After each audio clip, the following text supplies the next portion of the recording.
Chapter 1. A groundbreaking virtual reality online game. At the hospital reception, a young nurse handed a thick stack of paperwork to Chen. "Hello, Mr. Liu. Here is the bill for your sister's treatment from last month. Please take a look." The man before her was extraordinarily handsome, prompting the nurse to steal a few more glances. Chen resembled a television star, not merely a star, but even more striking than most. Standing at 185 centimeters, his chiseled, youthful face, complemented by sharp eyebrows and bright eyes, exuded both vigor and gentleness. Clad in a white t-shirt, his athletic physique was accentuated. "All right." Chen accepted the bill, which was as thick as a lesson plan, and quickly skimmed through it. The charges amounted to a staggering 6 figures. After confirming the total, he sighed softly and signed his name. "Let's settle the payment." The nurse, filled with sympathy, inquired, "Mr. Liu, would you like to pay in cash or by card?" "By card." "Very well." Ding, the card was successfully processed. 203,572 yuan. In the blink of an eye, 200,000 had vanished. Chen couldn't help but shake his head and smile wryly that he had grown up alongside his sister, relying on each other due to their modest background. After finishing high school, Chen entered the workforce. With his innate good looks and physique, he became a fashion model, earning a decent income. In just 2 years, he had bought a car, a house, and saved up several $100,000. To many, he was a quintessential example of youthful success.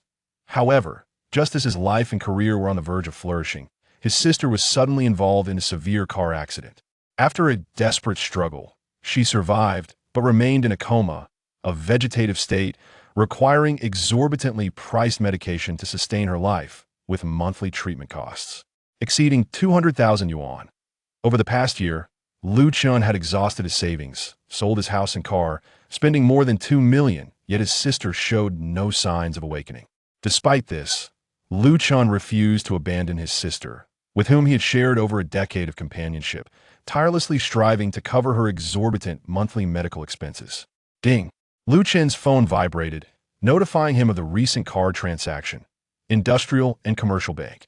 On May 31st, 2025, at 16:39, a payment of 203,572 yuan was made from your account ending in 2888. Balance remaining, 1,135.42 yuan. Chen held his forehead, feeling disheartened. "I have only a little over 1,000 left, not even enough to buy a gaming helmet." Exiting the hospital, he felt an overwhelming weight upon his shoulders. As for the gaming helmet he mentioned, it was a revolutionary virtual reality MMORPG true Heavenly Dragon developed collaboratively by several leading internet companies in the Great Xian Nation over several years, and at the cost of hundreds of billions. Players were required to purchase the helmets issued by the game company. To participate, donning the helmet would transport them into an incredibly vast and realistic martial arts world, the experience far surpassing that of traditional online games. Moreover, the official claims that the in-game currency could be directly exchanged for RM currency had instantly captivated countless players. Tomorrow morning at 10 o'clock marks the commencement of the game's open beta. Chen, with a keen sense for opportunity, perceives this as a potential business venture. Initially, he intended to purchase a gaming headset after settling his sister's medical bills from the previous month. However, he now finds his account dwindling to a mere 1,000 yuan. The official price of the gaming headset is a staggering 4,999 yuan that he is currently devoid of funds, unable even to afford a gaming headset. However, it seems that the headset can be acquired with zero down payment. I should go and take a look. Recognizing that the price of 4,999 yuan may be prohibitive for some players, the game company has introduced a zero down payment scheme for purchasing headsets, lowering the barrier for entry and allowing more gaming enthusiasts to experience the groundbreaking game. True Dragon. Chen unlocked his phone and scanned a shared bicycle, making his way to the nearest headset retail outlet in the city. Upon arrival, he gazed upward, noticing a substantial queue of players waiting to purchase headsets, stretching from the store entrance to the roadside, nearly causing a traffic jam.is. There an unusually large crowd buying headsets today.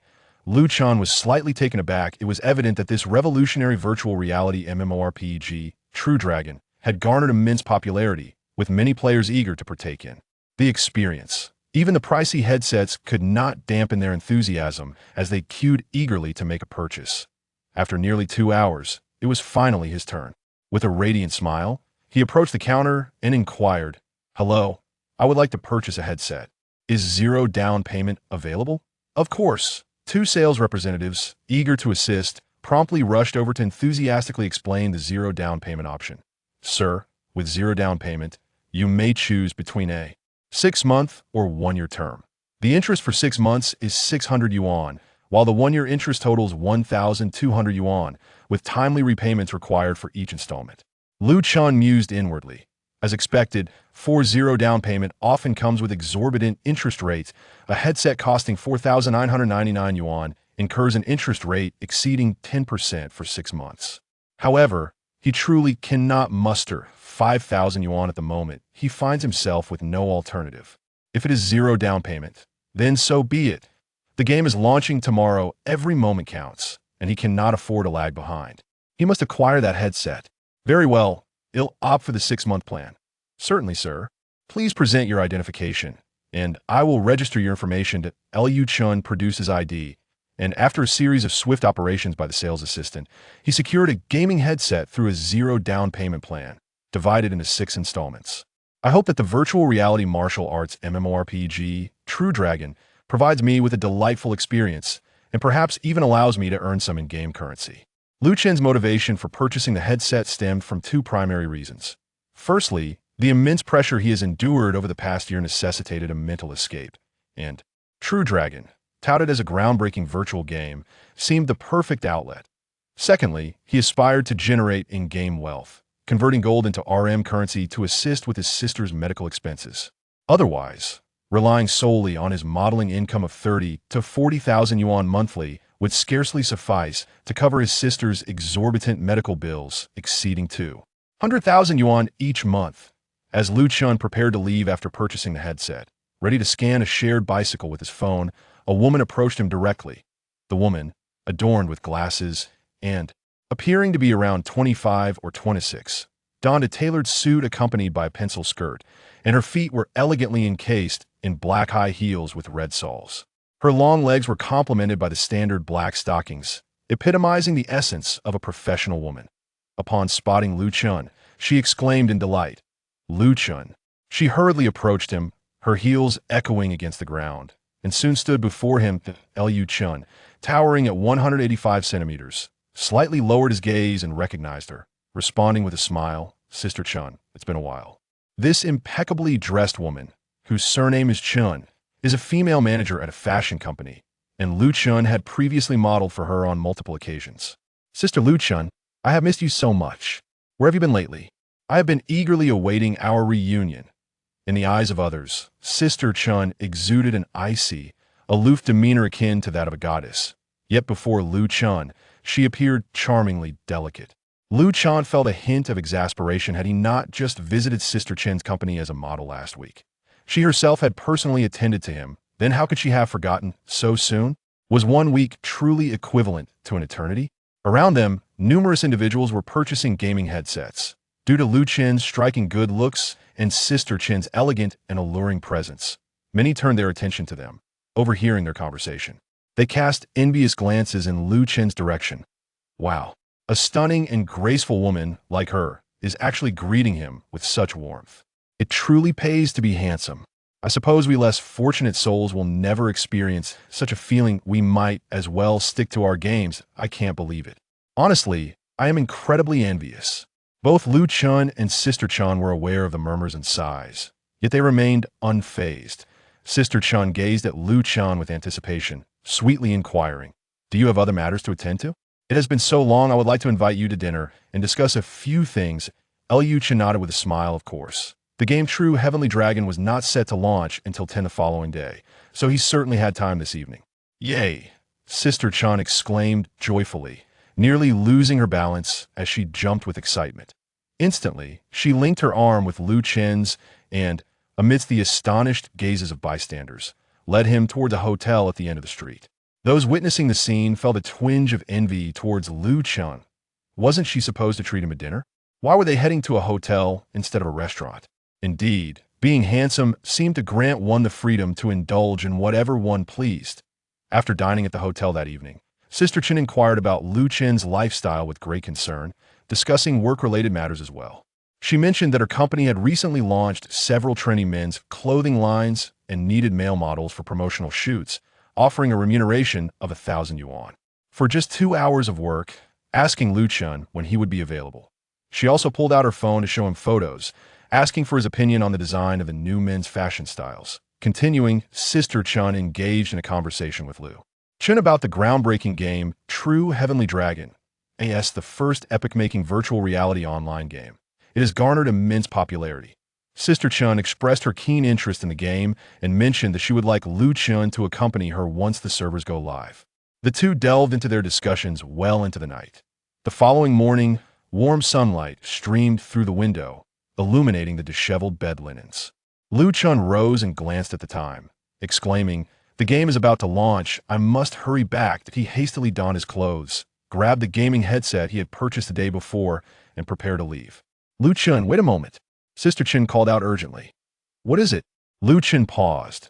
Sister Chen rubbed her eyes and reached for her glasses from the bedside. She quickly rummaged through her bag and produced 10 red bills, extending them toward him. "Take this money for now." Lu Chen's expression darkened, bewildered by the situation. "Sister Chen, are you insulting me?" He refused the offer, slamming the door behind him as he exited the hotel, leaving Sister Chen alone in her chaotic room. 20 minutes later, Lu Chen returned to his modest rented apartment, paying 500 a month. Eagerly, he put on the newly acquired True Heavenly Dragon gaming headset, ready to immerse himself in the game. Chapter 2. Activation of the Hundredfold Reward System. This feels rather exhilarating. Knock, knock, knock. Just as Lu Chen donned the gaming headset, a loud knock echoed from the apartment door. "Young man, open up. It's time for the rent." Today was June 1st, the day the landlord came to collect last month's rent. Lu Chen reluctantly set aside the gaming headset and walked to the door. The landlord was a man in his 60s, clad in flip-flops, sporting a pair of reading glasses and holding a keyring with dozens of keys. Upon seeing Lu Chen, he promptly handed him a bill.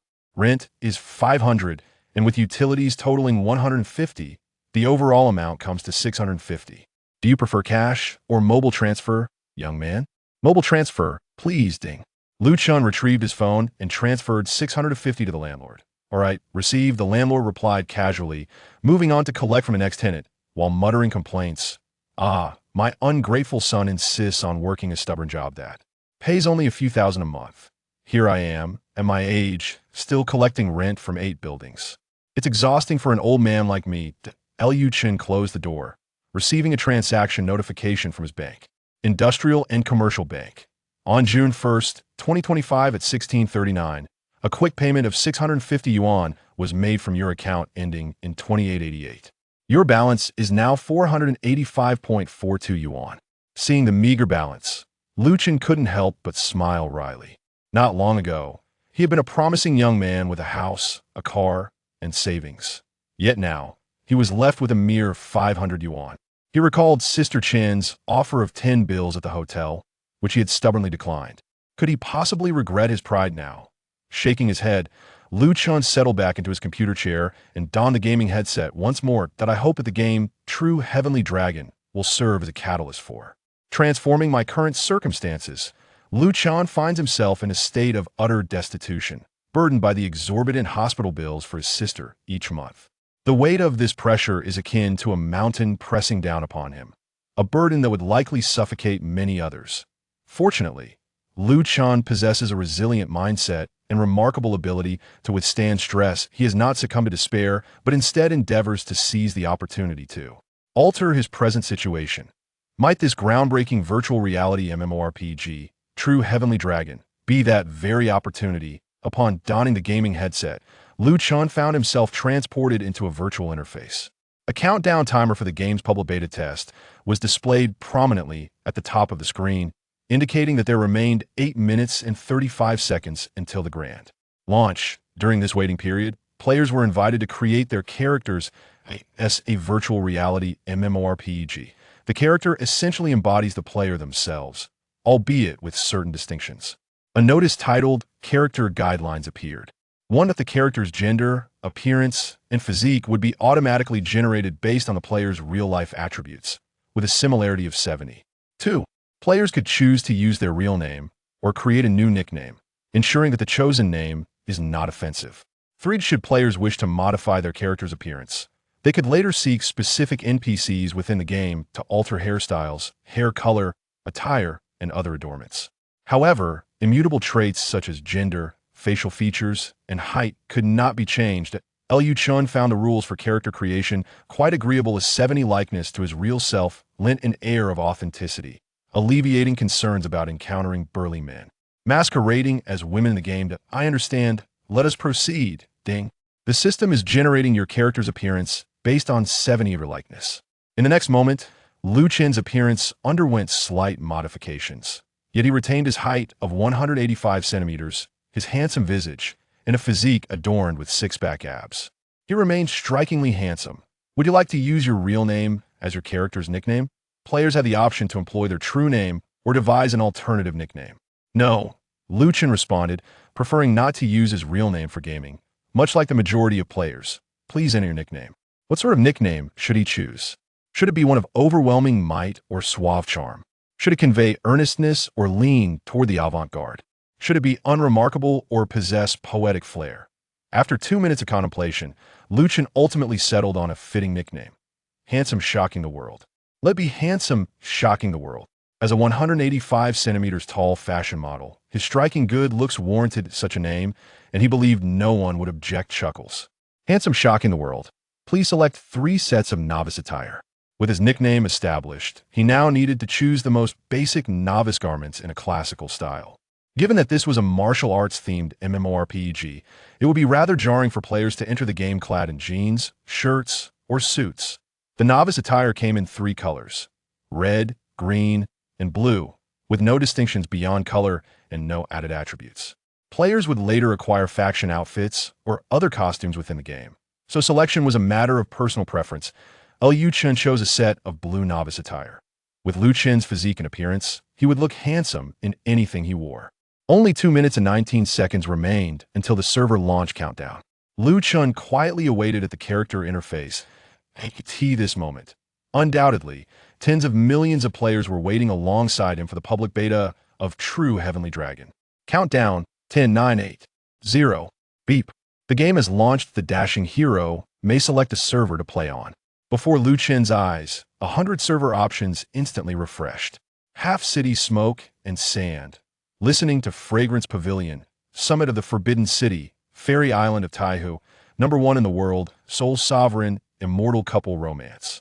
Flowing years. One by one, the servers transitioned from green to white, then yellow, especially the first server, Half City Smoke and Sand, which turned red. Instantly, it was filled to capacity. The speed was nothing short of terrifying. That's a bit frightening, isn't it? Chen couldn't help but be slightly astonished in the blink of an eye. Several servers had reached their limits, illustrating the influx of players in a true Heavenly Dragon. Too many people on Half City Smoke and Sand means fierce competition. Better avoid it. Chen's primary objective in playing Heavenly Dragon was to earn gold and change his current circumstances.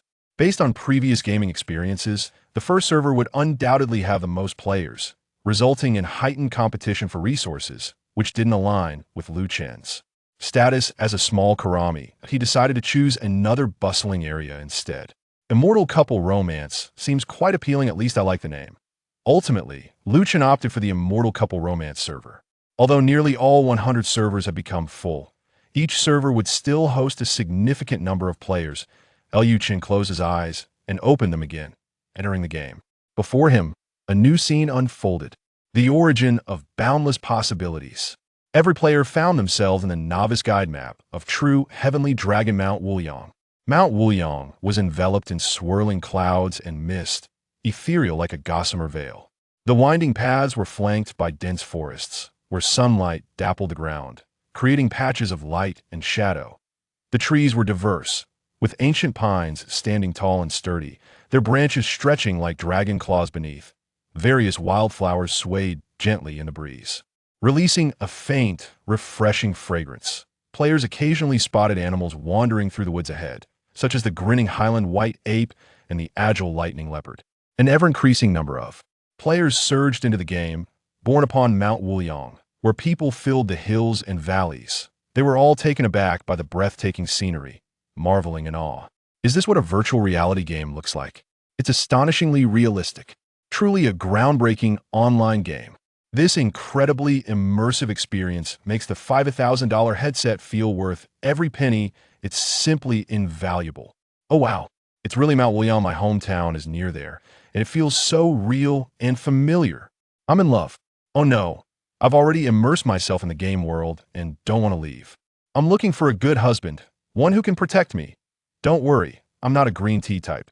Seeking like-minded brothers to engage in battles, to dominate the realm of Tianlong, and reign supreme among celestial companions. In the bustling Wuyang Mountain, players brimmed with enthusiasm, expressing themselves freely, imbuing the atmosphere with a distinct sense of camaraderie. Such a vividly authentic world of Tianlong, coupled with fervent players, promises an exhilarating realm of adventure. At that moment, Chen suddenly froze in surprise. A mechanical notification echoed in his mind. Ding!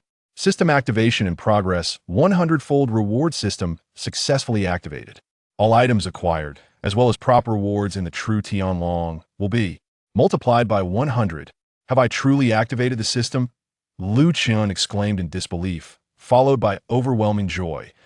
A 100-fold reward system. This means all acquired items and props will be multiplied by 100. How exhilarating! Chapter 3. Slaying the High Mountain White Ape. Level 1 Blue Crystal Stone multiplied by 100. Chen's sturdy chest rose and fell slightly, betraying his excitement. As a youth of a new era, he had certainly heard of systems like this. Every protagonist in online novels possessed one.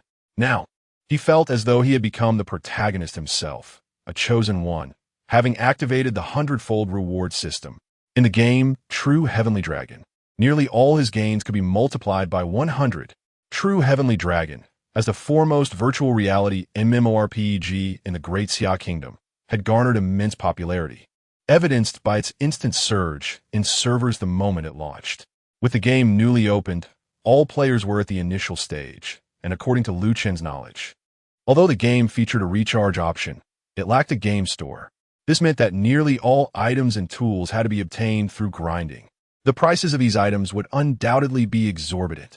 However, with the 100-fold reward system, Chen could match the harvest of 100 players alone. If others found a gem, he would acquire 100. If they discovered a rare skill book, he would obtain 100 copies. If they mined a few ores with a pickaxe, he could extract hundreds with a single swing. Just imagining it was exhilarating. If he utilized this golden opportunity wisely, Chen was certain he could amass a fortune in True Heavenly Dragon, liberating himself from his current struggles while reveling in the game. Balancing life and leisure was not beyond the realm of possibility. He felt a weight lift from his shoulders, a smile emerging as he experienced a sense of relief. Perhaps he should give it a try? Not far ahead, he spotted several High Mountain White Apes. High Mountain White Ape level. LV1 description. A monkey dwelling in the Wuyang Mountains, known for its fierce and aggressive temperament. He immediately approached, executing the ordinary attack he had instinctively mastered upon entering the game, swinging his fist towards them. Bang! One of the High Mountain White Apes was struck on the head by Chen's fist, losing 20 health points. Feeling the sensation of impact, Chen chuckled. This combat experience feels quite authentic. The High Mountain White Ape, taken aback by the attack, screeched and lunged at Chen, but missed. Bang bang! The ape endured 2 more punches, its health depleted, and it fell to the ground with a cry, dropping a shimmering package. Game notification. You have gained 50 experience points. Chen acquired 50 character experience points. While the experience did not multiply by 100, he was far more interested in the package dropped by the High Mountain White Ape. He quickly advanced to collect it. Inside, he found grass leather 100, clear pearls 100, and the Wuxiang white paper 7 sages fan 100. Goodness gracious indeed, Chen was overjoyed upon activating the 100-fold reward system. Every type of dropped item was indeed multiplied by 100. What a delightful harvest! He gathered all 3 items. In this book's setting, identical items can stack, with a maximum limit of 250 pieces, and completely identical weapons and equipment can also be stacked. Grass leather. a material derived from pelts. Monsters of levels 1 to 9 drop materials that can be processed into corresponding grades of leather through crafting skills. Clear and luminous pearl, a rare item. This exquisite pearl, produced in the Eastern Sea, radiates a mysterious luster. It can be sold to merchants for a certain amount of currency. Formless white paper 7 sages fan type weapon star rating. 1 bound upon equipping basic external attack, 75 basic internal attack, 75 agility, 1 quality unassessed. Due to Liu Chen's prior plans to farm gold in the true Heavenly Dragon before the game's launch, he frequently frequented the official game website and forums, gaining substantial knowledge about the game's content. The pelts dropped by wild monsters can be processed into leather, which will be utilized for crafting armor in the future. However, the grass leather dropped by the mountain ape can only be processed into level 1 leather, which is too low in grade, rendering it nearly useless for players who typically do not craft equipment below level 40. Consequently, low-level pelts and leather can be directly sold to NPCs for a modest sum. The level 1, formless white paper 7 sages fan is similarly dispensable. Liu Chen decided to keep 1 for himself, while reserving the rest as trash to sell to NPCs upon returning to town. The clear and luminous pearl is a level 1 rare item. Selling rare items is one of the methods to acquire gold in the Heavenly Dragon. 1 clear and luminous pearl can fetch 1 silver, and 100 can be sold for 1 gold. Low-level items are generally not highly valued, and Liu Chen was eager to level up quickly. Only by reaching higher levels could he join a sect and engage in dungeons to acquire better items. Thus, leveling up was his immediate priority. In the early stages of the game's launch, levels were of utmost importance. Liu Chen began accepting quests from various NPCs in Wuliang Mountain, such as defeating the mountain ape that was damaging crops, driving away poisonous bees and spiders, and delivering messages and items, admiring the Wuliang Red Cliff. After completing several quests, he reached level 6. Just as he was preparing to venture from Wuliang Mountain to Dali following the quest guidance, he suddenly noticed a few players in the depths of the forest quietly discussing something. Not far ahead, a larger and higher-level mountain ape stood before them. Mountain ape, boss, level, LV6 description. The leader of the monkeys in Wuliang Mountain, known for its exceedingly brutal nature. Exercise caution when confronting it. Defeating it has a chance to yield wild gear, rare items, sex sets, level 1 gems, level 1 drilling materials, bags, boxes, pelts, inner elixirs, and meat. Note: due to the absence of an in-game shop in this narrative, while monsters and dungeon drops are more abundant. Liu Chen's eyes lit up. He decided not to rush to Dali just yet. Instead, he could team up to take down the boss mountain ape before proceeding. The drops from a monster boss are significantly richer than those from regular monsters, making it a worthwhile endeavor. Liu Chen approached the group of players and greeted them. Hello, esteemed friends. Are you planning to challenge the mountain ape boss? May I join you? Upon hearing Liu Chen's voice, the players turned to him with delighted expressions. One of the men quickly nodded and exclaimed, of course. Our team consists of 5 members, and we were just looking for 1 more to complete our party before tackling that boss. It's fantastic that you can join us. He promptly invited Liu Chen to join their party. The players in this group are relatively inexperienced, with levels ranging from 2 to 3. It seems they were so captivated by the sight of the mountain white ape boss that they neglected to undertake quests for leveling up, opting instead to remain here, hoping to form a team to defeat the boss. Liu Chen joined their ranks, and the group commenced their assault on the mountain white ape. Though the boss possessed a higher level with formidable defenses and health, it was merely a low-level wild monster boss, making it relatively easy to defeat. The team sustained only minor injuries before they brought the mountain white ape to the ground. Before each member lay a golden, glistening pouch. Eagerly, they rushed to collect the spoils. One teammate laughed heartily, exclaiming, "Haha, I've obtained this bull horn. It should fetch a good price." Bull horn, level 1 perforation material. A common bull horn, rough and fragile, used for perforation, suitable for equipment levels 1 to 10. As the game had just commenced, nearly everything could be sold for gold, even the most basic perforation materials fetching several gold coins. The teammate was elated. Another player exclaimed, "I found a small compartment box. This seems quite useful. I'll keep it for myself." Upon using it, The material slot in their backpack increased by 40, instantly creating much more space. Look at this. I just acquired a Tianshan hat. Can you help me assess its selling price? Tianshan hat. Level 10. Rarity. 4. Bound upon equipping. Basic physical defense 42. Basic internal defense 42. Strength 6. Tianshan 1-3. Quality not appraised. This was a Tianshan sect S level 10 set piece, which delighted this teammate. However, their excitement was short-lived when another teammate revealed the harsh truth. You might want to keep it for yourself, as low-level equipment holds little value. Low-level gear is nearly worthless. If it were a level 40 or above sect set, it might sell for some gold early in the game, but anything below level 40 is practically indistinguishable from wild gear. Who would bother selling it? Another teammate sighed, although the level 10 sect set isn't worth much. At least I can wear it. All I managed to obtain was this clear pearl. In Tianlong, the drops from any wild monsters or bosses are based on probability. Not everyone can acquire valuable items. This teammate had only managed to procure a peculiar item, the clear pearl, along with some trivial materials. The only silent one remaining in the group was Chen, and a curious teammate asked, "What about you? Shocking the world? What treasures did you find?" Chen glanced into his backpack. Apart from acquiring 100 clear pearls and some wild gear, animal pelts, and alchemical materials, the most striking item was a blue gemstone. Blue crystal, level 1. I was fortunate enough to find this. Blue crystal, level 1. A blue gemstone that could be embedded into offensive weapons, granting an ice attack bonus of 15 upon embedding. Wow, you found a gemstone. Brother, your luck is incredible. Several teammates couldn't help but feel a twinge of envy towards Chen. Although a level 1 gemstone is not particularly rare, acquiring one is still a commendable feat, as it could be sold for gold or kept for personal use. However, what they were unaware of was that Chen had not merely obtained a single blue crystal, but rather 100.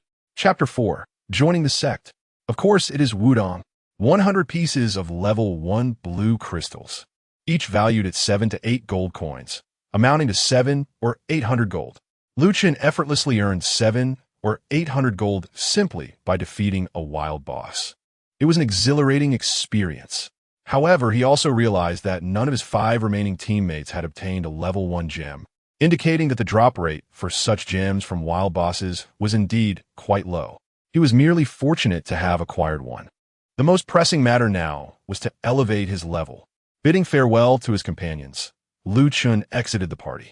Following the quest guidance, he ventured from Wuyang Mountain to Dali. Dali is one of the 3 principal cities in Tianlong. As Chen stepped into Dali City, it felt as though he had traversed through time and space into a legendary world of martial arts. Towering city walls stood majestically, their gray-blue bricks exuding an aura of antiquity under the sun. At the city gate, soldiers clad in distinctive attire bore solemn expressions, while a steady stream of pedestrians and merchants created a bustling and vibrant scene. As he proceeded along the spacious streets, he walked on smooth, bluestone slabs polished by time. The buildings flanking the street were arranged in an artful manner, with exotic flowers and plants blooming vibrantly, filling the air with their fragrance. As butterflies danced gracefully among the blossoms, the calls of vendors and the haggling of customers intertwined, forming a lively symphony of market sounds. Chen couldn't help but exclaim, "What a magnificent and splendid ancient city Dali is."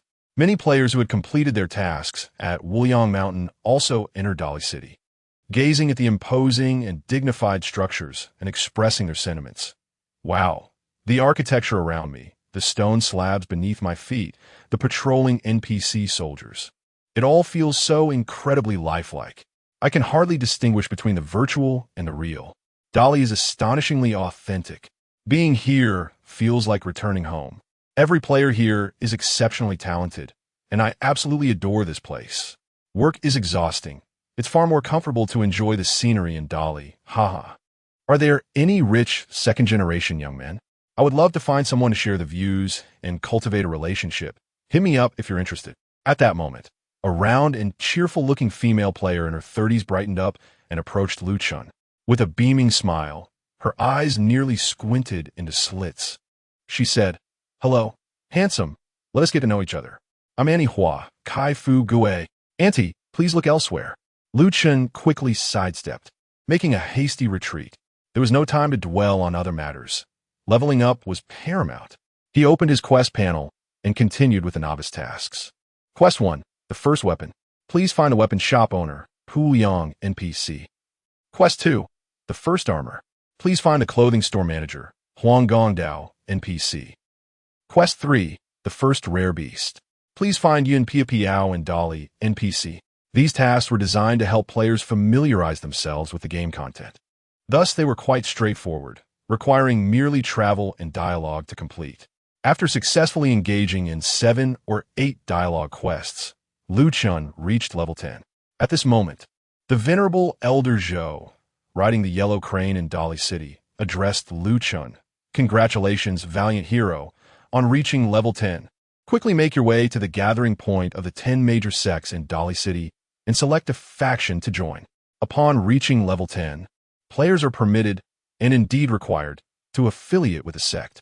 Currently, there are 10 sects available: Shaolin, Wudong, Tianshan, Beggar's Sect, Xiaoyao, Tianlong, Amei, Xingxiu, Mingjiao, and Moro. Each sect possesses distinct characteristics and strengths, which Lu Chen had diligently researched. However, once a player chooses a sect, the decision is irrevocable, compelling Lu Chen to deliberate carefully on which faction would be most suitable for him. He cast his gaze towards the Shaolin recruiting station, pondering.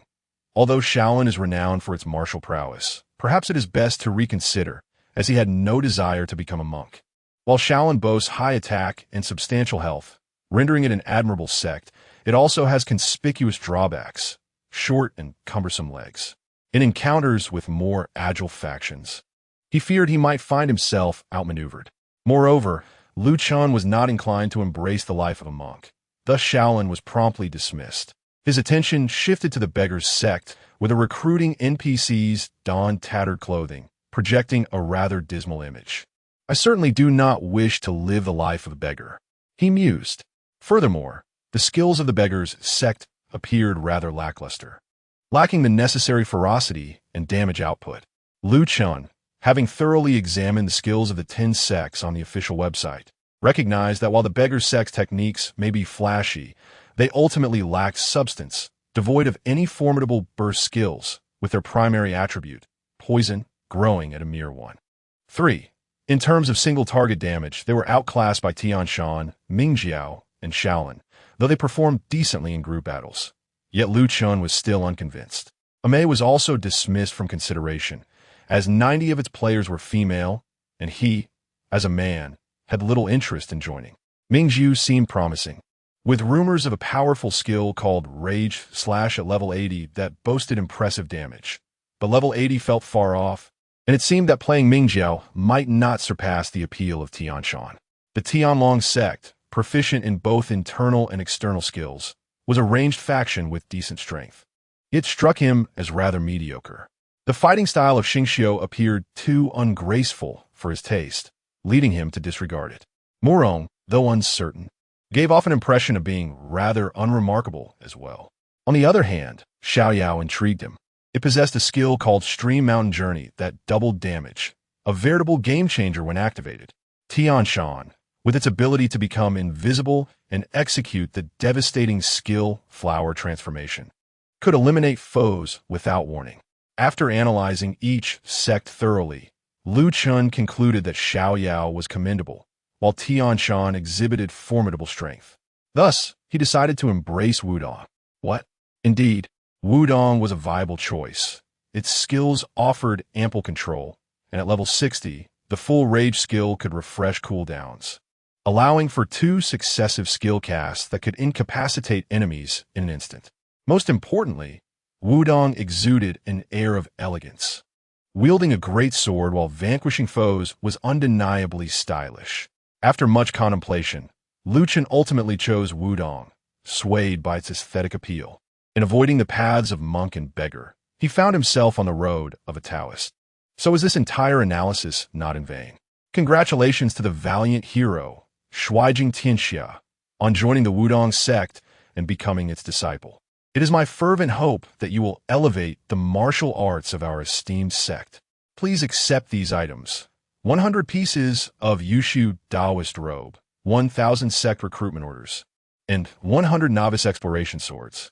To my astonishment, not only have the rewards from defeating monsters increased 100-fold, but the reward bestowed upon me by the NPC have also multiplied 100 times, due to the Hundredfold Reward system.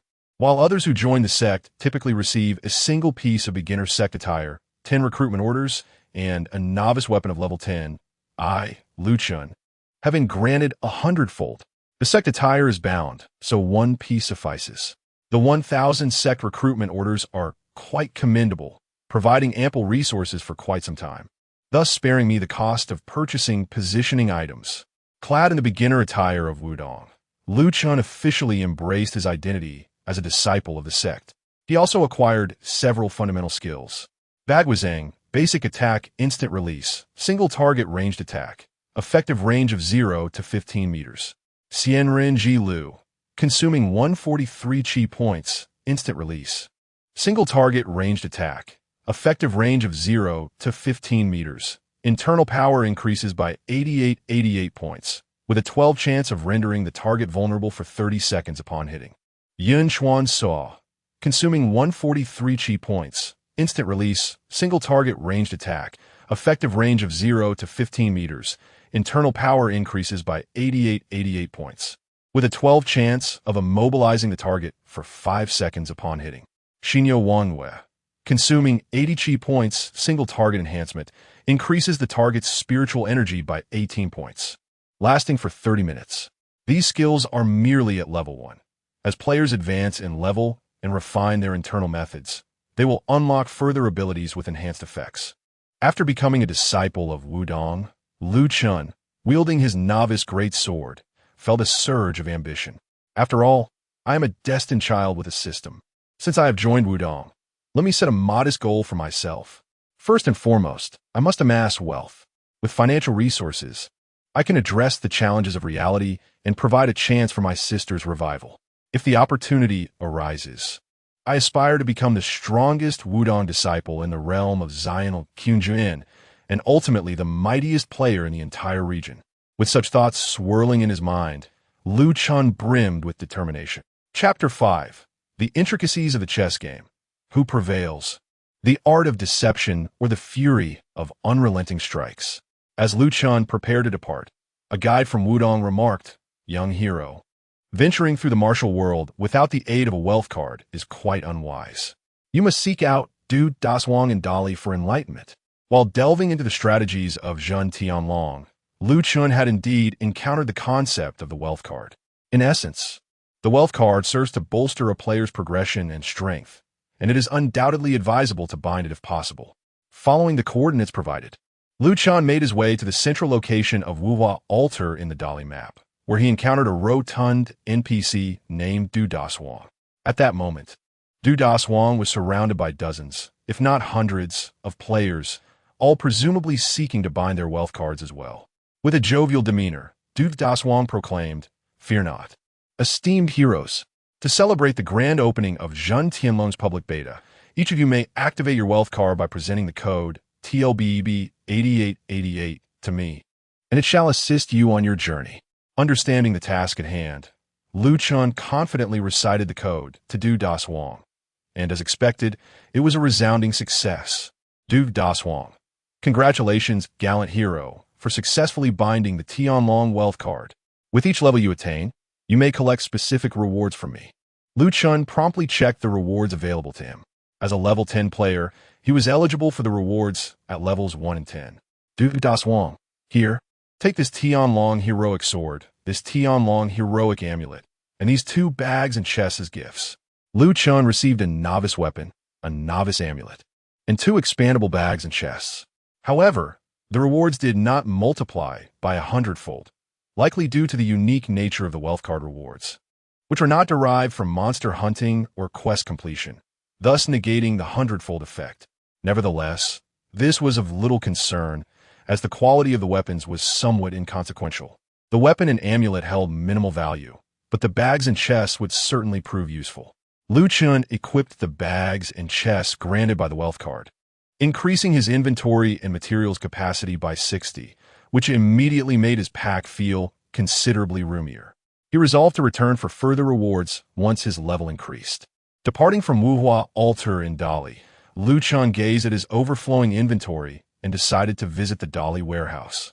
There, he found a materials NPC and sold off all the unnecessary items cluttering his pack. You sold rare clear pearl X 1200 for 12 gold. You sold condensed pulse silver green iron ring X 100 for 2 gold 50 silver. You sold Wuji cotton gloves X 100 for 2 gold 50 silver. You sold peculiar taste glands X 1500 for 1 gold 50 silver.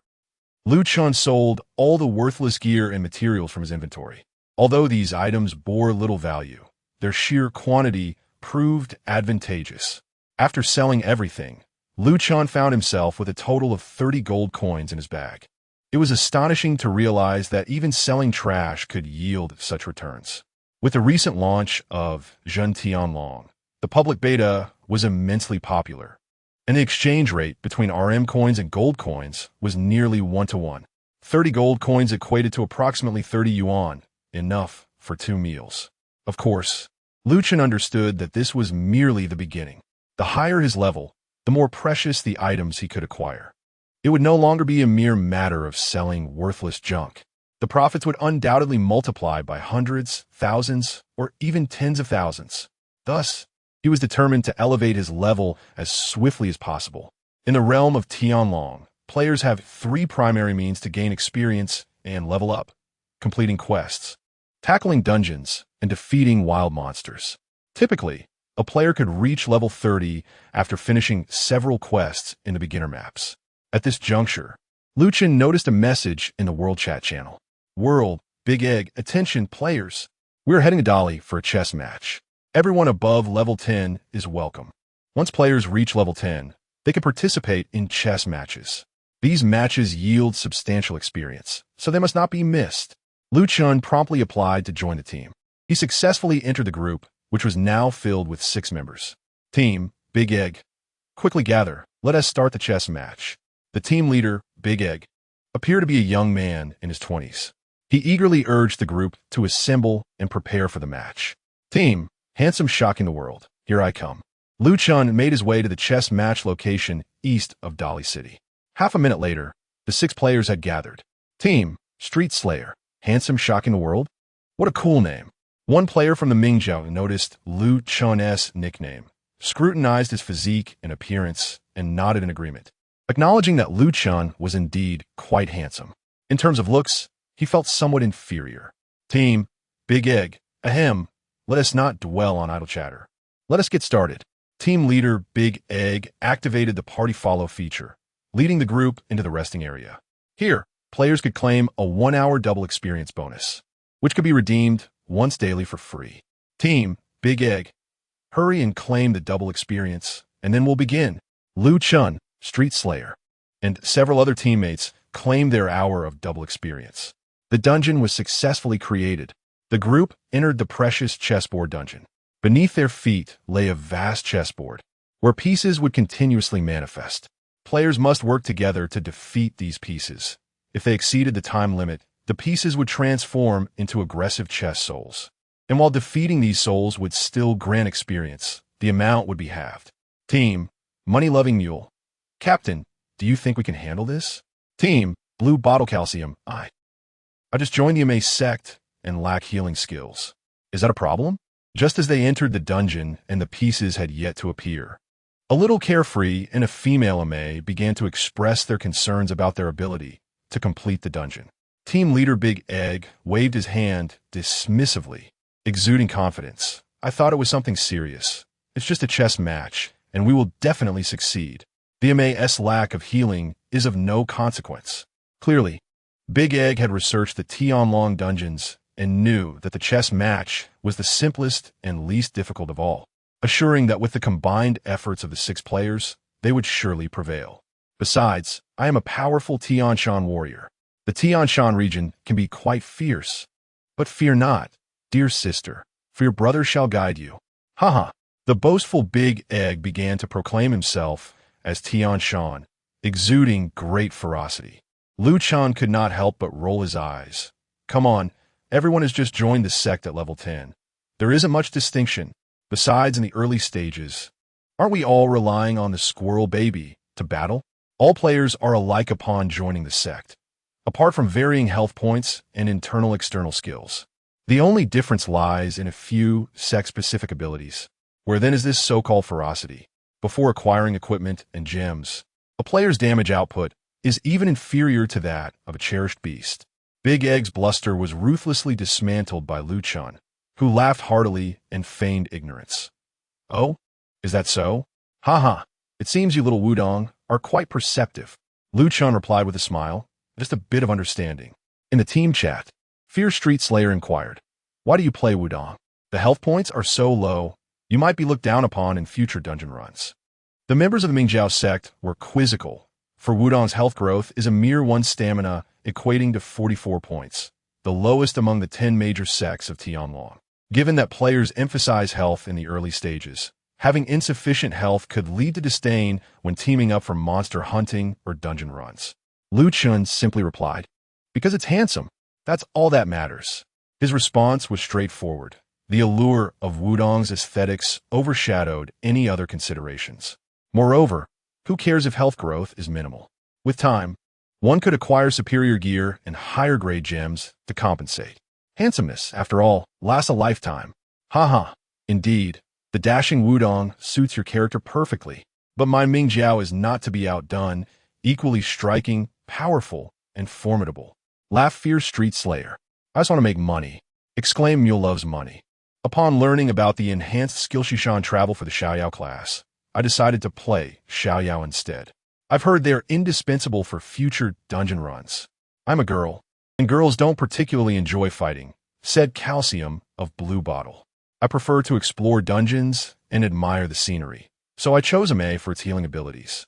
As the group engaged in light conversation, chess pieces began to emerge on the board. They commenced their assault on the pieces. Given that Wudong is a ranged attack sect, its effective striking distance spans from 0 to 15 meters, making monster hunting considerably easier. Standing still and attacking is all that is required. Conversely, melee classes like Big Egg, Tian Shan, and Fear Street Slayer, Mingjiao, must charge forward to engage in close combat. I have discovered that melee combat is certainly less enjoyable than ranged. After battling through a dozen pieces, Captain Big Egg finally grasped this concept. While Tian Shan and Mingjiao may be powerful, their melee nature confines them to an effective attack range of merely 0 to 2 meters, necessitating constant movement during monster hunts. Although true, Tianlong lacks a stamina concept, the continuous running can indeed be cumbersome and time-consuming. In contrast, range classes can typically stand and deliver, making monster hunting significantly more convenient than their melee counterparts. Team, Mule loves money. I prefer to play leisurely because I know that fighting monsters up close can be quite exhausting. Otherwise, I wouldn't be able to find any monsters while grinding in the wild. Team, Calcium from Blue Bottle. Didn't you just say that you enjoy playing leisurely because the skill mountain stream journey enhances your gameplay? Team, Mule loves money. Both reasons apply. Haha. Team, Street Slaughter. Goodness, I deal only a little over 100 damage with my sword, while my squirrel companion inflicts over 400 with a single bite. In the early game, it truly seems that companions surpass us. Team, Stunning the World. Indeed, most of the damage is dealt by the companions. Team, Big Egg. Once I reach level 30, I will ensure to equip myself with level 3 gems. With those gems, my character will be formidable, capable of taking down foes in an instant. Are you all afraid? Team, Street Slaughter. When I hit level 80 and learn Fury Slash, I will confront you head-on. Team, Big Egg. Excellent. It's settled then. When I reach level 80, I shall challenge you to see whether your Fury Slash from Mingjiao is mightier or if my transmutation prevails. Team, Street Slaughter. A promise is a promise. Damn. Team, Big Egg, Wudong. How about a 3-year agreement? Team, Stunning the World. No thanks, you all can enjoy yourselves. I'm just a fragile little Wudong. I'm afraid. Team, Mule loves money. Haha. Yes, stunning the world. Let Tian Shan and Ming Jiao engage in their battles while we focus on making money together. Team, stunning the world. That is a plan? Team, calcium from blue bottle. Count me in. I also wish to earn some money. Do you have any tricks for making money, Mule? Team, Mule loves money. None at the moment. Team, calcium from blue bottle. Then why mention it? Team, Mule loves money. Ha, as the saying goes, where there's a will, there's a way. Once we level up, we will surely discover means to earn money. Team, calcium from blue bottle. While that is not much help at all, the team continued to boast merrily while defeating the pieces on the board. Chapter 6. A backpack full of gems. Level soars by 40. You have gained 181 experience points, alongside an experience bonus of 181.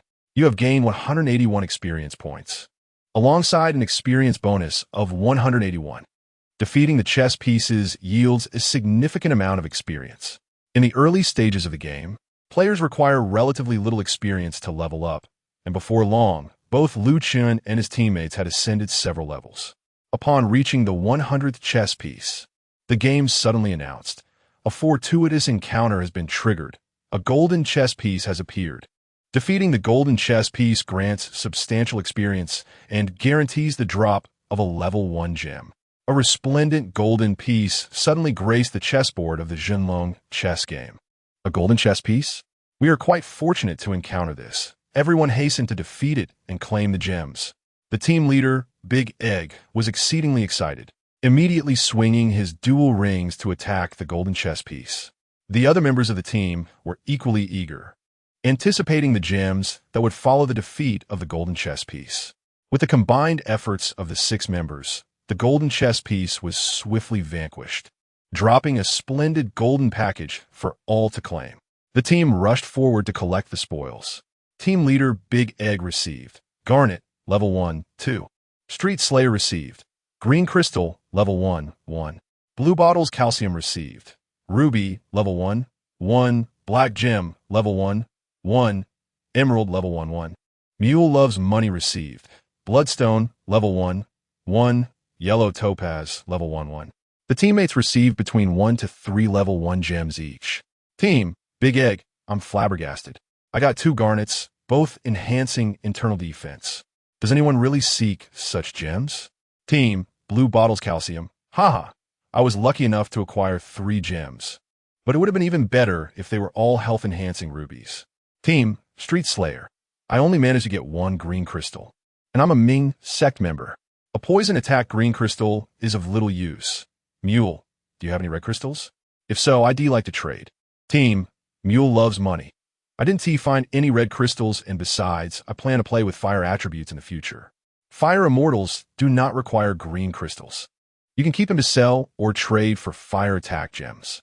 While the teammates chatted and joked, Lu Chen's inventory had already accumulated 200 gleaming red gems. Ruby, level 1, 100. Red Crystal, level 1, 100. With 25 level 1 gems being able to synthesize into 1 level 3 gem, Lu Chen, having merely defeated a golden chess piece and excluding synthesis symbols, could potentially craft 4 level 3 rubies and 4 level 3 red crystals. A smile crept across Lu Chen's face, feeling quite pleased. The team continued to converse while vanquishing chess pieces. After defeating the 200th chess piece, a resounding clang echoed, sealing everyone for 10 seconds. In the center of the board, the chess boss, the ancient chess soul, emerged. Ancient chess spirit, the chessboard boss. Defeating it grants a substantial amount of experience and drops gold coins, various level 1 gemstones, ranging from 3 to 10, the Wishing Spring, the Water Prison Token, Gem Synthesis Charms, and the Rare Beast Rejuvenation Scroll. In this narrative, all dungeon drops are considerably more abundant.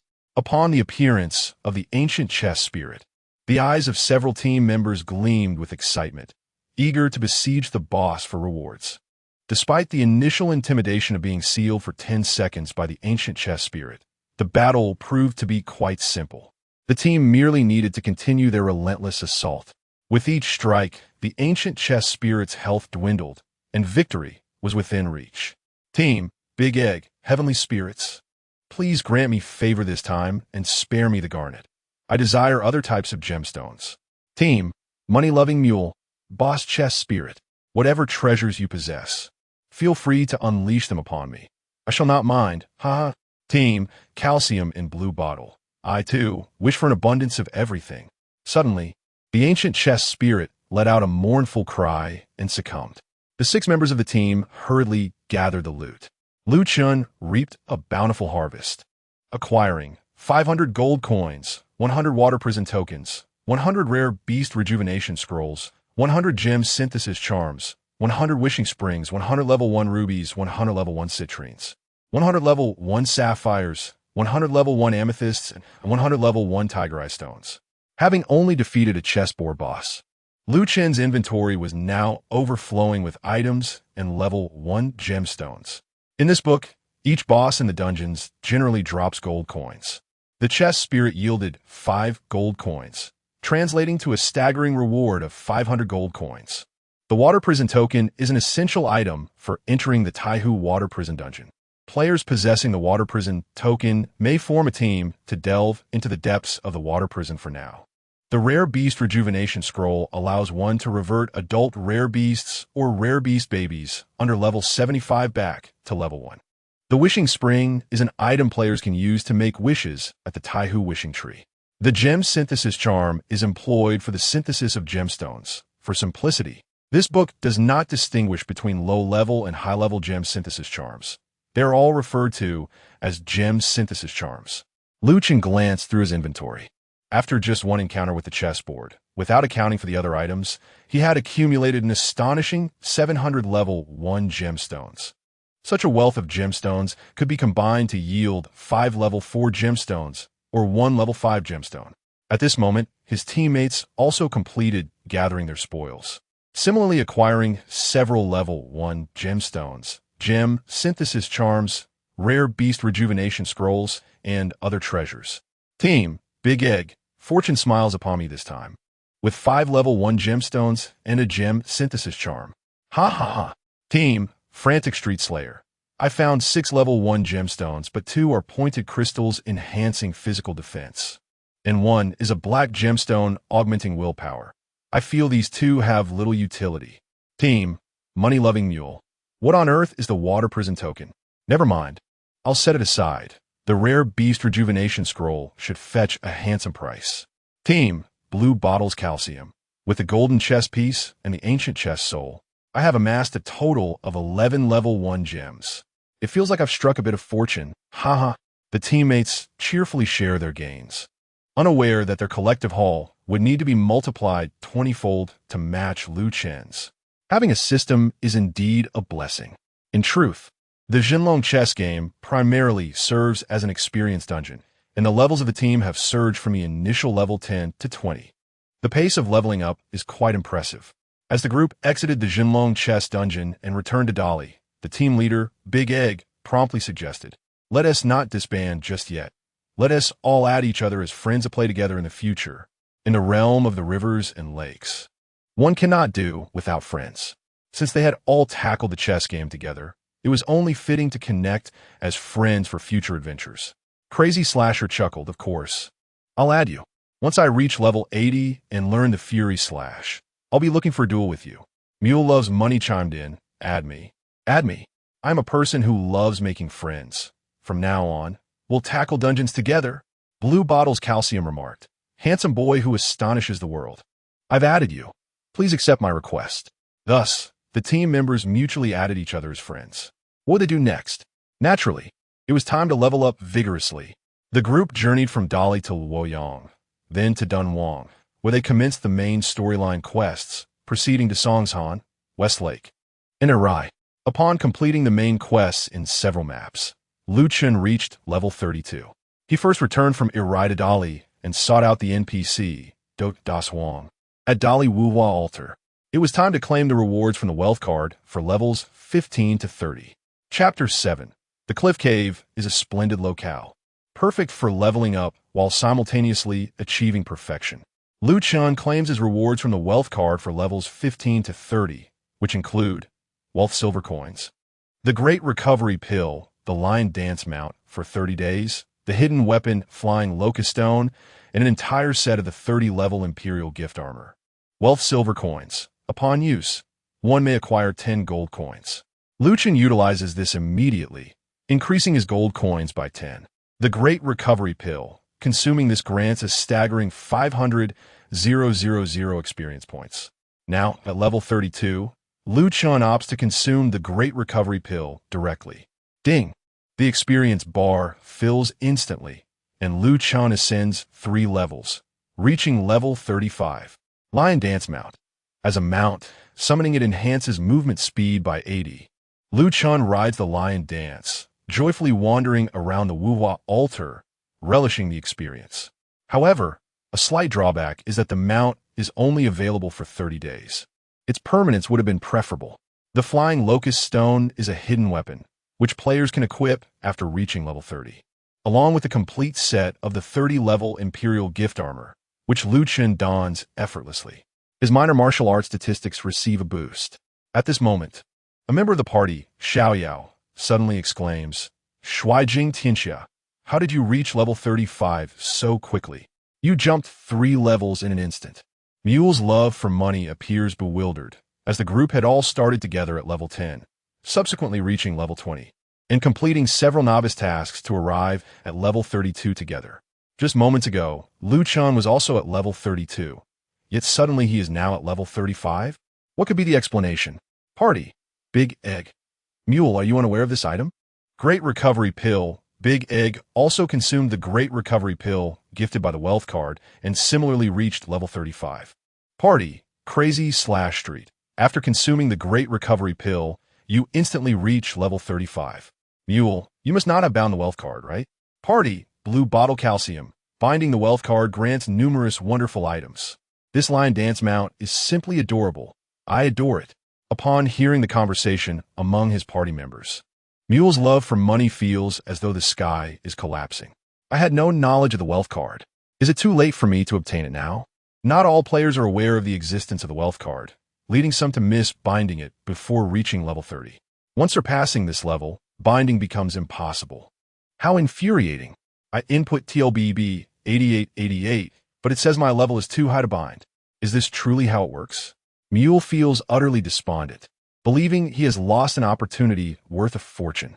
In truth, one can still venture to the 5th level of the treasure cave, where a boss named Uncle Barrel resides. Defeating Uncle Barrel provides a chance to acquire a hero's invitation, allowing players who have surpassed level 30 without binding the Wealth card to bind it via the invitation. Chen, having meticulously researched the game True Heavenly Dragon, kindly advises Mule that if he wishes to bind the Wealth card, he should indeed defeat Uncle Barrel to obtain the hero's invitation. Upon hearing this, Mule instantly rekindles hope and promptly inquires within the party, "When shall we head to the treasure cave to defeat Uncle Barrel?" Chen, somewhat exasperated, responds, "Not my friend. We have all bound the Wealth card already. There is no need for us to pursue Uncle Barrel." Captain Big Egg remarked, "The wooden barrel boss refreshes only once every hour. Even if we go, we may not secure the kill. If you wish to go, you're free to do so. We shall not accompany you." "Count me in," exclaimed Street Chopper. "I'm more eager to level up. Haha, I shall follow the majority." Chime Calcium from the blue bottle. Mule felt a deep sense of disappointment, for he was the only one without a bound Wealth card, and the others had no intention of farming the wooden barrel boss. They were all more focused on leveling up. At that moment, Chen proposed, "Shall we venture to the cliff cave to hunt monsters? The creatures there are approximately level 35, perfectly suited for us to farm. With a stroke of luck, we might even acquire some level 40 weapons, and if we identify one with dual perfect attributes, we could strike it rich." Chen's words were enticing, and the eyes of his companions sparkled with interest. Typically, after completing the main storyline and reaching level 30, players tend to forego quests in other map scenarios due to their low experience rewards and lengthy durations, finding that grinding monsters or completing dungeons yields far superior experience. Aside from the unfortunate Mule, who lacked a Wealth card, the others were all level 35, making the venture to Yannan Cliff Cave highly appropriate. Moreover, a crucial reason for their interest was that the monsters in the Cliff Cave dropped level 40 weapons. Chen understood that once players reach level 40, They must first acquire a level 40 dual perfect weapon to qualify for the quest to forge a divine artifact, the Bloodbath Divine Weapon. A level 40 dual perfect weapon is an essential prerequisite. What player would desire to swiftly create a powerful, imposing artifact? Thus, with the new server just launched, the demand for level 40 dual perfect weapons was immense, far exceeding supply. Should they succeed in obtaining one, it could be kept for personal use or sold at a high price to other players for a substantial amount of gold. Chen is correct. Let's go to the Cliff Cave and hunt monsters. One could level up while collecting level 40 weapons. A win-win situation. Big Egg was filled with excitement, already envisioning himself acquiring one or several dual perfect weapons, crafting the Tianshan artifact. Wait, what did you call me? Small handsome? Call me whatever you wish. Chen replied, somewhat helplessly. He had merely made a suggestion, yet Big Egg affectionately referred to him as Small Handsome. Although it was indeed true that he was quite handsome. Team, Street Chopper, no time to waste. Let us set off immediately. Team, Calcium from the Blue Bottle. Your suggestion is splendid, young sir. Kagogo, let us head to the Cliff Cave. Team, Big Egg. Mule, are you coming? Originally disheartened due to neglecting to bind his wealth card, Mule perked up upon hearing about the valuable dual perfect weapons that could be farmed in the Cliff Cave. He nodded vigorously, absolutely. Who needs a wealth card? I want to farm level 40 dual perfect weapons and make a fortune. Mule suddenly felt that the wealth card was far less enticing than the dual perfect weapons. The wooden barrel boss could be farmed later, but acquiring a level 40 dual perfect weapon as soon as possible could yield a nice profit. Chen reminded everyone. Let us not forget to collect double experience from the NPC in the main city. There are 5 hours of free double experience available each week. In this narrative, it is established that players can receive an hour of double experience in the game's lounge each day, which does not conflict with the weekly 5 hours of double experience available in the main city. The team leader, Big Egg, initiates a party following mechanism, guiding the group to the NPC designated for claiming double experience. They decide to collect 2 hours of double experience. Chen first claims his 2 hours, and the others soon follow suit. Within the party, Blue Bottle's Calcium inquires, but where is the MOU cave? Little May and the team is unaware of its location. Big Egg responds, just consult the map. From Luoyang, head east to Yan'an. And the MOU cave is situated at the northwestern corner of Yan'an. Regardless of your lack of knowledge, it matters not. I will lead the party there. Once again, Big Egg activates the party following feature, transporting the group of 5 to the Luoyang Juzhou Chamber of Commerce. They then proceed through the east street of Luoyang into Yan'an, continuing in the northwestern direction until they arrive at the MOU cave. They find a location bustling with monsters, dismount their mounts, and commence their hunt. Chapter 8. Abundant Harvests. Even slaying wild creatures can lead to affluence. At this moment, a number of players had already arrived at the Cliff Cave to hunt monsters. However, the map of the Cliff Cave is quite expansive, with numerous spawn points. Chen and his companions found an excellent spot at the center of the map, where they spread out and commenced their hunt. The creatures in the Cliff Cave are approximately level 35. Although Chen's team of 6 lacked gemstone enhancements and their damage output was limited, their numbers compensated for this, aided by 6 diligent squirrel companions and mutated wealth cats contributing their efforts, given the low defense and health of the lower-tier wild creatures. Chen's team was not slow in their monster slaying, dispatching one creature after another. You gained 545 experience, along with a reward of 545 experience. Your rare beast gained 388 experience, along with a reward of 388 experience. You gained 545 experience, along with a reward of 545 experience. Your rare beast gained 388 experience, along with a reward of 388 experience.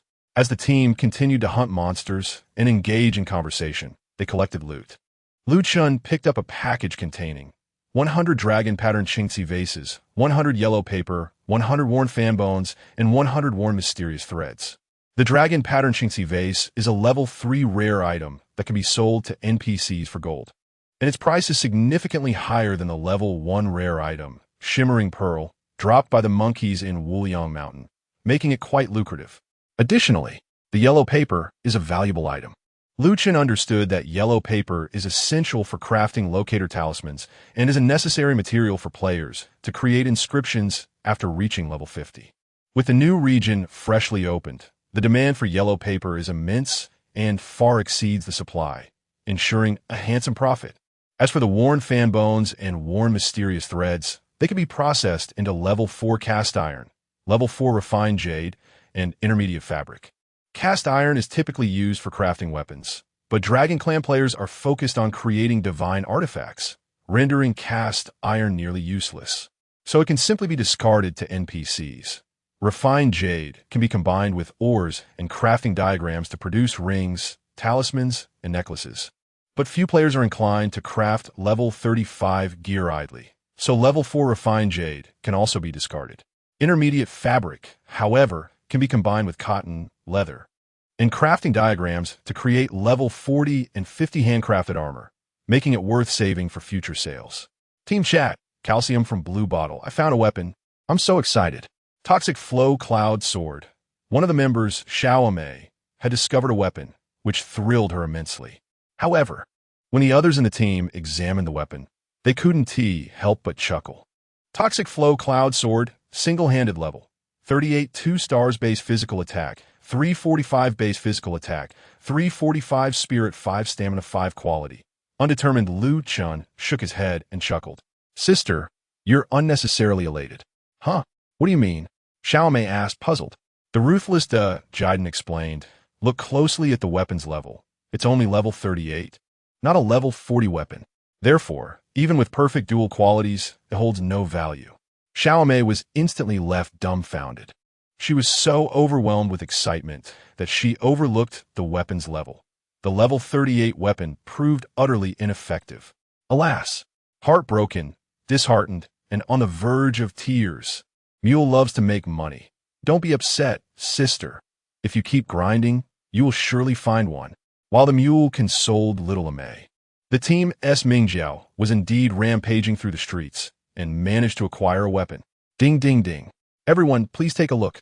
Gossiping Xianhua Axe Big Egg Mule and Blue Bottle's Calcium hurried to admire the weapon dropped by rampaging through the streets. Gossiping Xianhua Axe, type, axe and sword level, 40 unidentified. You can visit Dali, 252, 227, to purchase an identification token to identify it. This is a bona fide level 40 unidentified weapon. Team, Mule loves to make money. Wow. This is what a level 40 weapon looks like. I'm incredibly envious. Team, Blue Bottle's Calcium. An unidentified weapon requires one to first purchase an identification token, then assess its quality, correct? Team, Handsome Shocking the World. Precisely. Team, Big Egg. How infuriating. Why didn't T.I. get one? Rampaging through the streets, chuckled, assuring everyone that there's no need for envy. The monster hunting has only just begun, and surely everyone will obtain a level 40 weapon. Moreover, acquiring one does not guarantee that it possesses perfect qualities. It is said that identifying 5 or 6 weapons may not yield even a single one with dual perfection. Team, Mule loves to make money. Seriously? That is quite a scam. Team, Big Egg, naturally, if dual perfect weapons were so easily obtained, they would already be worth mere pennies. Team, rampaging through the streets. Just keep grinding. The 6 members of the team continued to fiercely hunt monsters. As they defeated more creatures, each began to find one or more dual perfect weapons. Chen managed to acquire 2, which multiplied to 200 through the Hundredfold Reward. In this book's setting, identical items can stack. Unidentified weapons, handcrafted equipment, etc. can also stack. Heaven and Earth Golden Ring. Type, ring level. 40 unidentified, 3-pronged heaven piercing fork. Type, spear level. 40 unidentified, 200 level 40 weapons. Just the thought is staggering. Keep grinding. Subsequently, Chen also stumbled upon a level 1 gem, purple bamboo arrow, and a level 40 faction set among other items. Wild monsters also have a small chance to drop level 1 gems, and Chen collected several hundred. The purple bamboo arrow is a level 4 drilling material, suitable for drilling equipment below level 40, hence it holds some value. As for the 200 pieces of level 40 faction set that Lu Chen acquired.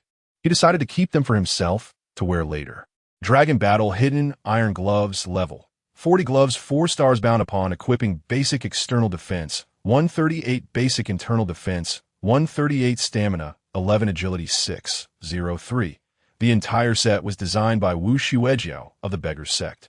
Jimei Yun Long Shou, level 40 hat, 4 stars, bound upon equip, basic external defense 138, basic internal defense 138, spirit 11.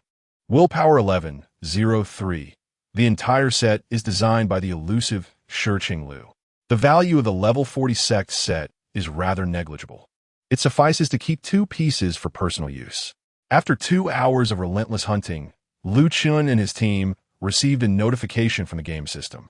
Hero, you have defeated a total of 1,000 wild monsters today and cannot earn any further experience or item rewards. Please take a break or engage in other activities. It turns out that in the realm of Jintian Long, players are limited to defeating a maximum of 1,000 wild monsters daily. If in a full 6-member team, each defeated monster counts as half, allowing for a total of 2,000.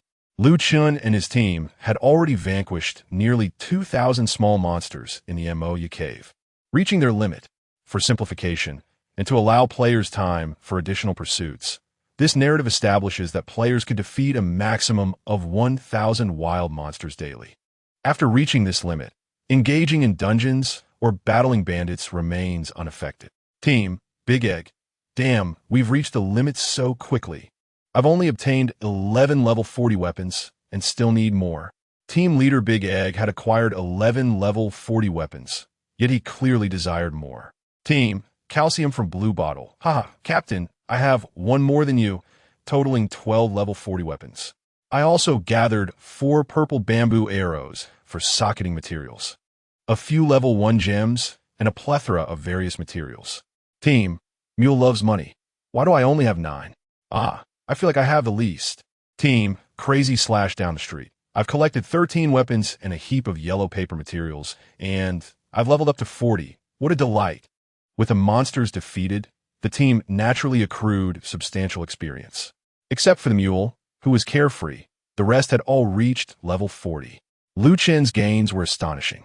He examined his backpack, tallying his spoils. 1,200 level 40 weapons, 52, 600 dragon pattern celadon vases, 15, 500 yellow paper, 500 purple bamboo arrows, 100 level 1 cat's eye stones, 100 level 1 tourmalines, 100 level 1 yellow crystals, 100 level 1 black gems, and various other crafting materials. Lu Chen had amassed over 1,200 level 40 weapons. The rare dragon pattern celadon vases and yellow paper numbered in the tens of thousands.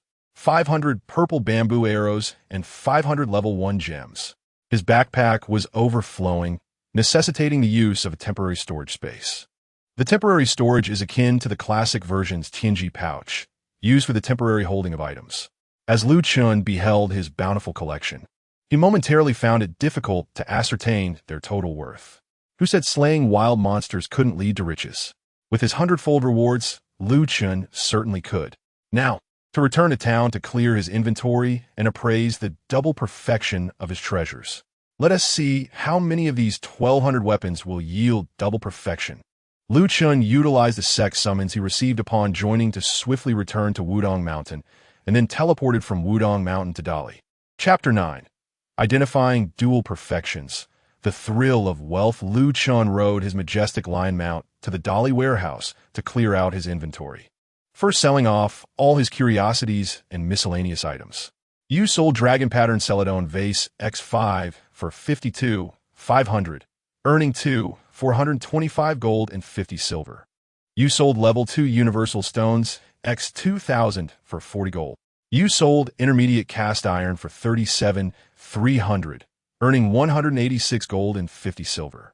You sold Level 4 Refined Jade for 45,200, earning 226 gold.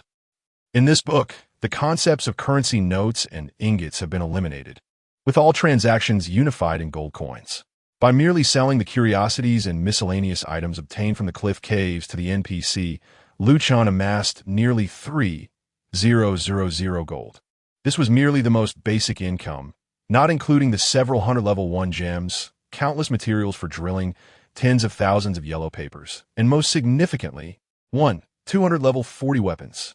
With the hundredfold rewards, even hunting monsters in the wild could lead Chen to riches. Kind reminder, upon character death, 10 of the gold carried will be dropped. You possess a substantial amount of gold. Please deposit it into the warehouse if not necessary. Chen received a notification from the game system due to the excessive amount of gold he carried. He organized his backpack and warehouse, and next, he headed to the NPC located at the lower part of the Dolly map to purchase identification symbols for the level 40 weapons. However, before that, he took a detour to claim his level 40 wealth card reward. Wealth NPC. Congratulations, illustrious hero. Your martial prowess has reached level 40. Please accept these 3 level 1 new Mang talismans and the wealth gold, along with 2 level 40 Wudong sets. Chen received 3 level 1 new Mang talismans. New Mang talisman level 1. Artifact material used to repair main materials for level 42 artifacts. Each use increases the completion rate of a level 1 incomplete divine item by 1/5. This wealth card proved quite beneficial, gifting him 3 level 1 new Mang talismans. He needed only 2 more to craft a level 42 artifact.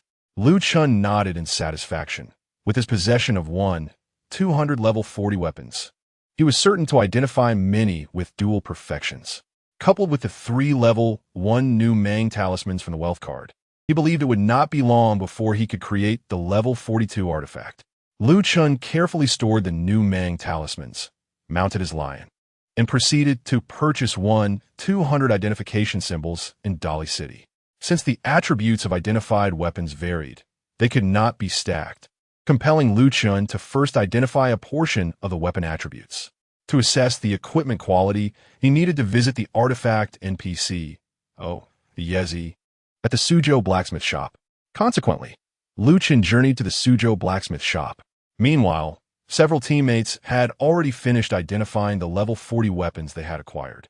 After all, their haul of miscellaneous items paled in comparison to Chen's vast collection, resulting in a shorter clearing time, and they had claimed the wealth card level 40 rewards. Identifying a dozen or so weapon attributes and qualities was a swift affair. Team, Big Egg, I've finally struck luck. 2 dual perfections, Crystal Jade Fan and Splitting Water Amaze Stab. I'll keep one for myself and sell the other. It's simply too perfect. In the team chat, Big Egg exclaimed with delight, Haha, I've identified 2 dual perfect weapons out of 11. I am thoroughly satisfied. The captain, Big Egg, was overjoyed, bouncing around in excitement after discovering 2 level 40 dual perfect weapons. This exuberance is hardly surprising, as the game had just commenced and Big Egg had reached level 40. Who wouldn't he desire to craft a visually striking, powerfully attributed artifact swiftly? The equipment quality is categorized into 4 tiers: ordinary, intermediate, excellent, and perfect. A dual perfect weapon requires both internal and external attributes to possess perfect quality. Even without a background in probability, one can deduce that the chances of obtaining a dual perfect weapon are quite slim. Thus, Big Egg's success in identifying 2 dual perfect weapons from 11 attempts left him immensely gratified. In the same team, a player known as Street Slayer chimed in, How fortunate. I also have 2 dual perfect weapons. I plan to sell one. Similarly, the Mingjiao member was enjoying good fortune, having also identified 2 dual perfect weapons. However, not everyone was so fortunate. Mule, another team member, lamented, Is this real? I've identified 9 weapons, and not a single one is dual perfect. Oh no, how could this happen? I feel like crying. The carefree player felt utterly disheartened, having acquired 9 level 40 weapons without a single dual perfect quality among them. From initial hope to shattered expectations, his morale was waning. Big Egg teased, Mule, your luck is quite something, but this is still pretty normal, I suppose. Huh, forgive my unkind laughter. Street Slayer added, Count me in for the laughter. Calcium from Blue Bottle shared, I managed to get 1 dual perfect weapon out of 13. I don't expect too much. Having 1 is sufficient for my needs. Hee hee. The team members exchanged their feelings of joy, anger, and sorrow regarding their identification of dual perfect weapons. Meanwhile, Lu Chen had arrived at the blacksmith shop in Suzhou and began conversing with the artifact NPC, Oyezi, to assess the quality of his level 40 weapons. Bagua Xianhua Axe weapon type. Axe level, 40 star rating, 1 external attack, 96 agility, 3 all attributes, 1 external quality. Intermediate, 9, internal quality, excellent, 12. The first weapon was not dual perfect, prompting Lu Chen to continue his assessments. Zimu Wu Jin Ring. Ring type level, 40 star rating, 1 poison attack, 3 internal attack, 99 hit rate, 54 stamina, 6 external quality, perfect 17, internal quality, perfect 17, to Lu Chen's delight. The second weapon was indeed dual perfect. He continued to enthusiastically assess more weapons, subsequently identifying numerous dual perfect items. At that moment, a curious teammate inquired, "Handsome, how many dual perfect weapons have you obtained?" The team members shared their counts of dual perfect weapons, and they were eager to know how many Lu Chen had identified. Hearing the question, Lu Chen, while continuing his assessments, replied with a smile, "Not many, just 5. 5? Several teammates wore expressions of disbelief, as Lu Chen claimed to have identified 5 dual perfect weapons. This seemed utterly implausible. Team, Handsome shocking the world, Mother and Child Black Gold Ring, Crystal Jade Fan, Water Splitting a May Dagger, King Yu's Blade. What incredible luck to have discovered 5. Upon examining the equipment images Lu Chen shared, the teammates were astonished to find that they were indeed all dual perfect. Incredible. How could such fortune exist? I felt a pang of jealousy. Woe is me. Despite having 9 weapons, I haven't even found a single one, while Handsome shocking the world managed to identify 5. How can a misfortunate wanderer like me endure this? Is it true that being handsome grants an advantage in weapon identification? Several teammates looked on with envy, their eyes nearly reddening with jealousy, their mouths sour with longing. At that moment, a single dual perfect weapon could fetch a handsome price, and Lu Chen had identified 5. Big Egg took a deep breath and inquired, "Hey, Handsome, how many weapons did you identify in total?" 15 or 16. I haven't counted precisely, Lu Chen replied dismissively. The group could only marvel at Lu Chen's extraordinary luck upon hearing that he had identified 5 dual perfect weapons from a mere 15 or 16. Yet was it merely 5? Lu Chen had casually downplayed the matter.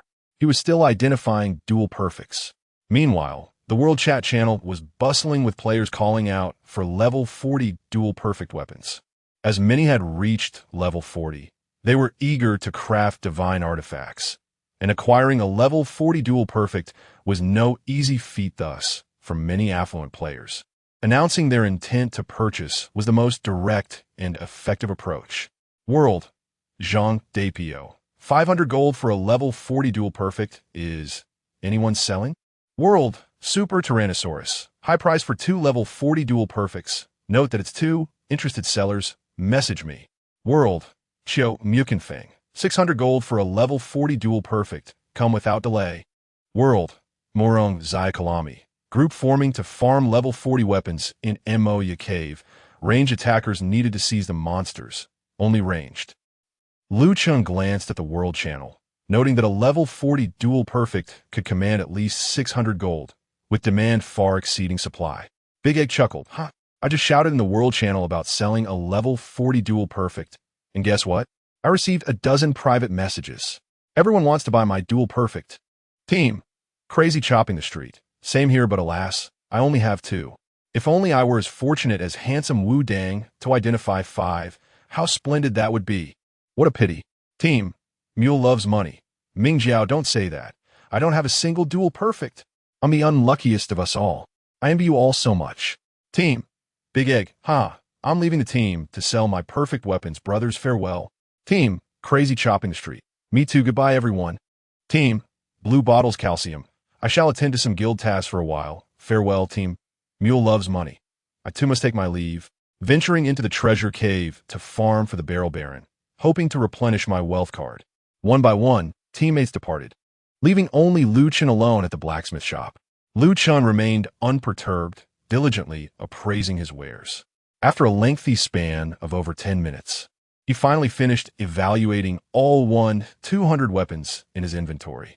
Upon a brief calculation, he discovered that the total count of flawless dual-perfect weapons amounted to 200. Not a single one more, precisely 200 pieces of dual perfection. Many players would dream of acquiring just one dual-perfect weapon. Yet Chen possessed a staggering 200. Truly astonishing.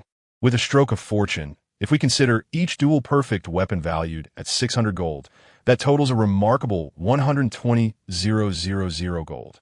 After calculating the total worth of his dual-perfect weapons, Chen could not help but gasp in astonishment. A staggering value of 120,000 gold coins. It is noteworthy that the current game's recharge ratio stands at 1, meaning that for every 1 renminbi deposited, one receives 1 gold coin. The exchange rate between cash and gold coins is equal. Thus, 120,000 gold equates to 120,000 RMB.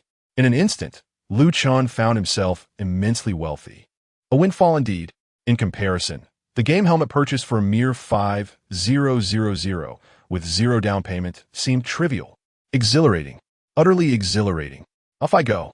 To set up my stall, Chen mounted his steed, the dancing lion, and made his way to the bridge in Suzhou, preparing to establish his marketplace. Chapter 10. The Wealthy Young Lady and the Crimson Rose. I desire them all. Chen opted to set up a stall to sell these 200 exquisitely crafted dual-perfect weapons. In Suzhou, there are 2 prominent locations for street vending: Dong Street, emerging from the blacksmith shop, and Westbridge Street. Generally speaking, the foot traffic at Westbridge is notably higher. Chen made his way to the Westbridge. At this moment, the area was already bustling with dozens, if not hundreds, of stalls, each boasting a myriad of enticing titles. 40 unidentified weapons, a dual-perfect weapon. Treasure map, full 5 gold. Location marker on sale. Gemstone goods clearance. Chen chose to observe the market dynamics first, ensuring he was well-versed in the pricing of various items. He scrutinized each stall. Level 1 rubies at 8 gold, red crystals at 7 gold, treasure maps at 5 gold, purple bamboo arrows at 10 gold. The prices for dual-perfect weapons range from 630 to 650 gold. Even the unidentified level 40 weapons were being sold for 70 to 80 gold apiece. The market price for a level 40 dual-perfect weapon hovers around 600 gold. Chen found this consistent with his expectations. Approximately 600 gold was indeed the going rate for a level 40 dual-perfect weapon. After all, one must account for a 5 tax on sales at stalls, which solidifies this price range. Now that he understood the pricing landscape, it was time to set up his stall. He sought a prime location, one that was conspicuous. After meandering around the vicinity of the West Bridge, he finally established his stall amidst the multitude of vendors. He opted for a straightforward name: a few level 40 dual-perfect weapons. Once he had named his stall, Chen displayed 5 dual-perfect weapons. This quantity was already considerable. Most vendors typically showcased no more than 2. To avoid unnecessary complications, he refrained from overloading his stall with dozens or hundreds of items, as it could lead to convoluted explanations. Furthermore, an excessively stocked display could prompt customers to haggle, so he decided on 5 for now. As for the price, he set it at 650 gold, while indicating in the vendor's message section, trade at 600 gold each. The tax-free trade price was 600, but those affluent players who found the process tedious could opt for the direct purchase. However, such players were evidently rare. Most would not hesitate to part with their gold. As soon as Chen's stall opened, several players immediately gathered nearby. They engaged in conversation or left messages at the stall. How do you have so many dual-perfect weapons? Could you gift one to my sister? I'll take them all at 550 each for a tax-free trade. Can you lower the price a bit? I want to. You're quite handsome. Can you give me a discount? Chen felt somewhat exasperated. Why were all these individuals attempting to haggle? Everyone seemed eager to acquire divine artifacts. Yet they were attempting to negotiate prices for the highly sought-after level 40 dual-perfect weapons? Was there a misunderstanding? The terms were clearly laid out. 600 gold each. Take it or leave it. If they were not interested, they could simply walk away. Chen remained steadfast, resolutely declining all attempts at negotiation from the players. Of course, There were also a number of generous players. "My friend, let us trade. I'll take 2-1 for my wife." A man in his 30s or 40s decisively purchased 2 flawless dual weapons from Chen for 200 gold coins. "I want one. I have enough gold for the transaction." A young Murong lad swiftly bought a flawless dual weapon for 600 gold coins and hurried to the blacksmith to accept the legendary artifact quest. "Boss, I've sent you a trade request. Please accept it quickly," an anxious Starry Sky player urged, fearing he might miss out. "Does the boss still have flawless dual weapons? Please reserve one for me. I'll borrow some gold from my friend." A young member of the Beggars Guild rushed to find a friend to lend him money. And half a minute later, he returned. "Boss, I'm back. Let's trade." The transaction was successful. Haha, with this flawless dual weapon, I can finally embark on the artifact quest. The young beggar laughed heartily as he departed.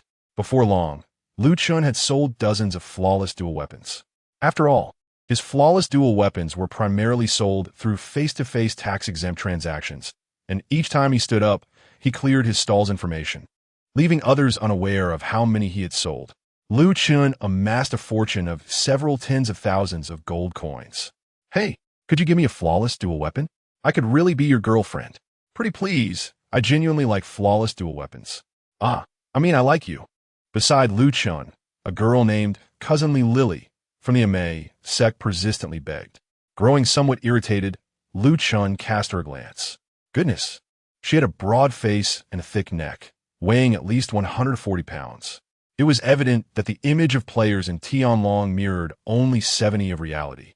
So even if she were to pursue him, Chen had no interest. "Stop bothering me. Go cool off." Chen activated the game's block feature, effectively silencing and obscuring her presence, bringing him a sense of tranquility. Subsequently, Chen continued to sell dozens more flawless dual weapons, totaling 100 sold. He directly pocketed 60,000 gold coins. Delightful. With another 100 weapons remaining, at this pace, they would sell out in mere minutes. The current demand for flawless dual weapons among players was remarkably high. Even with Chen's 200 pieces introduced to the market, it barely stirred a ripple. After all, a server could host tens of thousands, even over 100,000 players, all eager to craft legendary artifacts. Thus, the demand for flawless dual weapons was clearly outstripping supply, especially since Chen's price of 600 gold coins per piece was quite reasonable. Players genuinely in need and desire would undoubtedly purchase from Chen upon encountering him. Chen set up his stall once more, displaying several flawless dual weapons, maintaining the usual price of 600 gold coins each. At that moment, a pink-haired woman rode in on a lion dance mount. Many players nearby turned their attention to her, and Chen too noticed her. It wasn't that he was smitten. Rather, her striking pink hair was simply too captivating. In all his time in the game, it was the first occasion he had encountered a player with hair that wasn't black, as the game generates character appearances based solely on height and facial features.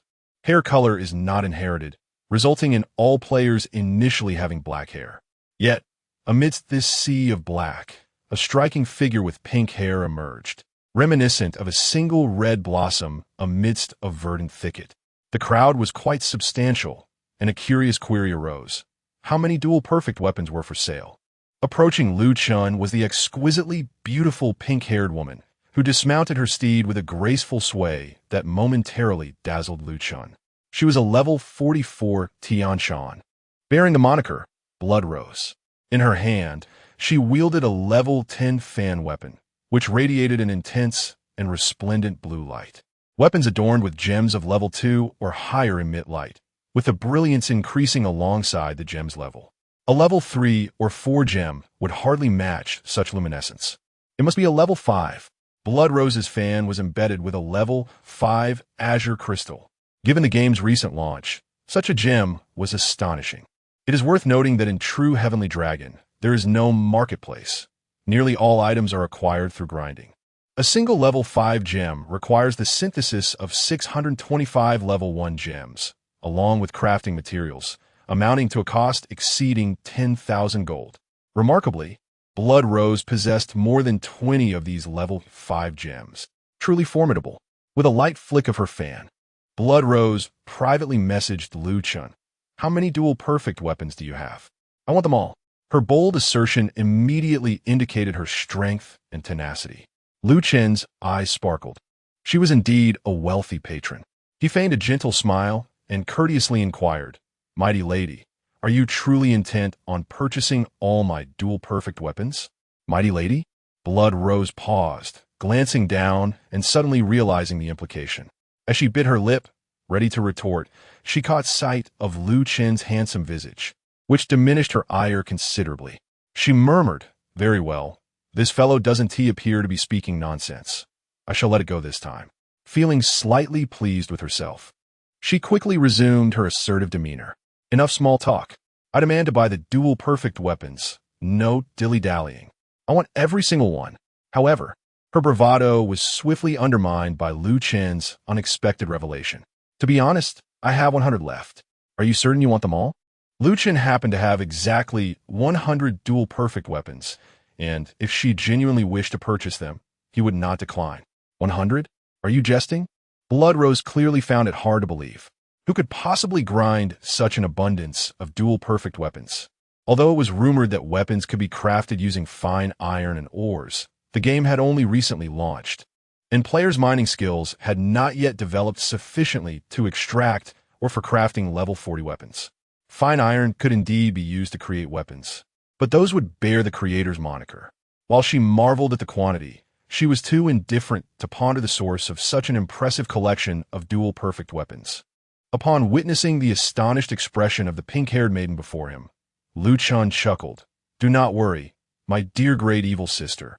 I am a person of integrity and never deceive others." The Blood Rose shot him a glare, retorting, "Do not call me great evil sister." "Very well, great evil sister," Lu Chen replied cheerfully. "You." Blood Rose felt somewhat exasperated, but she understood that everyone had the right to speak their mind, and there was little she could do to restrain Lu Chen's playful banter. Sighing, she conceded that he could call her whatever he wished, especially since not everyone was worthy of such a moniker. With a resigned attitude, Blood Rose declared, "Let us dispense with the pleasantries. I want 100 pairs, and I always keep my word." This time, it was Lu Chen who was taken aback. Was she genuinely intent on purchasing 100 pairs of the dual perfection? But, great evil sister, why would you need so many? You would only make use of 1 or 2 at most, he kindly cautioned her. "Oomph," Blood Rose replied with a triumphant huff, twirling her folding fan with an air of superiority. "It is because I have just established a guild, and I urgently need to recruit talented individuals. Recruiting talent requires capital, so I intend to gift every player who joins my guild a pair of dual perfection." Oh, now it all made sense. Blood Rose's acquisition of the dual perfection was aimed at enticing players to join her guild, as a level 1 guild could accommodate 100 members. Purchasing 100 pairs was hardly excessive for her, and she proceeded without hesitation. However, Lu Chen couldn't shake off the feeling that it seemed a bit extravagant.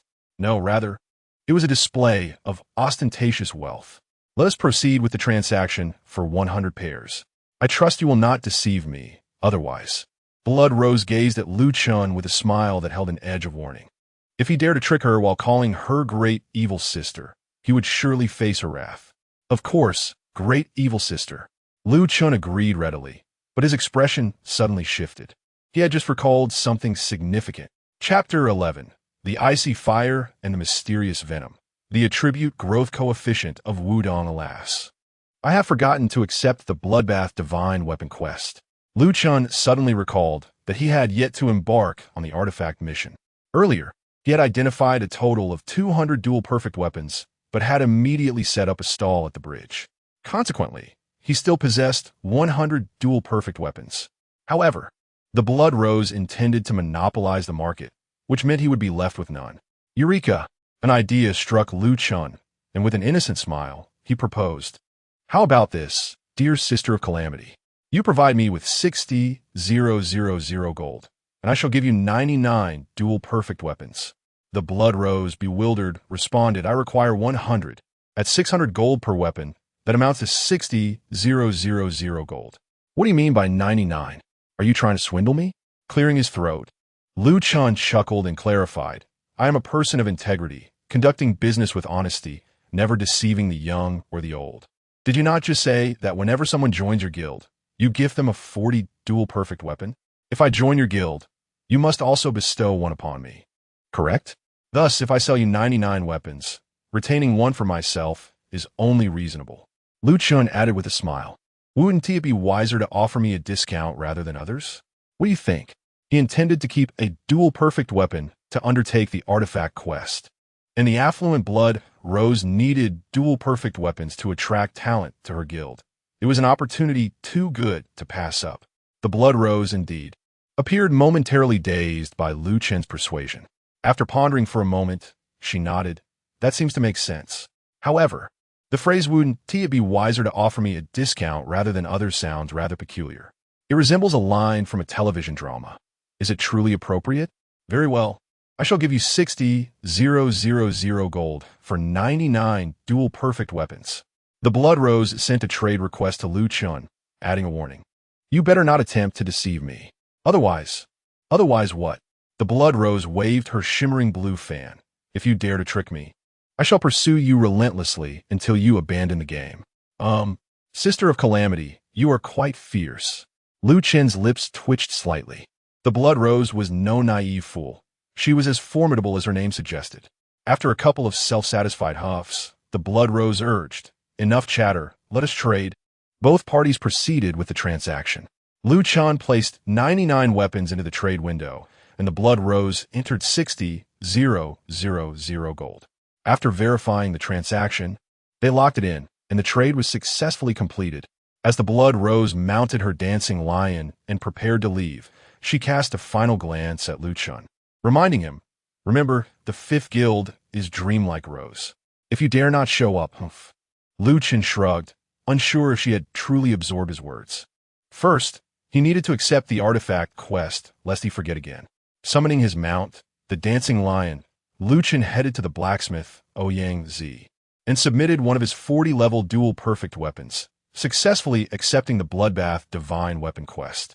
Quest requirement: eliminate 1,000 monsters within 10 levels of your own. Today, Lu Chen has been engaged in battling monsters in the wilderness. The task of defeating 1,000 creatures for the divine artifact can be postponed for now, as the quantity of the new Mang Shinfu remains insufficient. He decides to attend to other matters first, beginning with an examination of his inventory and storage. Lu Chen sold 199 perfectly dual-crafted items, and combined with the several thousand gold coins obtained from selling miscellaneous goods, he now possesses an astonishing sum of 123,560 gold coins. It is indeed quite shocking. Currently, the exchange rate of gold coins to RM currency stands approximately at a 1-to-1 ratio, meaning that 120,000 gold coins equate to 120,000 RM currency. This implies that Lu Chen, after 2 hours of monster hunting in the Moya cave, has earned 120,000. In fact, it is even more. His inventory also contains tens of thousands of yellow papers, hundreds of crafted materials like the purple bamboo arrows, and a plethora of level 1 gemstones. One can only say that with the Hundredfold Reward system activated, Lu Chen finds the experience of earning gold in the true heavenly dragon immensely gratifying. Wealth comes with such ease. Why bother with laborious work? What need is there to be a mere clothing model? Earning in-game currency is far more lucrative than holding a job. Next month, he need not worry about his sister's medical expenses. This realization also instills hope in Lu Chen. At the very least, after activating the Hundredfold Reward system, he can amass considerable wealth in the true heavenly dragon, affording his sister's exorbitant treatment costs. And as long as the therapy continues, there remains a possibility for her recovery. Lu Chen exhales slowly, feeling a genuine sense of relief. The future appears to be bright once again. After a brief moment, his thoughts return to the game. There is no rush to withdraw the gold coins. First, he must enhance his gemstones to become stronger. Only by becoming more formidable can he tackle more dungeons, acquire precious items, and earn even greater wealth. This will also enhance his enjoyment of the game. Lu Chen understands that one cannot solely focus on immediate gains. A broader perspective is essential. As the game has just launched, the initial progression for players is crucial, necessitating strength, Strength is imperative for conquering more dungeons and accomplishing more tasks. So, how does one become stronger? The most straightforward method is through gemstones. In the Heavenly Dragon, gemstones are among the most vital gameplay elements. There is hardly any problem that cannot be resolved with the right gemstones. If such a problem exists, it is likely due to the inadequacy of gemstone levels. What level of gemstones should one pursue? As someone with a system, levels 3 and 4 are far too low to suffice. At the very least, one should start with level 5. For the vast majority of current players, possessing a full set of level 3 or 4 gemstones is already an impressive achievement. After all, gemstones are expensive. A level 3 gemstone may cost around 400 gold coins, which converts to 400 RM currency. A level 4 gemstone, multiplied by 5, costs over 2,000 RM currency, while a level 5 gemstone escalates to over 10,000. For instance, the 20 or so level 5 gemstones embedded in the Blood Rose S gear cost over 200,000, showcasing remarkable financial prowess. Moreover, another possibility arises with the game's recent launch. Gemstones within the game are primarily obtained through defeating wild monsters, completing dungeons, or opening treasure chests, resulting in limited availability. Once the supply of gemstones increases, it is likely that affluent players will soon acquire level 6 and 7 gemstones. Please refrain from getting entangled in the exchange rate between gold coins and RM coins. This book establishes a 1-to-1 ratio. The narrative presents Tianlong in a virtual reality format and introduces item drops to enhance the value of players' efforts. After all, after toiling for an entire day, discovering that the items acquired are worth less than the cost of electricity would be quite disheartening. Chen likewise intends to commence with level 5 gemstones. First, he examines the contents of his backpack. Within the materials section, he is astonished to find over 1,000 various level 1 gemstones. 300 blue crystals, level 1. 200 red crystals, level 1. 200 yellow crystals, level 1. 300 rubies, level 1. 200 amethysts, level 1. And 100 emeralds, level 1. As Chen gazes upon these diverse level 1 gemstones, he is confronted with a perplexing dilemma. What attribute should his Wudong embody? Indeed, Wudong is a rather intricate sect, as its primary attributes encompass the elements of ice, fire, and the mystical. Furthermore, it boasts the highest internal skill growth among the 10 major sects, though it appears that Murong's internal skill development is similarly exceptional. Thus, various attributes emerge within the Wudong: Ice Wudong, Fire Wudong, Mystic Wudong, or Internal Skill Wudong. What attribute should Chen choose for his Wudong? Perhaps he should consult the AI assistant.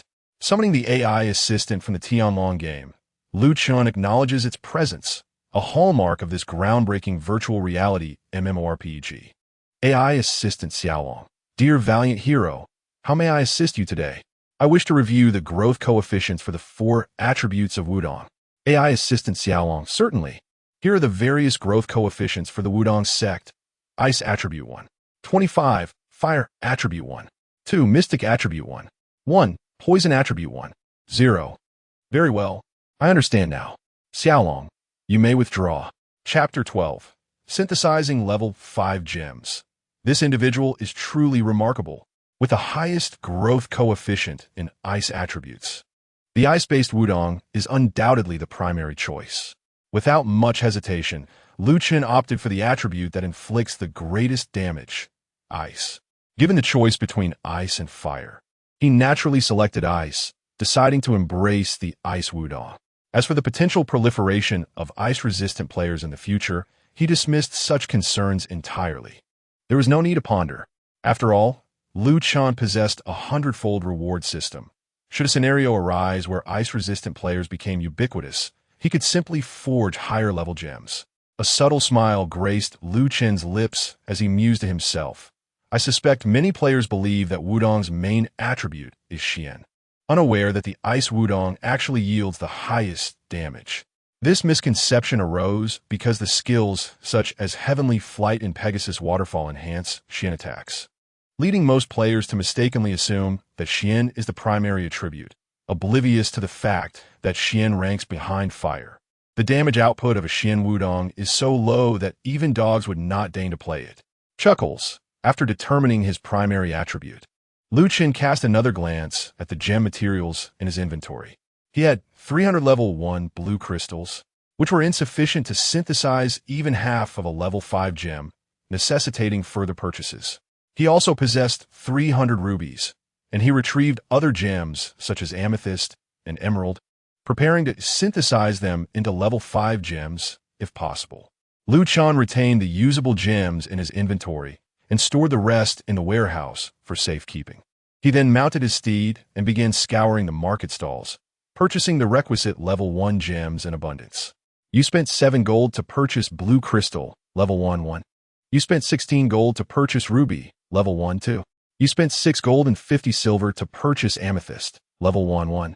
You spent 16 gold and 35 silver to purchase emerald, level 1. You spent 40 gold to purchase gem synthesis, rune 1. The prices for level 1 gems range from 1 to 8 gold. Among them, rubies, which enhance stamina, commanded the highest price, around 8 gold.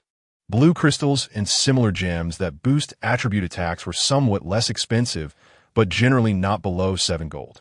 Gems like amethyst and emerald, which increase hit or dodge rates, were even cheaper, priced around 6 gold, while lesser-used gems, such as garnet and peridot, were sold for merely 1 gold. However, the price of gem synthesis runes was rather steep, with each fetching 40 gold. Thus, one could estimate the cost of a level 3 gem based on market prices. Taking level 3 blue crystal as an example, the average price for level 1 blue crystal is approximately 7 gold or slightly more. And synthesizing a level 3 gem requires 25 of them, resulting in a gem cost of 175 gold. Additionally, 6 gem synthesis runes are needed, priced at 40 gold each, amounting to 240 gold. Consequently, the runes constitute the bulk of the expense. Adding these together, 175,240,415 gold. Furthermore, the NPC charges a processing fee of about 5 gold during gem synthesis. Thus, 420 gold. Therefore, the total cost for a level 3 blue crystal gem is approximately 420 gold. Currently, the ratio of in-game gold to RM currency is 1:1, translating to 420 currency units for a single level 3 gem. Many ordinary players yearn to equip themselves with a complete set of level 3 or 4 gems, primarily due to the exorbitant prices attached to these gems. Acquiring a full set of level 3 gems signifies considerable strength, with each level 3 gem priced at 420 gold, which is not unreasonable. However, for Lu Chen, who possesses a substantial wealth of 120,000 gold, this does not significantly alter his ambition to begin with level 5 gems. After scouring the stalls in Suzhou, he teleported to Luoyang to continue his search. The stalls in Luoyang vastly outnumbered those in Suzhou, and it took him several minutes to complete his rounds. At this moment, his inventory boasted thousands of level 1 blue crystals and red gems, along with hundreds of gem synthesis symbols. Yet this was insufficient. Lu Chen once again took to the world, faction, city, and nearby channels to announce his desire to purchase level 1 blue crystals and red gems. World, handsome, shocking the world. Purchasing level 1 red gems for 8 gold and level 1 blue crystals for 7 gold in large quantities. Also acquiring level 2, 3, and 4 gems. Synthesis symbols for 40 gold. Come trade with me at the Luoyang Gem NPC. Lu Chen's persistent calls yielded him over 1,000 level 1 blue crystals and red gems. However, his luck soon dwindled. After all, the game had only recently launched, and the availability of level 1 gems was still quite limited. Additionally, many other players were also on the hunt for gems. For instance, the player known as Bloodrose, who had fully equipped herself with level 5 blue crystals and red gems, had consumed thousands of level 1 gems from the region. Lu Chen glanced at his inventory. He had 2 630 level 1 blue crystals and 3 155 level 1 red gems. Ice Attack gems could be synthesized into 4 level 5 gems and Stamina gems into 5 level 5 gems. However, his gold reserves had dwindled to just over 10,000. So he decided to synthesize only this amount for now. Given the scarcity of level 1 gems in the region and his remaining gold, it was prudent to pause his gem acquisition endeavors. At that moment, a message from another player flooded his private chat. Private chat, glorious little fish. Hey, do you want level 1 blood crystals? I have over 100. Just a friendly reminder, Wudong has low health. 1 point of stamina equals 44 health. It would be a loss to equip red gems. Wudong should use blood crystals instead for greater health. You can still change your mind. Quickly purchase my 100 level 1 blood crystals. Lu Chen noted the player's message and merely smiled. He had long studied this game. He was well aware of Wudong's low health. He knew precisely which gems to equip. There is a distinct difference between blood crystals and red gems. Blood crystals directly increase health limits. For instance, a level 3 blood crystal can augment health by 2066 points, whereas a level 3 red gem adds merely 37 points of stamina, when calculated based on Wudong's 1 stamina, equating to 44 health. A level 3 red gem only increases health by 620 points. Consequently, a level 3 blood crystal surpasses a red gem by 438 health points. At first glance, it seems that red gems do not provide as much health as blood crystals. However, here lies the crux in the game. The directly added health does not factor into the percentage of the health limit. After reaching level 90, players benefit from a 12 increase in health cap from the concealed weapon shield and a 14 increase from artifacts above level 92, both of which are calculated based solely on the player's stamina. The directly added health from other sources is not included in this calculation. This implies that players do not receive health cap bonuses when utilizing blood essence stones. Only rubies provide such benefits. Therefore, even for players of the Wudong sect, although the initial health provided by blood essence stones may be inferior to that of rubies, one must still opt for rubies, unless one is a low-level Wudong player, or other classes like Xiaoyao or Amei, who are struggling with low health. Hence, blood essence stones are truly less advantageous than rubies. Thank you, but I shall still choose rubies.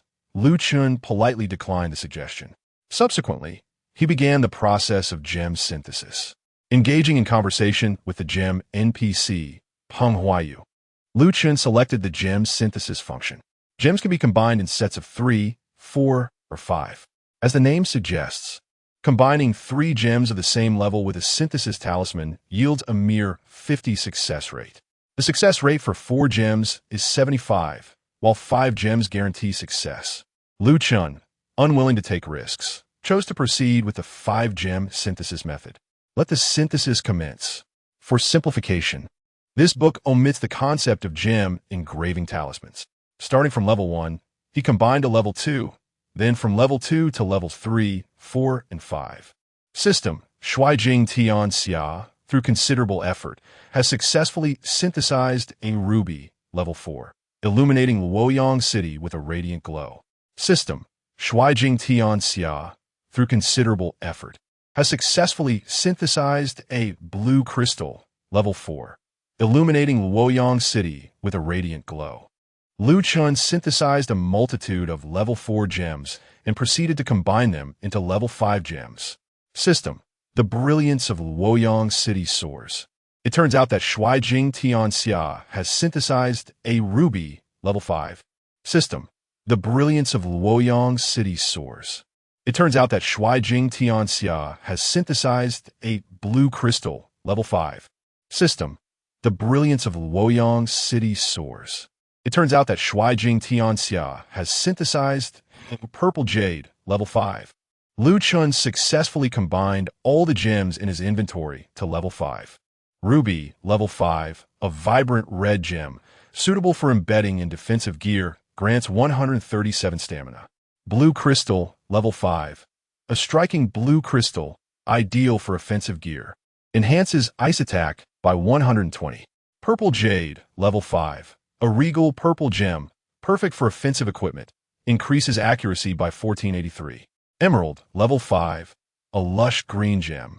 A top-tier jade can be embedded in defensive gear, providing 494 evasion. As players synthesize gems of level 4 and above, announcements are made in the system channel. causing Lu Chen to flood the channel with his achievements, catching the attention of numerous players who marveled at his prowess. Creating level 5 gems? This player is truly formidable. A master of Wudong, Shuai Tian Xia? One impressive name, and indeed, it lives up to its reputation. How could level 5 gems not be impressive? Wait, ISNT this master from Wudong? Why is he synthesizing blue crystals that boost ice attack? Does this master still require accessories? The younger brother is quite obedient, seeking support and protection. A level 5 gemstone costs over 10,000. The esteemed player possesses remarkable prowess.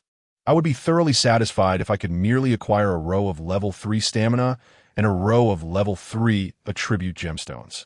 Indeed, many players, upon witnessing Lu Chen synthesizing several level 5 gemstones, have privately messaged him, seeking mentorship, companionship, or even to become his subordinate. It seems somewhat absurd, does it not? Yet, this is hardly surprising, considering that acquiring a single level 5 gemstone now demands over 10,000 gold coins, RM currency. Nearly double the price of a level 7 gemstone in a certain parallel world S official server, which stands at over 6,000. Thus, those who can obtain level 5 stones are undoubtedly formidable figures. In the eyes of countless players, Lu Chen epitomizes such an extraordinary powerhouse. Chapter 13. We shall not compete with the big shots, but rather with the charming ones. Lu Chen had successfully synthesized 4 level 5 blue crystals, 5 level 5 red gems, 1 level 5 amethyst, and 1 level 5 emerald. For the time being, that was all he had. Next, he would proceed to socket his equipment. Since all of Lu Chen's gear was below level 40, he would utilize the purple bamboo arrows for this task. Previously, while grinding in the MOU cave, he had collected 500 purple bamboo arrows, more than sufficient for socketing a few gems. He commenced the socketing process. Success. Success. When a player attempts to socket the first gem, success is guaranteed. However, the second and third attempts may result in failure. As Lu Chen was engaged in this endeavor, a familiar figure approached the gemstone courtyard in Luoyang. It was the Tianshan Big Egg, who had recently been grinding alongside Lu Chen. Finally, he had managed to acquire a complete set of red and blue gems, which had proven to be quite a challenge. He could not help but exclaim. In order to fill his inventory with level 3 red and blue gems, he had invested heavily, converting 8,000 yuan into 8,000 gold coins to purchase several hundred level 1 red and blue gems, along with gem synthesis scrolls. At that moment, the gemstone courtyard was bustling with players, particularly around the NPCs, where it was packed to the brim as many were busy socketing gems. Concurrently, Big Egg overheard some chatter in the vicinity about level 5 gems commanding over 10,000 gold coins, praising the prowess of the wealthy players. He paid little mind to this, as there would always be someone stronger, regardless of one's gem level. One must learn to be content. Being able to equip oneself with level 3 gems was already impressive. There was no need to compare oneself to the affluent elites. Better to measure oneself against the average players. For instance, it was sufficient to compete with those like Mad Slash and Little Handsome. Big Egg had boasted while grinding with Lu Chen that once he reached level 30, he would adorn himself with a full set of level 3 gems. He had come to socket gems today, and although he could not yet achieve a full set, settling for level 3 red and blue gems was still quite commendable. As he envisioned the next encounter with Lu Chen and their friends, he anticipated that they would likely shower him with praise upon seeing his level 3 gems. This made his investment of 8,000 yuan seem all the more worthwhile. With this thought, Big Egg's smile grew even brighter. Approaching the gemstone NPC, Peng Huayu, he suddenly spotted a familiar silhouette. Oh, ISNT that, Little Handsome. During his tenure as team captain, Big Egg had affectionately referred to Lu Chen as Little Handsome, a fitting moniker for someone as tall and striking as he. With excitement, Big Egg greeted Lu Chen. What a coincidence. Little Handsome is here, socketing gems too. Lu Chen, hearing Big Egg's voice, nodded slightly indeed. Ha ha! Big Egg burst into laughter. Those flawless dual weapons of yours must have fetched a handsome price. Tell me, how many level 3 gems are you planning to socket? Upon hearing this, a peculiar expression crossed Lu Chen's face. The large egg mistakenly believed that after selling several perfectly crafted weapons, he had made a fortune, which prompted him to inquire with Lu Chen about how many level 3 gems he should enhance. If it were merely a matter of upgrading to a full set of level 3 gems, Lu Chen would have accomplished that long ago.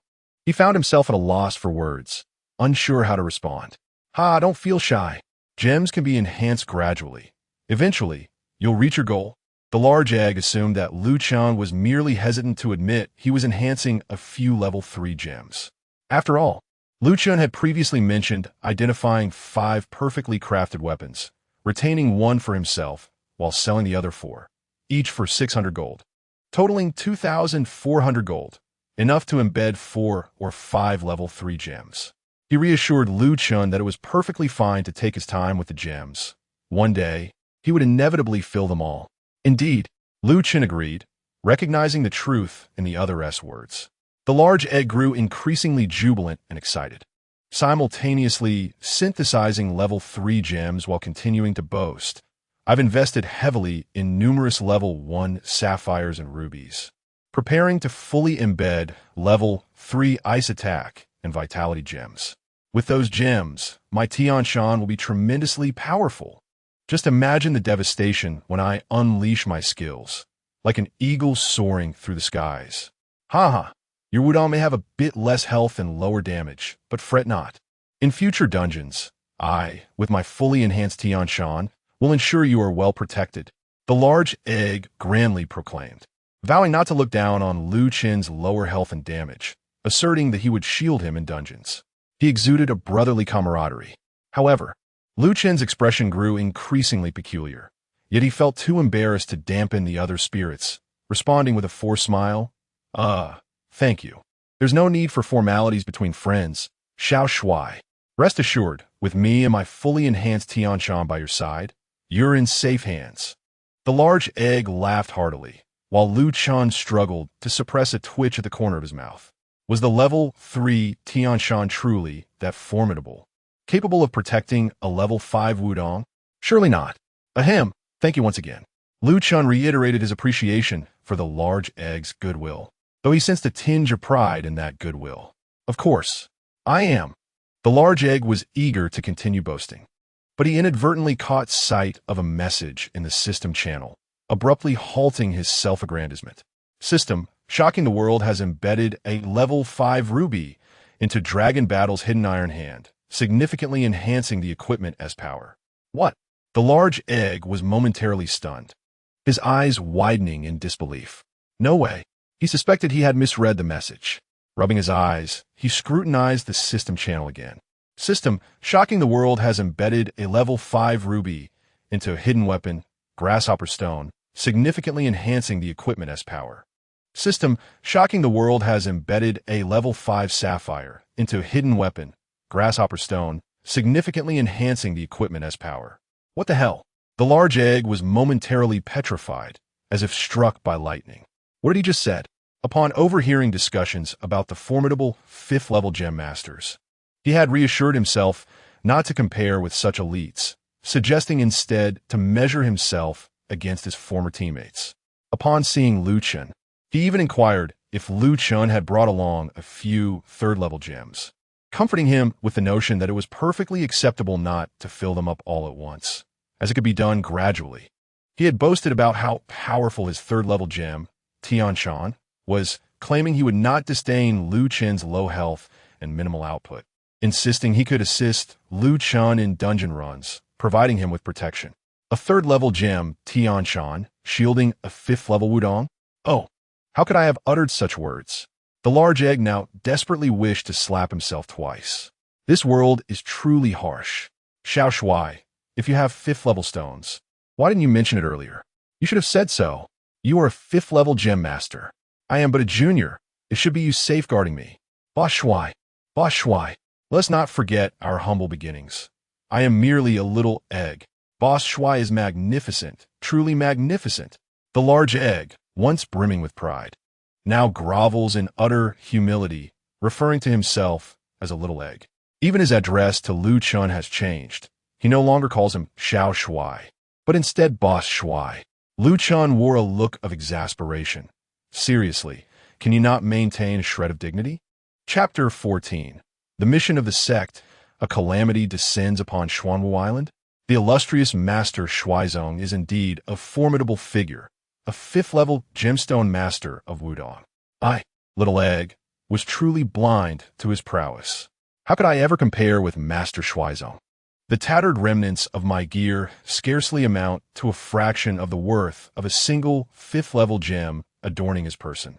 Master Shuaizong is truly remarkable. Little egg showered praise upon Lu Chen, indulging in excessive flattery. Lu Chen merely smiled in acknowledgement. What is the status of the character panel? Lu Chen perused his character interface. Character, Shui Jingshin, health limit, 40.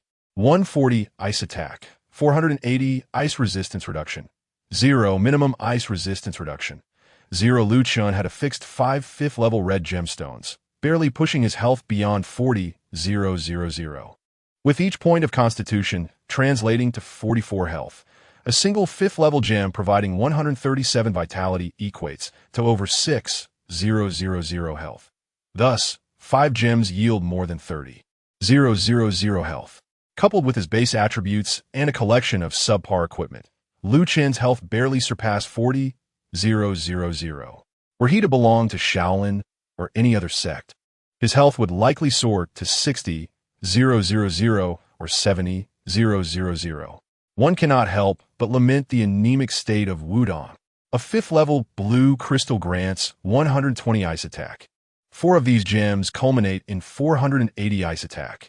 Lu Chen had contemplated acquiring some ice resistance reduction gems, yet the local market was devoid of stock, compelling him to postpone that endeavor. Nevertheless, even without ice resistance reduction, the 480 ice attack would afford substantial damage output. So be it. I shall await a time when I can amass more gold, and when the gem production in the market increases, I will gradually enhance my equipment with fifth-level stones. Lu Chen closed his character panel and glanced into his inventory, noting he had 340 gold remaining. Thus, the pursuit of leveling up and amassing wealth remains the prevailing theme. First, I shall return to Wudong Mountain to allocate my sect skills. Lu Chen resolved to return to the sect to allocate skills, for all his current mind techniques were at level 1, and his skills were woefully inadequate. It was imperative to elevate the levels of his mind techniques. He bid a brief farewell to Little Egg and activated the sect's summoning order, instantly returning to Wudong Mountain. Little Egg watched Lu Chen's disappearing figure, marveling. Master Shuaizong is indeed remarkable. Even his departing silhouette exudes such elegance. After a moment of reflection, he began to enhance his own 3-level red gemstones and blue crystals. At Wudong Mountain, Lu Chen sought out the martial arts instructor and upgraded his mind techniques to level 20, depleting all his experience points in the process. Level 20 was still too low. Further ascension was necessary. To elevate his mind techniques, Lu Chen required experience points. Having already engaged in monster hunting at the Moya Cave today, he realized that to gain experience, he had no choice but to either tackle dungeons or undertake quests. I can first complete the daily sect tasks. They yield a considerable amount of experience. Lu Chen resolved to pursue the sect tasks for experience. He promptly mounted his steed, the Dancing Lion, and sought out the Wudong task NPC, Zhang Zhonghong, to accept a sect mission. Zhang Zhonghong, where has my single short crafting blueprint, level 4, vanished to? If you can retrieve it for me, I shall reward you handsomely. Zhang Zhonghong, please assist me in locating Huanggong Road in Dali. These Lingji are a token of my appreciation. Zhang Zhonghong, kindly gather 5 Hisho for me. The tasks assigned by the sect typically involve fetching items, delivering messages, or capturing creatures, presenting no significant challenges. Lu Chen has successfully completed numerous sect tasks, amassing a wealth of experience and gold. For instance, upon completing the 15th task, he acquired over 30,000 experience points and 80 gold coins, a hundredfold reward. As the tasks progress, the rewards in terms of experience and gold increase. Players can complete a maximum of 20 tasks daily. Zhang Zhonghong, please help me capture an adult swallow. The 16th task involves capturing a creature. and Lu Chen promptly teleported to Xuanwu Island using the Sex teleportation service. Xuanwu Island is home to a variety of rare beasts ranging from levels 5 to 75, with swallows being the lowest level creatures at level 5, residing on the hillocks at the forefront of the island. Lu Chen ascended the hill, dismounted from his mount, and began to engage the swallows, effortlessly capturing an adult swallow. He then proceeded to use the Sex summoning decree to swiftly return to Wudong Mountain and complete the task. Lu Chen received 33,000 experience points and 88 gold coins. Zhang Zhonghong, please help me capture an adult raccoon. Again, a task of capturing a creature. The 17th task also involves capturing an adult rare beast, prompting Lu Chen to revisit Xuanwu Island, this time seeking the 25-level raccoons. He commenced his assault on the raccoons. With a formidable ice attack of 480 points, his damage output was considerable, effortlessly dispatching a raccoon within a few strikes. However, this time luck was not on his side. After defeating numerous raccoons, he encountered 2 baby raccoons, but failed to find an adult one. No more baby raccoons. I seek adults. Lu Chen persisted in his pursuit of the raccoons. Nearby, another unfortunate player, a 38-level starry disciple named Poison Tyrant, was engaged in battle with parrots. Lacking gem enhancements, his damage output was low, requiring numerous strikes to vanquish a 25-level parrot. After nearly 20 minutes, he had yet to capture an adult parrot. Noticing Lu Chen effortlessly dispatching raccoons nearby, he was taken aback. 2 strikes to defeat a raccoon? Poison Tyrant approached Lu Chen out of curiosity to inspect his equipment. To his astonishment, Lu Chen possessed 5-level stones and a 5-level ice attack Wudong. It dawned on him why Lu Chen was so adept at capturing raccoons. He had equipped over 10 5-level gems. Since the game's recent launch, players with 3-level gems were still scarce, making 5-level gems exceedingly rare, explaining Poison Tyrant's astonishment. In addition to Poison Tyrant, several other players were also capturing creatures in the vicinity. Among them was a level 40 male Ame named Jianghu Yungi, attempting to capture an adult squirrel not far from Lu Chen and Poison Tyrant. Having successfully subdued an adult squirrel, he was about to return to the sect to complete his task when he spotted a fearsome beast with sharp teeth and a fierce appearance approaching. The guardian beast of the island. On Xuanwu Island, the guardian beasts patrol various regions, launching fierce attacks on any players they encounter. In the area inhabited by squirrels, parrots, and raccoons, the guardian beast is at level 20. A level 20 guardian beast? The unassuming healer of the Jianghu, a male Ame disciple, felt an unexpected surge of audacity.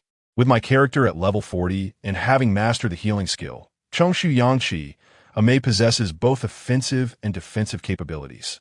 What fear should I have against a mere level 20 guardian beast? I wonder what treasures might drop upon its defeat.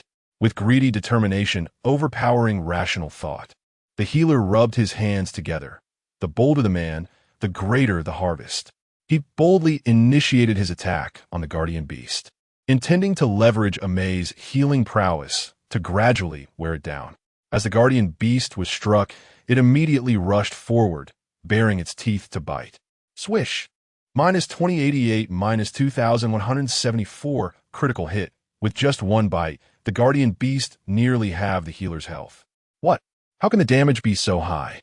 A level 20 guardian beast inflicts over 4,000 damage with a single bite?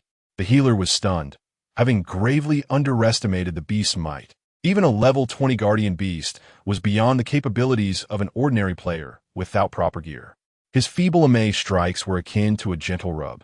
While the guardian beast bites reduced his health to a mere fraction, he stood no chance. The notion of healing while attempting to wear down the guardian beast was utterly absurd. Oh, why did I provoke this formidable creature? The healer was filled with regret, desperately fleeing for his life. However, in Tianlong, character movement speed is fixed. Without acceleration or teleportation skills, one cannot run swiftly. Ame lacks such abilities. So regardless of how fast the healer ran, the guardian beast pursued relentlessly. Minus 2,198, another bite left the healer with less than half his health. Help! Someone save me. I swear I'll never do this again.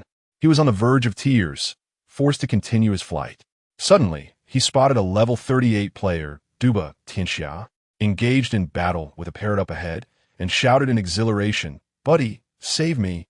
Upon hearing the shout, Duba Tianxia turned, his expression a mix of disbelief and ire. "What on earth is wrong with you? Why would you provoke the guardian beast? I've been cautiously avoiding it, and here you are, not only attracting its attention, but leading it right towards me. Damn you! I curse your name." Duba Tianxia had encountered the guardian beast several times while battling the parrot, and once, due to a moment of carelessness, he had been bitten to death. Now, with this Malame disciple drawing the beast closer, who wouldn't be enraged? Without a second thought, Duba Tianxia turned and fled. On Xuanwu Island, a comical scene unfolded as a ferocious guardian beast pursued two unfortunate souls who were frantically fleeing.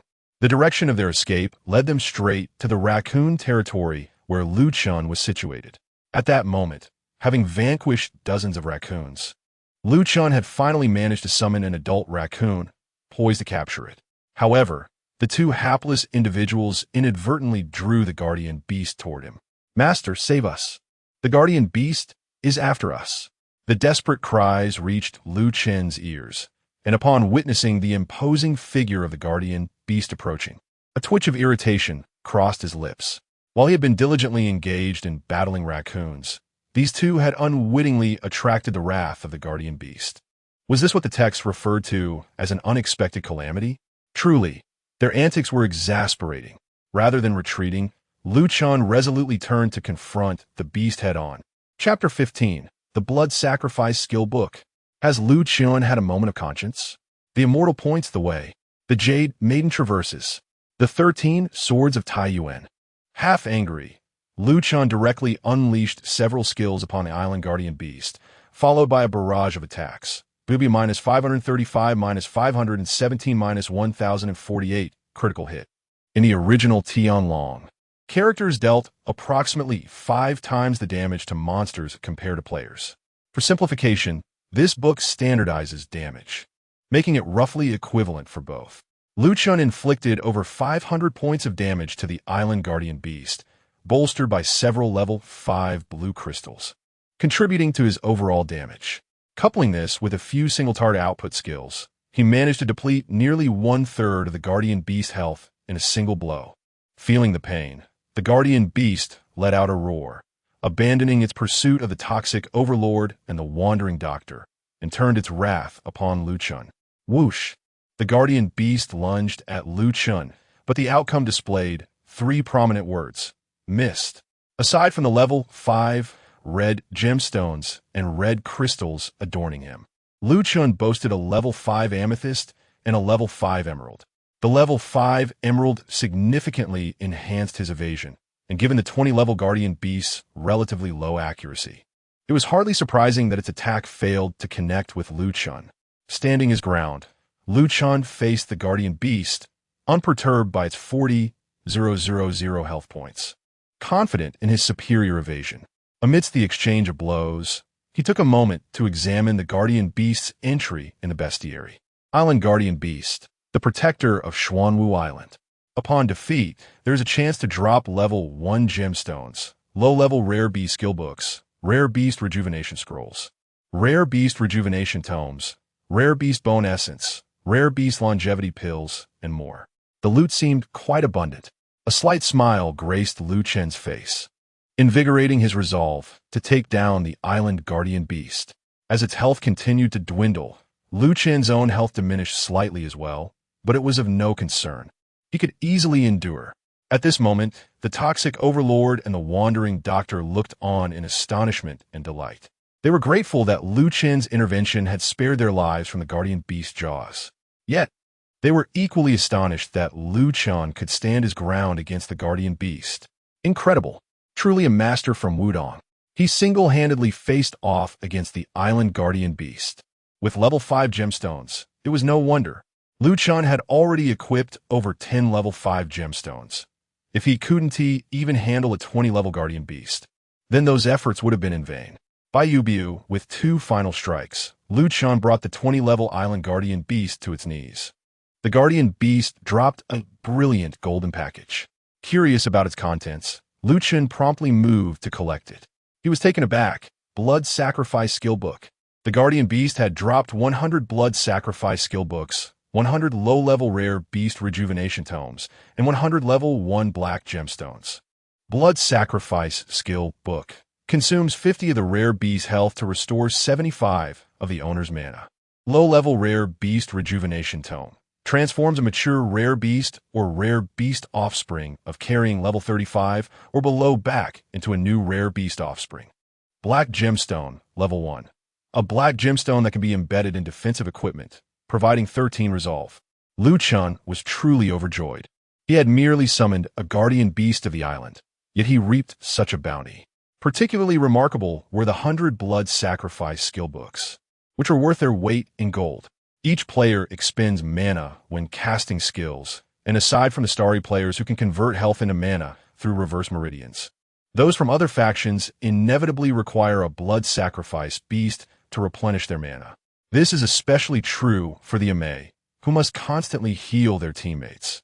Without a blood sacrifice, they would be utterly incapacitated, necessitating the presence of a blood sacrifice beast. Consequently, the demand for blood sacrifice skill books is immense, akin to the insatiable demand for perfect, level 40 gear. Even a standard blood sacrifice skill book can fetch 400 to 500 gold coins. With 100 in his possession, Chen's haul could be valued at 40 to 50,000 gold coins. This was not a misfortune that had befallen him, but rather a stroke of serendipity. He even felt a twinge of gratitude towards the unfortunate duo, Toxic Overlord and Jianghu Quack, for having led the Guardian Beast to him, allowing him to experience this unexpected joy. Hiding nearby, Toxic Overlord and Jianghu Quack approached cautiously only after Chen had dispatched the Guardian Beast, making their way to its lifeless form. However, they did not presume to claim any spoils. The Guardian Beast was slain by Chen, and as they were not in a party with him, they had no right to any loot. Jianghu Quack inhaled deeply, gazing at Chen with curiosity, and tentatively inquired, Esteemed one, did the Guardian Beast drop anything of note? Initially, Jianghu Quack had been blinded by greed, believing that his level 40 advantage and the Amae's unique ability to heal while attacking would allow him to challenge the Guardian Beast, only to be swiftly awakened to reality as the beast bit away a significant portion of his health. Now that the Guardian Beast lay defeated, his curiosity was piqued regarding its drops. Could you enlighten us about what treasures it yielded? Toxic Overlord edged closer, equally intrigued. Given their shared curiosity, Chen decided to indulge them. Not much, just a blood sacrifice skill book, a low-level precious beast rejuvenation tome, and a black gemstone, level 1. He replied with a slight smile, downplaying the significance. However, Jianghu Quack and Toxic Overlord were taken aback, their eyes nearly bulging in disbelief. No way. A blood sacrifice skill book. Truly a blood sacrifice, they exclaimed, particularly Jianghu Quack, whose eyes nearly glistened with greed upon seeing the blood sacrifice skill book that Chen had acquired. For an Ame, the allure of a blood sacrifice was immense. Jianghu Quack yearned to possess a blood sacrifice beast. A blood sacrifice book must be worth at least 400 to 500 gold coins, right? How envy of it? Toxic Overlord expressed his envy, then added, at least I am a starry player, able to convert health into mana, so I won't need to forge a blood sacrifice beast. I am grateful to be a starry player. Otherwise, acquiring a blood sacrifice skill book would cost me 400 to 500 gold coins. Esteemed one, how much for the blood sacrifice? I desire it. In the realm of martial arts, a mediocre healer cast a covetous gaze upon the blood sacrifice skill book held by Chen. As a member of the Ame sect, he was in dire need of such a tome to forge a blood sacrifice companion. Without it, he might find himself struggling to form a party for dungeon raids. Chen chuckled, of course, that can be arranged, provided the price is reasonable. How about a lower price? The healer suggested. How much are you willing to offer? Is 400 gold acceptable? Certainly not, Chen replied, aware that this offer was far too low. What about 420? Please, great one, have mercy and sell it to me.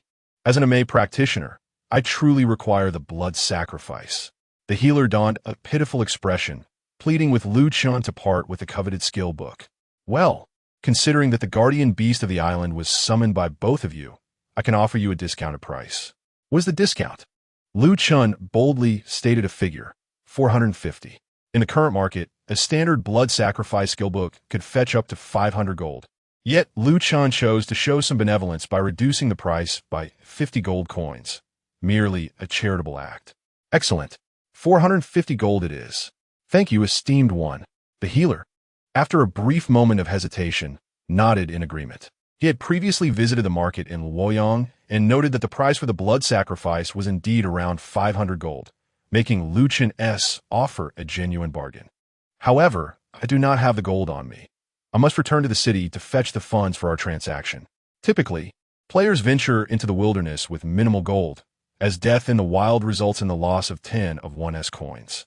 Furthermore, while hunting for pets on Xianyuan Island, one often encounters guardian beasts, making it impractical for the healer to carry several hundred gold coins.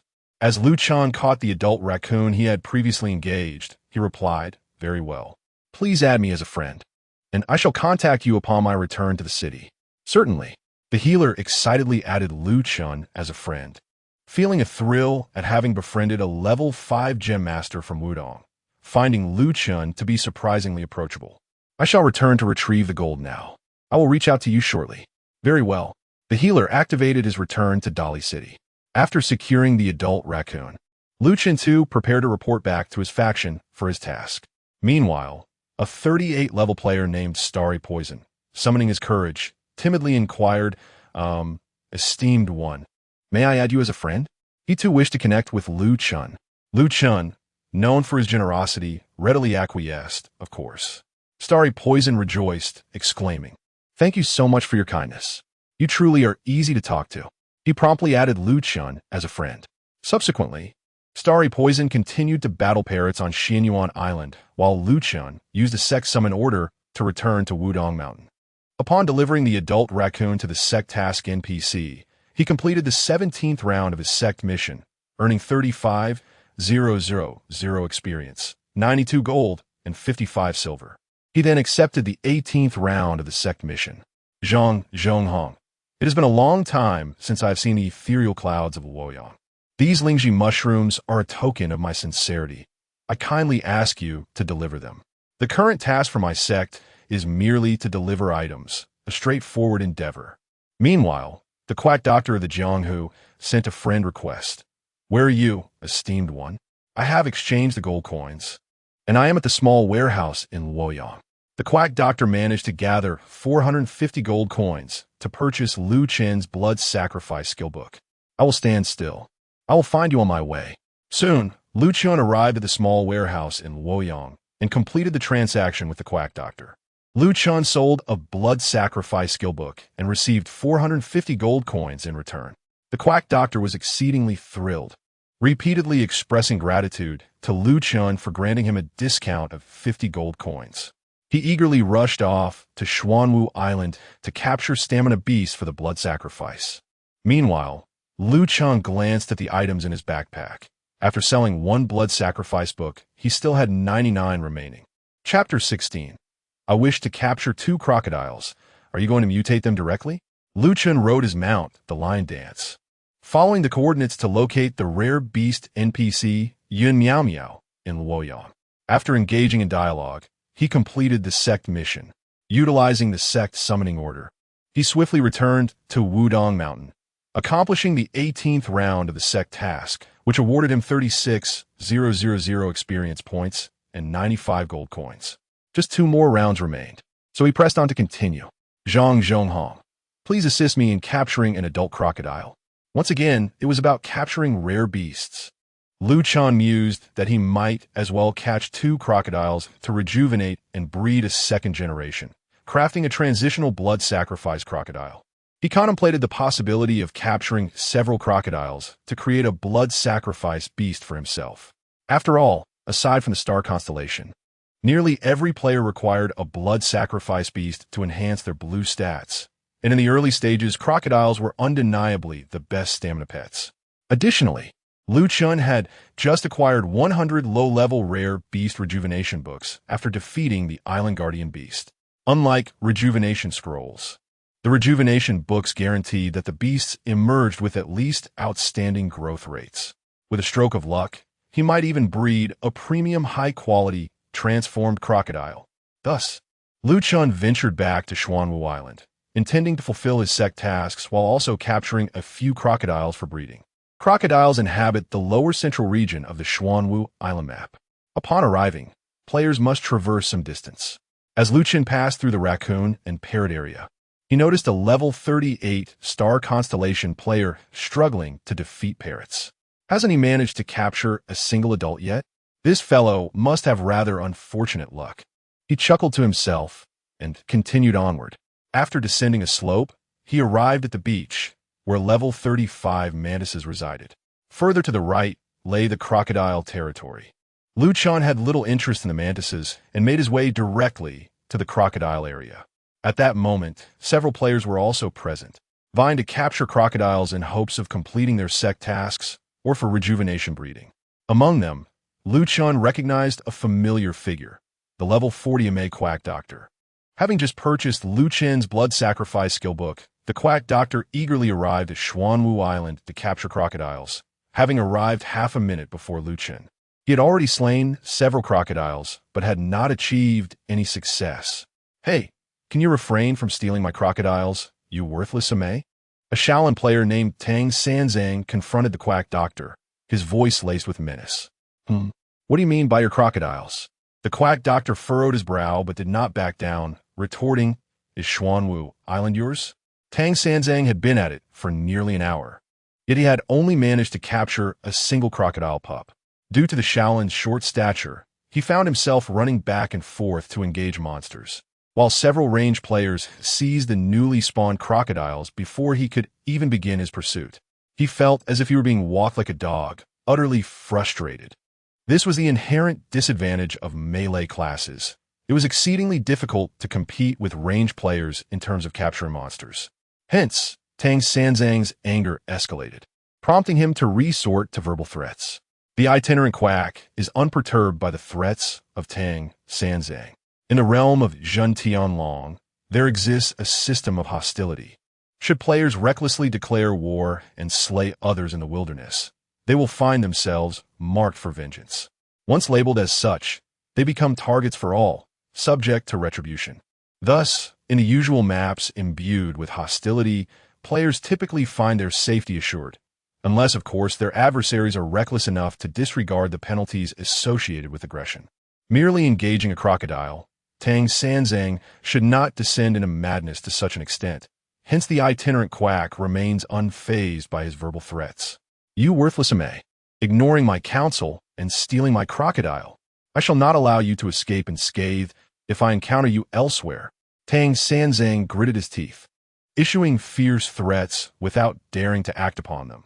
Despite having amassed a full set of level 3 red gems and yellow crystals from his solitary endeavors. Perhaps this accumulation emboldened him to speak so defiantly. "Are you a monk out of your mind? Unable to secure a crocodile? You resort to insults and threats, truly a sign of lunacy. If you are unwell, hasten to the hospital for a brain examination." The itinerant quack stood his ground, for after all, it was not uncommon for tempers to flare when faced with both insults and threats. Tang Sanzang seethed with resentment towards the itinerant quack. Yet fearing the repercussions of hostility, he merely muttered, "I shall remember your incompetence. You will regret this." The itinerant quack chose to disregard him, continuing to exploit his ranged advantage in the pursuit of crocodiles. At that moment, he spotted Lu Chen's silhouette. "What the? The illustrious master has come to hunt crocodiles too?" Tang Sanzang also caught sight of Lu Chen, recognizing the luminous weapon in his grasp. Lu Chen's gems were of extraordinary quality. Most individuals shy away from confrontation with the strong, and he too felt no inclination to threaten Lu Chen as he had the itinerant quack. He merely scoffed, "Great, another ranged attacker. How am I to hunt crocodiles now? I've been at this for an hour and haven't even encountered a single adult crocodile to complete my guild's task. Cursed be these interlopers for stealing my quarry." As Tang Sanzang wallowed in self-pity, Lu Chen had already dismounted his steed and commenced his assault on the creatures. With a few swift strikes, he felled a crocodile. In mere moments, he had dispatched another, yielding immediate rewards. Lu Chen was momentarily taken aback, his expression a mix of disbelief and astonishment. Nearby, the itinerant quack, Tang Sanzang, and a few other players were equally stunned, their eyes wide with wonder. A mutated crocodile. Incredible. The moment the master arrives, he conjures a rare variant, an elite variant crocodile. I must capture it, but it cannot be mine. I cannot seize it. Lu Chen, having just dismounted and taken down 2 crocodiles, had summoned a coveted elite variant, a brown top-tier specimen. The opportunity for capture lay solely with him for a brief period. Such occurrences are capricious. Some players toil for hours without encountering a rare creature. Yet Lu Chen, with his serendipitous timing, had manifested an elite variant almost instantaneously. Fortune favored him splendidly. With the emergence of a top-tier variant, I fear that I may no longer need to breed a second generation of crocodiles. Lu Chen initially intended to capture 2 crocodiles to return and breed them. However, plans often falter in the face of unexpected developments, and he directly encountered a top-tier variant crocodile. Seize it! Amidst the envious and jealous gazes of onlookers, Lu Chen gradually captured the extraordinary crocodile. Congratulations to the illustrious figure for acquiring a top-tier variant crocodile. Ideally, it boasts a quality rating of over 2,000, haha. The local practitioners of medicine preemptively congratulated Lu Chen. Yet, Tang Sanzang from Shaolin, consumed by jealousy, felt his eyes burn with envy. I was here first. These crocodiles rightfully belong to me. The variant crocodile should have been mine. No, I cannot allow him to capture it. Tang Sanzang, already teetering on the brink of fury, could no longer contain himself upon witnessing Lu Chen unveil a brown top-tier variant crocodile. He resolved to commit murder and theft. Declare war. Attack. Attention! Player Tang Sanzang has declared war on you. Lu Chen immediately received the game notification, and due to Tang Sanzang's assault, his capture was interrupted, preventing him from securing the top-tier variant crocodile. This monk has truly lost his senses. Lu Chen raised an eyebrow and promptly retaliated. I arrived first. As a practitioner of Buddhism, we adhere to the principle of first come, first served. Thus, this mutated crocodile rightfully belongs to me. I merely seek to reclaim what is rightfully mine.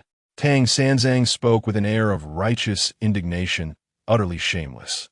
Nearby, the local practitioner of medicine could not help but roll his eyes in disdain. Clearly, he desires to seize the top-tier variant crocodile for himself, yet he spouts such nonsense. Truly a hypocrite. Nevertheless, it must be noted that despite his madness, Tang Sanzang's courage is commendable, adorned with 9 level 3 rubies and 9 level 3 citrines.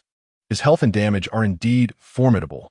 In Shaolin, 1 point of constitution equates to 70 health, and his health growth surpasses that of all other sections. 1 level 3 ruby adds 37 constitution, totaling 2,590 health, and 9 of them yield a staggering 23,310 health. Coupled with his base attributes and the enhancement from subpar equipment, Tang Sanzang's health approached 40,000, nearly matching Lu Chen's health, which is augmented by 5 level 5 rubies. 1 citrin contributes 33 mystical attack, and 9 yield a total of 297 mystical attack, with Shaolin's mystical attack coefficient at 1. 5. Tang Sanzang's base damage is quite considerable. The extensive use of gems provides a distinct advantage. Thus, Lu Chen must not underestimate his opponent, lest he find himself in dire straits.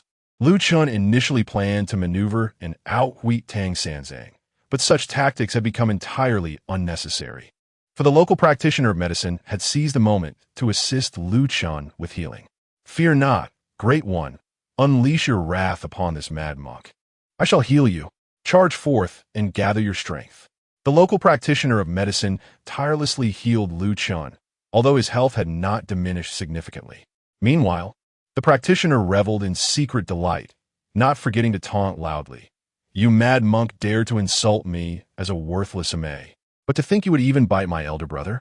Truly, you seek your own demise. Off to the underworld with you. To hell with you. Worthless Ame. Tang Sanzang felt a profound anguish, akin to the bitterness of consuming 100 pounds of yellow lotus. He harbored a deep-seated resentment towards the quacks of the martial world. Initially, he sought fortune and danger, intending to leverage the formidable endurance of Shaolin to engage in a direct confrontation with Lu Chen, naively aspiring to defeat him and seize the coveted transformed crocodile. However, the very charlatans he had previously scorned intervened, bestowing health upon Lu Chen. What began as a one-on-one contest quickly escalated to a two-on-one disadvantage. What could he possibly do? There was no escape, no hope of victory. He was utterly powerless. With tears unshed, Tang Sanzang ultimately found himself vanquished by Lu Chen, left prostrate upon the ground. You have died, losing 65 472 experience points and 8 gold, 55 silver. As he had instigated the battle, his defeat at the hands of Lu Chen resulted in a significant loss of experience and gold. Truly, a case of losing the hen while attempting to steal the eggs. After subduing Tang Sanzang, Lu Chen couldn't be bothered to cast him another glance. Instead, turning to continue his pursuit of the transformed crocodile. The capture progress bar advanced slowly. Success. Lu Chen had captured a wild brown, transformed crocodile. Eagerly, he opened the rare beast interface to assess the attributes of this peculiar crocodile. Chapter 17. If you can't buy it, make it yourself. But don't overdo it. Mutated crocodile, carrying level, 5 mutation level, 2, brown top mutation, growth rate, undetermined nature, loyal vitality qualification, 1855. A qualification of 1855 is quite commendable and could certainly serve as a worthy sacrifice. Lu Chen nodded with a smile, feeling immense satisfaction with the attributes of this mutated crocodile. A qualification of 1855 is already considered high among rare beasts of level 5 that can be carried, and the fact that it was obtained from defeating a crocodile feels akin to a windfall. What more could one desire? The only uncertainty lies in its growth rate. Hopefully, it is not merely average. Lu Chen harbored no extravagant expectations, merely wishing that this mutated crocodile's growth rate would not be the most inferior of the ordinary. He summoned the brown crocodile, which began to frolic beside him, its movements somewhat endearing. Several nearby players, unable to contain their curiosity, approached to examine the details of Lu Chen's mutated crocodile. Upon seeing the crocodile's vitality qualification of 1855, envy washed over them. The mediocre healer, filled with longing, exclaimed, "This crocodile possesses such a high qualification. If only I could capture a top-tier, high-qualification crocodile like that. I would be truly envious of the luck that handsome and extraordinary Lu Chen has." Indeed, Lu Chen was fortunate this time. Even breeding several generations of crocodiles might not guarantee the emergence of one with a qualification exceeding 1800. To have obtained one directly spared him much trouble. The prone Tang Sanzang could hear the discussions around him, and upon learning that Lu Chen had caught a mutated crocodile with a remarkable qualification of 1855, he felt a profound sense of loss, as if he had missed out on billions. How infuriating! I was here first. This exceptional crocodile should have rightfully been mine. It seemed this individual was ensnared in his own fallacious reasoning, much like the mediocre healer had suggested, believing that the top-tier crocodile Lu Chen had captured belonged to him. The healer took the opportunity to further ridicule Tang Sanzang. "Oh, monk, why are you still lying on the ground? It's quite shameful to remain there. Hurry up and head to the netherworld to drink the Meng soup. But I must commend your tenacity. To challenge my brother for a mere crocodile takes guts. Did you not see the level 5 stone on my brother? You, with your tiny level 3 stone, are truly unaware of your own limitations. Have you learned your lesson from this ordeal? Or will you continue to hurl insults recklessly?" Tang Sanzang, upon hearing the healer's taunts, was eager to retort. However, upon death in the game, the interface turned gray. Although he could still read chat messages and hear surrounding sounds, he was rendered mute, filled with resentment. He exited to the netherworld, spending 2 gold coins to purchase a bowl of Meng soup, allowing him to resurrect back in Luoyang. Note, in this narrative, upon death, characters lose 10 of their equipment's durability. After 10 deaths, the the durability of their equipment drops to 0. Each death requires the character to spend 2 gold coins at Meng Po's place to consume the soup for resurrection, serving as a slight deterrent to death. Tang Sung, having realized the formidable prowess of Lu Chun, refrained from directly confronting him upon his revival. Yet, the more he pondered, the more irate he became, and he could only vent his frustration on the quack doctor of the martial world. He privately messaged the quack, "Mark my words, you wretched Ame, I shall not rest until we settle this score. Do not let me catch you in the wild." Tang Sung harbored a profound resentment towards the quack, for had it not been for the latter's timely healing of Lu Chun, he might have had a fair chance to engage him closely. It is only natural to direct his ire towards the quack. The quack, unfazed by the threat, retorted with scorn, "Unfortunately, I am but a mere quack and am not skilled in treating brain ailments." The two engaged in a prolonged dispute. Tang Sung dared not act recklessly, for indiscriminate killing could lead to dire consequences. If it were not for the pursuit of the mutated crocodile, such actions would be deemed a folly. Meanwhile, Lu Chen paid no heed to the bickering duo, as he had a mature crocodile to capture for his sex task. After vanquishing several crocodiles, he successfully captured an adult specimen. After exchanging pleasantries with the quack, he activated the sex summon and returned to Wudong Mountain, thereby completing the 19th task of his sect. He was rewarded with 38,000 experience points and 99 gold and 38 silver coins. Only the final task remained. Zhang Zhonghong, where has my overlord pill vanished? Please assist me in retrieving it. This last task required the retrieval of the sect's medicinal item, the overlord pill, which appeared deceptively simple. Lu Chun teleported to Luoyang, first visiting the rare beast NPC to assess the growth rate of his mutated crocodile. Identification successful. Your mutated crocodile's growth rate is outstanding, 972. An outstanding rating was certainly commendable. Lu Chun felt content, for having obtained an extraordinary 1855 potential top-tier mutated crocodile on Xuanwu Island was an exceptional stroke of luck. Envied by countless players, this top-tier crocodile could serve as a sacrificial beast in the early stages, easily carrying him through levels 80 to 90. With the sacrificial enhancements applied, Lu Chun conversed with the rare beast NPC to bestow the blood sacrifice upon the mutated crocodile. He also procured a volume of dullness and a tome of strengthening from the NPC at a cost of 5 gold each. The crocodile learned dullness, which could augment its health, thereby providing greater mana for its master during the blood sacrifice, while strengthening would enhance the master's vitality by over 10 points. Thus, an early-stage, sacrificial rare beast was successfully crafted. With this enhancement, Lu Chun would no longer need to worry about mana shortages while grinding through dungeons. He could unleash his skills freely, elevating his gaming experience to new heights. After finalizing the sacrificial rare beast, Lu Chun set out to locate the required medicinal item, the Overlord Pill. However, after an exhaustive search through every stall in Luoyang, he found nothing, despite broadcasting his request for the Overlord Pill across various channels. His pleas seemed to vanish without a trace, making no impact whatsoever. Could it truly be that there were no alchemists in the entire region?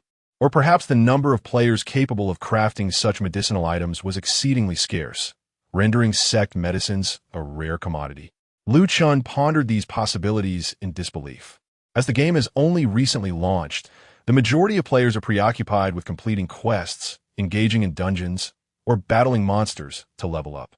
Rarely will one find players idly gathering herbs or concocting potions. However, there are indeed numerous miners, for many players have conducted their research in advance, understanding that ores can be crafted into handmade equipment, with ores of level 5 and above fetching a substantial price. Thus, even those who engage in life skills primarily gravitate towards mining, leaving herb gatherers exceedingly scarce.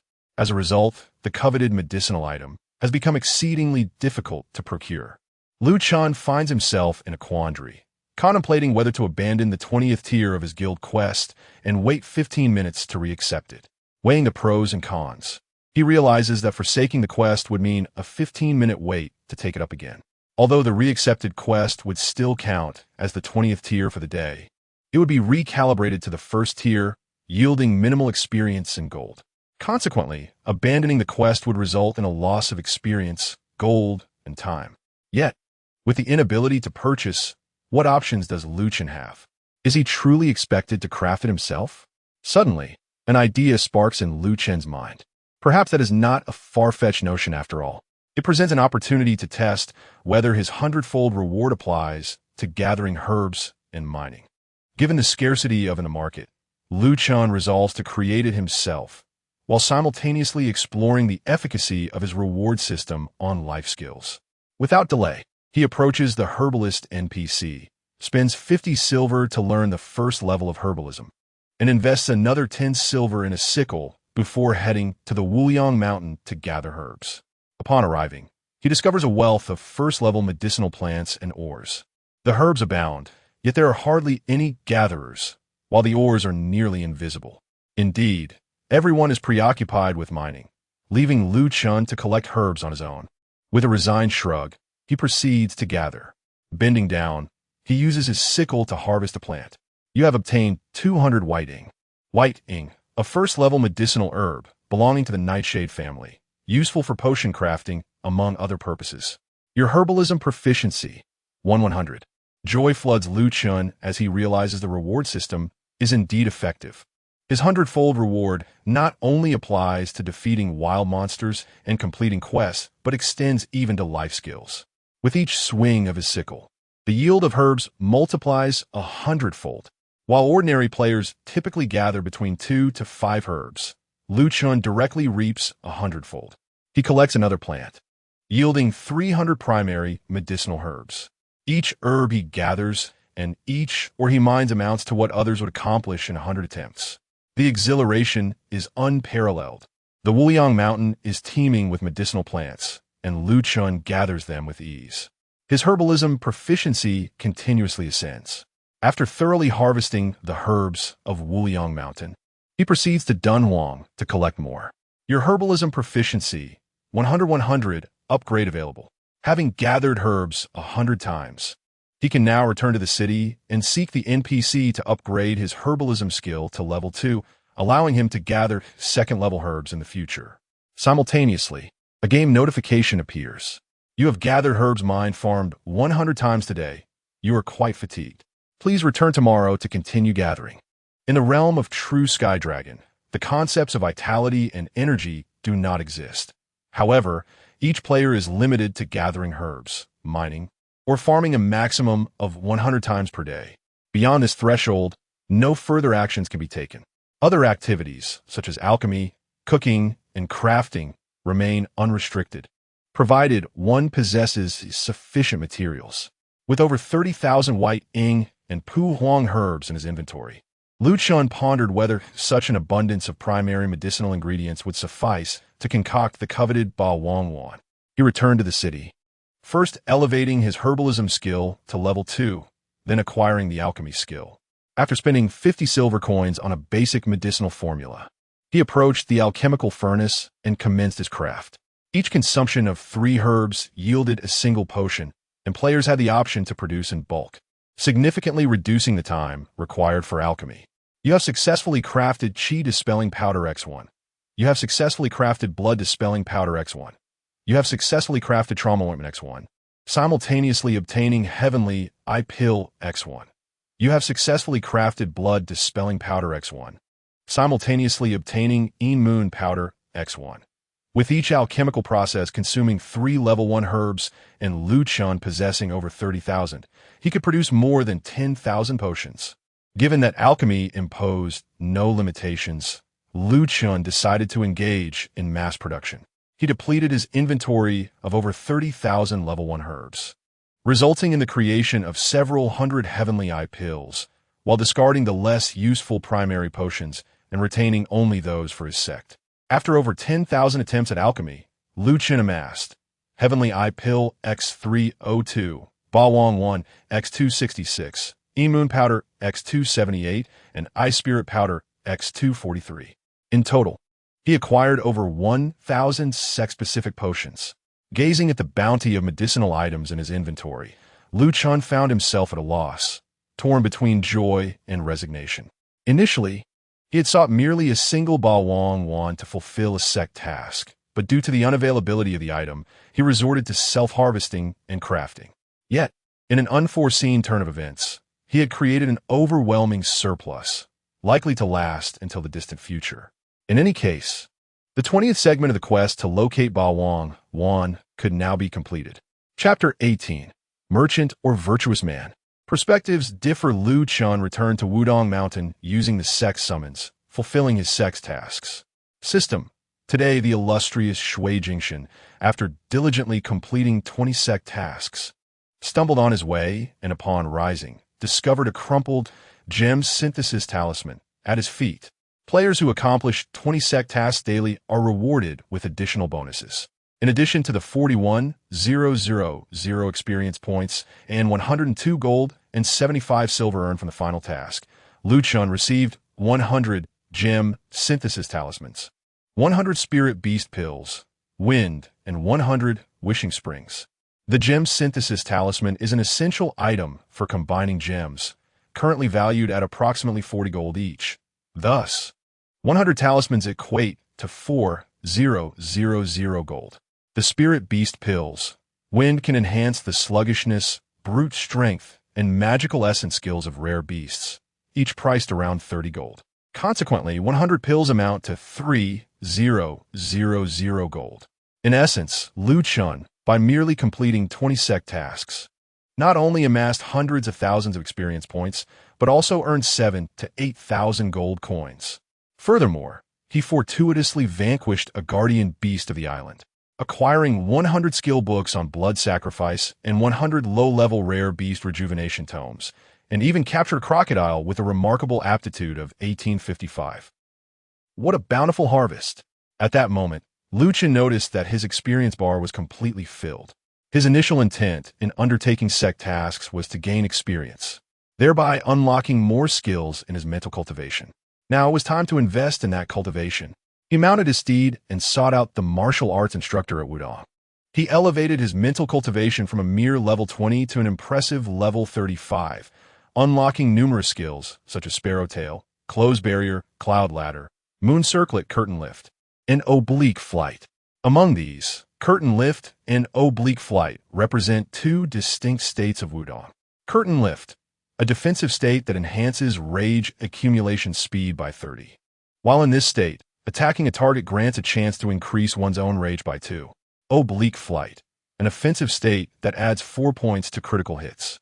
Given that Wudong unlocks the full rage skill mastery after leveling 6 mental cultivation texts to level 60, which refreshes sect skill cooldowns. Rage is of paramount importance to Wudong practitioners. Almost all Wudong disciples utilize Curtain Lift to enhance their rage acquisition speed, and Lu Chen was no exception, opting for this very state. He initially contemplated further elevating his mental cultivation to unlock even more skills. However, he soon found his experience points depleted and had no choice but to pause, awaiting future opportunities to gain more experience. Having departed from Wudong Mountain, he teleported to the Jiuzhou Chamber of Commerce in Luoyang. As Lu Chen intended to organize his inventory in the small warehouse, he suddenly noticed several players nearby inquiring through the local chat. Can anyone tell me what Dragon Tooth powder is? How can I obtain it? I need it for my sect task, but I can't find it. Oh no, I'm in a panic. Can someone help me? 4 happiness meatballs. Who has 4 happiness meatballs? I'll buy one at a high price. I need Eye of Heaven pills. Is there a kind soul who could spare me one? Moon powder. I want Moon powder. Who has it? I'm willing to pay 8 gold. As numerous players engage in their guild tasks, they often find themselves in need of guild medicines or culinary products, which have become increasingly difficult to procure, resulting in a market characterized by a supply-demand imbalance. With a chuckle, Lu Chen reflected on his recent use of Supreme Pill, realizing that he still possessed 1,088 guild medicines in his inventory. Why not set up a stall and profit from selling them? Without hesitation, he made his way to a location near the NPC teleportation point of the Jiuzhou Chamber of Commerce and established a stall. He named it Guild Medicines for 10 gold. He listed Tianyan Dan, Supreme Pill, Ice Spirit Powder, and Inu Powder, all priced at 10 gold each. Surely, this price is not exorbitant? After all, I painstakingly gathered the herbs and concocted these medicines, and setting up a stall incurs a 5 tax, making it worth the price. Indeed, the moment Lu Chen settled at his stall, a throng of players quickly gathered around. Upon opening his stall, they were filled with delight. It's truly Tianyindan. At last. I have found it. What? 10 gold each? Why not just steal it? Brother. Handsome. Boss. ISN T 10 gold a bit steep? One player remarked, noting a nearby stall selling culinary items, where a bowl of peanut soup dumplings was only 6 gold. Right? I'd deal like a supreme pill. Would 8 gold suffice? Since the game's launch, many players have been eager to cultivate land and low-level textile plants, much like low-level ores hold little value. Consequently, early-game farmers primarily cultivate food crops, which can be used in cooking, occasionally yielding guild items.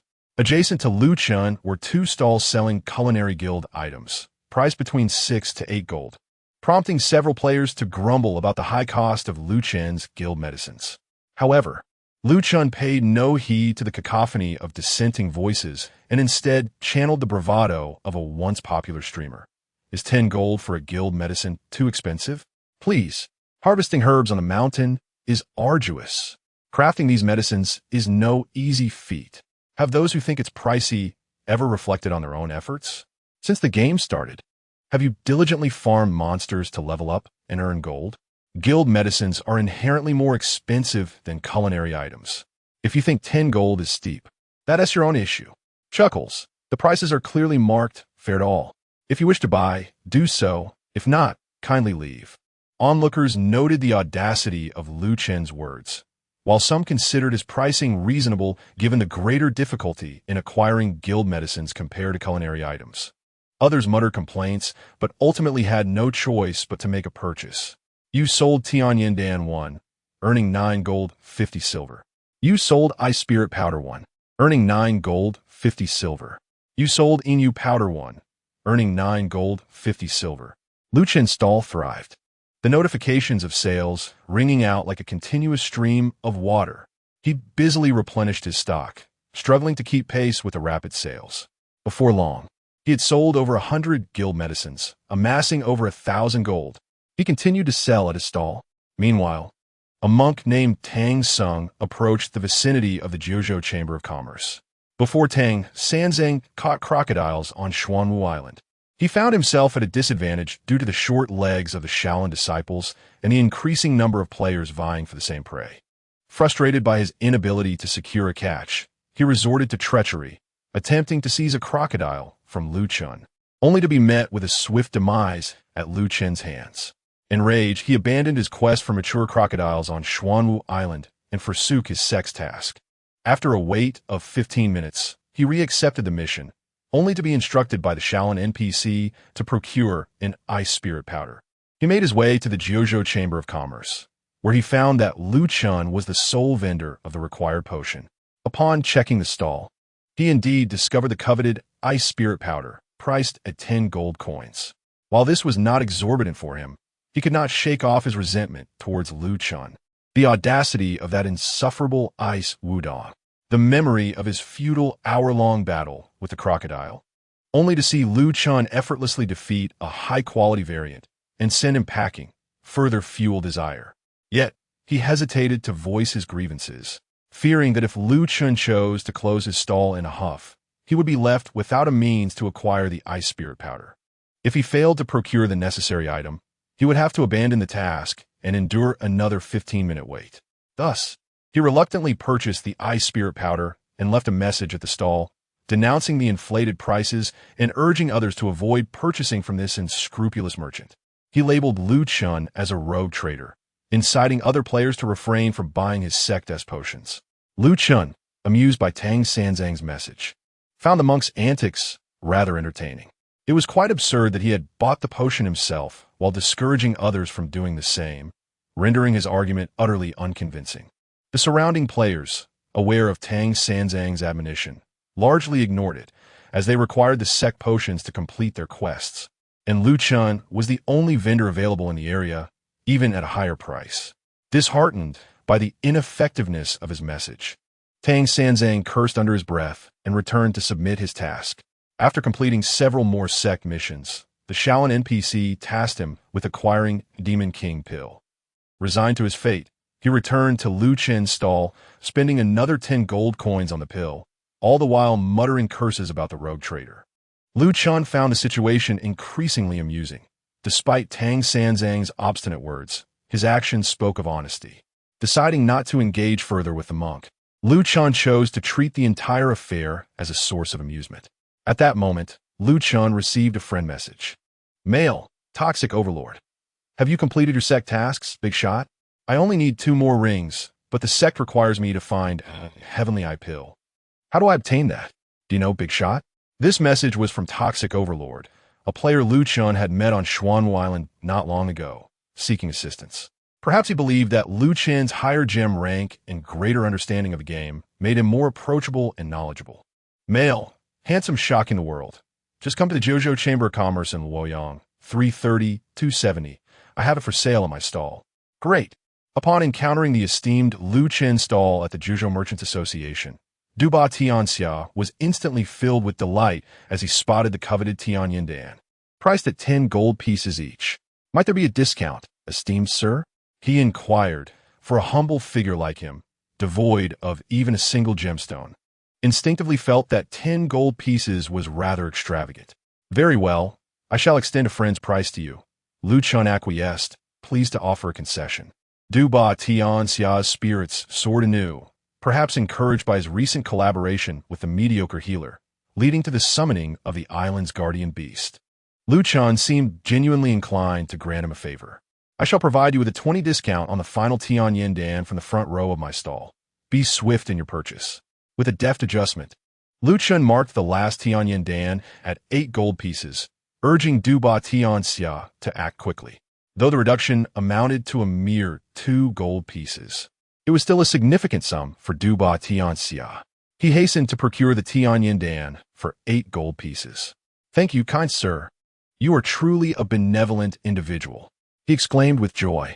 His admiration for Lu Chen grew, as despite the latter's impressive array of over 10 costly level 5 gemstones, he did not condescend to look down upon a starry wanderer like Du Ba Tianxia, who possessed none. Instead, Lu Chen was willing to befriend him and even offered a discount on the 10 gold piece Tian Yindan. While the Shaolin monk Tang Sanzang deemed Lu Chen a shrewd merchant, Du Ba Tianxia perceived him as approachable, amiable, and genuinely kind. This perhaps illustrates the disparities among individuals. Differing perspectives shape our views on the same person or situation. Chapter 19. Gem Melting Rune and Level 4 Blue Underworld Stone. You sold a Tyrant's Round 1 for 9 gold and 50 silver. You sold an Ice Spirit Powder 1 for 9 gold and 50 silver. The business at Lu Chen's stall was thriving beyond measure. As soon as his sex potions were listed, they were swiftly purchased by other players. Nonetheless, he still had over 700 sect potions in his inventory, and it would take at least another 10 to 20 minutes to sell them all.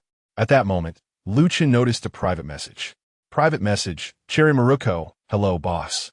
How many sect potions do you have left? Can you sell them to me in bulk? Private message, Cherry Maruko, please reply upon seeing this. I am sincerely interested. Thank you. Cherry Maruko was a level 30 female Ame, likely engaging in a small reselling business, eager to acquire all of Lu Chen's sect potions. The prospect of someone wishing to wholesale his sect potions seemed fortuitous to Lu Chen. Time equated to money for him.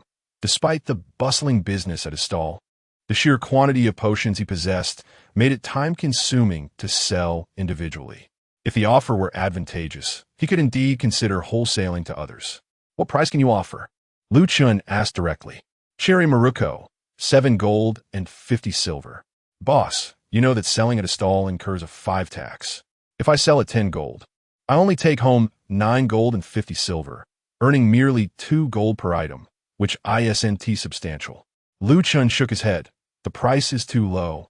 I will wholesale to you at 8 gold per item. After pondering for a moment, Cherry Maruko inquired, how many sect potions do you have? 701.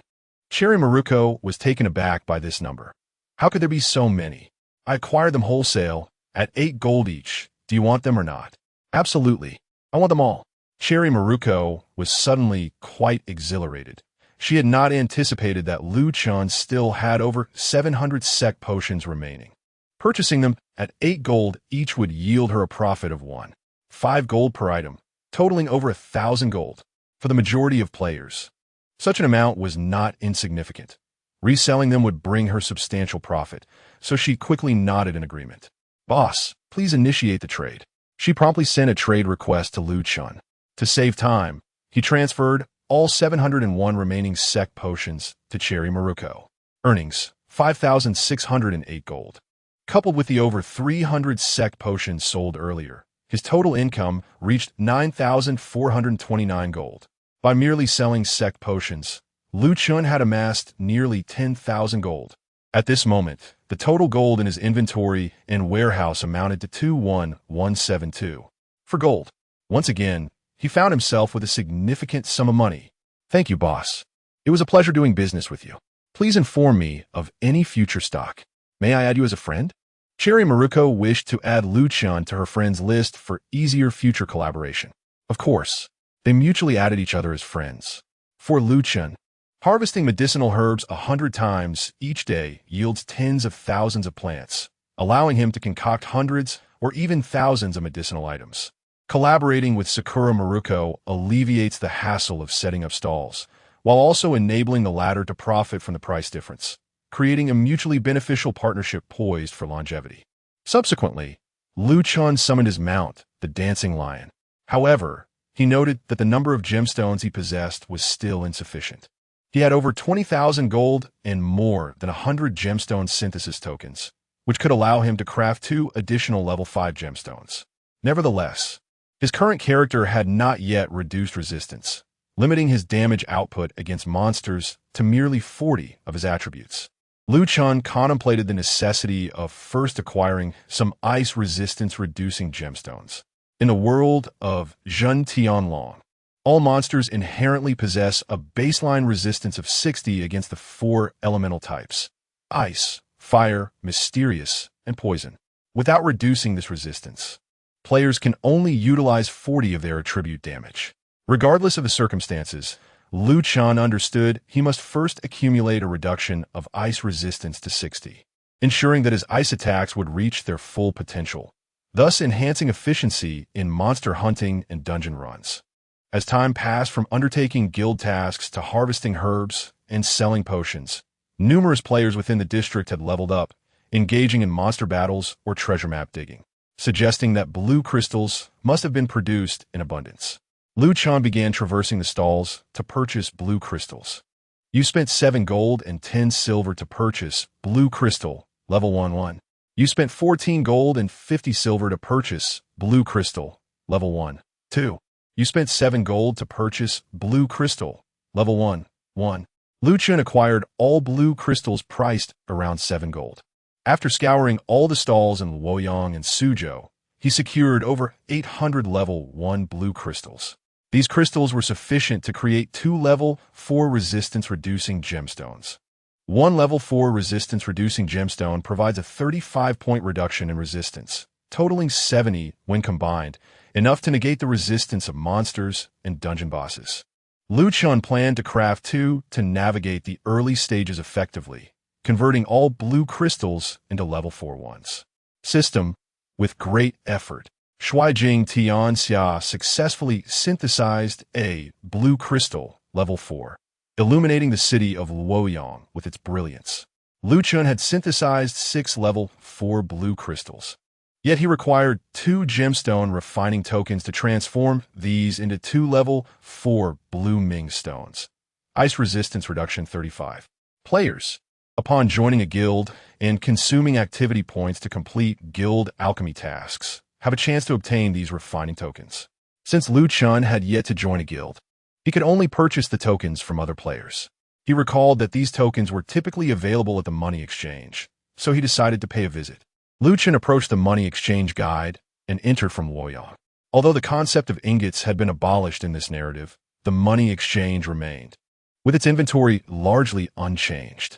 Players would still commonly sell handcrafted equipment, rare beasts, and valuable items there. Upon entering the money exchange, Lu Chen noticed several players already setting up their stalls. Level 55 handmade ring. A pair of exceptional crocodiles. Gem melting rune. Spirit beast essence at a low price. There are vendors selling handmade equipment, rare beasts, and melting runes among other exquisite items. Now one can craft level 55 handmade gear, which surely is not made of mere or in cotton, but rather of fine cloth and secret silver. However, as Chen is only at level 40, he cannot yet equip the level 55 handmade gear, so he decides to set that aside for now. He approaches several stalls selling gem melting runes, astonished to find that the price for a single rune is a staggering 1,000 gold. Indeed, everything is exorbitantly priced at the launch of the game. Without hesitation, Chen purchases two. His gold dwindles significantly thereafter. Returning to Luoyang, he converses with the gem NPC, Peng Huayu, to melt the 4 blue crystals in his inventory. System, handsome shocking the world presents 3 level 4 blue crystals and 1 gem melting rune to Peng Huayu. To his amazement, the crystals slowly merge, yielding a level 4 blue netherstone.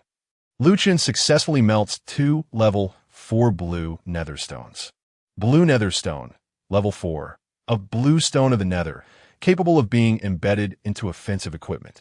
Ignores target's ice resistance 35, cannot reduce the target's resistance to negative values. Chen embeds these 2 level 4 blue netherstones into his weapon and hidden weapon, thereby acquiring a total of 70 points in reduced ice resistance.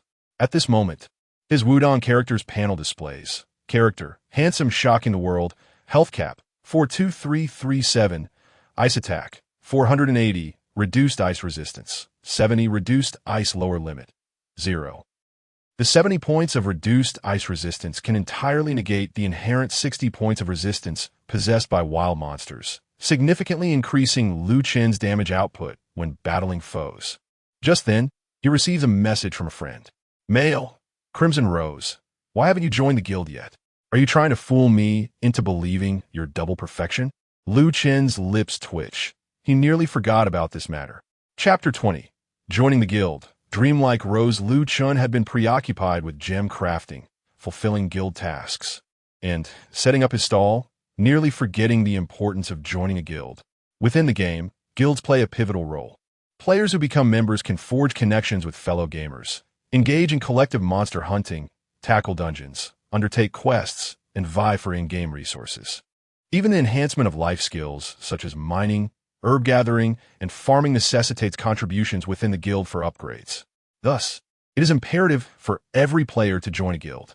While Chen was selling a pair of perfect gems at the bridge, the enigmatic Blood Rose announced her intent to purchase 100 of them, offering one for free to anyone who joined her guild. Embracing the principle of seizing opportunities, Chen decided to retain one for himself. However, upon noticing that Chen had yet to join her guild, Blood Rose sent a message, brimming with indignation. Mail, Blood Rose, you cunning merchant, if you dare to take my perfect gems without joining my guild, I shall pursue you relentlessly until you abandon the game. Blood Rose was not naive or overly wealthy. Should anyone take her perfect gems without joining the guild or leave after joining, she would meticulously record their names and pursue them without mercy. Chen, unfazed and maintaining his composure, replied earnestly via voice chat. Oh dear, my fierce lady, as a man of principle, I adhere to my word. I was genuinely occupied and did not deceive you. Proclaiming himself as a man of integrity who never misleads others, Chen insisted on his sincerity. Blood Rose feigned annoyance. I've told you not to call me fierce lady. I have a name. Call me Weiwei or Guildmaster. Chen inwardly scoffed. Guildmaster? She is merely a spoiled heiress, wealthy and capricious, with an intimidating demeanor. Who could utter such a ridiculous title? Very well, fierce lady. Blood Rose, exasperated, realized Chen was resolute in his refusal to change his address. Grinding her teeth in frustration, she conceded, once you finish your tasks, promptly apply to join the guild. The guild NPC is located in the central square of the Luoyang map. Speak with the NPC to view the guild list. Remember, it is the 5th guild, Dreamlike Rose. Do not apply to the wrong one. Blood Rose was eager for Lu Chen to join, as the guild was in desperate need of talented individuals for alchemy and to flourish. Understood, Lu Chen was not one to break his word. He truly needed to join a guild, and as for whether Blood Rose's guild would suit him, it was likely sufficient, and should it prove unsuitable, he could always leave later. Arriving at the Luoyang Square, Lu Chen engaged in conversation with the guild NPC to peruse the guild list. First guild, top figures founder and guild master. Wang Tianxiao, MJ, guild motto. Our guild welcomes all active players who love combat and excitement. We aspire to be the foremost guild in the realm of celestial partners, dominating the scene. Second guild, Celestial Dome founder and guild master. Xin Yusheng, SL, guild motto. Life and death are trivial matters. If you dare oppose us, we shall fight. We shall face no rivals ahead. Third guild, Mythical Prague founder. Prince of Prague, TS, guild motto. This guild is solely for combat. We welcome all who are fierce. No gems, no inquiries. Lu Chen cast a glance at the top 3 guilds in the district, all of which were combat-oriented factions. As the game had just begun, various factions were rising to prominence, and intense battles were inevitable among the major guilds in their quest for resources. Beyond these combat guilds, there existed a plethora of lifestyle guilds, the next being a lifestyle faction. Guild number 4, Love Life. Love Tianlong founder. Guoli Duo, guild motto. Our guild welcomes all active members. We seek no conflict, merely a peaceful existence, enjoying the game like carefree fish. The inclusivity of Tianlong is quite remarkable. Players can invest in gems and collaborate with like-minded individuals to forge a powerful guild, triumphing over adversaries and dominating the district. Alternatively, one may choose to engage solely in dungeons, relish scenic views, chat, mine, and cultivate crops, embodying the essence of a true lifestyle player. For Lu Chen, however, he leaned more towards the combat guilds. After all, much like in reality, lacking strength equates to a lack of influence, thereby hindering access to resources. In pursuit of resources and to maximize the benefits of rewards that would expedite his growth, Lu Chen recognized the necessity of aligning with a formidable guild. His gaze drifted downwards, landing on the vessel he was about to board. Guild No. 5. Dreamlike Rose founder. Blood Rose, TS, guild motto. Come if you seek no trouble, but fear none. The first 100 players to join will receive a perfect pair of 40 duels, limited quantity, first come, first served. While the initial phrase of the guild motto was acceptable, the latter promise of duels felt somewhat lackluster compared to the bold declarations of the previous 3 combat guilds. Nonetheless, having made a commitment, Lu Chen was not one to go back on his word. He promptly sent a request to join the Dreamlike Rose Guild.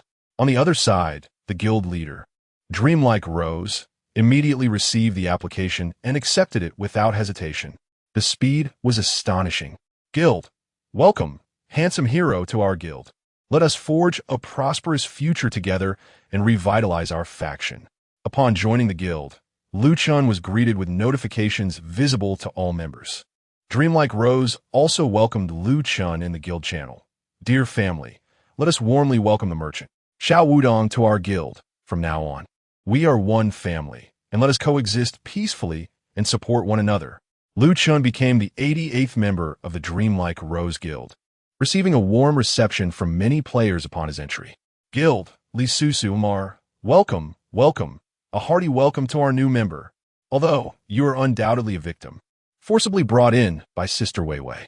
Suppressing laughter, as Lu Chen entered the guild, a female member remarked that he had been coerced into joining, indicating that many players in this guild might have been similarly entangled by Blood Rose.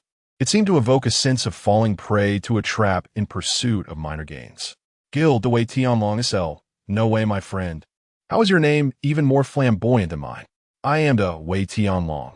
Yet you are handsome, shocking the world. Ha ha. Lu Chen's nickname, handsome shocking the world, ensured that he would attract attention wherever he went. Guild, smile, since the handsome gentleman is so striking, how about sharing a photo? Let my sister see if this young man is indeed quite handsome, remarked a member of the guild. Several female players within the guild immediately expressed a keen curiosity about Lu Chen, eager to catch a glimpse of him and determine whether he truly was a charming youth. This fascination is quite natural. Women are often drawn to handsome men, just as men are captivated by beautiful women. Moreover, within the realm of the game, individuals tend to feel more liberated, prompting several female players to search for Lu Chen's presence in the guild city. Lu Chen couldn't help but feel somewhat exasperated. Is it really necessary to reveal my photo? What a bother. Guild leader, wouldn't you agree?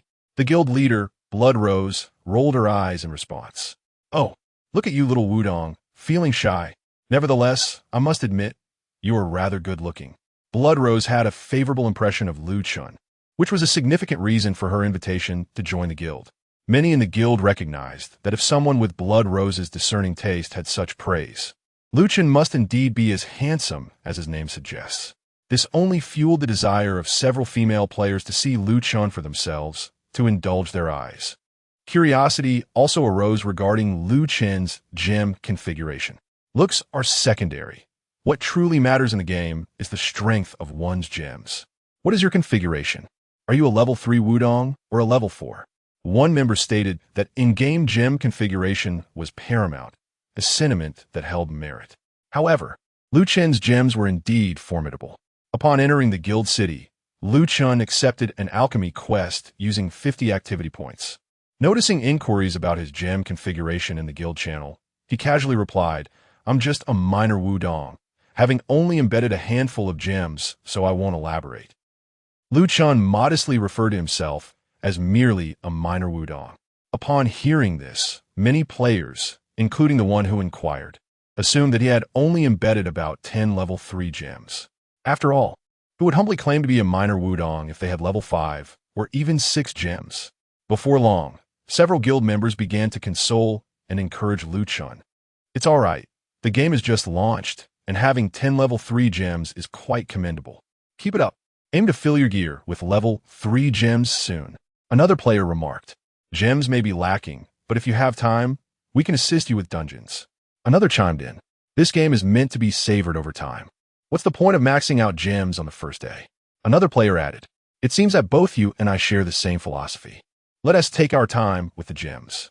How about a friendly competition to see who can first amass a full set of level 4 gems?" As Lu Chen engaged in his alchemy task, he noticed many members of the guild were offering him words of encouragement, but the humility he expressed often diverged from reality.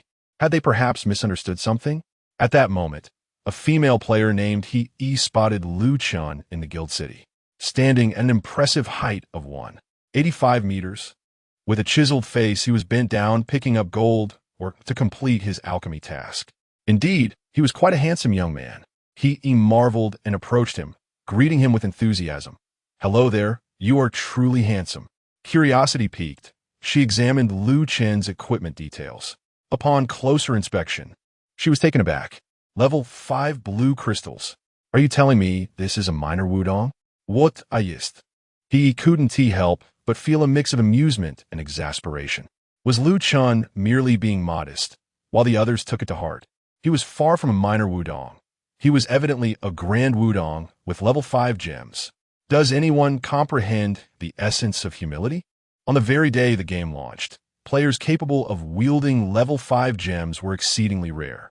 Currently, in the realm of Xianlu Qinyuan, no one had yet crafted a level 6 gem, as one typically fills level 5 before advancing to level 6.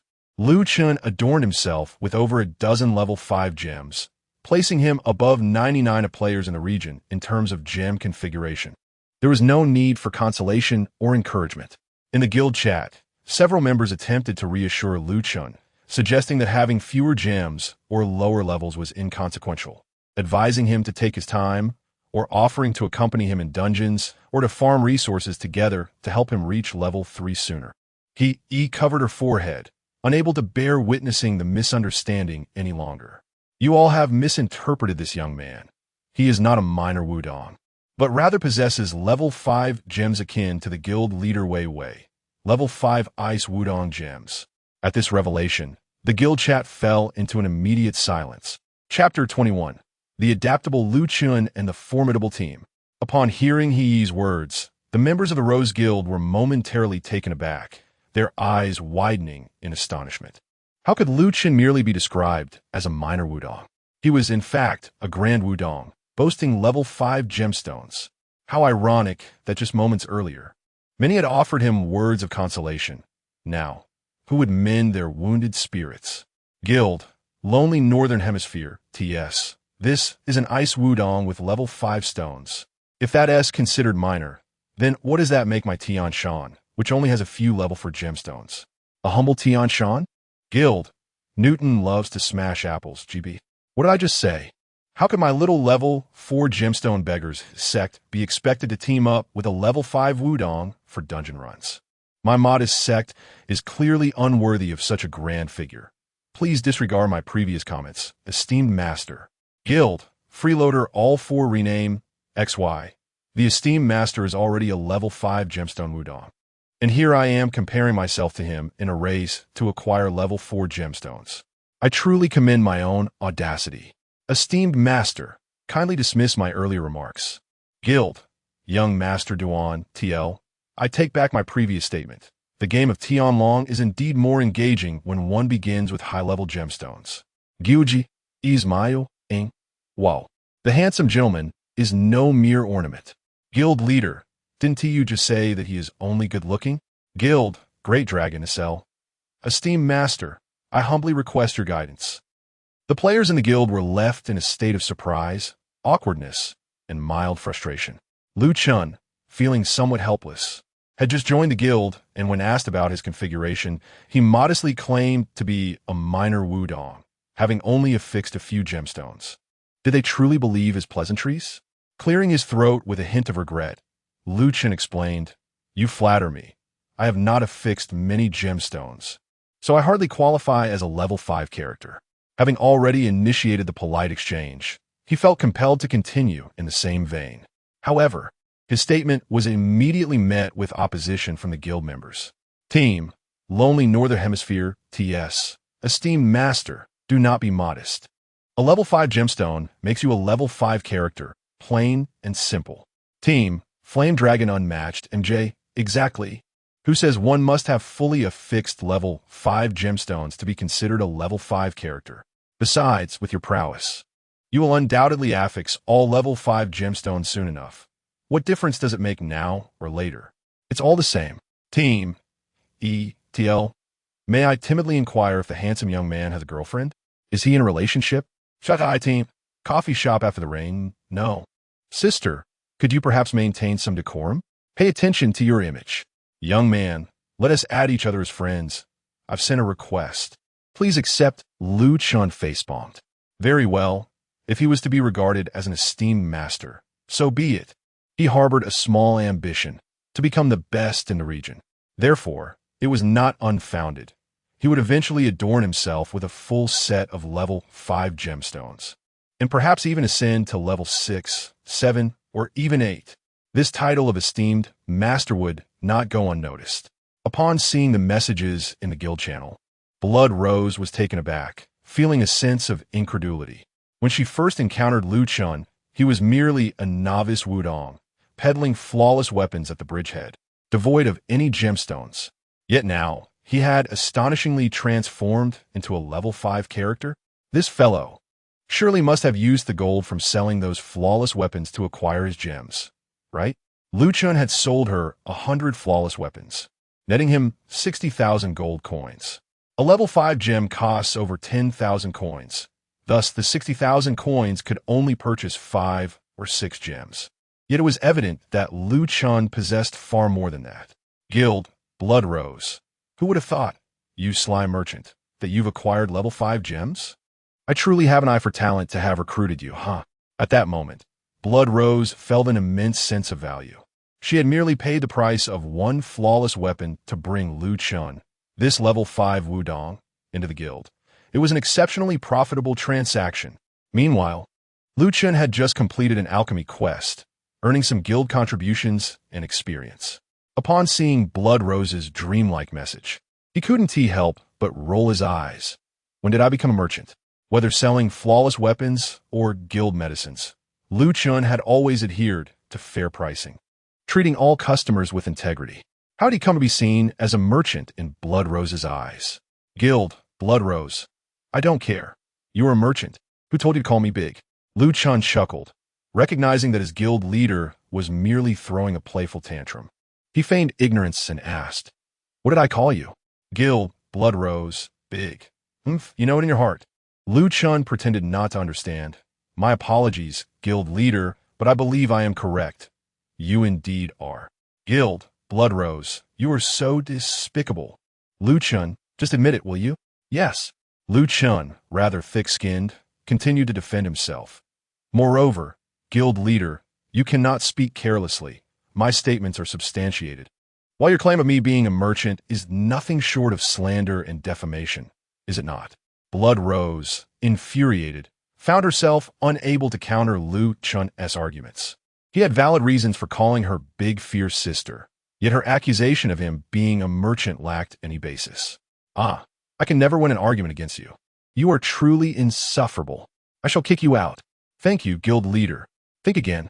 Now that you're in, you shall not leave. Otherwise, I shall pursue you endlessly. Lu Chen was invited by Blood Rose, who had a discerning eye. How could she possibly let him go? Once Lu Chen entered, there was no escape. For a moment, the guild channel was filled solely with the banter between Lu Chen and Blood Rose, while the other members watched in silence, their expressions gradually turning peculiar. Why did this seem like a quarrel between a young couple? Sister Smile from the MA sect couldn't help but chuckle, teasingly remarking, "Haha, the youth are indeed full of vigor." It was only then that Blood Rose realized the atmosphere had become somewhat off. She found herself unable to match wits with Lu Chen, and her inability to prevail might tarnish her formidable image among her followers. She swiftly decided to cease this exchange. The leader of the gang would not stoop to his level. After muttering this, she promptly shifted the topic. Is anyone interested in running dungeons? Rebels, petty thieves, and monks are on the agenda, and I shall personally lead the team. Anyone above level 40 is welcome. For simplification, this book eliminates the concept of time-limited dungeons, standardizing them into daily dungeons. Dungeons featuring rebels, petty thieves, monks, wild boars, etc. are now categorized as daily, accessible once the appropriate level is reached. And each type of dungeon can be completed once a day, with richer loot available. Upon seeing Blood Rose call for a team to tackle the dungeon, Lu Chen, quick on the draw, immediately submitted a request to join. Leader, take me along. I wish to participate as well. With a formidable level 5 Blood Rose leading the charge, it would be foolish not to join. This was not mere thick-skinned audacity. It was the mark of a true gentleman capable of both humility and ambition. Moreover, his interactions with Rose were merely light-hearted banter about her fierce persona. Blood Rose was soon inundated with numerous requests to join her team. Following the principle of first come, first served, she closed her eyes and clicked agree until the team was filled to capacity. Li Susu joined the team. Smile joined the team. Sword opens the heavens joined the team. Handsome shocking the world joined the team. Middle-aged uncle joined the team. The team was instantly full. With a hint of regret, Blood Rose addressed her gang. The team is full at 6 members now. I apologize to those who could not join. Feel free to form another party. As she spoke, she cast a glance at the team list, her eyes landing on Lu Chen, a small smirk gracing her lips as she reveled in her triumph. Look at him. He had no choice but to join my team for the dungeon run. How delightful. However, I am magnanimous and shall not hold it against you. You should be grateful to me, little Wudong. Then, she announced in the team channel, rebels, petty thieves, and monks, gather at Taihu and Suzhou. We are ready to commence. The 6-member team set off towards Taihu. Meanwhile, as Lu Chen and his companions made their way to Taihu at the Luoyang Gem Workshop, a Shaolin player spent a substantial sum to craft multiple level 4 rubies and yellow crystals. He embedded these level 4 gems into his equipment. System: Tang Sanzang has embedded a level 4 ruby into brilliant garb, significantly enhancing the power of the equipment. System: Tang Sanzang has embedded a level 4 yellow crystal into hidden weapon, Locust Stone, significantly enhancing the power of the equipment. This Shaolin player was none other than Tang Sanzang, who had previously clashed with Lu Chen. He embedded 8 level 4 yellow crystals into his weapon, necklace, hidden weapon, wrist guards, 2 rings, and 2 talismans. Similarly, he embedded 8 level 4 rubies into his shoes, belt, gloves, shoulder guards, hat, clothing, necklace, and hidden weapon. He transformed into a formidable Shaolin warrior with a single target configuration featuring 4 body and 4 mystical attributes. One must fight for their pride, and Buddha for a stick of incense. Handsome and shocking the world, is it? I will strike you down. Originally, Tang Sanzang, after being sent to the underworld by Lu Chen to drink Meng Po's soup, found himself increasingly agitated due to his stubborn nature. He could not swallow his anger. In pursuit of the opportunity to avenge himself against Lu Chen, he spared no expense, investing in a solo match with a level 4 red gem and yellow crystal. Although Wudong was equipped with level 5 stones, they were not fully enhanced, and their attributes might not surpass his own. The Wudong's defenses were frail, and its health was far inferior to that of Shaolin. He was determined to confront him. With his gems successfully embedded, Tang Sanzang eagerly sought vengeance against Lu Chen. He checked Lu Chen's location, which was at Taihu, 205-280.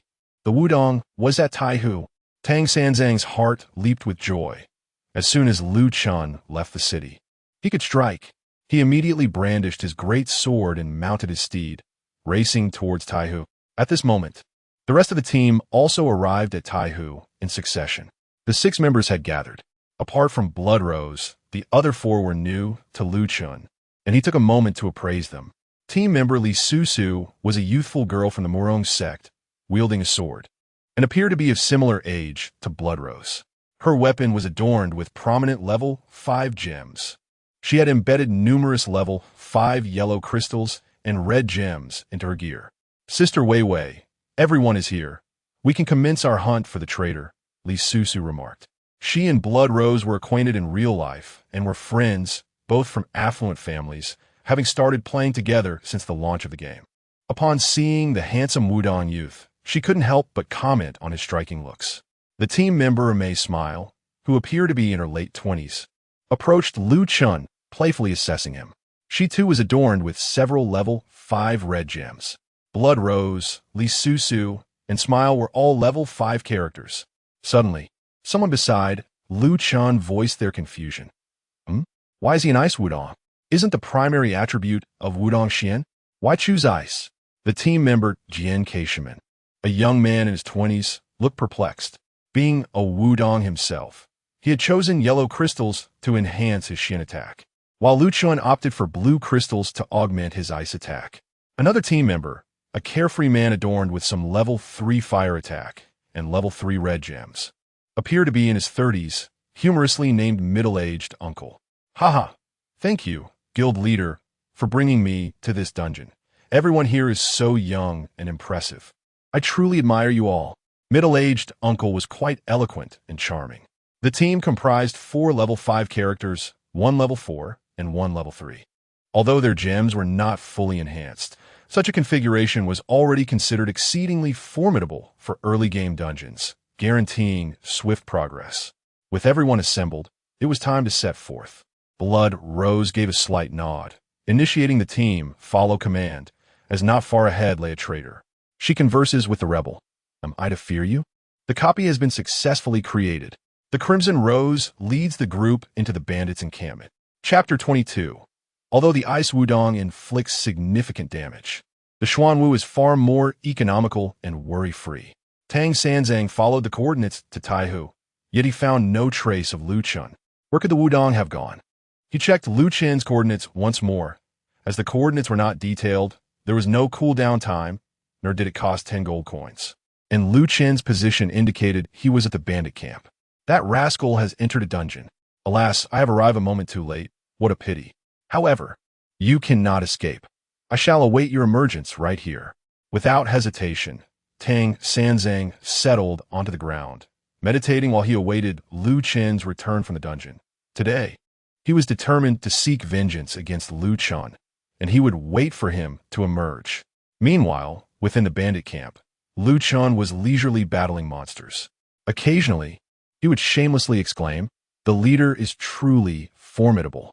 Your Tian Shan is simply astounding, with an explosive output." And Susu, Your Moron damage is impressively high. Your artifact is truly splendid. Such flattery elicited giggles from the two innocent young maidens. The minor bandit foes fell one after another, granting Lu Chen an abundance of experience. You gained 25,660 experience, along with a reward of 25,660 experience. Your cherished beast gained 10,258 experience, accompanied by a reward of 10,258 experience. In true Heavenly Dragon, each dungeon refreshes only once daily. Thus, the experience gained from defeating monsters is exceptionally high. Coupled with double experience, slaying a single minor foe could yield 50,000 experience. The team's members had formidable gems, resulting in a brutally powerful output, especially Blood Rose, who had crafted a level 42 artifact, the Azure Sea Silver Tide Ring, adorned with fully embedded level 5 blue crystals. This made her a remarkably fierce level 5 Tianshan. When she unleashed her skills, moving flowers and shifting wood, an eagle striking the sky, exterminating minor foes was as effortless as slicing through vegetables.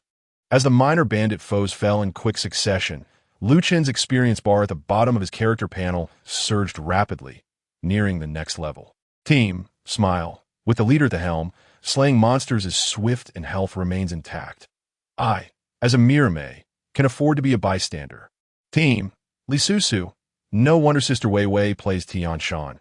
A violent Tianshan truly fits her character, haha.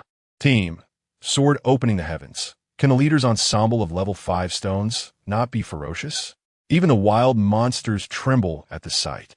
The team members marveled at the efficiency of having Blood Rose lead the dungeon run. In just a minute or two, half of the minor bandits had been dispatched. Indeed, Blood Rose, slightly proud, lifted her chin, holding her artifact dual rings while placing her hands on her hips, gazing at Lu Chen with a spirited demeanor, proclaiming, "This leader boasts 960 points of ice attack, with an additional 105 points of ice resistance reduction. Once I unleash moving flowers and shifting wood, let alone these minor bandit foes. Even small Wudong would be no match for my hand. Wouldn't you agree, little Wudong?" Blood Rose, brimming with pride, sought further praise from Lu Chen. The seasoned Lu Chen, well aware of Blood Rose's childlike nature, recognized her earnest efforts in battling monsters and leading him through the dungeon. Thus, he was inclined to fulfill her modest wish.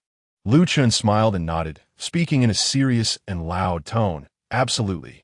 Our leader is incredibly formidable.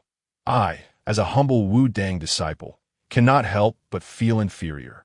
The leader exudes majesty and power, as everyone can clearly see." Lu Chen, being pragmatic, acknowledged that at present, his inadequately equipped Wu Dang character could not possibly contend with the violent Blood Rose of the Tianshan clan. "Ha, what a smooth talker," Blood Rose Dream remarked with a teasing tone, yet her smile only grew brighter. She turned her head, humming with delight. "Now, that's more like it. It seems this little Wu Dang still possesses a shred of conscience and can utter some flattering words." Blood Rose radiated joy, her smile never fading. At that moment, a curious young Wu Dang member, sword opening the heavenly gate, inquired, "Leader, how did you achieve that striking pink hair?" Most players sported black hair, while Blood Rose stood out with her long, pink locks, capturing everyone's attention. Team, Lisusu. You mean Sister Wei Wei's hair? Naturally, she used hair dye. The elegant Moron Lisusu explained that Blood Rose had dyed her hair. Sword opening the heavenly gate eagerly pressed on, "Where can I find hair dye? I want to color my hair in a vibrant hue." Being a young man full of vigor and a desire to stand out, he dreamed of sporting an eye-catching hairstyle. Team, Lisusu, in the ancient tomb. Sister Wei Wei and I defeated a boss on the first level of the tomb, and she found a bottle of hair dye. With that, you can visit the NPC on East Street of Luoyang to dye your hair. Ah, so that is how it is. Thank you for the information. Sword opening the heavenly gate exclaimed, realizing that hair dye in the game required a specific item, which could be obtained by defeating bosses in the ancient tomb, albeit with a certain chance of dropping. However, the ancient tomb was a perilous location, not meant for ordinary players at the moment. Acquiring hair dye by farming the bosses there would not be an easy feat, as Lu Chen listened to the team's banter. He found himself less interested in hair dye and more captivated by the prospect of looting. He collected one after another of the packages dropped by the rebel mobs. To his surprise, even these minor foes dropped gemstones and various items. You have obtained Secret Silver Shard 100. You have obtained Transformation Stone, level 1 100. You have obtained Yellow Gem, level 1 100. You have obtained Summer Cicada, 300. Chen, merely gathering the packages from the small monsters, had already amassed several hundred level 1 gemstones along with secret silver and cotton fragments. In the original Tianlong, rebels dropped coarse cotton and secret silver ore, which have now been modified to yield level 1 secret silver cotton or fragments. In Tianlong, gemstones were always a valuable currency, and the more the better. Secret silver and cotton fragments could be utilized to craft handmade equipment. The higher the level, the greater the likelihood of producing high-quality gear. All these were indeed excellent items. Chen continued to enjoy the process of battling monsters while listening to his teammates chatter and collecting loot, completely unaware of a fierce monk glaring at him from outside. At this juncture, another young Wu Dang member spoke up. "Great Wu Dang, what is your average damage output?" He referred to Chen as Great Wu Dong, inquiring curiously about Chen's base damage. Chen, aware of his intentions, understood that he merely wished to compare the damage output of the Xian Wudong and the Ice Wudong, and thus decided to indulge him. "It's over 1,000 points." He replied, "In this narrative, character damage has been standardized. Damage dealt to both players and monsters is uniform. The calculation for character damage is roughly ice, fire, Xian, and poison attributes plus internal force, external force, plus the base damage increase from the first skill of the sect's primary mental cultivation method, along with the enhancements from the first skill's engraving on the necklace. The damage calculations strive for accuracy, though complete precision is unattainable." Over 1,000? Sword opens the heavens was taken aback, glancing at his own base damage. "How is it that my damage is not as high as yours? Minus 938, minus 926. To his astonishment, Sword opens the heavens base damage was indeed inferior to Chen's, although he was attacking with 4 level 4 gems, fully utilizing 8 of them. Each level 4 yellow crystal added 60 points of Xian attack, totaling 480 from 8. This was equivalent to the attributes gained from Chen's 4 level 5 gems. With comparable mental cultivation levels and internal force, how could Chen's damage surpass his? That is certainly the case. The damage multiplier for Xian is 1, while Ice is 1, 25, hence Ice Wudong inflicts greater damage. Chen unveiled the harsh truth. Sword opens the heavens was left dumbfounded. "What? The damage of Ice Wudong is actually higher than that of Xian Wudong? I thought Wudong focused primarily on Xian. I've seen other Wudong players emphasize Xian as well." Currently, the overwhelming majority of Tianlong players believed Wudong was primarily Xian-oriented, unaware that Xian offered the lowest bonus at merely 1, even less than Fire S1. 2. Several skills of Wudong indeed enhance Xian attack, yet Ice attributes yield a higher bonus than Xian attributes. This is astonishing. Sword opens the heavens lamented. "Is it too late to reconsider my choices?" He was not foolish, despite his damage being somewhat close to Chen's Ice Wudong. He recognized that as attributes increased in the later stages, the disparity between Xian and Ice damage would widen significantly. He contemplated whether to switch to Ice Wudong. Chen kindly advised, "Take it easy. While the damage of Xian Wudong may be lower, it has its advantages." "What advantages?" Sword opens the heavens pressed eagerly. Chen refrained from answering, allowing Blood Red Rose to interject. "It has less resistance to Xian. Players either build for ice resistance or poison and fire resistance. Who focuses on Xian resistance?" Chen nodded, acknowledging the multitude of players from Tianshan, known for their elusive nature and high burst damage, making it difficult to defend against them. In the future, many players would likely opt for ice resistance. After level 75, their S8 Piao Miao Peak dungeon, where players need a certain level of poison resistance, thus ensuring ice and poison resistances would be the most prevalent, while Xian resistance would typically be scarce. Indeed, Sword opens the heavens exclaimed, slapping his thigh in realization. While the damage of Xian Wudong is undeniably lower. The scarcity of Xian resistance means that, in most cases, one need not worry about being countered, and one can even avoid using some resistance-reducing stones. A single resistance-reducing stone costs 3 times that of other stones. This saves quite a bit. If one were to highlight the advantages of learning Wudong, it would be the lower demand for Xian resistance, leading to fewer necessary reductions and thus saving money. I shall continue to play as Xian, albeit with lower damage, but with the added benefit of saving money and worry. The choice lies between wielding the sword to open the gates of heaven or playing it safe with the unassuming Xuanwu. In light of the impending prevalence of ice resistance, the ice Xuanwu is not a venture for the average player. Fortunately, Lu Chen is no ordinary player. What can be done about the abundance of ice resistance? Lu Chen simply opts for more blue mysterious stones to mitigate it. As the team engages in casual conversation, 30 rebellious minions have been vanquished, and the boss, the rebel commander, makes his entrance.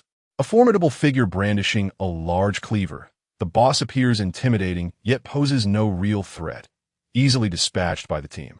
Lu Chen steps forward to collect the spoils, acquiring Earthly Fiend Enhancement Essence X100, Gem Synthesis Charms X100, Level 1 Cotton X100, Secret Silver Shards X100, Refined Iron Shards X100, and Rare Beast Transformation Pill Shards X100, Sapphire X100, Ruby X100, Blue Crystal X200, Tourmaline X100, and Halite X100. Lu Chen has amassed a plethora of miscellaneous items and several hundred level 1 gemstones. Alas, the coveted Merchant's secret eludes him. Had he been fortunate enough to obtain it, he could have struck it rich. What a pity.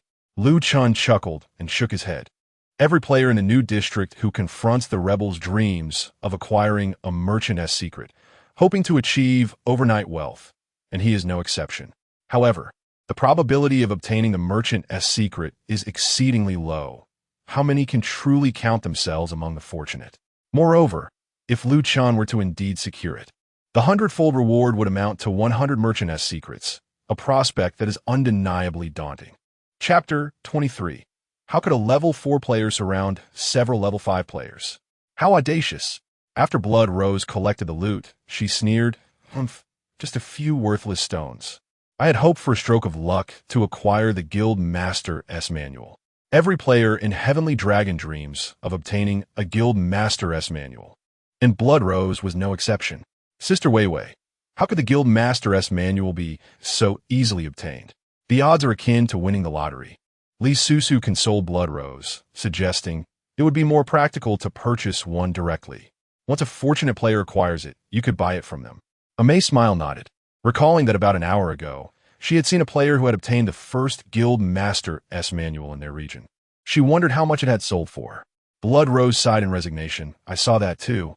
I even messaged that player, but I was too late. It was snatched up for 100,000 gold.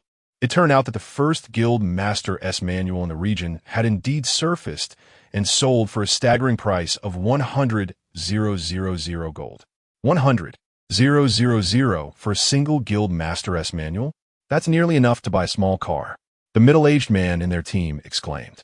For the wealthy, 100,000 might be merely the cost of a meal, insignificant. However, for the majority of ordinary players, it represented a substantial sum. Hence, everyone aspired to acquire a Guild Master's manual, chasing the dream of overnight wealth. Unfortunately, the probability of obtaining one from the rebels was exceedingly slim, and neither Lu Chen nor his teammates had managed to secure one, which was entirely understandable. Amei's sister's smile chuckled. Let us not dwell on the Guild Master's manual. It would be more realistic to hope for a minor skill book from the little rogues. That seems more attainable. Lu Chen nodded in agreement. That makes sense. Though they hadn't obtained the Guild Master's manual, if they were to defeat a minor rogue, they could potentially discover a volume of the 9 Yin scriptures or the Biming divine skill. The rewards would be equally valuable. All right, everyone, let us continue hunting the minor rogues. Blood Rose mounted her steed and initiated the group follow command. The team exited the bandit camp and returned to Taihu. As Lu Chen re-entered Taihu, he heard a familiar and excited voice. Handsome, you finally showed up. Xiao and Tang Sanzang had been waiting at that location for quite some time. Upon seeing Lu Chun, he immediately rose with excitement. He had longed for this moment to seek revenge against Lu Chun, and now the opportunity had finally arrived. Without hesitation, he declared war, brandishing his large blade and charging at Lu Chun. Warning: Player Tang Sanzang has declared war on you. You are under attack from Player Tang Sanzang. Lu Chun furrowed his brow. This monk was relentless in his pursuit. Reacting swiftly, Lu Chun immediately canceled the group follow command and countered with his sealing technique, directly restraining Tang Sanzang. Tang Sanzang found himself immobilized, causing his previously arrogant demeanor to diminish significantly. He gritted his teeth and spat. Damn Wudong, your control is truly infuriating. Wudong is the sect within Tianlong that possesses the most control skills. Merely employing the skill, Roughing Sibi can tether an opponent for several seconds, rendering even Shaolin's Baiwu Jinjia ineffective. Thus, the Shaolin monks harbor a profound disdain for being ensnared by Wudong. Once the tether ends, you will be finished. Tang Sanzang snorted coldly, biding his time for Lu Chun to conclude the binding. Wudong's other two control skills, Tianwei Feixian and Qixing Jisho, are only learnable at levels 65 and 80, respectively. In essence, Wudong's early game is primarily reliant on Lan Ke Wei and Roughing Sibi for control. As soon as the ceiling of Roughing Sibi dissipates, Tang Sanzang will be able to regain his mobility and engage Lu Chun in close combat. With high attack and substantial health, Shaolin excels in melee confrontations. At this moment, Blood Rose and her companions noticed the unexpected turn of events. What audacity! How dare this Shaolin monk assault someone from my guild? How could he bully the minor Wudong? Blood Rose felt a surge of displeasure. Despite Lu Chen's frequent teasing, referring to her as the Great Fierce Sister, he was nonetheless a member of her guild. Rose and Dream. How dare Tang Sanzang provoke him in her presence? Such insolence was utterly unbecoming of a monk. Enraged, Blood Rose immediately disbanded her party and dismounted her steed, exclaiming, "You dare strike someone from my guild? This monk seeks death." She declared war on Tang Sanzang and initiated her attack. Iwa Jimu, Meiwa Sanro, Shuehua Lu Chu. Bang, bang, bang. Lu Chun heard a series of sounds akin to shattering glass, a symphony of delightful resonance. The explosive power of Blood Rose's level 5 gem, Tianshan, was astonishing. It was as if Tang Sanzang had been struck in a vital artery, his health plummeting like a waterfall. I shall join in. Murong Lisusu's spirit was invigorated, and with excitement, she began to thrust her great sword at Tang Sanzang. Hung Jian Jiangchong, Qi Ding Liuha. Amei Smile did not declare war. She merely smiled and used Chongshu Yanqi to restore some health to Lu Chun. I am but a humble Amei. Healing is my role. Matters of combat should be left to the capable guild master and the valiant sister Susu. Together, Blood Rose and Lisusu relentlessly assaulted Tang Sanzang, who could only cry out in despair, "What manner of damage is this?" At that moment, Tang Sanzang was utterly bewildered, completely taken aback. Despite Shaolin's impressive health growth, he was merely a level 4 gem Shaolin, unable to activate any damage mitigation due to Lu Chen's tether. He simply could not withstand the onslaught of 2 or 3 level 5 characters. Wasn't he there to exact revenge on Lu Chun? He had found Lu Chun, yet he was now being besieged. This scenario was entirely contrary to his expectations. Swiftly, Tang Sanzang's health dwindled to the brink. Lu Chun promptly interjected, "Enough. I implore the guild master and Miss Susu to cease. If you continue, he shall perish. The remainder shall be left to me." Since Blood Rose and Lisusu had instigated the conflict, should either of them slay Tang Sanzang, they would incur a death penalty, making the endeavor futile. Thus, Lu Chun suggested they halt their assault, leaving the rest to him. Upon hearing this, Blood Rose and Lisusu immediately ceased their attacks. It was preferable to avoid unnecessary penalties. This insignificant monk dares to act arrogantly before me, the guild master? The time for this leader's subterfuge remains half. Indeed, this monk is rather fragile. I have yet to unleash my ultimate technique, and he is already on the brink of collapse. Upon hearing the words of Blood Rose and Lisusu, Tang Sanzang nearly spat out blood. What do you mean by fragile? His level 4 gem Shaolin health is already considerable. It is not that he is weak, but which level 4 character can withstand the assaults of 2 level 5 characters simultaneously? Especially when one of them is a level 5 who has invoked the art of subterfuge. This is noist. As the sealing time came to an end, Lu Chen revealed a mischievous grin. Mad Monk, you truly are obstinate. It is time for you to reflect below. Without hesitation, Lu Chen unleashed 3 skills upon Tang Sanzang: Jade Maiden's Traverse, Immortal's Guidance, and 13 Swords of Tai Yuan. With a splutter, Tang Sanzang, already low on health, collapsed instantly. As he lay on the ground, the world around him faded into shades of gray. He felt an urge to vomit blood in fury, his resentment towards Lu Chen simmering. This is utterly infuriating. He sought revenge against Lu Chen, only to discover that several level 5 characters were at his side. A mere level 4 Shaolin was beset by a multitude of level 5s, and Lu Chen, in a most despicable manner, delivered the final blow, yet did not suffer any repercussions. Since it was Tang Sanzang who declared war, he lost experience and equipment durability upon being countered by Lu Chen. Furthermore, as he lay there, he faintly overheard the conversation of Jian Kai-ten men and a middle-aged man nearby. Has this monk lost his wits? Can't he see there are 4 level 5s here? Does he dare to act? Surely he is not foolish. A level 4 gem monk. How dare he? One might think he was clad in level 6 stones. This is truly perplexing. Tang Sanzang was further subjected to verbal assault. He could not remain here a moment longer and hastily retreated to the underworld. Lu Chen turned to Blood Rose and Li Susu, smiling in gratitude. Thank you, leader, and thank you, Lady Susu and Sister Smile, for your assistance. I am immensely grateful, since Blood Rose and her companions aided him. Lu Chen felt it was only proper to express his thanks. Blood Rose, upon hearing this, raised her chin, both pleased and proud. Yet she retorted with a hint of arrogance. This leader merely cannot abide seeing my people bullied. Li Susu, with wide, curious eyes, inquired, Brother Wudong, what grievance do you share with that Shaolin monk? Could you share the details? I'm eager for some gossip. Tang Sanzang's confrontation with Lu Chen was clearly laden with a story. Lu Chen smiled and nodded, of course.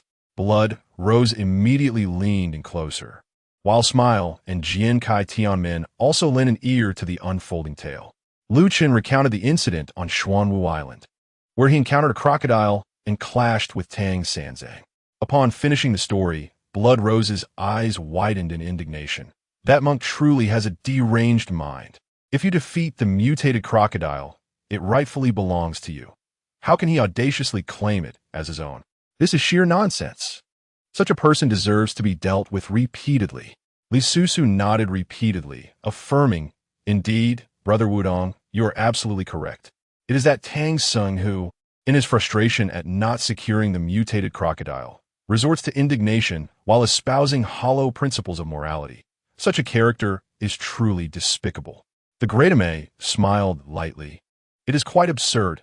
In this game, one encounters all sorts of individuals. The members of the team expressed their disdain and contempt for Tang Sung, noting that he had instigated the conflict initially, and thus, it was no wonder that Lu Chen was perturbed. It was clear that the monk would not dare to return, for we could not allow this individual to squander our time. Let's proceed with the dungeon. Blood Rose remounted her steed, activated the team follow function, and led the group to the Tianshan faction map, Lingjiu Palace, in search of the lurking threats to confront. Chapter 24. Setting up a stall and becoming wealthy again. Tang Sanzang ventured into the underworld, where he spent 2 gold coins to purchase a bowl of Mengpa soup, allowing him to resurrect in Luoyang. Upon returning to the city, he was filled with frustration, yet found himself powerless in his rage. How infuriating! After spending a considerable fortune to maximize his single Q level 4 stamina and mystical attack stones in pursuit of vengeance against Wudong, he discovered that several level 5 players surrounded him. The memory of being besieged by those level 5 players still haunted him, particularly the ferocious level 5 Tianshan, Blood Rose, whose violent attacks were akin to slicing through tofu, leaving him on the brink of a psychological trauma. Had he known he would be outnumbered, even tenfold courage would not have compelled him to confront Lu Chen. Damn it! Was it not permissible to log off? In a fit of anger, Tang Sanzang removed his helmet and exited the game. Meanwhile, Lu Chen's team was diligently farming the night elves in the Tianshan Lingzhou Palace. The process of farming night elves is akin to that of combating rebels. After defeating 30 small monsters, a boss would appear. The small monsters also had the potential to drop skill books from the 10 major sections. Moron Li Susu, a member of the team, managed to acquire a book. Yet her joy was short-lived. Secret Technique. Luring the Tiger from its mountain was a skill book from Shaolin, but it seemed unlikely to fetch a good price. Luring the Tiger from its mountain is a level 45 skill book from Shaolin, which, being relatively obscure, is of limited practical utility primarily for monster aggro, rendering it rather worthless. Team, smile. Books of level 45 seem to lack value. Those of level 35 are far more desirable, such as Amei's 9 manual, Xiao Yao's Biming Divine Skill, Wudong's Primordial Skill, and Tianshan's Life and Death Talisman. Now, that is intriguing. Just as Smile from Amei finished speaking, a message appeared in the system channel. System. Blood Rose leads a team to eradicate the night elves in Tianshan Lingzhou Palace. One night elf, overwhelmed, fled in fear, inadvertently dropping a secret technique, Life and Death Talisman. His Blood Rose, astonished, picked up the Life and Death Talisman, her expression a mix of disbelief and joy. Could it be that she had found a book as well? And a Tianshan Life and Death Talisman at that. Aha!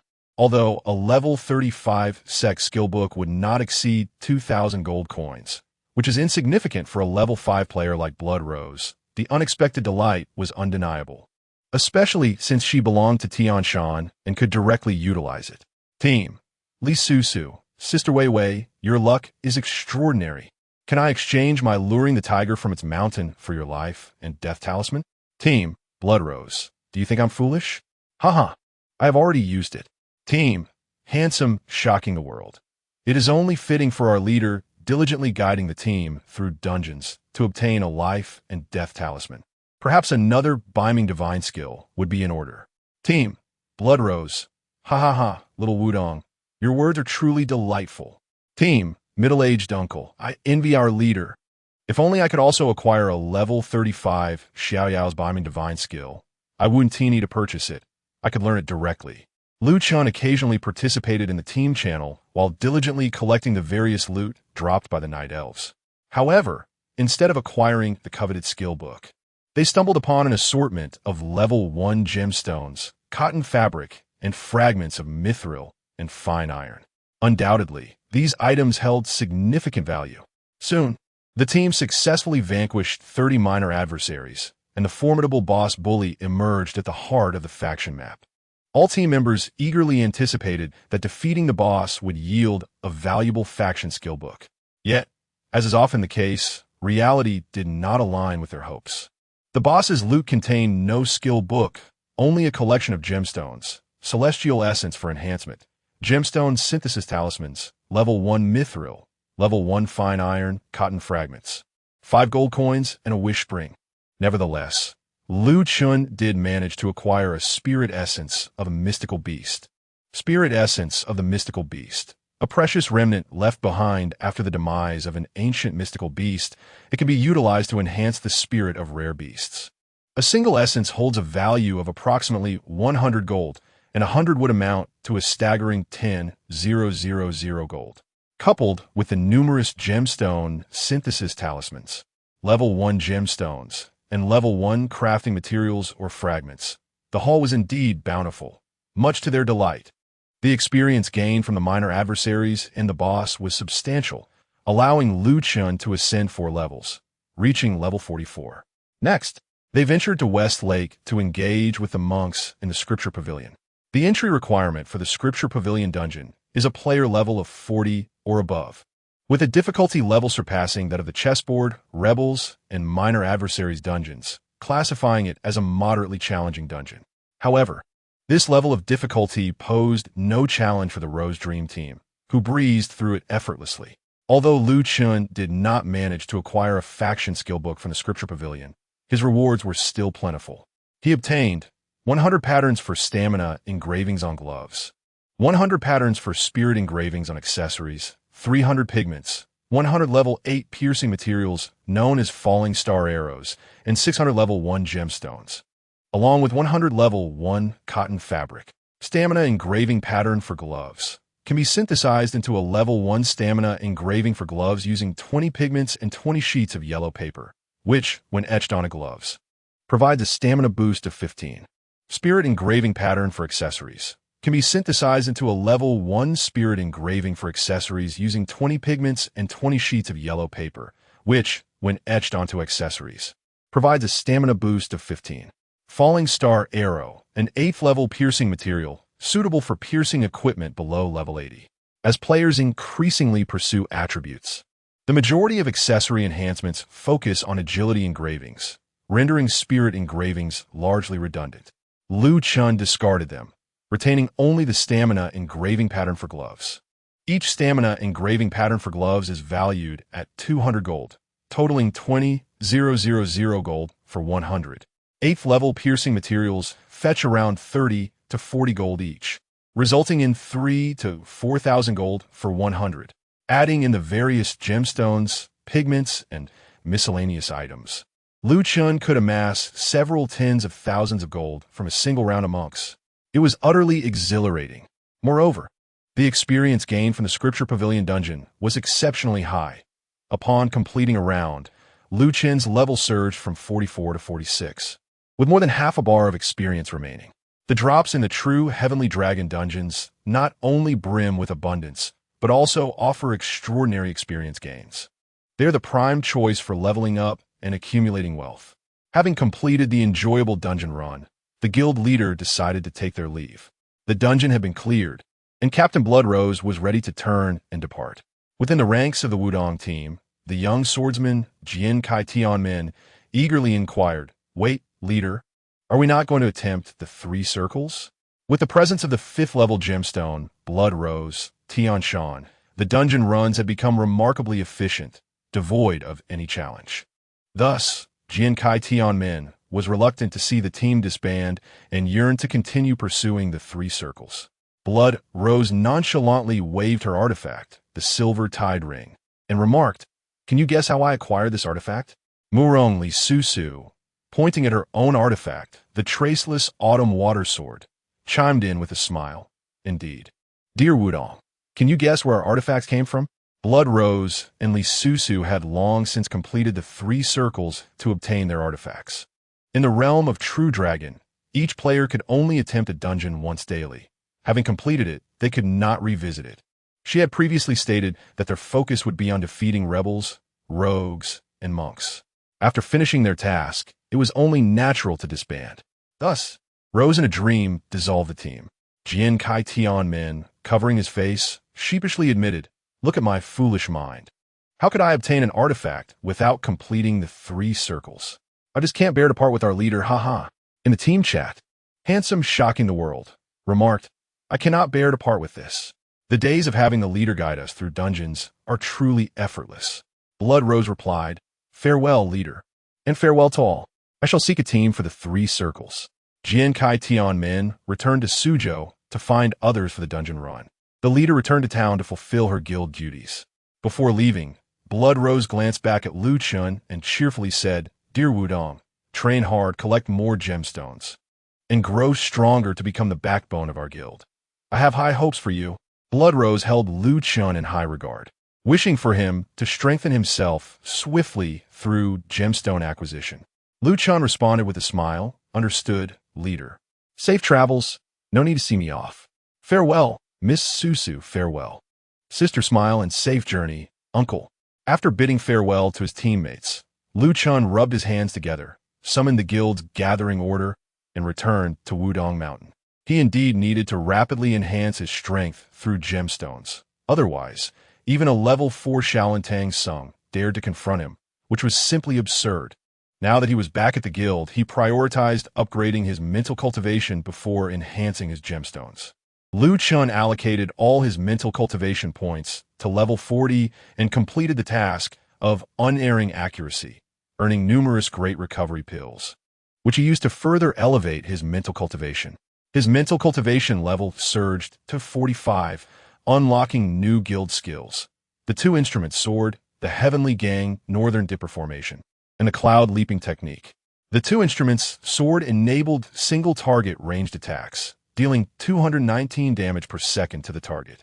The Cloud Leaping Technique allowed instantaneous movement within a range of 0 to 20 meters.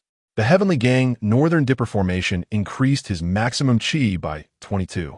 The enhancement of his mental cultivation not only unlocked new skills, but also increased Lu Chen's health, mana, accuracy, evasion, and various fundamental attributes. Next on his agenda was gemstone acquisition. Lu Chen traveled from Wudong Mountain to Luoyang, arriving at the small warehouse. He opened it to inspect, discovering an assortment of gemstones. Cotton cloth, secret silver, and synthesis runes, yet only a little over 2,000 gold coins remained. Clearly, this amount of gold was insufficient to support his gemstone upgrades. Therefore, he resolved to first amass wealth. With so many unused gemstones and miscellaneous items in my warehouse, I could sell them all for gold. Lu Chen intended to sell his goods outright, converting his backpack and the plethora of items in his warehouse into gold coins, thus amassing sufficient funds to purchase stones. He extracted an assortment of unnecessary level 1 gems, 98 bloodstained skill books, 100 low-level rare beast rejuvenation tomes, 99 stamina engraving patterns for gloves, and perforation materials such as purple bamboo arrows. Additionally, he gathered level 1 mithril, cotton cloth, fine iron, and shards acquired from defeating rogues, as well as 100 spirit beast essences. These essences could be sold at the bank. Upon listing the spirit beast essences at a price of 100 gold each, they were rapidly snatched up. After deducting a 2% tax from the bank, Lu Chen immediately pocketed a remarkable sum of 9,800 gold. With such an abundance of fine iron and its shards, he contemplated whether he could forge level 40 weapons of dual perfection himself. Suddenly, he recalled the current high demand for level 40 dual perfection weapons, realizing he could utilize his collected fine iron to craft them. Consequently, he made his way to the blacksmith shop in Suzhou, where he approached the NPC, Sanjing, to learn the skills of fine craftsmanship, refinement, and enhancement. He could now create equipment using fine iron, cotton cloth, and mithril. After counting, he discovered he possessed 300 level 1 fine iron and 500 fine iron shards, which could be combined to yield 100 level 1 fine iron, totaling 400 pieces. This allowed him to produce 400 level 40 weapons, for which he could acquire the level 4 crafting blueprint directly from the NPC's general store. Lu Chen proceeded to craft 400 level 40 weapons and then assess their attributes and qualities. Ultimately, he identified 36 dual perfection weapons. Each weapon fetched 600 gold, resulting in a total of 21,600 gold, a considerable profit. Once the dual perfection weapons were evaluated, Lu Chen was ready to set up his stall. He traveled to the Jiuzhou Chamber of Commerce in Luoyang, selecting a bustling spot to display his wares.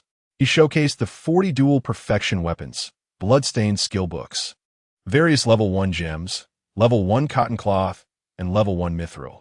You sold Hausher, level 1, 300, earning 1710 gold. You sold Cat's Eye Stone, level 1, 500, earning 1425 gold. You sold Tourmaline, level 1, 500, earning 2,825 gold. You sold level 1 mithril, 300, earning 9,975 gold. You sold level 1 cotton cloth, 400, earning 9,500 gold. You sold blood sacrifice skill book, 1, earning 475 gold. You sold heaven and earth diamond ring, 1, earning 570 gold. Lu Chen's inventory consisted solely of hard currency and hot selling items, and his stall saw a steady stream of sales, causing his gold coins to multiply. There was no greater feeling than the thrill of accumulating wealth so rapidly. After just over an hour, his stall was completely sold out. During this time, numerous players approached him, requesting tax-free trades, to which Lu Chen graciously complied. Some players inquired about the origin of his numerous bloodstained skill books, whether he had farmed them or purchased them for resale. Lu Chen, uninterested in engaging, thought to himself, "It's a product of the system. Why should I divulge the source of my goods?" As he concluded his sales and stood up, he glanced towards his backpack. Gold coin balance, 132, 350. After clearing out the miscellaneous items, Lu Chen found himself immensely wealthy, possessing over 130,000 gold coins. With such a substantial amount, he could acquire over a dozen level 5 gems. A gentle smile graced Lu Chen's lips, his spirits lifted. He commenced purchasing gems and engaging in gem crafting. Chapter 25. The 5 attributes of Wudong. Lu Chen possessed over 130,000 gold coins in his backpack. The cost of a level 5 gemstone was more than 10,000 gold, allowing him to affix several of such gems. Additionally, he had a collection of level 1 blue crystals and rubies, alongside gemstone synthesis scrolls, all of which he took out.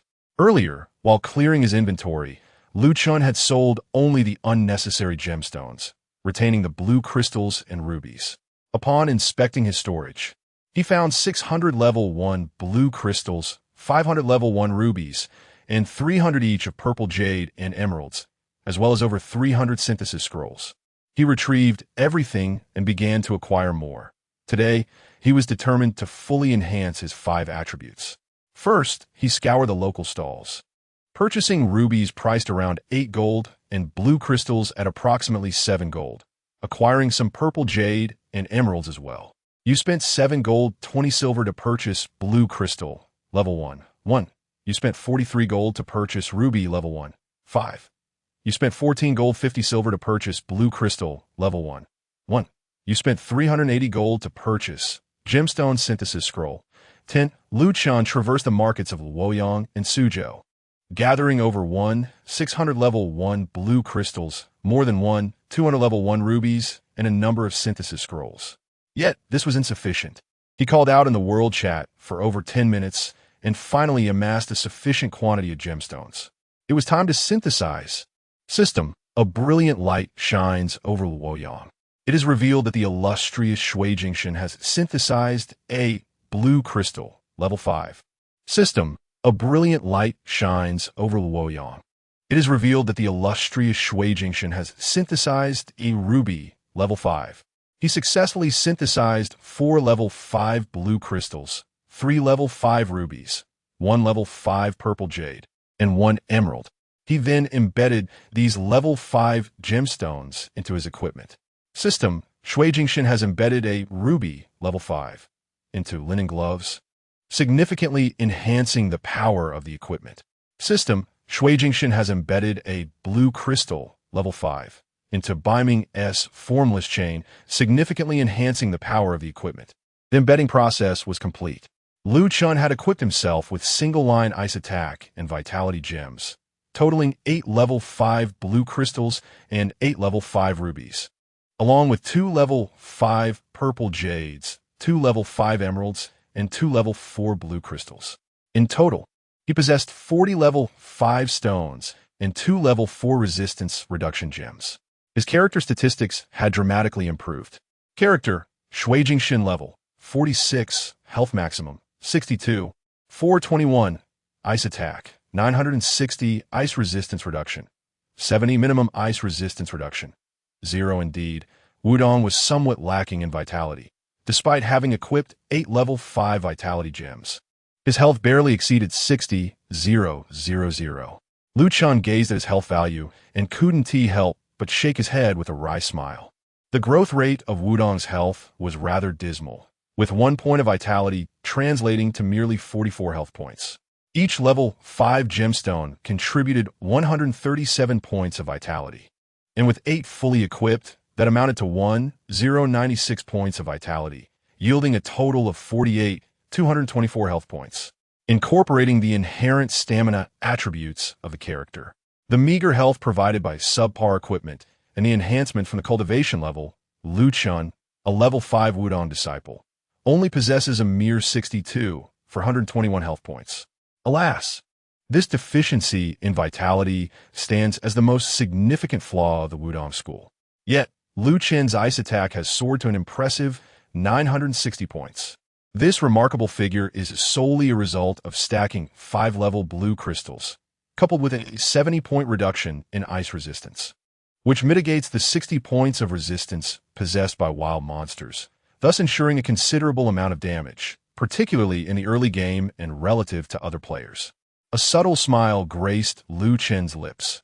He is now a formidable Wudong with a balanced prowess of 5 in both strength and attributes.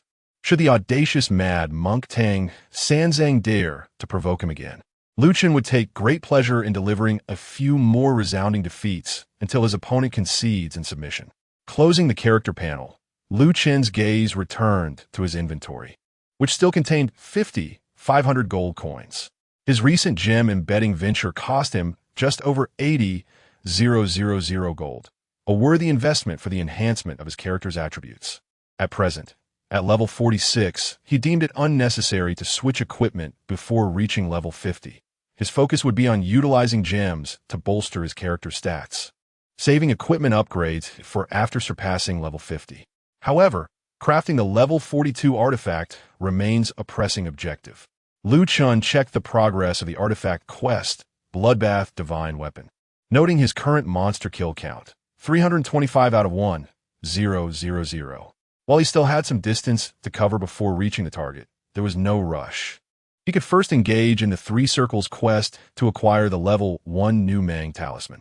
The Dragoness treasure card had bestowed upon him 3 level 1 New Mang Talismans, and he only needed to collect 2 more to fulfill the requirement of 5 for crafting the level 42 artifact. Blood Rose and Li Susu had already secured a sufficient number of New Mang Talismans through their 3 Circles endeavors, allowing them to forge the coveted level 42 artifact. Eager to expedite his own artifact creation, Lu Chen set forth towards the 3 Circles quest. Climbing onto his mount, the Dancing Lion, he journeyed to Suzhou.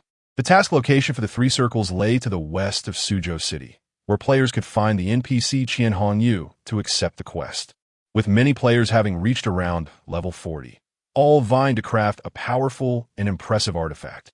The area was teeming with activity, and the air was filled with calls for cooperation. Nearby, a player identified as Tianlong Little Grasshopper called out, 3 Circles, we need participants. Those looking to gather talismans for artifact crafting, join my group. I'm a level 3 powerful Tianlong leading the charge. Another voice, pure-hearted young man, echoed, F1. We need strong attackers, no slackers allowed. Meanwhile, Ironclad Kid pleaded, seeking a team for F1. Any takers? Please invite me, I beg you. Lastly, Forget-Me-Not chimed in. F1 is 1 violent attacker short. A fierce Tianshan would be ideal. If you're not powerful, don't bother clicking. I will kick those who aren't T up to par. Numerous players clamored for teams to tackle the 3 Circles, F1. Among them a strikingly pure-eyed Amei player, who galloped back and forth atop their Dancing Lion, drawing attention with their enthusiastic calls. Nearby, Barbie exclaimed, let's conquer the 3 realms together. Feel free to join, my friends. Love you all. Typically, those who boldly invite others with such casualness are players with high gem configurations, reminiscent of the previously formidable level 5 Tianshan with its blood red rose. With superior gem levels, their output is remarkably high, rendering the selection of teammates trivial. Any participant will suffice. Observing Barbie's enthusiastic invitation, some nearby players mistakenly assumed she was an elite Amei master, leading to a flurry of group requests. However, upon joining, they were met with disappointment. What? Amei, your health is below 10,000? With just over 9,400 health, how can you lead a 3-realm expedition? I'm out. Apologies. Little Amei, your health is too low. I'll find a more robust team. You don't even have a single gem, and you expect us to join? You're wasting my time. I'm leaving. Several players, upon witnessing the paltry health of the Amei, promptly exited the group, some grumbling as they did. This game, True Dragon, often mirrors reality. Players with low health and damage due to a lack of gems often face disdain and scrutiny. Barbie circled around on her mount for what felt like an eternity, unable to gather a team. It was no surprise. Who would wish to embark on a 3-realm adventure with someone whose health barely exceeded 10,000? Is it truly the case that no one will join my team? Am I so scorned for my low health? As an Amei, I finally managed to unlock the skill to cultivate chi. How disheartening. Disheartened, she halted her mount, her head drooping in despair. She had attempted to join other teams, but they were either overcrowded or unwilling to accept her, dismissing her for her insufficient health. In a mere span of minutes, she had witnessed the fickle nature of human interactions. She yearned to conquer the three realms and craft a powerful artifact, but was met with rejection at every turn. The thought brought her to the brink of tears. With a heavy heart and a sigh, Barbie turned to leave, only to collide with Chen, who was also on his way to tackle the three realms. Chen was tall and handsome, wielding a long sword that shimmered with a brilliant blue light. What a dashing young man! First impressions often hinge on appearance, and Chen's striking presence captivated Barbie immediately. Unable to contain her curiosity, she inspected his equipment, and her mouth fell agape in astonishment. A level 5 gem wielder from the Grand Wudong. Barbie swallowed hard. Not only was this young man impressively handsome, but he was also a rare gem master, signifying both charm and prowess. While many players in this vicinity impose stringent requirements for team formation, they often possess only a few gems themselves, typically limited to a few level 3 or 4 gems. Players like Chen, adorned with full level 5 stamina and attribute gems, are a rarity. A gem master of his caliber is undoubtedly a coveted asset during dungeon raids. Are you also here to conquer the three realms, handsome? Barbie possesses a vivacious personality. Upon encountering Chen, she is neither shy nor reserved. Instead, she straightforwardly inquires whether he wishes to tackle the third circle dungeon. Chen notices the young lady before him. Her large eyes and flowing hair, along with a slightly cherubic face, render her quite adorable. Naturally, Chen's warm smile radiates like the morning sun, instantly dispelling much of the haze that clouded Barbie's mood. Can we tackle it together? She asks eagerly. Of course, we can, he replies. In truth, the third circle dungeon is not overly challenging. Even players with modest configurations can succeed with a bit of extra time. Moreover, Chen himself is a level 5 Grand Wudong, which means he has few demands regarding team composition. Upon hearing that Chen is willing to join her, Barbie is filled with excitement. She bounces on her mount several times, leaping high into the air. "Ha, you're such a good person," she exclaims. "You join the group first. I'll gather the others. Quick, let us go." Barbie invites Chen into her team. With him by her side, her confidence soars, and the dejection that had previously shadowed her expression vanishes as she resumes her exuberant shouting and prancing about. Nearby, Barbie calls out, "F1, come quickly. We have a charming level 5 gem master leading us. There are limited spots, so hurry and apply." Upon hearing Barbie's announcement, Chen cannot shake the feeling that she is using him as a lure. Is she recruiting players under the banner of Chen, the level 5 gem master? It feels somewhat like a case of the fox borrowing the tiger's might. Yet, one must admit, Barbie's tactic proves effective. Upon hearing the mention of a level 5 gem expert leading the way, the eyes of nearby players light up, and they eagerly rush to apply for the team. Ironclad Kid joins the team. Super Magnifying Glass joins the team. Sky joins the team. Kind Grandfather of the Morning Sun joins the team. In an instant, the team is filled to capacity. Chapter 26. Will not let anyone escape. Is there really a significant difference? I'm quite clever. Barbie couldn't help but feel a sense of pride as she effortlessly assembled a full team under Chen's name, leaving many players outside, frustrated and lamenting their slow response in missing the opportunity to join. The first action taken by those fortunate enough to join the team was to seek out Chen and admire his impressive equipment. Upon inspection, they gasped in awe. Barbie's words rang true. Chen was indeed a genuine 5-body, 5-attribute martial artist. Team, Super Magnifying Glass, XY, wow. A true martial arts master. All 5 attributes maxed out, and their even damage reduction. How incredibly fast must he be in clearing instances? It is such a stroke of luck to have a martial arts master like him in our team. Super Magnifying Glass, a level 41 carefree player, had only affixed a level 3 red crystal to his weapon for a touch of flair. After joining the team, he expressed his immense fortune to be alongside Chen, a level 5 martial artist, in dungeon runs. Team, Sky WD, the impressive master has over 60,000 health, while my health barely exceeds 10,000. I'm truly grateful that you allowed me to join the team. Sky, only level 38, donned a pitiful collection of common gear, devoid of any gems. And his health was even lower than Barbie's, standing at just over 8,000 points. In any other elite team, such a low-level, low-health, and low-damage martial artist would have likely been dismissed immediately.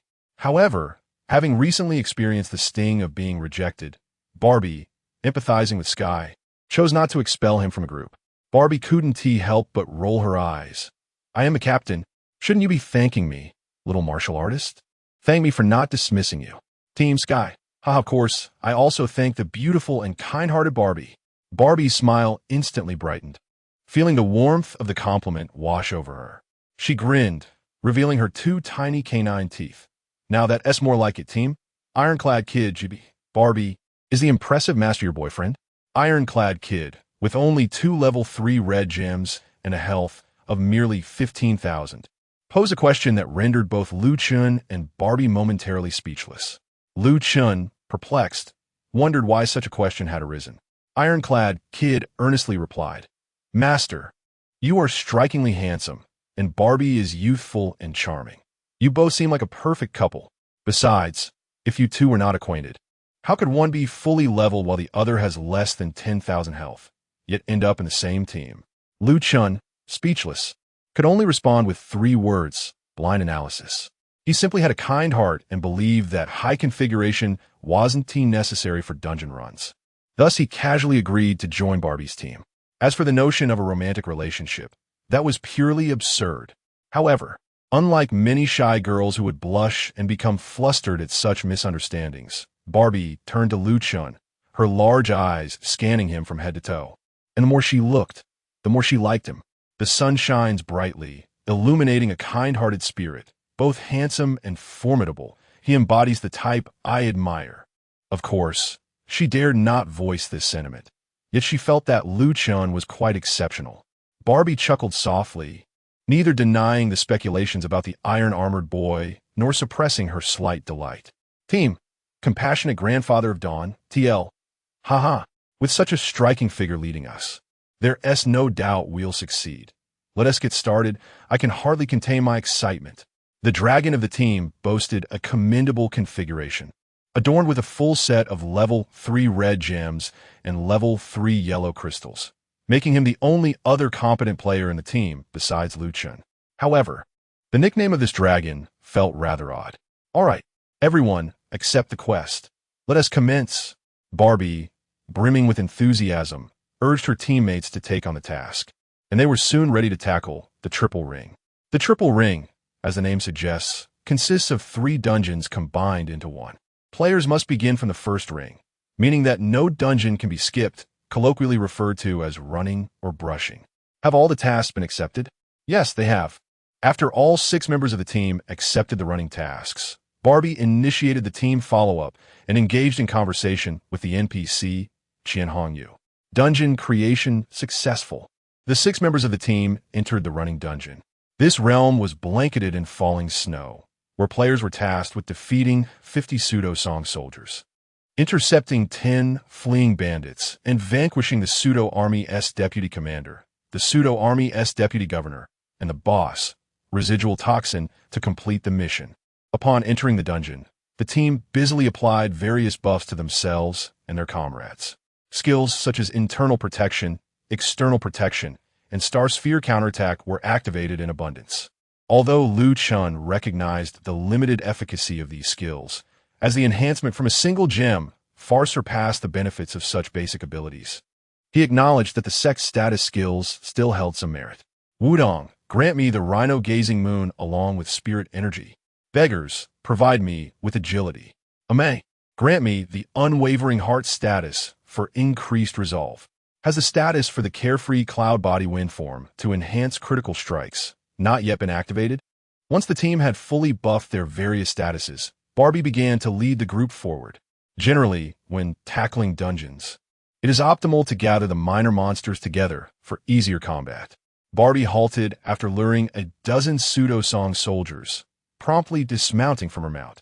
Brothers, I can only manage a few. I fear I won't withstand the onslaught.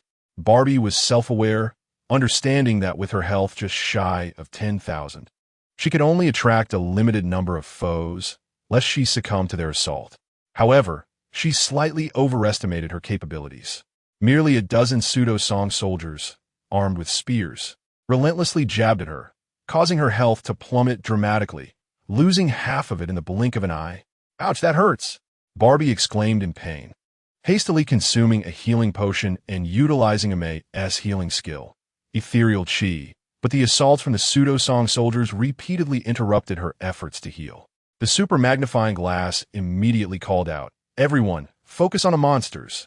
Use area attack skills to draw the aggro away from Amay and distribute some of the damage.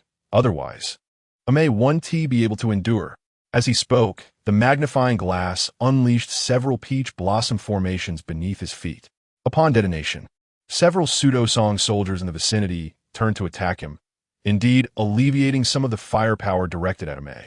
The ironclad boy from the Beggar's Guild seized one of the pseudo-song minions and delivered a vigorous beating. However, after a prolonged struggle, he discovered that the pseudo-song soldiers were not losing any health. Why were the creatures here so resilient? They were significantly tougher than those in the Moya cave. Was it possible that the damage output from the Beggar's Guild was simply too low? The ironclad boy began to doubt whether his inability to defeat the minions stemmed from the low damage output of the guild. Similarly, Sky, the Wudong warrior with 8,000 health, found that despite numerous attacks, the minions' health dwindled only slightly. In the early stages, without gem enhancements, players relied solely on internal and external skills for damage, which naturally resulted in minimal output. It was astonishing to realize how challenging the minions in the three-ring area were, explaining why many players insisted on having gems when forming teams. Without gems, it was nearly impossible to inflict damage on the monsters. It was then that they understood the vast difference between having gems and lacking them. Not only did the three of them struggle, but even I, with my level 3 gem dragon, found my damage output against monsters to be quite limited. I had affixed 8 level 3 yellow crystals to the compassionate grandfather of Chaoyang, each contributing 33 points of, totaling 264 points.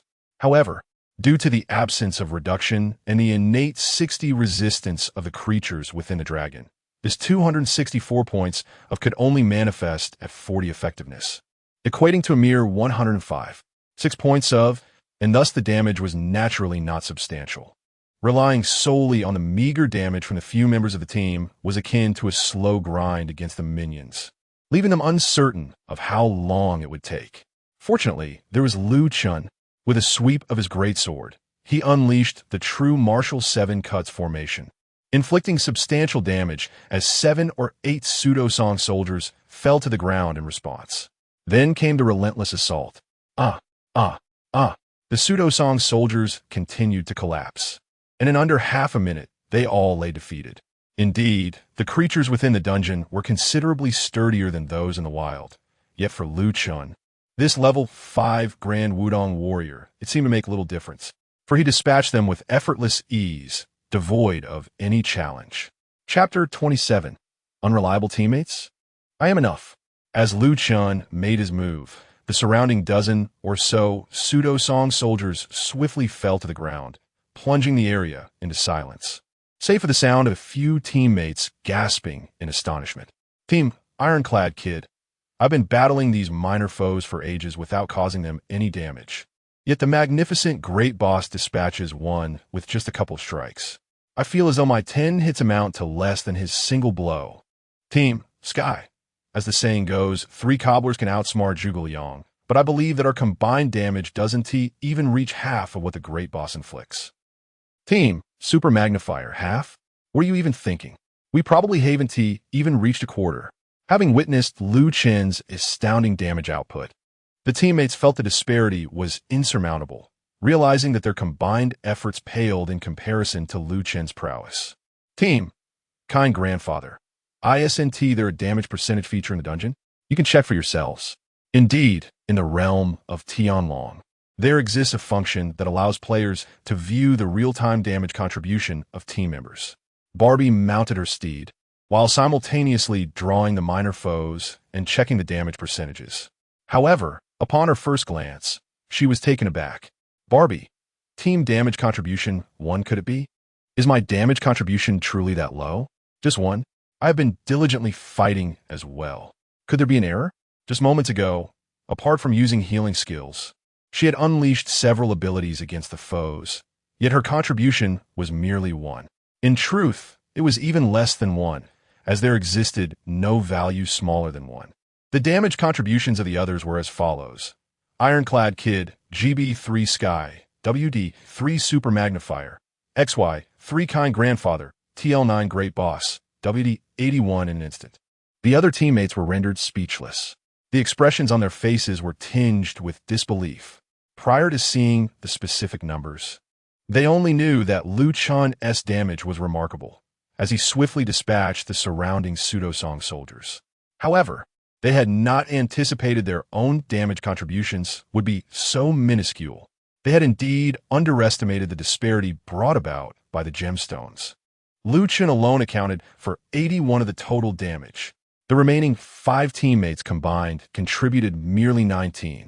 Absurd. Extraordinary. Oh my heavens. I retract my earlier statement.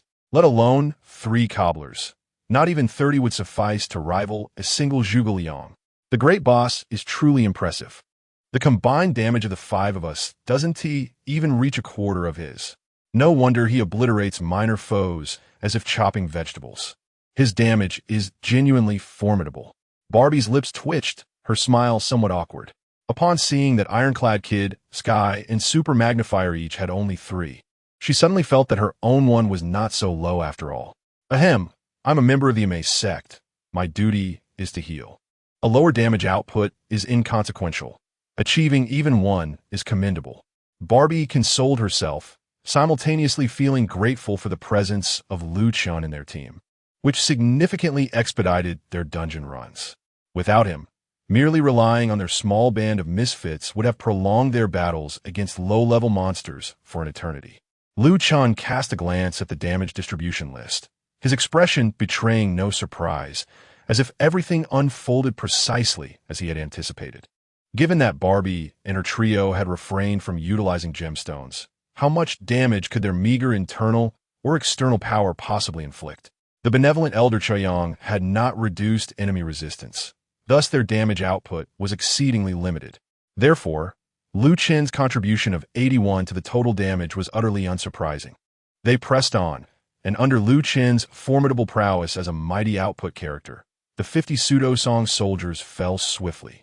Next, they needed to return to the central encampment of the dungeon map to confront the towering boss, the pseudo-army deputy commander, and lure him to the bridge on the right for a collective assault.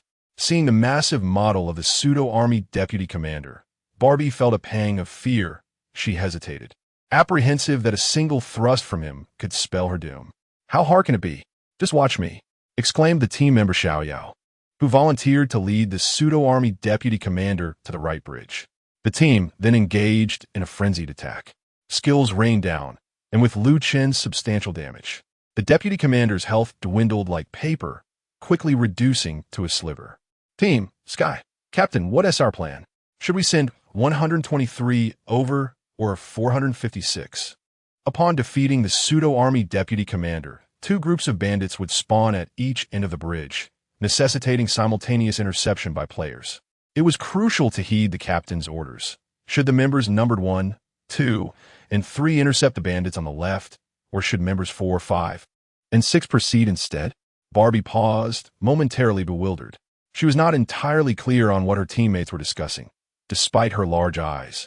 She had missed the dungeon prompt and had not thoroughly researched the guide for the 3-ring dungeon. Most of her information and knowledge came secondhand, where she simply fought upon encountering challenges, unaware of the need to intercept the bandits. Team, Chiang Elder, Captain, hurry up. The big guy is about to fall. Once he does, the bandits will appear. Her teammates urged Barbie to make a swift decision, as failing to intercept the bandits could lead to a dungeon failure. Dang. Let's send 123. Yes, 123. In her moment of urgency, Barbie declared to send 123, though she herself was unclear about the implications. The captain was the first member of the team, with Barbie as 1, Chen as 2, and Ironclad Kid as 3. Chen responded affirmatively. All right. As the pseudo-army deputy commander's health teetered on the brink of collapse, Chen swiftly mounted his steed and rushed towards the left bridge. Just as the sound of the deputy commander's fall echoed behind him, Chen received an experience notification. You have gained 82,500 experience, along with an experience bonus of 82,500. Your precious beast has gained 28,900 experience, along with an experience bonus of 28,900. The experience rewards obtained from defeating the dungeon boss are exceedingly high, reaching over 100,000. Chen's experience bar was completely filled, allowing him to level up to 47. Simultaneously, a game notification appeared. Attention! Bandits are emerging from the left and right bridgeheads. Please proceed immediately to intercept. Chen executed a skill called Cloud Leaping, teleporting 20 meters away to the left bridgehead. Standing there with his sword in hand, he exuded an aura of invincibility. However, Chen could not help but feel perplexed. Despite the call for a coordinated attack, he found himself the sole defender at the left bridgehead. Before he could ponder further, 5 fleeing bandits appeared at both bridgeheads. One man was more than sufficient to guard a bridge. With a swift move, he unleashed the true Martial 7 cuts, eliminating all 5 bandits in an instant. Upon checking the map, Chen noticed that Barbie had remained at the right bridgehead, not having moved an inch. Meanwhile, team member Ironclad Kid was making his way between the 2 bridges. Chen shrugged, feeling somewhat speechless. Was he truly the only one tasked with guarding the bridge? It seemed as if his teammates were merely putting on a show for him. In the team chat, Ironclad Kid exclaimed, "Huh? I just arrived at the left bridge, and the bandits have already been wiped out by the big shot?" Arriving late, Ironclad Kid found only the 5 bandit corpses lying at Chen's feet. Chen inquired, "Why did you take so long?" I was worried that I wouldn't receive the experience from a boss if I arrived too early. So I waited for the boss to be defeated before coming over. Chen finally understood. Ironclad Kid had delayed his arrival for fear of missing out on the experience from the pseudo-military vice commander, as he had not yet unlocked the Beggar's Guild's speed skill. He moved at a snail's pace, arriving just in time to find the bandits already dispatched by Chen. Well, it was no matter. Chen did not hold this minor issue against his teammate. He could handle the bandits alone. He was merely curious about why Ironclad Kid had been so slow. "And you, Barbie? Weren't you the one who called for a coordinated attack? Why did you remain motionless?" Chen's curiosity deepened, as Barbie, the team leader, had commanded the attack, yet stood still. Did she have such faith in Chen's abilities that she believed he could easily intercept the bandits on the left, leaving her to engage the bandits on the right with the other teammates? "Huh? Attack? What do you mean?" Barbie responded with a puzzled expression. "I'm in a coordinated attack. Just as you commanded, didn't you?" Chen pressed. "Yes, but what's the matter, handsome?" Barbie appeared somewhat flustered. "Then why didn't you come over?" In the team chat, Sky chimed in, "Yes, Captain, why didn't you join us?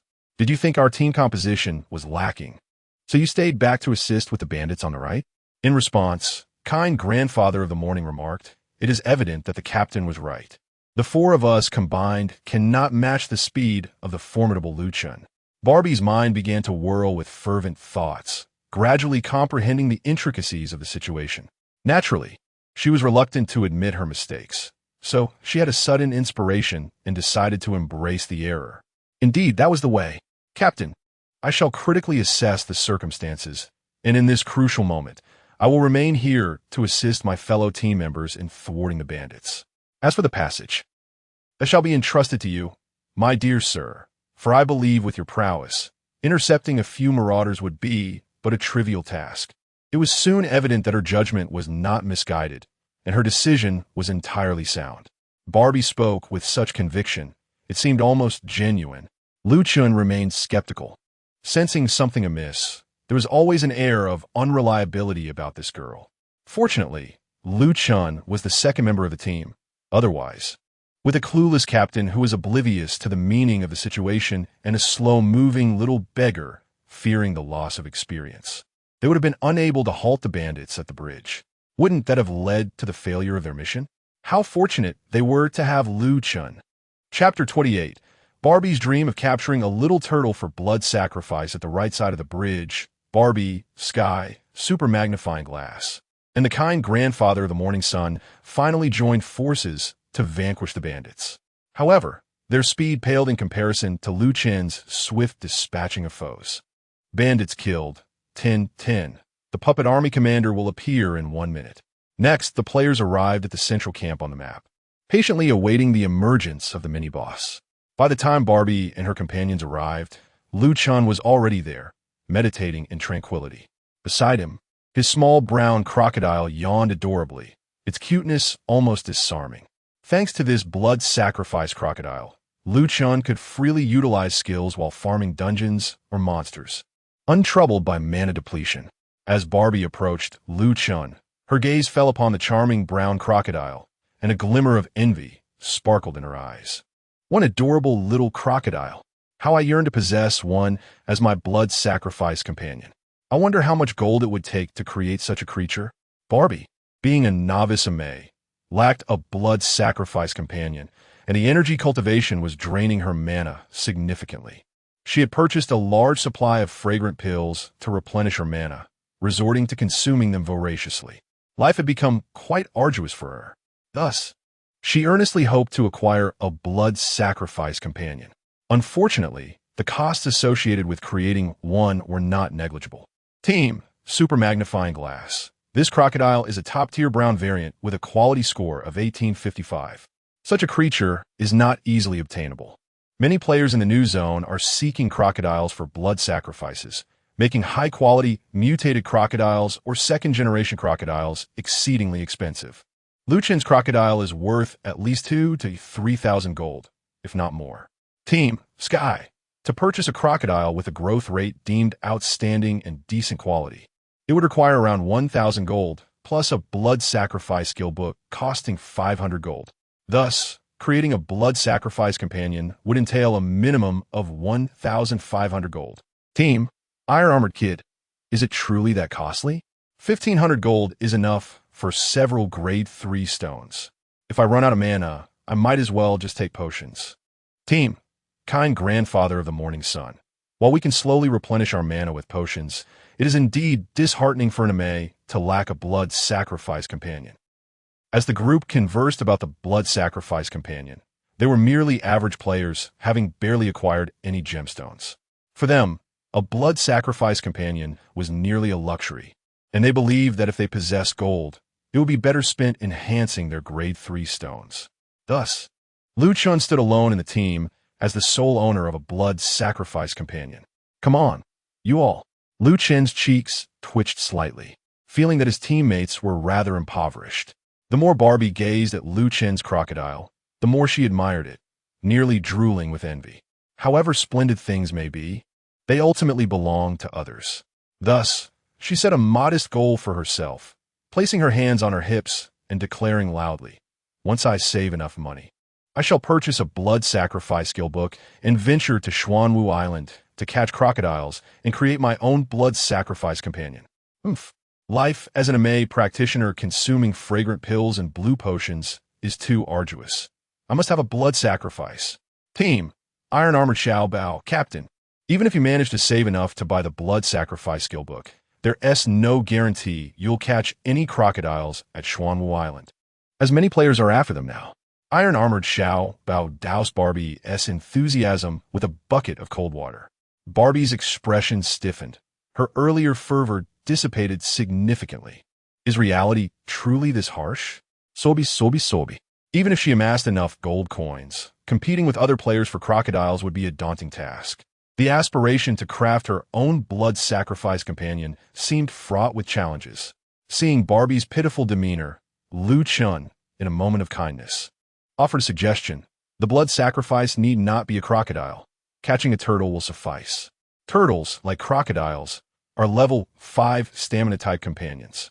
Apart from their differing appearances, they are nearly identical. Crocodiles are favored for their larger size and fierceness, while turtles, lacking in imposing aesthetics or other symbolism, are often overlooked, making them significantly easier to catch.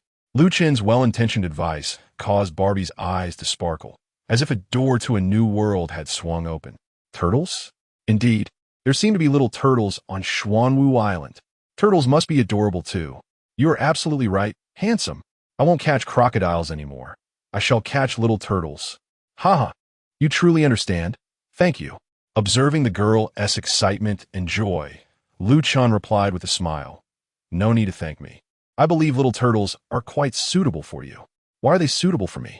Barbie inquired with wide, curious eyes. Because you resemble little turtles, Lu Chen stated. Resemble? In what way? Barbie's expression turned more perplexed. How could she possibly resemble a turtle? She did not look like one at all. Both are adorably silly. Cough, cough. Both are equally charming and cute. Lu Chen jested, sending a playful smirk her way, as if he were suppressing laughter. Adorably silly? Me? Barbie's cheeks flushed instantly. Her head drooping low. Was Lu Chen complimenting her? It must be so. If a man were compared to a turtle, it would surely be an insult. But to describe a girl in such a manner must surely be a compliment, right? Surely, he is praising me. After all, I am rather cute. Oh, but please don't say it out loud. It's quite embarrassing. With her head bowed, Barbie felt a surge of delight within her, feeling bashful as she timidly replied, Then, I will heed your advice and go catch little turtles as my blood sacrifice. Lu Chen did not respond, yet a smirk of suppressed laughter appeared above his head. As the remaining teammates began to imitate and follow suit, they all sent expressions of restrained laughter similar to Lu Chen's. It was evident to them that Lu Chen's remark was a jest. This also underscored one fact. Unlike certain prominent figures, Lu Chen never belittled their configurations while grinding through dungeons and even engaged in playful banter with them. How refreshingly approachable this illustrious figure was.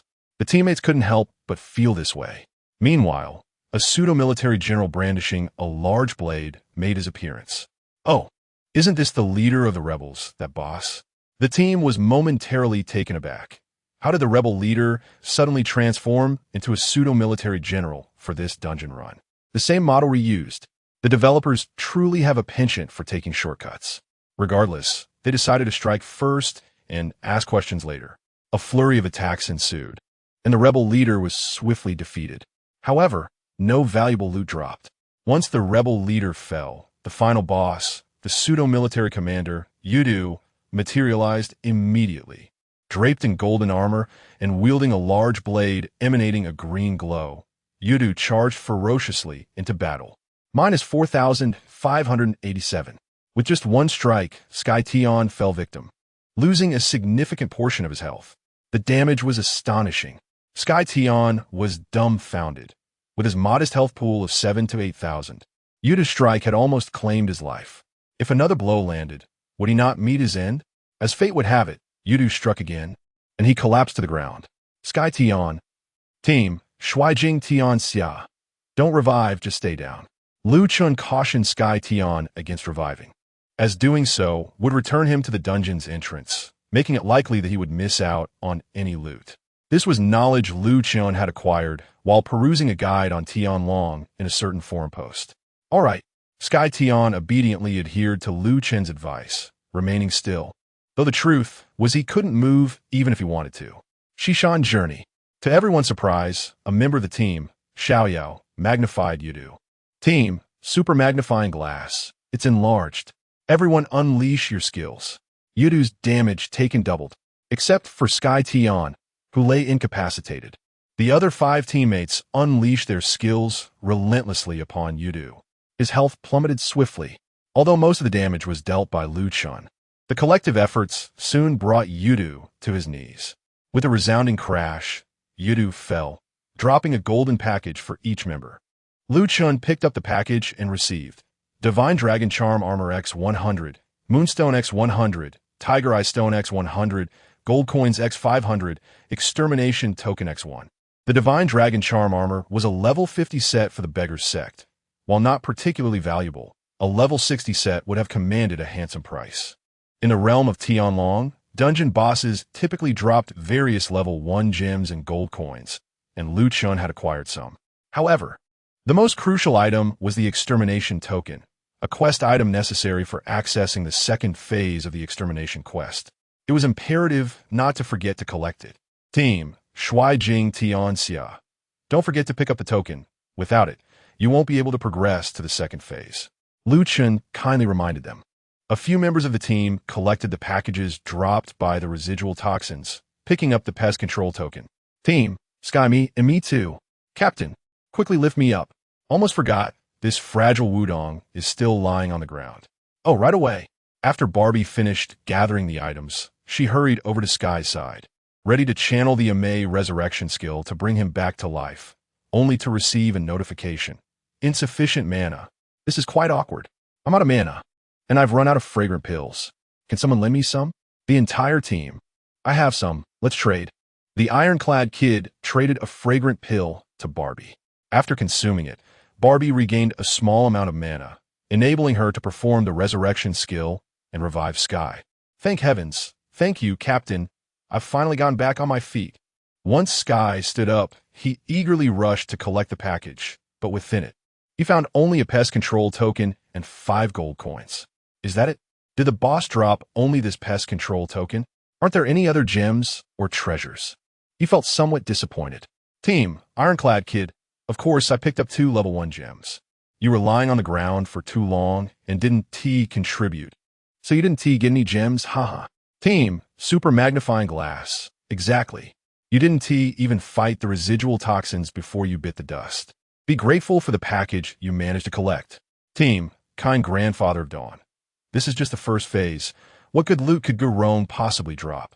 Sky rubbed his nose, contemplated for a moment, and nodded. That does seem to be the case. Thus, Lu Chun and his companions completed the first phase of the 3 phases. The total time taken was 5 minutes and 23 seconds. In fact, a minute could have been saved if they hadn't waited for that little boss, the thieving captain. However, this speed was akin to riding a rocket compared to other teams. Other teams with slightly inferior setups typically took over 10 minutes or even 20, and rarely could anyone complete it as swiftly as Lu Chun and his group. After all, the damage output showed that Lu Chun alone accounted for 82 of the team's total output. Could they not be fast? Chapter 29.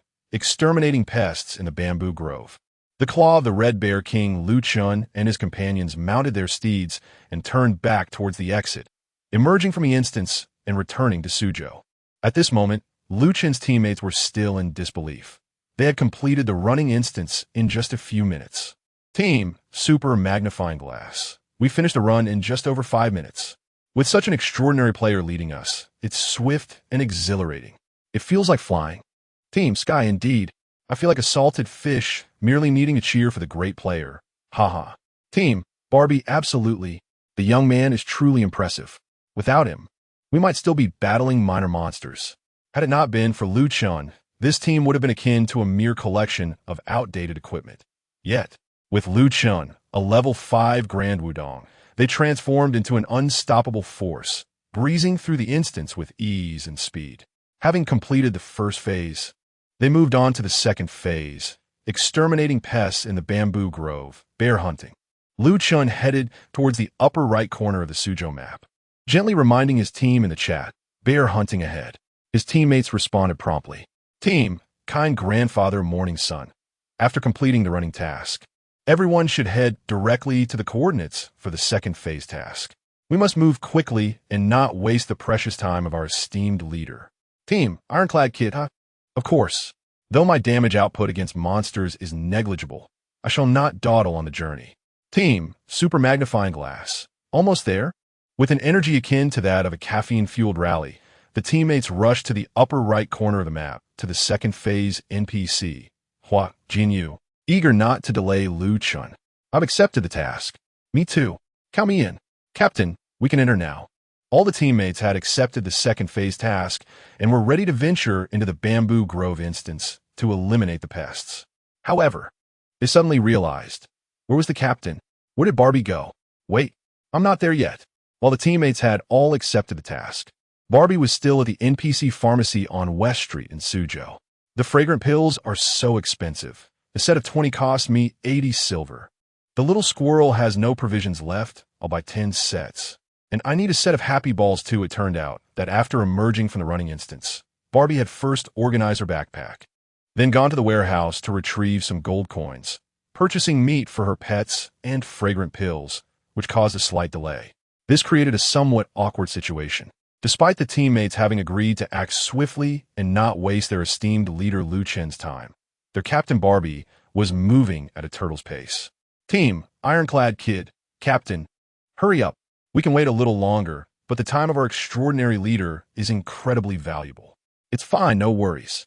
Such trivial matters are certainly not of concern to Lu Chen, yet he increasingly feels that his previous assertion was correct. The little turtle indeed suits Barbie quite well. I have already procured the fragrant pills and baby meat. I shall make my way now. Barbie swiftly rides in, apologizing for the wait. She expresses her regret to her teammates, while her heart yearns more than ever for a blood-stained baby, for otherwise, life would be exceedingly arduous. Let us commence the second segment. As the words indicating the successful creation of the dungeon appeared, the scene transformed instantly, transporting everyone to a bamboo grove, where they began to eliminate bears. Within the grove were 80 small bears and one red bear king, all of which players needed to vanquish. Typically, one would first slay the smaller foes before confronting the larger ones. The captain must also lead the team to effectively draw the smaller monsters for a swifter victory. Barbie initiated the follow formation, guiding her companions along the narrow path through the bamboo grove. One by one, the small bears lunged ferociously at them, and soon, a dozen fierce small bears were hot on their heels. Team, Sky, a dozen bears are already behind us. Captain, shall we proceed? Let us minimize the numbers we draw. Team, Barbie understood. Sky, being a fragile Wudong with less than 8,000 health, and Barbie herself having barely over 10,000, could not afford to attract too many bears at once. Otherwise, they might not withstand the onslaught. She exited the follow state. The group dismounted their steeds to confront the bears, unleashing a barrage of skills. Azure Dragon emerges. Muddy Waters. Path of the Immortal. Journey through the mountains. 8 formation map. Flow of high mountains. The team executed their maneuvers with the ferocity of a tiger, only to discover that none of the bears had perished. Lacking gemstones and equipment, their damage output remained insufficient. They needed Lu Chen to intervene. Bubu, True Martial 7 breaks formation. Path of the Immortal. Jade Maiden Weaving. 13 Swords of Tai Yuan. Bears vanquished. 1480 bears vanquished. 1580 as soon as Lu Chen made his move, the surrounding bears fell to the ground, shrieking in anguish. All laid low within mere breaths. Hiss. Several teammates exchanged glances, their expressions seemingly uttering 2 words. Incredible. Collectively, the 5 of them could only contribute 20 of the total damage output, while Lu Chen alone accounted for a staggering 80. The difference between his involvement and absence was monumental. Team, Super Magnifying Glass. The damage output of the awe-inspiring master truly astounds. Weavy fought for ages, yet hardly matched his 2 strikes. Team, Armored Lad. I hope to someday adorn myself with a full set of level 4 gemstones, to be as formidable as the master. Team, Benevolent Grandfather. You've miscalculated, gang. Even if you equipped yourself with level 4 stones, you would still fall short of the master, for he possesses level 5 stones. Once again, the team witnessed the stark contrast between having gemstones and lacking them. In this version of Tianlong, especially before reaching level 50, players' attributes were predominantly reliant on gemstones, hence the significant difference. Lu Chen merely smiled. Level 5 is but his starting point, while level 8 shall be his ultimate goal. In the event that one day he adorns himself with level 8 stones, could he ascend to the pinnacle of the Wudong sect within the entire server? How delightful it is to have a valiant companion like this. Let us proceed. Barbie, with a cheerful demeanor, mounted her steed, and the group continued their journey. However, after only a few steps, the party beheld a colossal crimson figure amidst the bamboo forest, the boss, the Red Bear King. Heavens! Is this truly the Red Bear King? It appears quite formidable. The Red Bear King, with its massive frame and vibrant red fur, bore a fierce countenance that instilled an overwhelming sense of dread. Let us not provoke it, Lu Chen cautioned. Yet, as fate would have it, the very thing they dreaded was upon them, perhaps momentarily entranced by the sight of the Red Bear King. Barbie inadvertently led the group perilously close, drawing the wrath of the beast. With a thunderous roar, the Red Bear King charged forth with great strides. Everyone sensed the impending calamity. What? This enormous creature is after us. What should we do? Barbie exclaimed, a whirlwind of panic akin to an ant on a hot skillet, utterly at a loss. Party super magnifying glass. Quick, cancel follow. Cancel follow. In a flurry, Barbie fumbled, taking several seconds to disengage. Meanwhile, the Red Bear King had already closed in on them. Fixating on Barbie, it lifted its massive paw and struck downwards. Boom! Minus 4,855. This blow claimed nearly half of Barbie's life. What to do? If it lands another strike, I shall surely perish. Panic welled within Barbie, tears nearly brimming. The other teammates, consumed by their own flight, could scarcely assist her. None wished to be pursued by the Red Bear King. Chen employed the Wudong's teleportation skill, soaring 20 meters away, and called out to Barbie, use invisibility. Quickly activate your basic stealth. Typically, as long as the monster's level does not exceed that of the player by 10 levels, the player can utilize basic stealth to evade detection, causing the monster to lose interest. Each player can learn this skill at the Dali Tianshan sect's recruitment area, and Chen had conveniently acquired it prior to joining the sect. Invisibility? I don't know how to become invisible. It was evident that Barbie had not mastered basic stealth. Thus, there was no recourse. Alas, before the Red Bear King could deliver a second blow, Barbie was swiftly overwhelmed by a horde of smaller bears. As Barbie collapsed, the Red Bear King and its minions lost their target and retreated along their original path. Lying on the ground, Barbie beheld a world now shrouded in gray, utterly immobilized. Witnessing their leader fall, several teammates cast sympathetic glances in her direction. Party, ironclad kid, poor captain, accidentally provoking the boss without learning the invisibility skill. This can only lead to demise. Party, Sky. Thank goodness I ran fast, otherwise I would be lying on the ground like the captain. Party, kind grandfather. This Red Bear King is truly fearsome. We must maintain our distance when aggroing lesser monsters. In the team chat, Super Magnifier expressed concern about the team leader's fate after being knocked down, pondering whether resurrection would lead to the underworld, while lamenting the near-traumatic experience caused by the Red Bear King's strike. Barbie, lying on the ground, felt utterly despondent and was at a loss regarding her next steps. She contemplated attempting to exit her body, reasoning that it might spare her from the underworld. Chen suggested that Barbie should try this, as during the first level, if a player exited their body, they would respawn at the dungeon's entrance, implying the same would apply in the second level against the bears. With renewed determination, Barbie exited her body and, to her delight, found herself revived at the entrance of the bamboo forest dungeon, confirming that she had indeed avoided the underworld and the dungeon had not failed. Filled with joy, she quickly consumed a few healing potions and used a technique to restore her health. Super Magnifier cautioned the team leader to be more careful around the Red Bear King, while Sky advised taking a wider path to avoid close encounters. Several teammates expressed their fears of Barbie attracting the Red Bear King's attention again, urging her to exercise caution. I'm fine.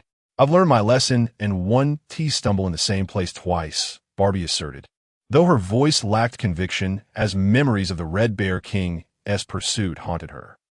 Chen chuckled softly, deciding to take charge, sensing Barbie's unreliability, especially after the time wasted due to her earlier blunder with the Red Bear King. Really? You want to be the leader? Barbie exclaimed, feeling a wave of relief at the prospect of transferring the burden to someone else. You're so wonderful. Thank you. She gushed, almost overwhelmed with gratitude. However, Chan's blunt remark about her clumsiness dampened her spirits. I'm concerned you might mess up again and waste more time, he stated. Barbie's expression faltered, caught between embarrassment and frustration, internally lamenting, I may be a bit clumsy, but must you say it so openly? I have my pride too. Chapter 30. Stand still and don't cause trouble. Just be a salted fish providing emotional value. Chen has become the captain of the team. For some unknown reason, a reassuring feeling suddenly emerged in everyone's hearts. Team, Ironclad Kid, with the illustrious captain leading us, we can rest easy. I trust the captain will guide us well. Team, super magnifying glass. Although Barbie did her utmost when she was captain, we prefer the illustrious captain. He surely won't attract the Red Bear King. Haha. Team, Barbie. So you are abandoning me for the new? Team, Sky. Of course not. It's just that the illustrious captain is more reliable. I assure you. I'm not deceiving you. Team, kind grandfather. No need for leadership, Barbie. Just enjoy yourself quietly, haha. In truth, Barbie was already rejoicing in secret. Had she known, she would have let the young man take the lead from the start. Even if they did encounter the Red Bear King, he would not harm her, giggling to herself. Amidst the jovial banter among teammates, Chen had already mounted the lion dance and initiated the team follow, drawing aggro anew. As Chen led the group forward, he skillfully maneuvered past the Red Bear King, maintaining an impeccable distance that not only avoided attracting the Red Bear King's ire, but also lured over two smaller bears nearby. Perfect. The tension in the hearts of several teammates instantly eased, and they expressed their admiration. Indeed, the captain is reliable. With Chen at the helm, there was no risk of encountering the Red Bear King. Such confidence, such decisiveness. Barbie widened her bright, dark eyes, a look of incredulity plastered across her face, and involuntarily exclaimed, "You actually didn't attract the big one?" Several teammates paused momentarily, and Chen's lips twitched slightly. "Wait, do you really wish for me to attract the Red Bear King?" Realizing she had spoken out of turn, Barbie hastily shook her head like a rattled drum. No. What I meant to say was that your leadership skills are truly impressive. You didn't attract the Red Bear King, and even brought over the two smaller bears. That was precisely my intention. Absolutely no other meaning. It turned out that Barbie was astonished by Chen's exceptional bear luring skills, which had led her to utter that somewhat ambiguous statement. Chen, perceptive as ever, took no offense. He continued to guide the team forward, offering a slight nod to Barbie over his shoulder. Yes, observe closely and learn well.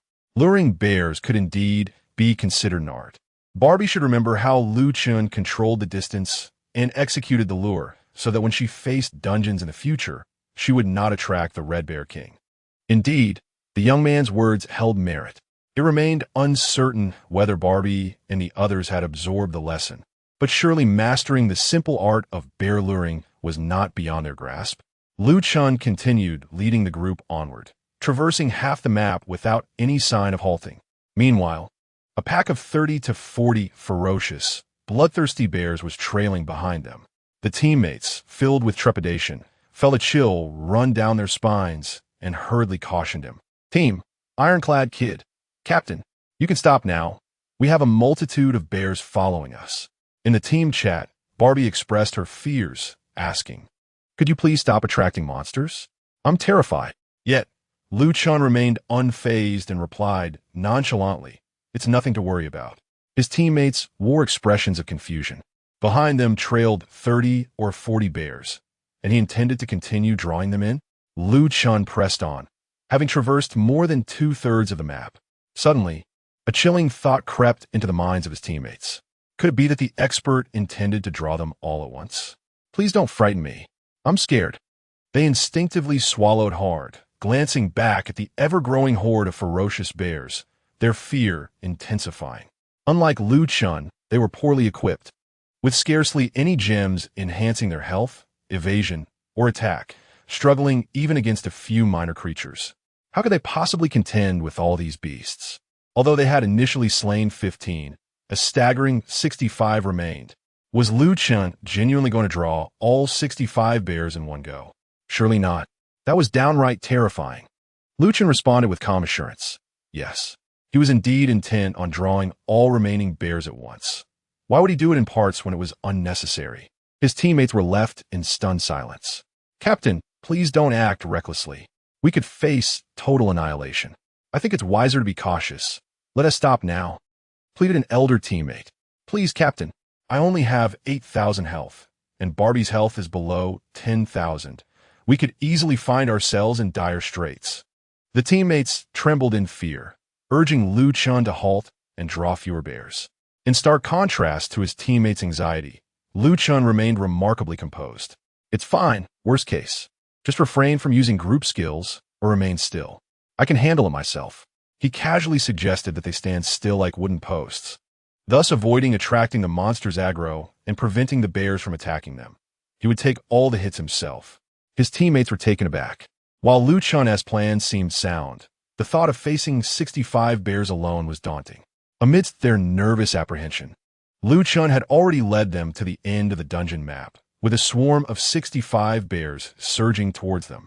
The bears lunged at Lu Chun with ferocity. "Just stay put. I'll handle this," he instructed, allowing his teammates to remain motionless. After all, their meager damage was negligible, and if they attracted the bears' ire, they could easily perish, complicating matters further. A cacophony of growls erupted as countless bears attacked Lu Chun, yet astonishingly, his health barely diminished. Missed again. Most of the bears' assaults failed to land a hit on Lu Chun. Thus, even though Lu Chun is merely a Wudong disciple, he effortlessly withstands the onslaught of 65 small bears on his own. This, of course, is largely attributed to the 2 level 5 emeralds embedded within him.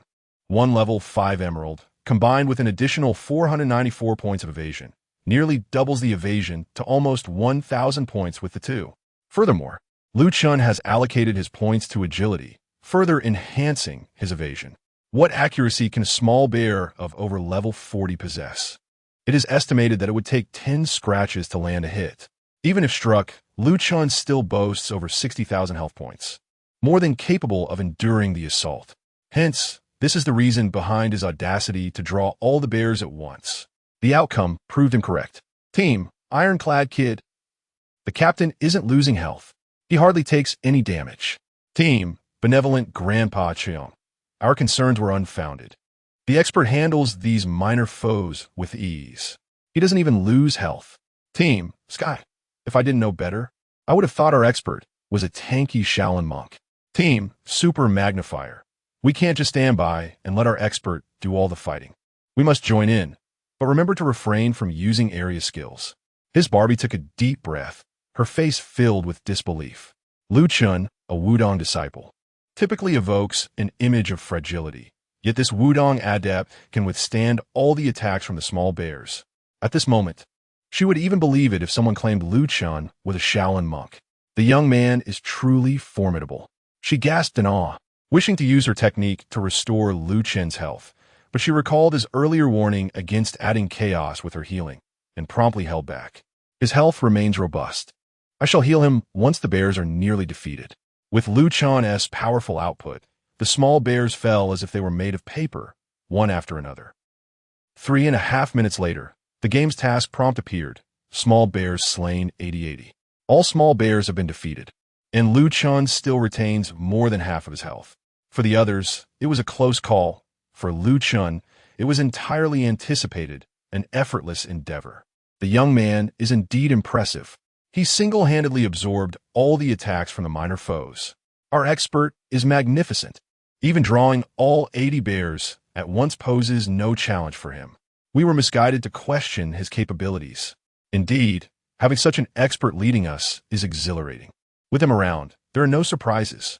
Several teammates lavished praise upon Lu Chun, perhaps just as they had previously stated.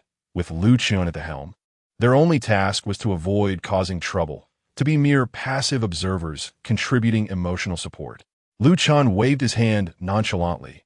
It's not my prowess, but the power of the gems. He summoned his mount and initiated team follow. Let us turn back to face the Red Bear King. Upon hearing the words Red Bear King, the teammates recalled the earlier incident where Barbie had lost half her health from a single strike, and an involuntary shiver ran down their spines. The Red Bear King would likely prove to be a formidable adversary. Caution is essential. Lu Chun led the group directly before the Red Bear King, eschewing any semblance of strategy. Dismounting their steeds, they engaged in combat, while Lu Chun cautioned, those with low health should fall back and maintain proper spacing. Aware that the Red Bear King would unleash area of effect attacks, he advised his comrades to keep their distance if they wished to avoid being dispatched in an instant. Even at a distance, ranged classes could continue their assault. What about me? Inquired the Ironclad Kid, a melee fighter from the Beggar's Sect, gesturing to himself.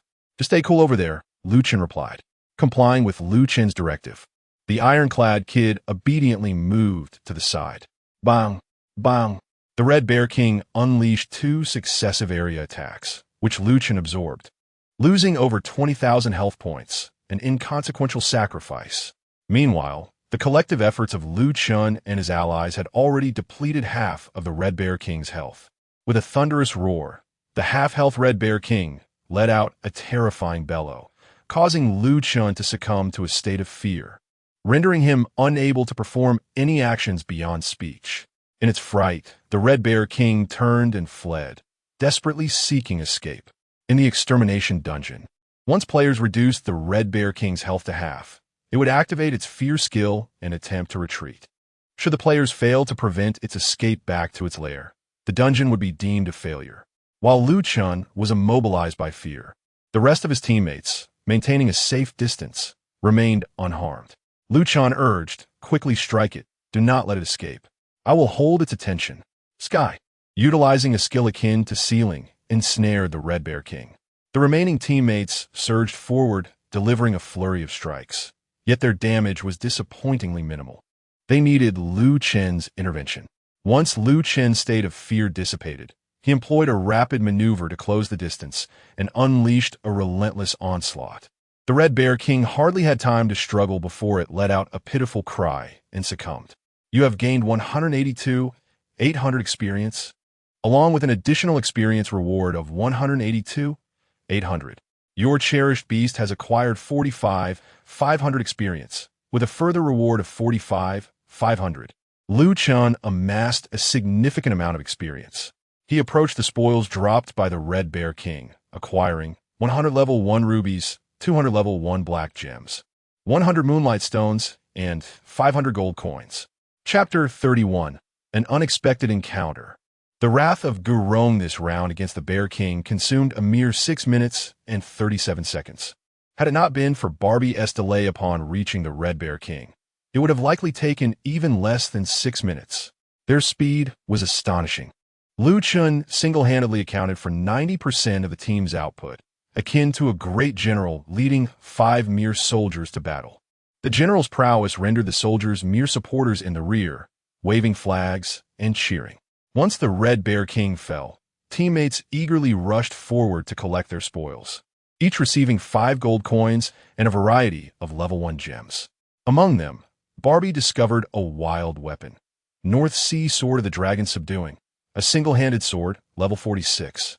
2 stars, with an attack power of 7, identity 3, and untested quality. Overjoyed, Barbie shared a screenshot in the team channel. "Ah, teammates. The Bear King perhaps felt remorse for having struck me down, and thus dropped this weapon, North Sea Sword of the Dragon Subduing. If it turns out to be double perfect upon identification, I shall make a fortune."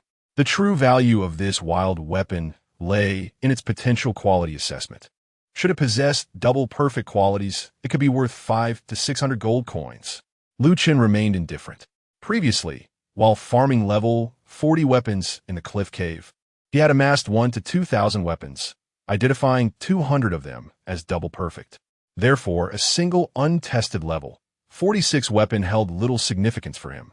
However, his teammates soon engaged in lively discussion. Team, compassionate grandfather of Chuyong. Barbie, your luck is remarkable. If you happen to strike gold again and identify it as double perfect, that would be splendid, saving you 600 gold. Team, super magnifying glass. Wow. I too found a weapon, though it's a level 50 untested one. Gotta be it. How about a trade? Hee. Team, Sky, I envy you. I haven't yet purchased a double perfect weapon. I truly hope to find 1 or 2 to identify as double perfect, thereby eliminating the need for expenditure. Barbie, in good spirits, replied, "Actually, I have already purchased a double perfect weapon for the Divine Artifact quest, which is why I find myself so impoverished, lacking even gems and sacrificial pets." It turned out that Barbie had indeed embarked on the Bloodbath Divine Weapon quest, and she naturally hoped this wild weapon would be double perfect, allowing her to sell it and save for the blood sacrifice. Yet, she also understood that weapons could possess various external and internal qualities, making the likelihood of a flawless identification rather slim. At that moment, the small beggar, ironclad kid, perked up, exclaiming, "Barbie, I still lack a double perfect weapon. How about selling me this wild weapon at a low price? He sought to acquire Barbie's wild weapon at a bargain, hoping to transform his modest means into something grander. Barbie hesitated, contemplating that since she had already taken on the divine artifact quest, she no longer required a level 40 double perfect weapon. The chance of her identifying it as double perfect was uncertain. Thus, it seemed more prudent to sell it to Ironclad Kid. All right, I'll sell it to you for 50 gold, Barbie replied with a bright smile. 50 gold? Isn't that a tad exorbitant? Ironclad Kid pleaded with a pitiful expression, hoping that the charming and gracious Miss Barbie might offer him a discount.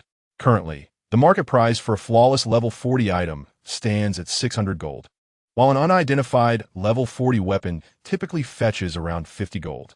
Barbie, reflecting on her recent acquisition of a level 46 weapon, deemed it a worthy investment, especially with Iron Arm as her teammate, and thus agreed on a price.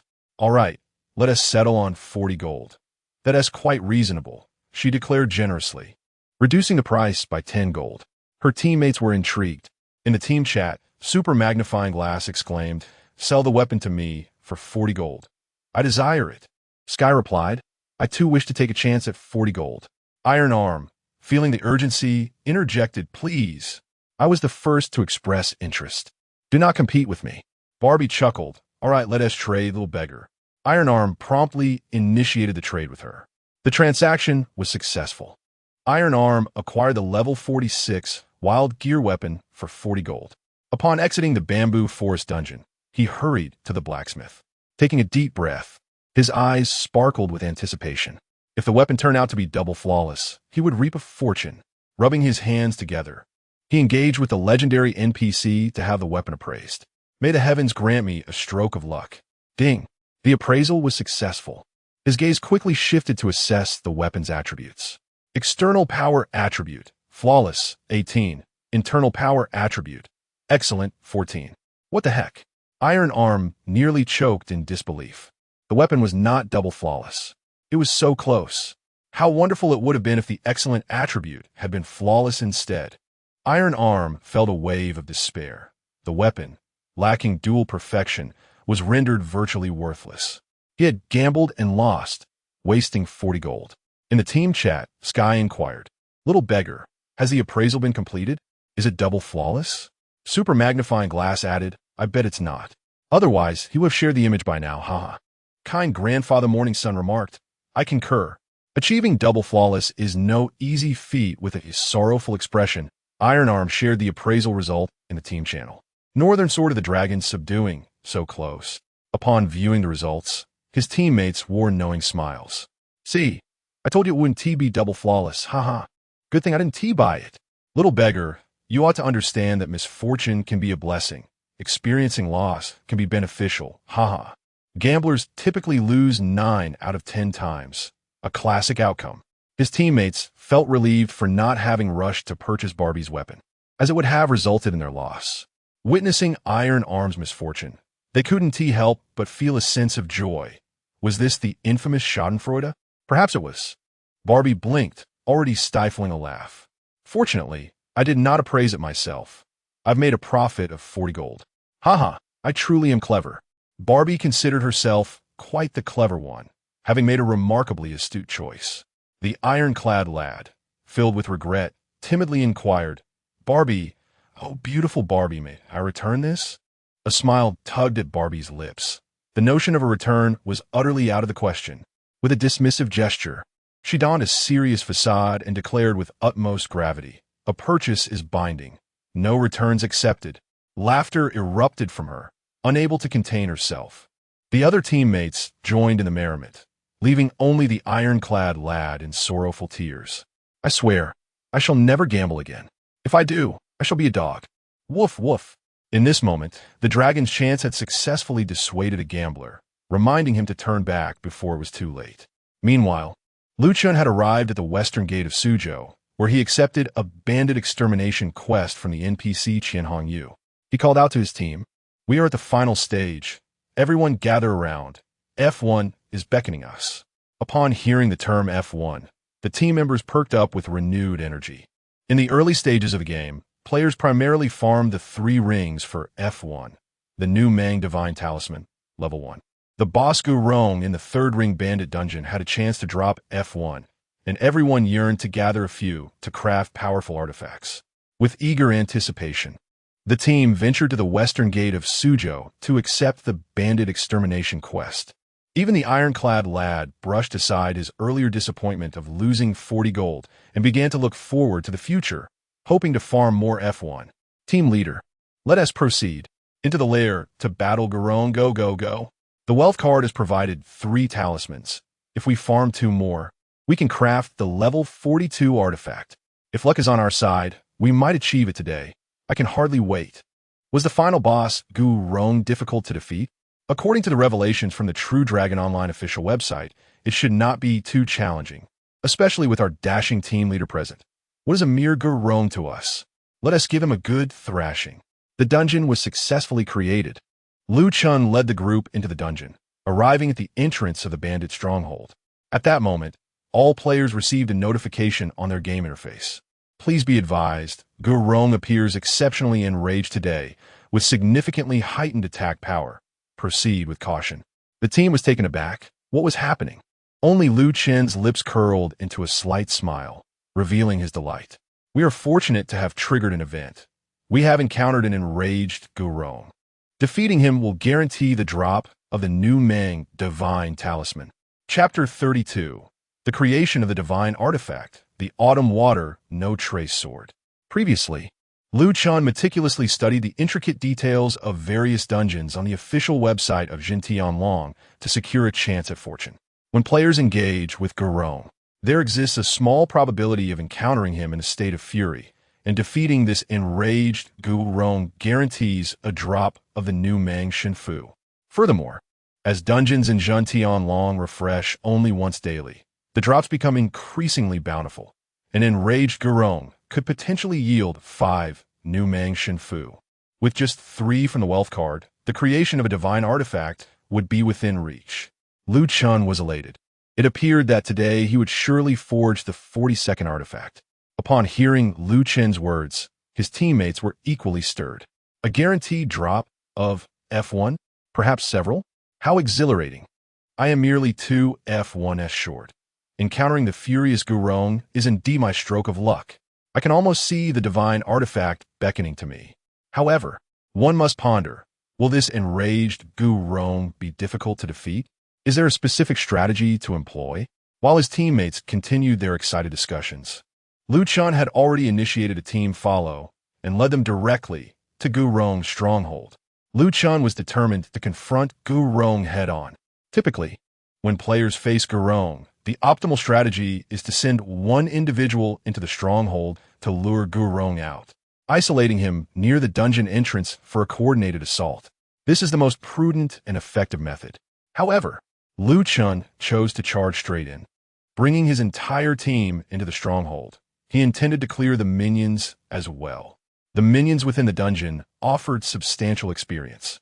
He desired both experience and F1. Chen disbanded the team follow, dismounted his steed, and commanded his teammates to engage. Clear the minions first, then confront Gurong. Excellent. The moment his teammates envisioned defeating the furious Gurong for F1 after clearing the minions, their motivation surged, and they unleashed their full might, albeit their damage output was rather limited. Dozens of minions fell in succession, and soon, the vast stronghold was left with only Gurong standing defiantly. Clad in armor and wielding 2 massive hammers, Gurong radiated a golden aura in his enraged state. Appearing exceptionally formidable, without hesitation, Chen hurled a guiding spell towards him and initiated the assault. His teammates joined the fray. Shishan Journey. Team, Super Magnifying Glass. Wow. A critical hit amplified. Haha. My carefree amplification is quite accurate. The carefree member successfully amplified Gurong with Shishan Journey, causing his damage to double as his health plummeted dramatically. Team, Ironclad Kid. Is it really that accurate? After a complete round of 3 rings, I hardly saw you cast a significant spell. Team, Kind Grandfather the Rising Sun. Why is the damage amplification from Carefree double, while my current Tianlong skill pointing the river and mountains, is only 17%. Team, Sky. Can it be compared? Tianlong's pointing the river and mountains has a 100% probability. So the amplification ratio must be relatively low. Team, Barbie. Didn't the previous dungeon prompt indicate that the enraged Gurong's attack power significantly increases? As Barbie was about to finish her sentence, two massive hammers wielded by Gurong came crashing down upon her. Bang! Bang! Bang! Barbie nearly met her demise. Please, don't hit me. I understand my mistake, she pleaded urgently, realizing that it was unwise to question the wrath of the furious Gurong. One more blow, and she would be finished. With a sense of exasperation, Chen advised Gurong from a distance. Step back and replenish your health. Thank you, young man. Thank you. Barbie exclaimed repeatedly as she scampered away, using the clear heart and pure goodness spell to restore her vitality. Once she had distanced herself, Chen resumed his assault on Gurong without restraint. With a formidable damage output as a level 5 Ice Wudong, combined with the amplification from the Shishan journey, Chen's attacks doubled in potency. Gurong soon found himself overwhelmed, his enormous form gradually collapsing to the ground in defeat. You have gained 182,800 experience points, and simultaneously received another 182,800 experience points. Your precious beast has gained 58,300 experience points, along with an additional 58,300 experience points. Both Chen and his blood sacrifice crocodile amassed a considerable amount of experience, as did the others. Beneath Gurong's corpse lay a resplendent golden package for all to claim. Chen approached to retrieve the package, discovering its contents to be quite bountiful. First level soul locking charm x 500, essence of soul locking x 100, fourth level spirit stones x 100, small horns x 100, heavenly spirit pills x 200, green crystal stones x 100, purple jade x 200, black gemstones x 200, red gemstones x 100, gold x 1000, 500 F1. Chen's cheeks twitched in disbelief. The enraged Gurong had a guaranteed drop of 5 F1s, and with the hundredfold reward, that amounted to 500. If not for the Divine Festival, he could have crafted 100 level 42 artifacts. Initially hoping to acquire F1s for artifact creation before the 3 rings, he soon realized that the abundance of F1s was overwhelming and far more than he could utilize. Regrettably, the F1s obtained from the 3 rings were bound and could not be sold. It was somewhat disappointing that the F1s dropped by Gurong were also bound, meaning they could only be used by the player and could not be sold. Any surplus that he did not wish to clutter his inventory with would have to be discarded. Chen then turned his attention to the other items. Soul Locking Essence, level 50 necklace, 4 stars base hit, 210 base dodge, 70 spirit, 14 vitality, 13 soul lock, 04. Rising against the wind with grandeur. Countless souls locked, hence the name. The entire set designed by Han Shizhong of the star constellation. He had acquired 100 pieces of the level 50 sect set necklace from the star constellation, yet it felt more like a mere accumulation than a boon. The level 50 sect set was neither too high nor too low, although he wished to replace it. He was reluctant to waste the materials and labor costs for socketing and transferring gems. Moreover, the attributes added were inferior to those of the handmade items at level 50 and did not offer the 20 health increase provided by the level 60 sect sets. Thus, it was rather impractical.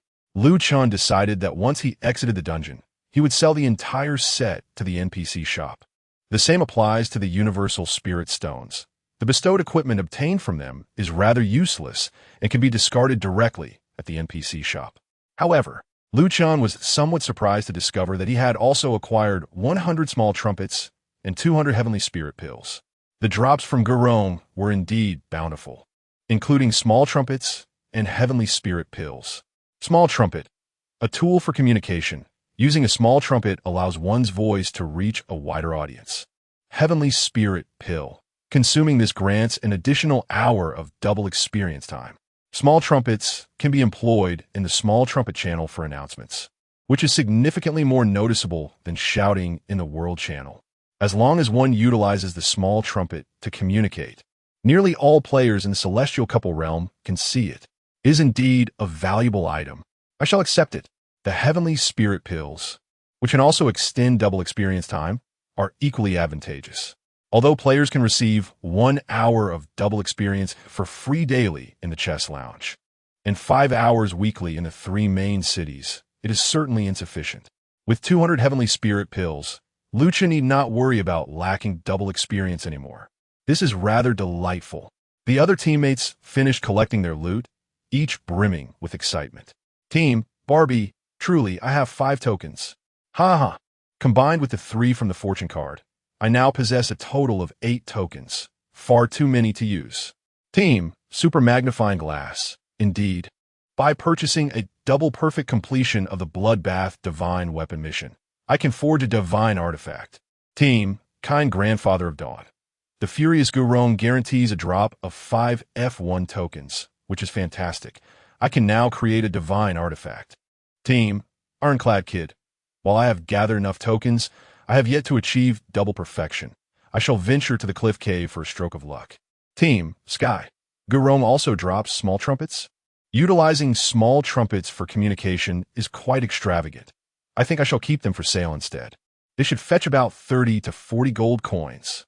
Every teammate left with abundant rewards and cheerful spirits, gradually exiting the dungeon and returning to Suzhou.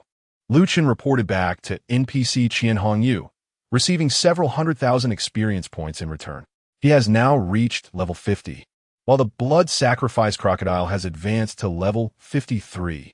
One run of the Triad allowed him to progress from level 46 to level 50. The levels of the other teammates were similarly elevated, mostly above level 45. The experience gained from the dungeon was indeed substantial. Team, Super Magnifying Glass. Haha. Having a big shot leading the team is exhilarating. Otherwise, we might still be struggling to complete the Angry Gurong. Team, Kind Grandfather of Dawn. Precisely. It feels like flying. Thank you, esteemed leader, for guiding us. Team, Barbie, the young man is both handsome and formidable. Barbie is smitten. Team Sky, big shot. Have you completed the Rebel Monk yet? Are we continuing to farm? The teammates expressed immense gratitude, thrilled to have been whisked through the Triad as if aboard an aircraft, and even lingering with anticipation, inquiring whether Lu Chen had other dungeons to explore or if he could lead them further. I have already completed the Rebel Monk quest. Lu Chen's response left the team members feeling quite disappointed. If there is nothing else, I shall disband the team, he announced. Oh, I have something. Barbie immediately raised her hand. What is it? Lu Chen inquired. Let us become friends. I would love to play with you in the future. Barbie gazed at Lu Chen with hopeful eyes, requesting to add him as a friend. Lu Chen was not only handsome, but also skilled and easygoing, making him an appealing companion for adventures in the game. Barbie recalled the time she had struggled to gather a team for a dungeon run, only to enjoy sweet success after borrowing Lu Chen's name to rally players. In short, she yearned to add Lu Chen as a friend for future gameplay and development. Absolutely, Lu Chen replied casually. Yay, I've added you. Please accept, Barbie exclaimed as they mutually added each other as friends. The other teammates, their eyes shining with excitement, also clamored to add Lu Chen. Please, I need a friend slot. Count me in. Me too, I want to be friends, haha. Several teammates successfully added Lu Chen. For them, getting to know such a prominent figure as Lu Chen was indeed a delightful and rare opportunity. They could boast to others, saying, I know this great martial artist. He is incredible.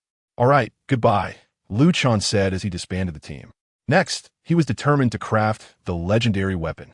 He checked how many monsters he still needed to slay for the Bloodbath Divine Armament. Monsters slain, 502-1000 still needed. 498 monsters. Lu Chen needed to defeat 498 more creatures to complete his task and earn the Divine Artifact. He had previously encountered a monster surge in the Moya Cave. I don't care. I must craft the Divine Weapon today. Lu Chen was resolute about not postponing until tomorrow. He wanted to see the artifact today. Even if there were monster surges, slaying wild creatures wouldn't yield any experience or loot, but wouldn't affect the monster-slaying quest. He was determined to complete the Bloodbath Divine Armament task despite the monster surge.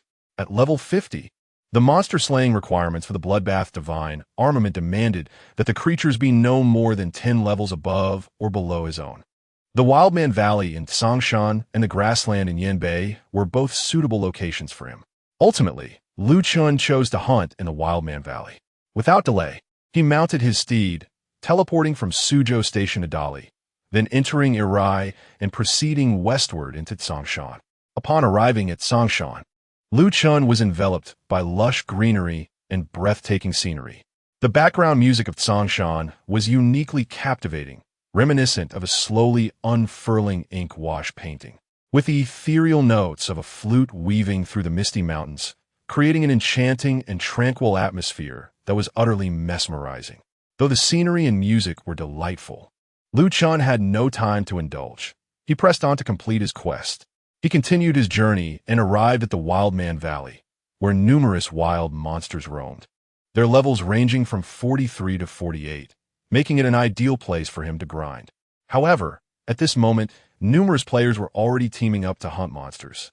With the game just having commenced, players were eager to level up, resulting in teams scattered throughout various outdoor maps, engaged in battles.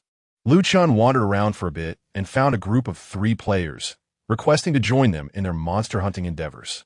After approximately half an hour, Lu Chen had defeated over 500 wild creatures in the wilderness, successfully completing the Bloodbath Divine Weapon quest.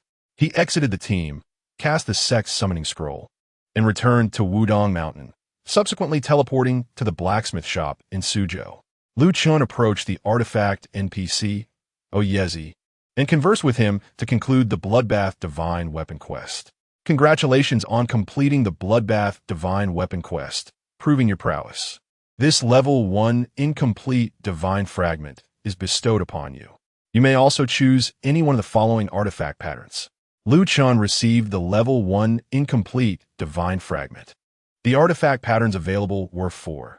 The pattern of the Azure Sea Silver Tide Ring, the pattern of the 10,000 Gorgeous Pine Breeze Fan, the pattern of the Molten Gold Sunset Blade, and the pattern of the Autumn Water Trace Sword.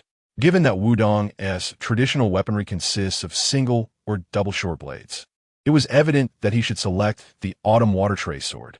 Lu Chen obtained the pattern for the Autumn Water Trace Sword. He first employed 5 level 1 New Mang Divine Talismans to restore the level 1 incomplete Divine Fragment into a complete level 1 Divine Fragment, then proceeded to the nearby Forging NPC to learn the Forging skill. After acquiring the Forging skill, he learned the pattern for the Autumn Water Trace Sword. With the Divine Fragment now whole, and both the Forging skill and the sword pattern mastered, he was ready to create the artifact. Tick-tock, tick-tock, tick-tock. Lu Chen began hammering away to forge the artifact, and after a series of rhythmic clinks, he successfully crafted the artifact. System. Suddenly, the originally clear sky darkened with a resounding thunderclap, and a bolt of lightning struck down, heralding the extraordinary achievement of the illustrious young hero who forged the divine Autumn Water Trace Sword. Truly a moment of celebration. Divine Autumn Water Trace Sword, level 42 artifact, single short type, 5 stars base external attack, 458 base internal attack, 458 internal attack, 322 hit rate, 177 critical hit, 2 spirit, 18 agility, 10 qualification undetermined. Artifact. Upon striking an enemy, there is a certain probability of triggering a charge strike, inflicting an additional 61 points of damage, while increasing one's internal attack by 155 points and reducing the target's internal defense by 155 points for the subsequent 10 seconds. Lu Chen finally crafted this splendid and formidable artifact, the Autumn Water Trace Sword. The attributes conferred by this level 42 artifact were remarkably comprehensive, enhancing internal attack, hit rate, critical hit, and agility, far surpassing the power of ordinary gear. Moreover, the artifact possessed an attack effect. For instance, the charge strike of the Autumn Water Trace Sword dealt an extra 61 points of damage upon hitting a target, nearly equivalent to 2 level 3 attribute gems. The exquisite aesthetic of the artifact was unparalleled by any other weapon. A level 42 artifact could typically be utilized well into the 80s, making it exceedingly worthwhile. Lu Chen smiled, growing fonder of the Autumn Water Trace Sword with each glance. However, he still needed to appraise its qualifications, make sockets, and transfer gems.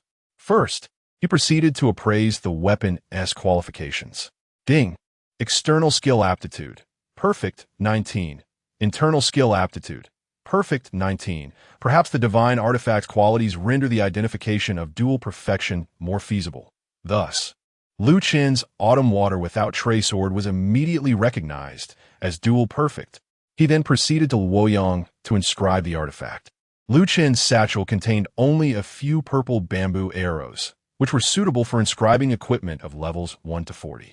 However, the autumn water without trace sword was level 42, necessitating more advanced inscribing materials, namely the jade rhinoceros horn. Lu Chen purchased 3 jade rhinoceros horn from a vendor for 120 gold and attempted to inscribe the artifact. Ding. Inscription successful. A 100 success rate for the first attempt. Unfortunately, the subsequent attempt failed. Lu Chen, somewhat disheartened, spent another 80 gold to acquire 2 more jade rhinoceros horns.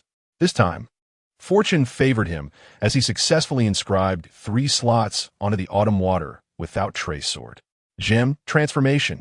Lu Chen successfully transferred the gemstones from his old weapon, 1 level 5 blue crystal, 1 level 5 purple jade, and 1 level 4 blue underworld stone, to the autumn water without trace sword.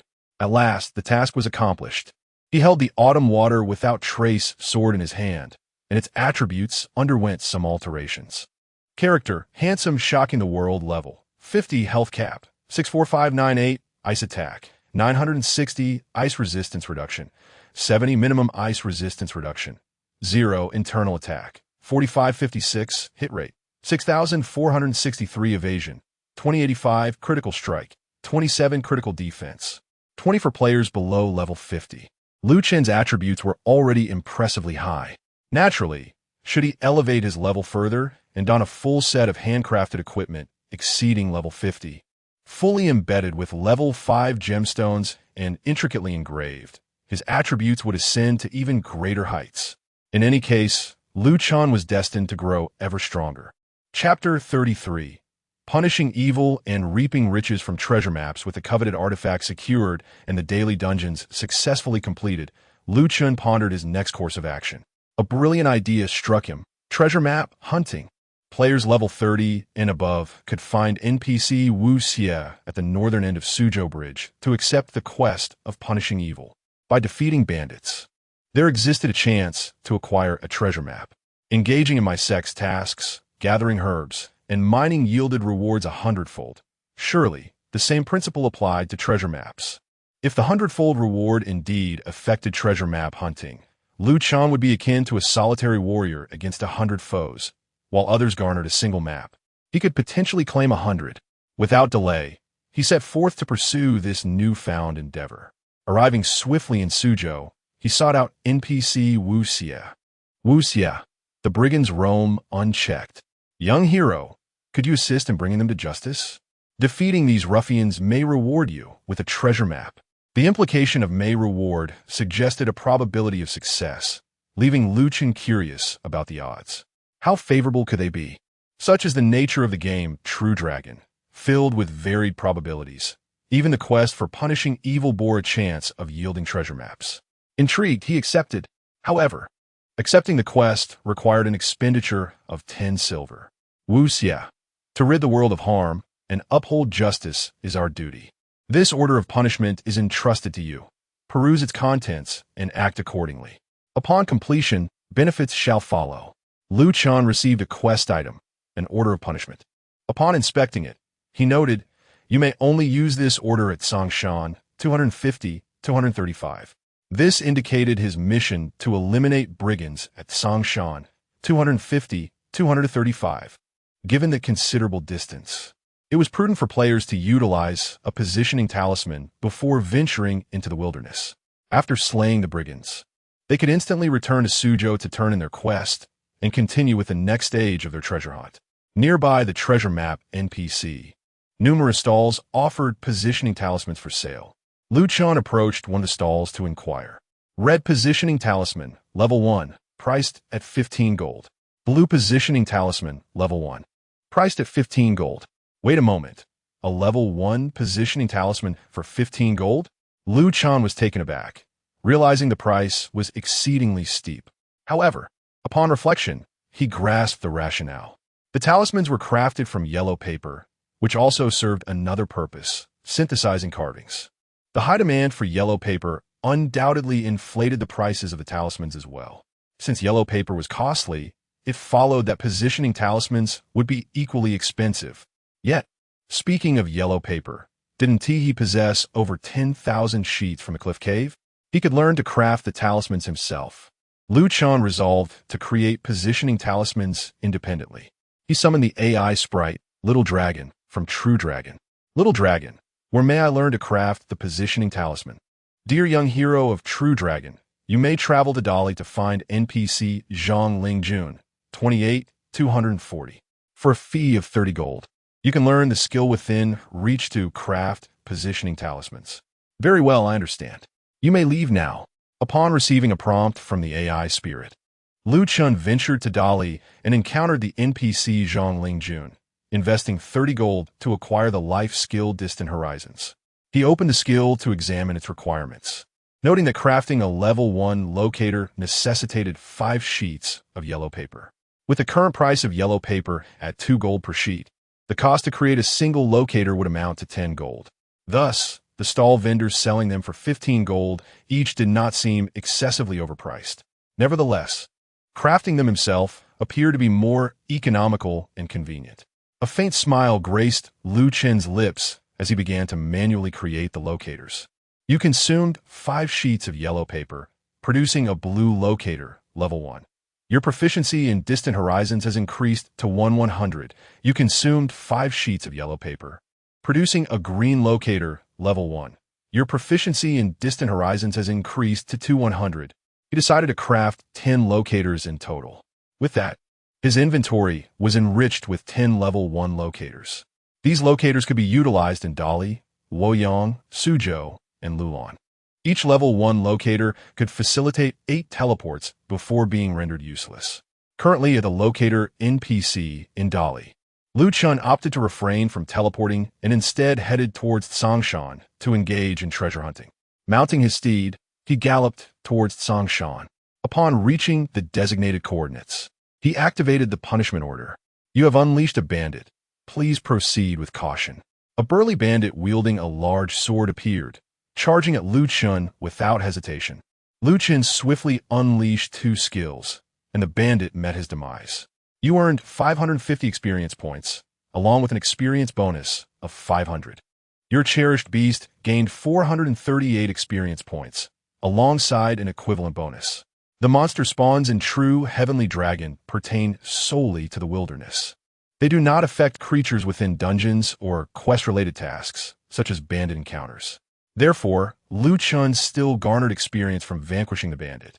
Moreover, Lu Chen had neglected to freeze his double experience bonus. Engaging in treasure hunting while benefiting from double experience? Was this not a tad extravagant? He nonchalantly decided to let it be. The audacity! For other players, the weekly complimentary 5 hours of experience was scarcely sufficient. Yet Lu Chen, with his double experience active, could afford to be indifferent. Indeed, it was of little consequence. After all, he had just farmed 200 heavenly spirit pills while battling Guron. Even with a continuous double experience for 24 hours, it would last him 10 days. With such financial abundance, he deemed it unnecessary to freeze his double bonus for the remaining hour. Disregarding that, he focused on looting. The bandit's dropped loot included 100 treasure maps, 100 ordinary snow crystals, 100 common knife handles, and 100 ordinary heavenly eyes. Elated, Lu Chen realized that his assumptions were correct. His hundredfold reward indeed applied to treasure hunting. While others received 1 map per hunt, he acquired 100. In this narrative's realm, all identical items can stack, and unverified weapons, crafted items, and unused treasure maps can be accumulated. Lu Chen picked up the 100 treasure maps, sparing no ordinary materials, gathering them all. Each treasure map could fetch 7 gold coins, totaling 700 gold coins for 100 maps. With each successful treasure hunt yielding a map from the bandits, that equates to 700 gold coins. Just earlier, at the bridge in Suzhou, Lu Chen had surveyed the nearby stalls and discovered that the current market price for treasure maps hovered around 7 gold coins. Thus, with one hunt yielding 100 maps, that equates to 700 gold coins. A hundredfold return on effort is undeniably exhilarating. He resolved to continue hunting. Utilizing the sect summons, he returned to Wudong Mountain. The summons, gifted upon entering the sect, numbered 1,000, with over 900 remaining. However, employing the positioning talismans proved to be more efficient for treasure hunting. Lu Chen journeyed from Wudong Mountain to Suzhou, seeking the treasure map NPC, Wuxia. He utilized the positioning talismans he had crafted earlier to set his location. Next time he completed a hunt in the wild, he could instantly return here, enhancing both convenience and speed. Upon returning the task, Wuxia remarked, "Young hero, your skills are truly admirable. Please accept this reward." Lu Chen received 40 gold coins. To undertake the task of eliminating evil, a fee of 10 gold coins was required, yet upon completion, the NPC would reward him with 40 silver coins. However, due to Lu Chen's hundredfold reward effect, it transformed into 40 gold coins. Each treasure hunt guaranteed a minimum income of 40 gold coins. Players could partake in a maximum of 50 hunts daily, thus multiplying 40 by 50 yields 2,000. Consequently, Lu Chen could secure a baseline of 2,000 gold coins each day. Quite delightful indeed. He pressed on. Please proceed to Yanbei, 5560, to slay the bandits. Lu Chen teleported from Suzhou to the Jiuzhou Chamber of Commerce in Luoyang, proceeded east into Yan'an, and then entered Yanbei to confront the bandits. Regrettably, the bandits' loot was utterly devoid of treasure maps, containing only some crafting materials. It appeared that the drop rate for treasure maps was not particularly high. Lu Chen swiftly returned to Suzhou, using the positioning talisman to submit the task, and continued on to the next phase. After a series of repetitions, over the course of an hour, Lu Chen completed all 50 treasure map quests. Upon counting the treasure maps in his possession, he found a total of 2,300. Thus, it could be inferred that the drop rate for treasure maps stood at approximately 46%. This could be considered nearly half. Other players experienced similar probabilities. Those with slightly poorer luck might acquire around 20 maps from 50 hunts, whereas those more fortunate could garner 25 or 26 with little variance. He decided it prudent to sell the 2,300 treasure maps. If each was valued at 7 gold coins, then his amassed treasure maps would be worth 16,100 gold coins. Adding the 2,000 gold coins received from completing the quest, Lu Chen's total income from 50 treasure hunts could surpass 18,000 gold coins. Such a sum was indeed astonishing. Chapter 34. Opening active treasure chests. Converting gold into spending money on the bustling street of Suzhou Bridge. Numerous stalls offer treasure maps for sale. Lu Chen possesses an impressive collection of 300 treasure maps. Selling them individually at stalls would consume an inordinate amount of time. Thus, selling in bulk to merchants would be the most efficient approach. Since the inception of the game, a multitude of merchants have flocked in. For instance, when Lu Chen previously set up a stall at the Jiuzhou Chamber of Commerce to sell guild supplies, he ultimately packaged the remaining medicinal items and sold them to a merchant known as Cherry Maruko, who seemed to specialize in trading guild-related goods. Treasure map merchants are abundant, and several can be found on this street, with a dozen or so vocally soliciting collections of treasure maps. Collecting treasure maps. 6 gold, unlimited purchases. 7 gold per map. Click to trade. 2 gold for 1 collectible treasure map. Some merchants are trading with me. Unlimited acquisition. Highest price, tax-free treasure map collection. The highest price, tax-free treasure map collection. Don't compare prices. Mine is the highest. Lu Chen approached the merchant shouting for 7 gold per map and hesitated before sending a trade request. He initially offered 10 treasure maps, but the merchant reneged and only entered 60 gold. Indeed, a shrewd trader, Lu Chen promptly canceled the transaction. The stall's advertised price of 7 gold per treasure map contrasted sharply with the merchant's offer, revealing a clear inconsistency. He lured players with high acquisition prices, yet intended to pay only 6 gold per map. Truly, one cannot find a merchant devoid of cunning. Lu Chen tested a few more merchants. receiving offers ranging from 6 gold to 6 gold and 20 silver, still falling short of his expectations. Just then, a nearby merchant, grinning broadly, called out to him, "Hey buddy, looking to sell maps? I'll buy at 6. 3 gold each in bulk." This merchant appeared to be in his 30s, slightly plump, and went by the moniker Market. His offer of 6 gold and 30 silver was somewhat higher than others, but still far from satisfactory. 3 gold is too low. You can buy from his stall for 7 gold each, Chen replied, his expression unchanging. "Not all, my friend. With so many merchants here collecting treasure maps, I'm the only one offering this price. Besides, if you sell at a stall, you'll be subjected to a 5 tax. Selling at 7 gold after tax, you'd only net about 65 gold, which isn't much higher than my offer. Plus, you save time by selling directly to me." There was some merit to Market Barometer's argument. Indeed, the acquisition price would naturally be lower than stall prices. Chen, however, remained impassive, simply stating 3 words, "I have a large quantity." A large quantity? Market Barometer's eyes lit up. He operated a small studio with about a dozen employees dedicated to gold farming. Their current strategy involved him, as the owner, controlling costs by acquiring treasure maps in bulk at low prices, then trading them to his employees for excavation. Therefore, upon hearing Chen mention a large quantity, he became quite excited. If Chen truly possessed a substantial number of treasure maps, he could afford to slightly increase his purchase price. "How many maps do you have, boss?" The market indicator, filled with curiosity, inquired further. Since Chen intended to sell his maps, there was no need for concealment. He calmly stated the quantity, 300. The market indicator's jaw dropped in astonishment. You said how many maps?" 300, Chen reiterated. The disbelief on the market indicator's face was palpable.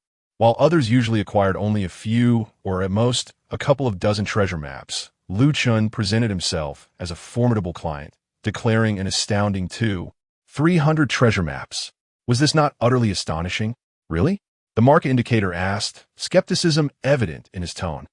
Chen, not wishing to engage in frivolous banter, directly requested, "My time is limited. Just tell me what price you can offer." Taking a deep breath, the market indicator reasoned that regardless of the truth behind Chen's claim, he had nothing to lose by making an initial offer. "If you truly possess 300 treasure maps, I am willing to raise my bid to 6. For gold per map. That's too little. I need 5 gold, Chen countered. "That's not feasible, sir. The maximum I can go is 45. I genuinely cannot offer more." "Very well." After a brief negotiation, the market indicator agreed to purchase Chen's treasure maps at the price of 45 gold each. The reason was simple. The sheer volume of Chen's maps. Were the market indicator to buy maps from street vendors, he would pay 7 gold each, leading to an additional expenditure of over 1,000 gold for more than 2,000 maps. Although he had also acquired some at 3 gold. The pace of acquisition paled in comparison to his studio employees' map-finding efforts. Many players, discontent with the low purchase price, prefer to set up stalls, taking the time to sell each map for several silver more at 7 gold apiece. "Transaction, boss."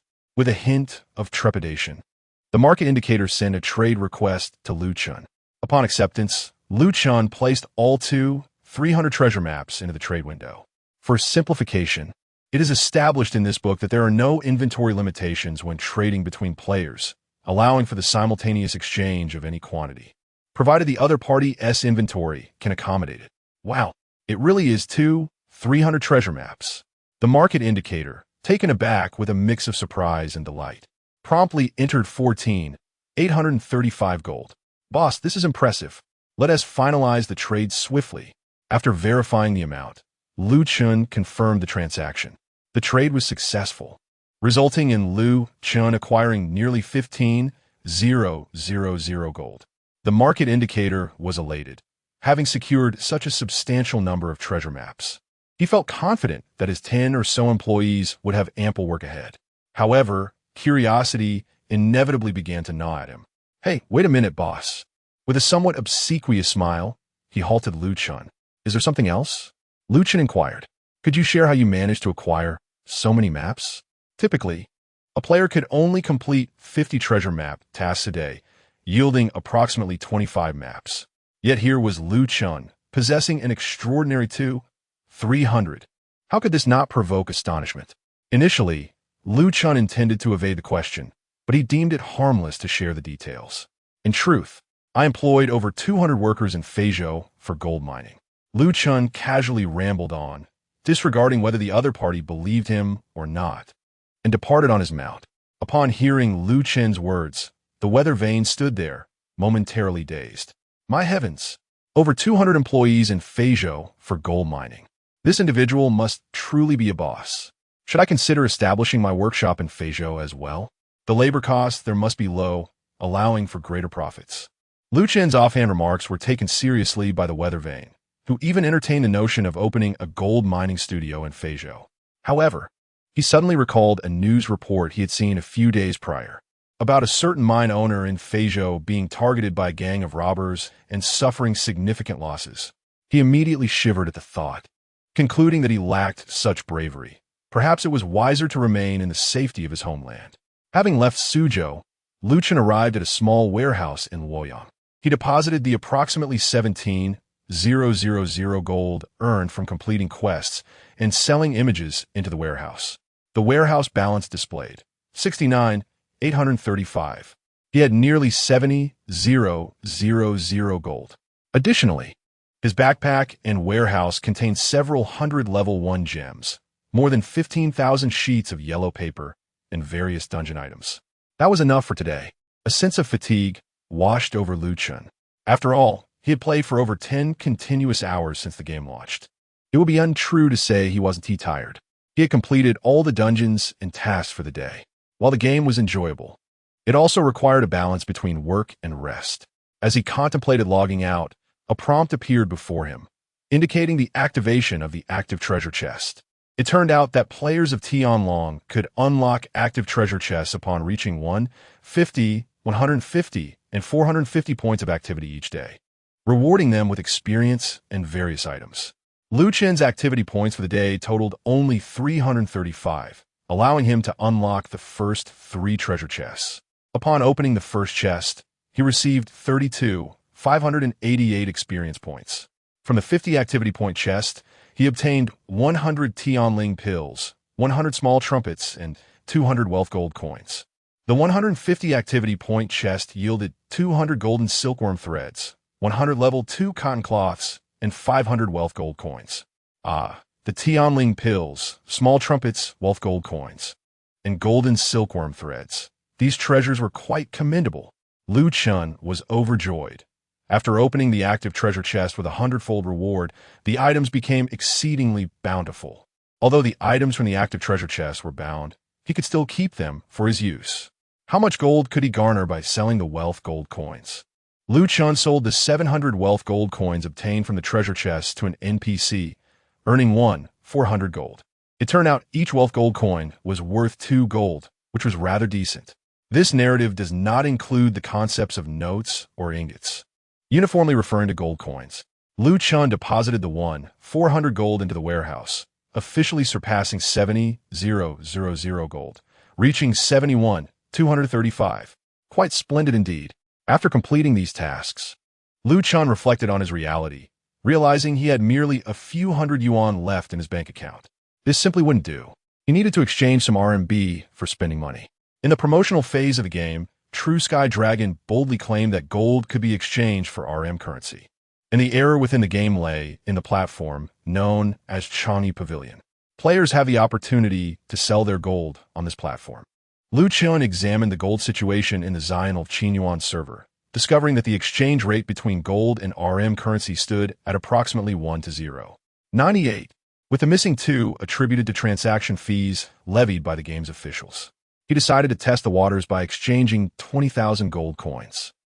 Chen listed over 20,000 gold on Chang'e Pavilion, which would yield exactly 20,000 RM currency.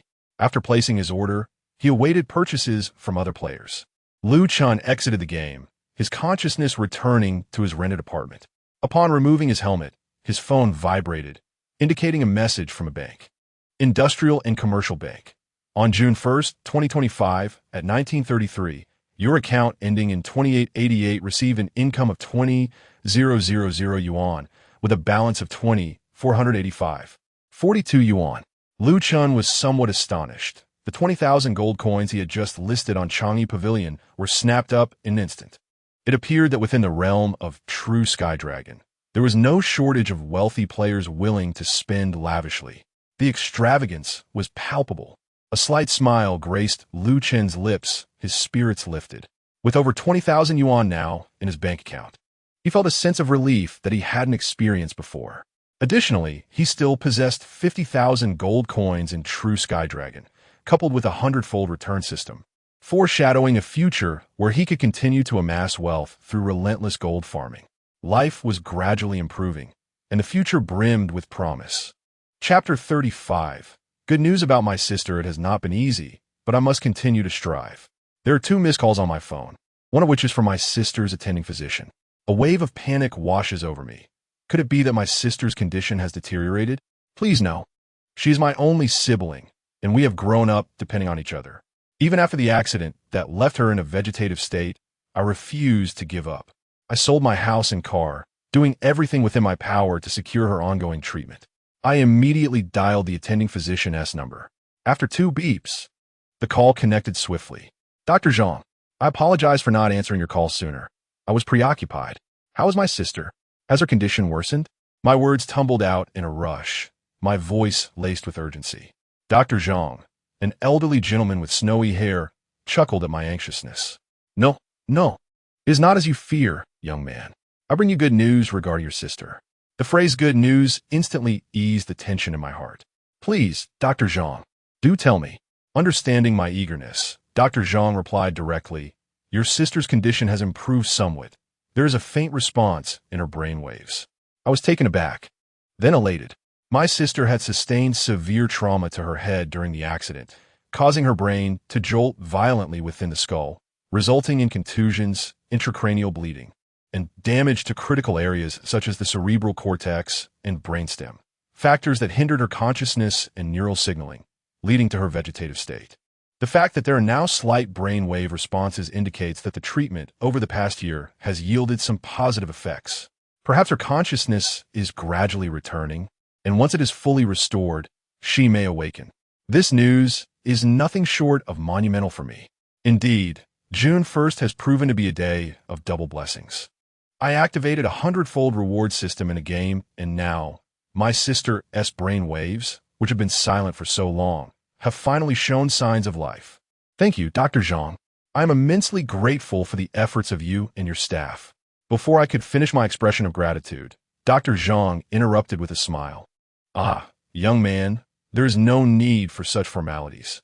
Healing the sick is our duty as physicians. We simply fulfill our responsibilities. There is no need for thanks. Yet, he acknowledged my determination. Dr. Zhang and the hospital staff deeply admire my commitment.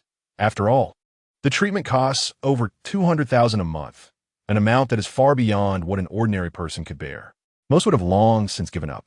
I steadied my emotions and replied earnestly, I shall visit you in person to express my gratitude. It is only fitting that I thank Dr. Zhang face to face for his kindness and support. However, the other party waved his hand and said, no need, young man. It is quite a challenge for you to earn money for your sister's treatment. Your goodwill is appreciated, so please do not trouble this old man any further, haha. Your sister's brainwaves have shown a faint response, and it would be best not to visit her for the time being to avoid any disturbances. The hospital will intensify the treatment efforts, and the costs associated will inevitably rise. I understand that it is difficult for you, but I still hope you will persevere. Dr. Zhang's message was clear. He encouraged Lu Chen to continue striving to gather the substantial funds necessary for his sister's treatment. As long as the treatment persisted, there remained a glimmer of hope for her awakening. The dawn was in sight, and no matter how arduous the journey, one must not give up. Taking a deep breath, Lu Chen nodded and replied, I understand. Thank you for the reminder, Dr. Zhang. I will do my utmost. You are truly remarkable, young man. Dr. Zhang remarked with admiration before hanging up the phone.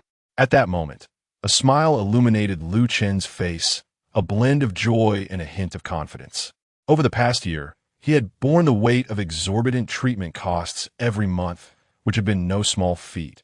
During the most trying times, he was left with merely a few hundred yuan in his account. However, he had activated a reward system that multiplied his earnings by 100-fold, enabling him to amass wealth in the game True Heavenly Dragon. With diligent effort, he believed he could indeed cover his sister's medical expenses. Everything seemed to be progressing in a favorable direction. Chen took a deep breath, resolved to work hard moving forward. Next, he glanced at another missed call. The caller was Sister Chen. Earlier that morning, following the game launch, Chen had hastily parted ways with her at the hotel.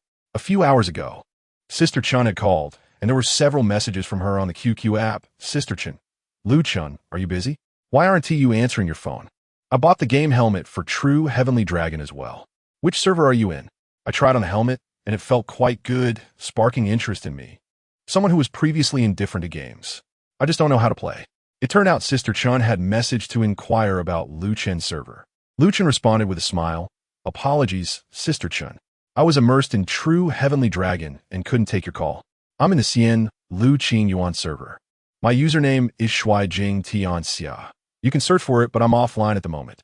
Sister Chen, holding her phone, was overjoyed upon receiving Chen's reply and quickly sent several more messages. The Xian Qing Yuan server? Great. I'll hop in as soon as I finish up here. Shuijing Tianxia. What a flamboyant name.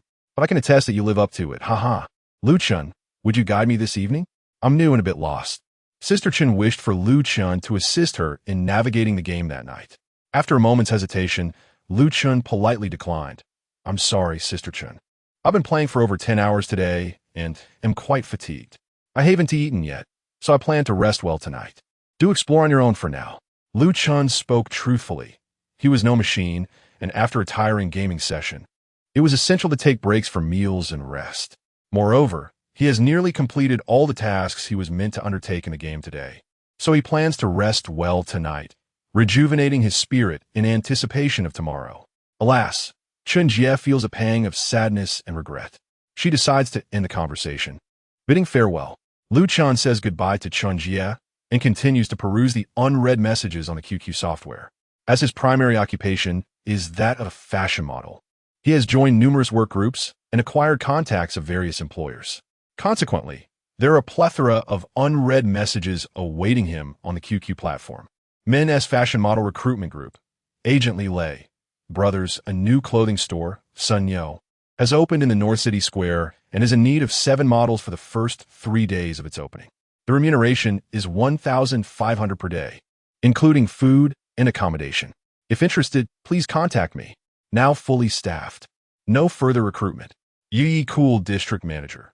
The company is launching a line of men's t-shirts in the coming days and urgently requires 10 male models who are over 180 centimeters tall, handsome, and well-proportioned. If interested, please reach out. The compensation will not be insignificant. Positions filled. Please do not disturb. Miss Lee from Lee's Textile Industry. Joking. Chen, do you think this selfie of mine looks good? On a scale of 100, what score would you give me? Boss Wong from Pinito, Wong the Skinner. Is Chen around? I have a job at my store, 600 yuan for a 2-hour shoot. Are you in or out? If you decline, I will seek someone else. Boss Wong, Wong the Skinner. Why haven't you replied to my messages? Didn't we agree on 800 for 2 hours, which eventually turned into 600 when I ended up needing an extra hour? Is this trivial matter truly worth your concern? Chen responds to the messages that require his attention. As for the modeling industry, it seems unlikely that he will continue down that path. After all, with a 100-fold reward system, earning a substantial income of 10 to 20,000 gold from merely spending an hour completing 50 treasure maps far surpasses the income from modeling. For now, he decides to indulge in the game and refrain from accepting modeling assignments. Chapter 36. I am pleased and satisfied. Thus, it seems quite reasonable, does it not? Gurgle gurgle, Chen's stomach grumbled. He had not eaten for over 10 hours. It was time to dine. After a refreshing shower, Chen stepped outside. Today, he would forego the 15 yuan fast food and seek a change of flavors. Consequently, he arrived at a more upscale establishment specializing in roast goose, Zhanxiu roast goose. This restaurant was renowned in the vicinity, and even before entering, he was greeted by the rich aroma of roast goose wafting through the air. Upon entering, Chen was enveloped by the intense scent of fruitwood, smoke mingled with the sweetness of caramelized honey. A waitress clad in navy blue attire approached him with a warm smile, welcoming him to the restaurant. "Are you here to indulge in our roast goose, handsome? Our roast goose is truly authentic. Please, make yourself comfortable." Her sincerity was palpable as she guided Chen to a table. "Sir, you appear to be a newcomer to our establishment. Am I correct?" The waitress poured a cup of fragrant tea and presented it to Chen with both hands. He accepted it with a smile and a nod, affirming that it was indeed his first visit. "Allow me to introduce the specialties of our roast goose," she said, gracefully kneeling beside the round mahogany table, holding a menu as she began her detailed account. "This is our signature crispy roast goose, freshly roasted every day over lychee wood for a full 3 hours." After an extensive introduction, Chen interjected with a smile. "I shall have a portion of the signature roast goose, accompanied by a serving of sausage rice and a side of sour plum juice to cleanse the palate." "Certainly, handsome. I shall bring it to you momentarily." A few minutes later, the waitress gently wheeled over a cart. She unveiled a crimson silk cloth, revealing the golden, glistening roast goose in all its glory. The skin shimmered under the light, appearing as though it were encased in a layer of crystal. With a specially designed carving knife, she skillfully sliced the goose into uniformly thin pieces, arranging them neatly on a warm plate, and said softly, "Please enjoy it while it's hot." The skin is at its crispiest, and the meat is tender and fragrant. Upon taking his first bite, Chen was indeed impressed by the delectable flavors. It was exceptionally savory. Throughout his meal, the waitress maintained a cheerful demeanor, her service impeccable. "I can manage on my own. Please feel free to attend to your other duties." "Of course, sir. Please savor your meal, and do not hesitate to call for me should you need anything." Chen relished the roast goose, occasionally pairing it with bites of sausage rice and the sour plum juice. Such a delightful experience. Just as he was enjoying his meal, he overheard 2 young men at the next table, seemingly university students, engaged in animated conversation. "Today, while playing True Heavenly Dragon, I was utterly astounded. It's a genuine virtual reality game, incredibly fun. I went to Xuanwu Island hoping to catch a mutated mantis as a pet, but to my surprise, a guardian beast of the island came and devoured me in 2 bites. Once I grow stronger, I shall definitely seek retribution from that guardian beast." I also found a beautiful master today, a level 4 gem from Tianshan. Quite formidable, huh? A beautiful master? Surely you don't intend to stage a scene reminiscent of Yanghua and Zilongnu, do you? Ha ha ha. Even if I had such a thieving heart, I certainly lack the courage. It is said that once one reaches level 40, one can craft a divine artifact. However, acquiring dual perfection is rather costly, requiring over 600 gold, which could easily fund 2 dining outings for me. Today, the public beta of the game Tianlong has indeed proven to be extraordinarily popular, as the initial 100 servers were instantly filled to capacity, prompting the game company to urgently launch an additional 100 servers, which also quickly became overcrowded. Consequently, many individuals are discussing this game, and it is entirely plausible that Chen, while enjoying his roast goose rice, would hear such conversations. With a slight smile, Chen continued to savor his meal. As he relished the roast goose, he retrieved his phone and entered the Tianlong Tea House, a gathering place for numerous players of the game, sharing various content and amusing anecdotes. One player, expressing a desire for mentorship, posted, "I am a level 4 gem-wielding Ame, seeking a level 6 master for protection, preferably a formidable Tianshan." Another exclaimed in astonishment, "Several level 6 accounts have already emerged in Half City's smoke and sand. All gems in this district have been purchased at exorbitant prices by these experts." Following this, there were screenshots from these skilled players, inviting others to come and witness the spectacle. One player reported, "Today I acquired the 90 manual and sold it for 2,000 gold, along with other miscellaneous gains. I recouped my investment in just 1 day. How exhilarating." Another boasted, "I crafted a level 42 divine artifact in a single day. Who can rival my prowess?" A player on the Taihu Fairy Island server sought a male companion for gameplay, stating, "Is anyone interested? We could develop a real-life connection. I'll be waiting for you in the north. Love you dearly." As Lu Chen swiftly perused the myriad of messages on the forum, some genuine, some spurious, some enlightening, and others utterly trivial, he stumbled upon a notably intriguing post. The subject of this post read, "I humbly admit my lack of talent. Yet I have penned a novel about Tianlong. All are welcome to take a look." The novel, titled Tianlong Ba Bu Online, starting with $1 billion investment, caught Lu Chen's attention. $1 billion investment right from the start? Wouldn't that instantly elevate one to the status of the district as foremost player? He mused, finding it somewhat captivating. Beneath this post, numerous players had left comments. What is so impressive about starting with $1 billion? I, too, have written a novel titled Online Game Tianlong, the contemporary god of death, featuring a Mingjiao protagonist who annihilates foes with unparalleled fury. Another chimed in. What is the point of such violent gameplay? Life should be savored slowly. Thus, I plan to write a lifestyle-themed Tianlong novel titled Online Game Tianlong, starting with tenfold rewards, where the protagonist enjoys life without fighting, presenting a lighthearted and engaging narrative. One player dismissed the previous comments, asserting, "I shall contribute my own tale. Online Game Tianlong. I possess infinite yuanbao.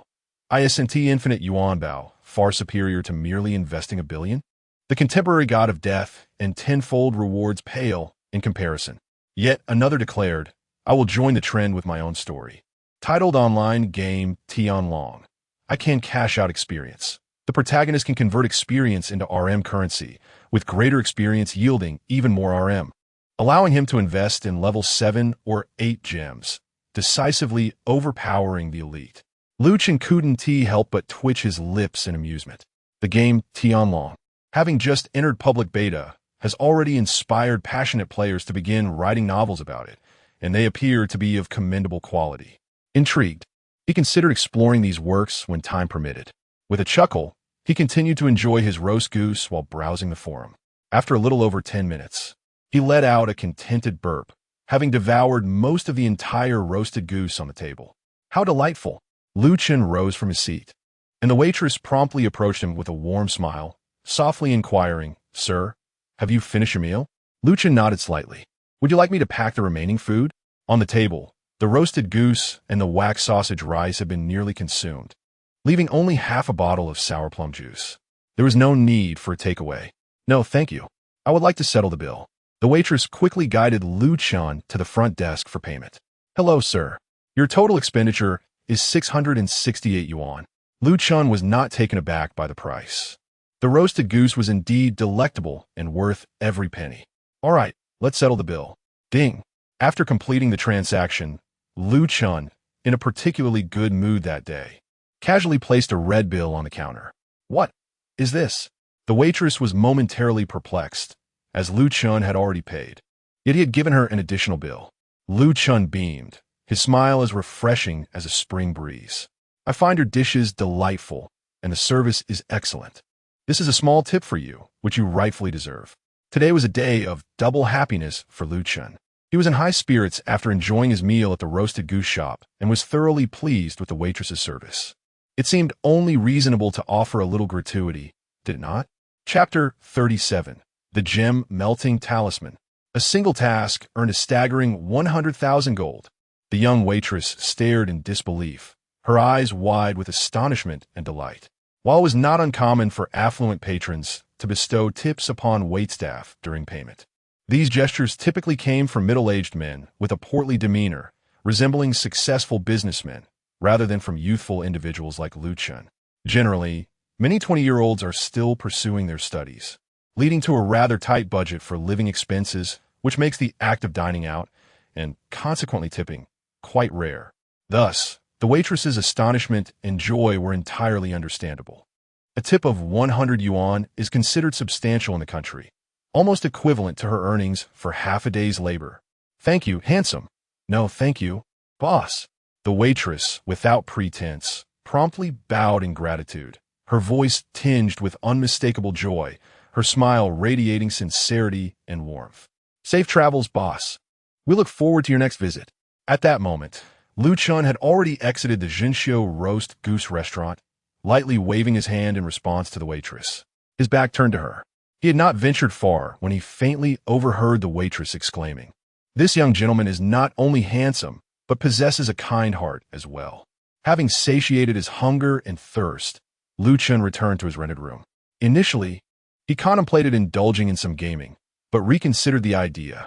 Feeling somewhat weary, he resolved to enjoy a restful sleep, believing that an early night would serve him well for the morrow. As dawn broke the next day, Lu Chen awoke to the faint light of morning. He reached for his phone on the bedside table, squinting to see the time, 6:05 a.m. The previous night's sleep had been remarkably refreshing. Lu Chen had been under constant tension, and it had been quite some time since he had enjoyed such a restorative slumber. Rising with vigor, he washed up, had a light breakfast, and donned his gaming headset, eager to immerse himself in the world of true Heavenly Dragon. Lu Chen had logged off from a small warehouse in Luoyang the previous day, and upon logging back in, he naturally found himself in the same location. Immediately, he received a message notification from a guild. Let's not squander our daily activity points. Engage in guild tasks such as alchemy, construction, expansion, and research to elevate our guild to level 5 as swiftly as possible. This message was penned by the guild leader, Blood Rose, urging guild members to undertake more tasks so that the guild could ascend more rapidly, unlocking additional functions and benefits. Having completed only one alchemy task the previous day, Lu Chen still had over 270 activity points remaining, allowing him to engage in 5 more guild tasks.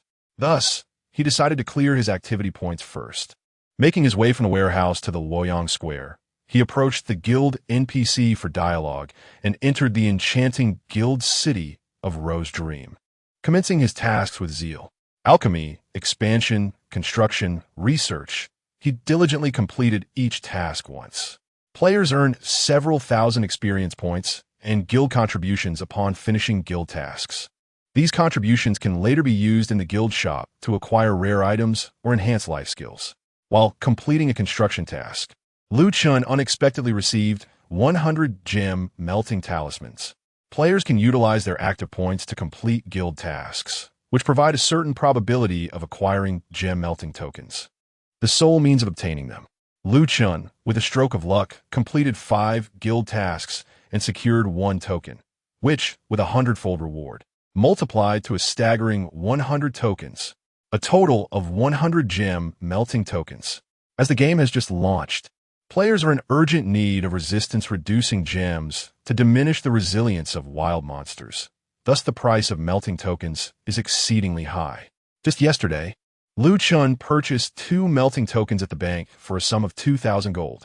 At a price of 1,000 gold per token, 100 would amount to a whopping 100,000 gold. Lu Chen gasped. He had merely logged in after waking up to complete a few guild tasks and had already amassed 100,000 gold. The speed at which one can earn gold is astonishing. 1 word, exhilarating. 2 words, immensely exhilarating. 3 words, extraordinarily exhilarating. 4 words, absolutely thrilling. Cough, cough. I shall keep 7 tokens for myself and put the remaining ones up for sale at the bank. Lu Chen decided to retain 7 gem melting tokens for personal use, selling off the other 93. Considering the current equipment capacity and excluding 4 slots, a player can wield 9 resistance-reducing gems, and since he had already acquired 2, retaining 7 melting tokens would suffice. He utilized a teleportation token to depart from the guild city, arriving in Luoyang, and subsequently entered the bank. Within the bank, players can set up stalls to sell crafted gear, rare beasts, and various precious items. The tax rate for stall operations is notably low, at merely 1. If players lack the time to manage a stall, they may opt for NPC consignment, albeit at a double tax rate of 2. With such a plethora of gem melting tokens at his disposal, Lu Chen naturally chose the consignment option. He conversed with the NPC and selected the option to consign goods. Beneath the consignment section, 2 additional options appeared: real name consignment or anonymous consignment. Real name consignment entails displaying the player's nickname who is consigning the item. For instance, if a player named Zhang San consigns a mutated tiger, the nickname Zhang San would be displayed. However, this could lead to potential buyers seeking out Zhang San to haggle. If one prefers to avoid being approached by buyers for price negotiations, they can choose the anonymity of anonymous consignment, akin to the tracking numbers used in modern delivery services, which protects privacy and spares unnecessary disturbances. Lu Chen, of course, opted for anonymous consignment. With such a vast number of gem melting tokens, it would indeed be intimidating, and he could not fathom how many players might attempt to negotiate with him. Thus, he proceeded with anonymous consignment. First, he checked the market price for the gem melting tokens, which fluctuated around 1,000 gold, remaining quite stable.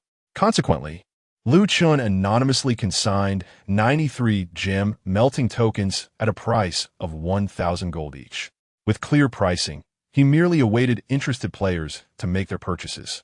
Lu Chen then exited the bank to attend to other matters. Yet, scarcely had he left the bank when he received a notification from the game system. Ding! You have successfully sold the gem melting charms you consigned at the bank. Please proceed to the bank to collect the gold coins earned from your sales. Lu Chen received a series of email notifications indicating that he had sold one gem melting charm after another. With each few steps he took, the sound of new emails chimed twice. This was astonishing. The charms were selling at an astonishing pace. Was it truly possible for them to sell so quickly? Yet, upon reflection, it seemed reasonable. In the early stages of the game, players could only accumulate a modest amount of activity points daily. For instance, Lu Chen had played all day yesterday and had barely exceeded 300 points, which allowed him to undertake 6 guild construction tasks. If luck was not on his side, he might not even acquire a single melting charm, making their availability exceedingly limited. With such a large player base competing to defeat monsters, the necessity of using anti-damage gems meant that the demand for gem melting charms far exceeded the supply, even at a price of 1,000 gold each. Numerous players were eager to purchase them. The email notifications continued to sound, urging Lu Chen to promptly return to the bank to collect his hard-earned gold. However, he remained unperturbed. He decided to first complete his guild tasks before retrieving his gold coins. Lu Chen contemplated that by the time he finished his guild assignments, the gem melting charms he had consigned would likely have sold out, so he resolved to make efficient use of his time and tackle the guild tasks first. Using the sect summon order, he instantly returned to Wudong Mountain and commenced his guild tasks. Zhang Zhonghong, please assist me in collecting 5 Isho Wu. Zhang Zhonghong, it has been a while since I last saw Mu Wanqing from Dali. These Lingji mushrooms are a small token of my appreciation. Please help me deliver them. Zhang Zhonghong, please help me catch an adult parrot. Zhang Zhonghong, where have my 4 joy meatballs gone? Please help me find them. Lu Chen executed his guild tasks with remarkable ease, even when the tasks required medicines or culinary items. He could typically procure them at the stalls of the Jiuzhou Merchant Association. Unlike yesterday, several stalls were now operating, offering guild-related items for sale.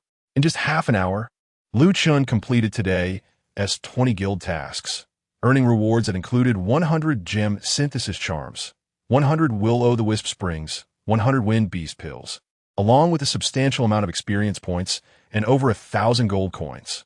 Such bountiful rewards. He also contemplated gathering herbs and crafting guild medicines. Yesterday, he had earned nearly 8,000 to 9,000 gold coins from herb gathering and selling guild medicines, so he couldn't afford to let this opportunity slip away. His herb gathering skill had already reached level 2, and he harvested 100 level 2 herbs from Westlake, yielding nearly 30,000 level 2 herbs, such as Chuanbei and Yuanhu, after the Hundredfold Reward, utilizing his level 3 alchemy skill. In addition to basic guild medicines like Tianyin pills and Bawang pills, Lu Chen also crafted many higher-tier guild medicines, including Tianxiang ointment, Huden, Qingshan San, and Longya San. In total, he produced 998 items. The market prices for guild medicines remained relatively stable, with Tianyin pills and Bawang pills still selling for 9 gold coins each, while higher-tier medicines like Tianxiang ointment and Longya San fetched 12 gold coins each. Lu Chen reached out to the spirited Cherry Maruko, who had acquired medicinal products from his sect the previous day. Is Maruko around? Does the sect still require supplies? At that moment, Maruko was foraging for herbs in Dunhuang. She had wholesaled Lu Chen's sex medicinal products yesterday, raking in nearly 1,500 gold in profits, and was overjoyed. Today, she had also learned the skills of herb gathering and potion crafting, diligently collecting ingredients to produce sect medicines for sale. However, it was apparent that a player could gather herbs, mine, or cultivate only 100 times each day. Even if she gathered the maximum, she would only obtain around 300 herbs, allowing for over 100 potion creations, with luck permitting perhaps only a handful of heavenly eye pills and other sect medicines. It was clear she could not replicate the substantial profits from her wholesale dealings with Lu Chen. Wiping the sweat from her brow, she suddenly received an email notification from Lu Chen. Eagerly, she opened it and her face lit up with delight. Yes, Maruko specializes in sect trades. Whatever you have, I want it. Almost every player in the Tianlong realm undertakes sect tasks daily, ensuring that sect supplies are in high demand and almost a guaranteed profit. Lu Chen got straight to the point. I have 466 basic sect items and 532 advanced sect items, all medicinal. What price shall we set? Maruko's breath quickened. Lu Chen possessed nearly 1,000 sect medicinal items, over 500 of which were the higher-priced advanced supplies. This was undoubtedly a lucrative opportunity. After taking a deep breath and contemplating for a moment, she replied, I can purchase the basic sect items at 7 gold each and the advanced ones at 9 gold. Boss, I only make a profit of 1 or 2 gold per item. Do you find this price reasonable? The pricing seemed fair enough, allowing Maruko to earn a little for her market efforts. Let's proceed with the transaction. Great. Thank you, boss. I'm on my way. Without gathering more herbs, Maruko put away her sickle and hurried to Luoyang. Subsequently, the transaction was successfully completed. Lu Chen received 8,050 gold, having gathered some herbs and crafted a few sect items. He felt pleased with the substantial earnings. The refining talismans should have all sold out as well, so he decided to visit the bank to collect his gold. Upon arriving at the bank, he checked his consignments. Indeed, the 93 gem refining talismans had sold out. Total sales of 93 gem refining talismans, after a 2-tax deduction. You've earned 91,140 gold. By the end of the morning, through guild tasks, sect missions, and the sales of sect medicines, Lu Chen had amassed over 100,000 gold. Coupled with the 50,000 gold stored in his vault, he now possessed a staggering total of 150,000 gold. What a delightful situation. Chapter 38. I must upgrade to level 5 immediately. Lu Chen currently possesses 150,000 gold coins. With such a substantial amount, is it not time to indulge? Although his sister's treatment entails considerable expenses, it is still the beginning of the month, with ample time remaining for Lu Chen to prepare. Moreover, the game Tianlong necessitates the acquisition of higher-level gems to enhance one's strength. Only by becoming stronger can one level up more swiftly, conquer additional dungeons, engage in myriad activities, and amass greater riches. Thus, Lu Chen is resolute that this sum must be spent. Ideally, it should be invested in gem upgrades for his personal advancement. He promptly examines the gem embedding status of his equipment.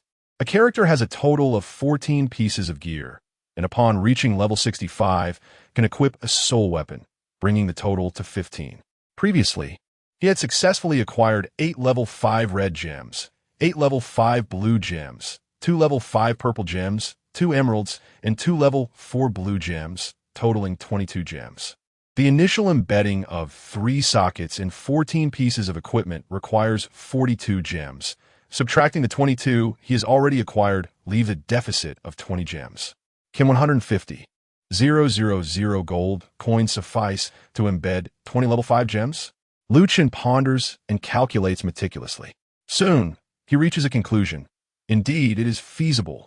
He estimates that his over 150,000 gold coins are sufficient to fully equip his remaining slots with level 5 gems. A level 5 gem typically costs over 10,000 gold coins. How can 150,000 gold coins cover the remaining 20 gems? In truth, the prices of different gems vary. The most expensive is undoubtedly the red gem that boosts stamina, with a level 5 red gem costing approximately 11,000 gold. Attribute gems are slightly less expensive than red gems, but generally exceed 10,000 gold. In contrast, gems that enhance accuracy, purple gems, and evasion, emeralds, are relatively cheaper. Resistance gems, such as ice resistance, white gems, and poison resistance, tourmaline, usually cost around 6 gold each, while fire resistance, moonstone, and dark resistance, yellow jade, can be obtained for as little as 3 or even 2 gold. Furthermore, Chen recognizes that his current budget is limited. Therefore, he can only afford to upgrade the resistance gems, blue gems, to level 4 for now. A level 4 resistance gem is significantly more economical than a level 5 attribute gem, costing 2/5 less.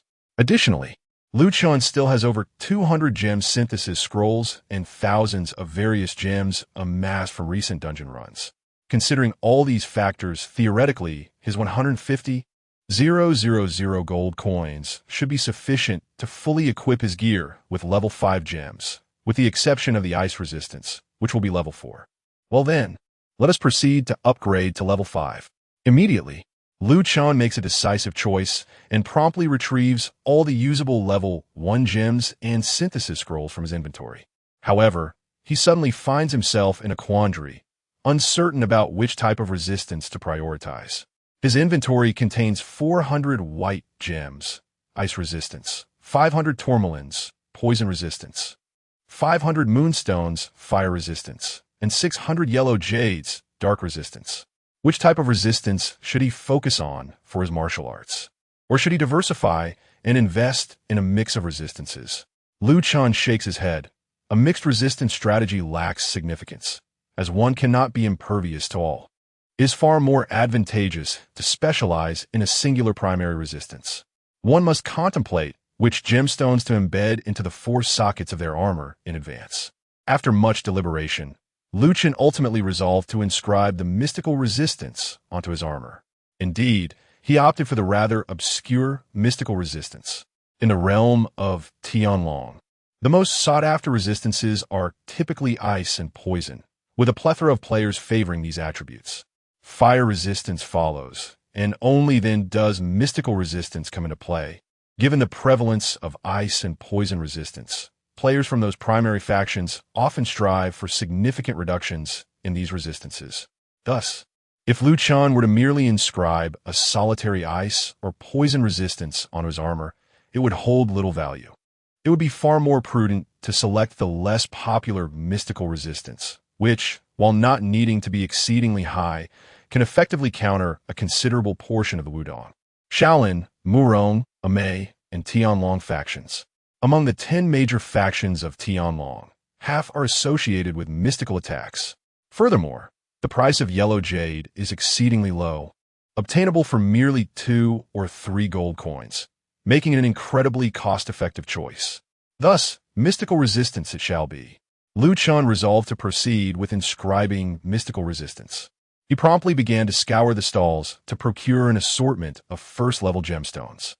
Chen commenced his expedition through the market. You spent 7 gold to purchase blue crystal, level 1. You spent 18 gold and 60 silver to purchase purple jade, level 1. 3. You spent 22 gold to purchase yellow jade, level 1. 10. You spent 156 gold to purchase emerald, level 1. 30. You spent 76 gold to purchase gem synthesis rune 2. As Chen continued his shopping spree, by the time he had exhausted the stalls in Luoyang, he had amassed a considerable number of first-level gemstones. After a careful calculation, he determined that the quantity was sufficient. Thus, he commenced the synthesis and embedding process. Chen arrived at the Luoyang gem shop and engaged in conversation with the gemstone NPC, Peng Huayu, utilizing the remaining purple bamboo arrows to inscribe all of his equipment with 3 sockets. Then began the fervent synthesis of gemstones. System, Shui Jingshan, after considerable effort, successfully synthesized a purple jade, level 4, illuminating Luoyang City with a brilliant glow. System, the light of Luoyang City soared to the heavens. It turns out that Shui Jingshan has synthesized yellow jade, level 5. The synthesis continued, and Chen's hands grew weary, yet he could not relent. He still needed to refine 6 level 4 ice resistance gemstones. System: Shuijingshin handed 3 blue crystals, level 4, and a gem refining rune to Peng Huayu, and witnessed the gemstones slowly merge, resulting in a blue dark stone, level 4. After the gemstone synthesis and refinement were completed, it was time to commence embedding. The system channel was once again inundated with notifications. System: Shuijingshin embedded a emerald, level 5, into linen shoes, significantly enhancing the power of the equipment. System: Shuijingshin embedded a blue dark stone, level 4, into Wuyo amulet, greatly augmenting the equipment's potency.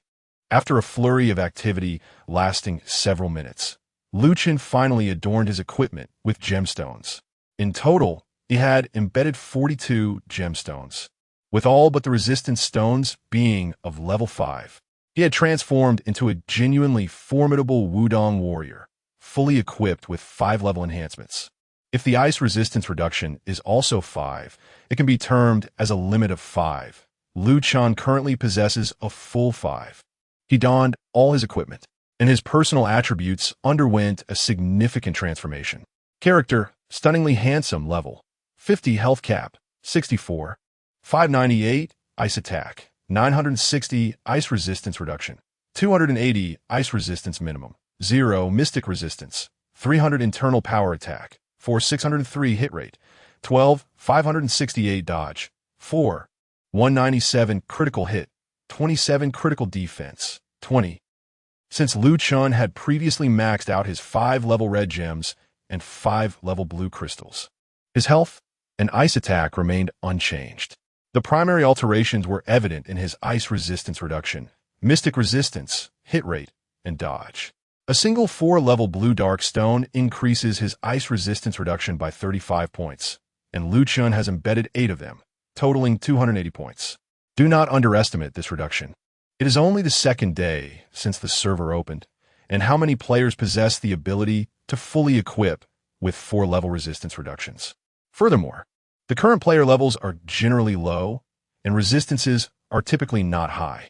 Only players with stones of level 5 and above may have a chance to withstand Chen. By selecting Yellow Jade for his armor, the 6-5 level Yellow Jades grant Chen an additional 300 points of mystic resistance. From Chen's own panel, it is evident that he has fully embedded 8 4-level resistance gems, resulting in a reduction of ice resistance at 280 points. Thus, at present, it is nearly impossible for the Wudong, Shaolin, Amei, Tianlong, and Murong sects, which possess mystic resistance below level 5, to challenge Chen. His 300 points of mystic resistance suffice to withstand over 95 of the mystic attacks from the Xian of Qinyuan sect. In addition, Chen's hit rate and dodge have also seen substantial enhancements. With a hit rate of 12, 568, he can significantly ensure the accuracy of his skills and basic attacks, thus guaranteeing his output. A dodge of 4, 197 provides commendable defense, as even players in Zhen Tianlong who favor dodge believe that it is the best form of defense. Quite impressive, indeed. This enhancement is satisfactory. Chen nodded slightly, a faint smile of contentment gracing his lips. He was quite pleased with this panel enhancement. It can be said that the majority of his current panel attributes are the result of the accumulation of these 5-level gems. Once he reaches level 58 and replaces his equipment with handmade Starry Night gear, further crafting of engravings will lead to even more substantial improvements in his panel. Chen closed the character panel. He glanced at his backpack, noting that he still had over 10,000 gold coins remaining. He felt that this expenditure was worthwhile. At the very least, he is now a formidable Wudong adorned with 5-level gems. Walking through the streets, he exudes an impressive aura, and his striking power has intensified. Chapter 39. Seeking a Tool Apprentice? Chen takes on a disciple. Chen closed his character panel. As he emerged from the Luoyang gem shop, he noticed numerous players curiously scrutinizing his equipment details. At present, within the entire Immortal Couple server, players adorned with a full set of level 5 stones, akin to Chen, were undoubtedly scarce, even if not 1 in a million. They were certainly 1 in 100, thus attracting considerable attention. Many players even sent him private messages, seeking mentorship, requesting friendship, or inquiring about romantic interests, all of which Lu Chen chose to disregard. At this moment, Lu Chen reached the Luoyang post station and recalled that he had yet to claim the reward for the wealth card at level 50. He decided to do so first. Lu Chen teleported to Dali, arriving at the central Wuhua altar, where he conversed with the wealth NPC, Du Das Wang, to collect his wealth card rewards. En du Deshuon, impressive. Young hero, your martial arts progress is remarkable. Here is the level 50 wealth card support package. Please take it with gratitude. Lu Chen received 3 level 2 new Mang divine talismans, 2,000 refinement divine jades, 10 rare beast fusion pills, and 2 sect sets. Finding little use in the F2 items, he discarded them. The upgrade from a level 42 artifact to a level 52 artifact was marginal, and if he wished to craft it, he would need to seek out a perfect level 50 double artifact and continue his bloodbath of over 1,000 monsters. The subsequent processes of socketing and other intricacies seemed unnecessary to Lu Chen, leading him to dismiss the 3 level 2 new Mang divine talismans. As he anticipated donning a full set of handcrafted gear at level 58, the martial arts sect set became redundant and was discarded as well. Ultimately, Lu Chen retained only 2,000 refinement divine jades and 10 rare beast fusion pills. 1,000 refinement divine jade can be used at the Luoyang hidden weapon NPC to re-roll the grade of hidden weapons. Rare beast fusion pill, utilized to enhance the fusion degree of rare beasts, thereby augmenting the effects of rare beast skills. The 1,000 refinement divine jades were intended for re-rolling the growth rates of hidden weapons. In the early stages, players typically possessed the lowest grade hidden weapon, the grasshopper stone, generously bestowed by wealth cards, rendering any re-rolling unnecessary. They were best preserved for later use on higher grade hidden weapons, such as the plum blossom dart. Although players could initiate rare beast embodiment after reaching level 45, there were no notable embodiment rare beasts prior to level 50. Thus, there was no immediate necessity to forge embodiment rare beasts, leading Lu Chen to set aside the rare beast fusion pills as well. After claiming the wealth card rewards, Lu Chen mounted his steed, the dancing lion, and turned away from the Wuhua altar. Ahead lay the NPC Zhao Tianshi, alongside the 10 great sects of the Heavenly Dragon. With a steady influx of players entering the immortal couple realm, the Dali sect square was alive with the clamor of players, creating a vibrant atmosphere. To the left of the sect square, a bustling scene unfolded, as this was the designated area for mentorship and apprenticeship. Not all players, unlike Lu Chen, had extensively researched the game on the official Tianlong website. Many were novices, unfamiliar with the intricacies of gameplay. Therefore, finding a reliable mentor would undoubtedly facilitate their journey through the world of martial arts. At this moment, several low-level novice players were calling out in search of masters. Looking for a master, instant level up to 30. Seeking a beautiful female master, males need not apply. Upon my arrival, I seek a master to guide me.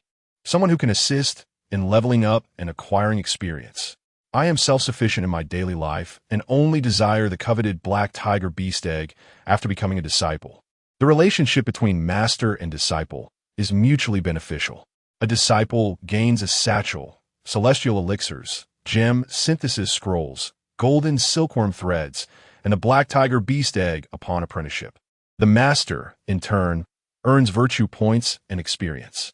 More importantly, after the bond is formed, both master and disciple enjoy a 20 boost in experience when teaming up to vanquish wild monsters or conquer dungeons, and even solo endeavors yield a 15 increase. For instance, if Lu Chen were to slay a level 50 monster alone in the forage field, he would typically earn 800 experience points. However, upon taking on a disciple, his experience would rise to 920 points due to the solo combat bonus, and if he consumes a celestial elixir, it could double to 1840 points. This surely reflects the official encouragement from the game developers for seasoned players to mentor newcomers. Perhaps I should consider taking on a disciple? Lu Chen's eyes sparkled with intrigue. It seemed promising. By merely accepting a disciple, even if he were to neglect them and treat them as a mere tool, Lu Chen would benefit from a 15 experience increase daily, hastening his ascension. What a delightful prospect! I must find a disciple. He promptly made his way to the left, towards the apprenticeship area, where numerous players were calling out in search of a master. At level 50, Chen wielded the legendary Autumn Water Sword, embedded with 5 levels of blue crystal, emanating a dazzling blue-white glow. Merely standing there, he was a paragon among the crowd, drawing attention. Among those seeking mentorship, several keen-eyed players approached him immediately, flattering him with inquiries. Nearby, Big Cucumber, great one, are you here to take on disciples? What do you think of me? I promised to reach level 4 without bringing shame to my master. This Big Cucumber was a player from the Shaolin faction, seemingly around Chen's age, 20 or so, with a decent appearance though the name. Regardless of the individual's character, should Chen accept him as a disciple, he would be bestowed with the rather mundane title of a Big Cucumber. How utterly crass. Even if Chen were inclined to take on a tool-like disciple, he could not accept someone so trivial. It was simply unacceptable. While it's true that I seek a disciple, your name is far too off-putting, so kindly seek another. Chen declined the offer based on the unflattering nature of the other's nickname. The young Shaolin player was instantly distraught, on the verge of tears. Please, great one, reconsider? If necessary, I can change my name. This young man was indeed clever. In an attempt to curry favor with Chen and be accepted, he was willing to change his name. Change your name? Do you possess a name change card? Moreover, a leopard seldom changes its spots. Who knows what other distasteful actions you may commit in the future that could tarnish my image as a master. I cannot accept you. Nearby, another player approached, weeping profusely. Nearby, adult monkey, great one. I have waited here all day, and, at last, I have encountered you. Woe is me. Master, you are seeking disciples, and I wish to become your apprentice. Moreover, we are both disciples of Wudong, and in our Taoist tradition, fate is of utmost significance. It is evident that you and I share a master-disciple bond. Please do not be selective. Choose me. The adult monkey, a Wudong player appearing to be in his 30s, possessed a slender frame and a somewhat sharp-featured visage. He approached with a declaration of his faithful connection to Chen, expressing his desire to take Chen as his master. Chen's lips twitched in disbelief. What connection could there possibly be? Not even a trace. He felt that this adult monkey was even less appealing than the large cucumber from earlier. He swiftly rejected him and blocked him from further contact. Next, without needing Chen's input, a few more individuals gathered around. Nearby, a player by the name of Dreaming Across 1,000 Miles exclaimed, "Oh, esteemed one, a Wudong master at level 5. I humbly beseech you to accept me as your disciple." Chen was utterly perplexed. This Dreaming Across 1,000 Miles was a male who had just moments ago expressed a preference for a beautiful female master and requested no male interference. What had caused this sudden change of heart? Did you not seek only a female master? One who must be beautiful? Chen inquired. Immediately, Dreaming Across 1,000 Miles shook his head vigorously, as if to deny the very notion. No, no, no. That was then, and this is now. The circumstances are different. An ordinary woman cannot compare to your esteemed self. If you are willing to take me as your disciple, I am prepared to do anything, even offline. Anything you say? Chen had no interest in such propositions, thus he promptly blocked him. Just moments prior, a level 45 carefree player had taken on a level 20 disciple from Tianshan. However, upon witnessing Chen recruiting disciples, the latter's eyes sparkled with greed. Master, I apologize, but I wish to become a rebellious disciple. I desire to sever our master-disciple relationship and seek a higher master. The carefree player was left bewildered. Had this disciple, newly accepted, truly decided to turn against his master so swiftly? Surely you jest? I'm entirely serious. Your gems are only at level 3, utterly worthless. There is a level 5 Wudong master recruiting disciples nearby, and I wish to follow him. Please, dissolve our master-disciple bond immediately. This little Tianshan was exceedingly opportunistic. In his eagerness to become Chen's disciple, he audaciously severed ties with the level 3 carefree player. He hastily approached Chen, feigning innocence, and pleaded, "Esteemed master, I am new to this game and know nothing. Could you guide me? I am but a student." Chen simply replied with a single word, "Leave." The pattern continued. with each newcomer more peculiar than the last, leaving Lu Chen speechless. He merely wished for a reasonably normal disciple. Why was it proving so difficult? The individuals approaching him as aspiring apprentices seemed primarily motivated by his level 5 gems, their intentions far from pure. It appeared he would need to seek out a suitable candidate himself. As he roamed nearby on his lion mount, he indeed discovered a potential disciple. Standing a mere 7 or 8 meters away by a flower bed was a level 30 little Ame, nicknamed Little Snow, adorned with a sign indicating her search for a master. She appeared to be around 17 or 18 years of age, youthful, radiant, and well-mannered. At the very least, she seemed far more pleasant than the previous oddities. A good disciple ought to be well-behaved. He decided to approach her for an inquiry. Lu Chen approached the small Ame, dismounting his steed with a gentle smile gracing his lips. Xiao Schwerer, standing nearby, was also in search of her master, admiring the scenery as she sought him out. Upon noticing Lu Chen's approach, her long eyelashes fluttered, and her expression reflected genuine surprise. Earlier, she had indeed spotted Lu Chen, witnessing numerous players beseeching him to accept them as disciples, all of whom were met with his polite refusals. The thought of Lu Chen walking towards her stirred her heart, causing it to race with a blend of nervousness and anticipation. Instantly, she straightened her posture, adopting an upright stance reminiscent of military training, tense and formal. "A master, hello." Chapter 40. The mentor, the disciple, and the joyful dragon Little Snow was both anxious and excited. Could it be that Lu Chen was about to take her as his disciple? There were nearly 20 players seeking a master, and several had even volunteered themselves to be taught by Lu Chen, a master of the 5th level Wudong, yet all were met with his unwavering refusals, leaving them to sigh in despair. At that moment, Lu Chen stood before Little Snow, his demeanor warm and inviting. "Do not call me master, just refer to me as your teacher." A gasp escaped Little Snow's lips, her beautiful eyes widening in disbelief. Lu Chen was indeed here to take her as his disciple. Among the throng of nearly 20 players seeking a master, he had chosen her. There was no particular reason for his choice. She simply appeared more agreeable than the others, who were rather peculiar. "Me? Is it truly me?" Little Snow exclaimed, astonished, pointing to herself. "Of course it is you. Does it not say seeking a master above your head? What? Are you unwilling?" Lu Chen inquired with a smile. "And no, I am of course willing." Little Snow nodded vigorously, like a chick pecking a grain. After all, who would not wish to find a powerful master? Lu Chen, adorned in his 5th level gems, exuded strength, and his appearance was equally appealing, characterized by striking features and an aura of grace that made one feel at ease. To be accepted as Lu Chen's disciple felt like an incredible stroke of luck for Little Snow. However, there was a twist. Little Snow hesitated, her expression wavering.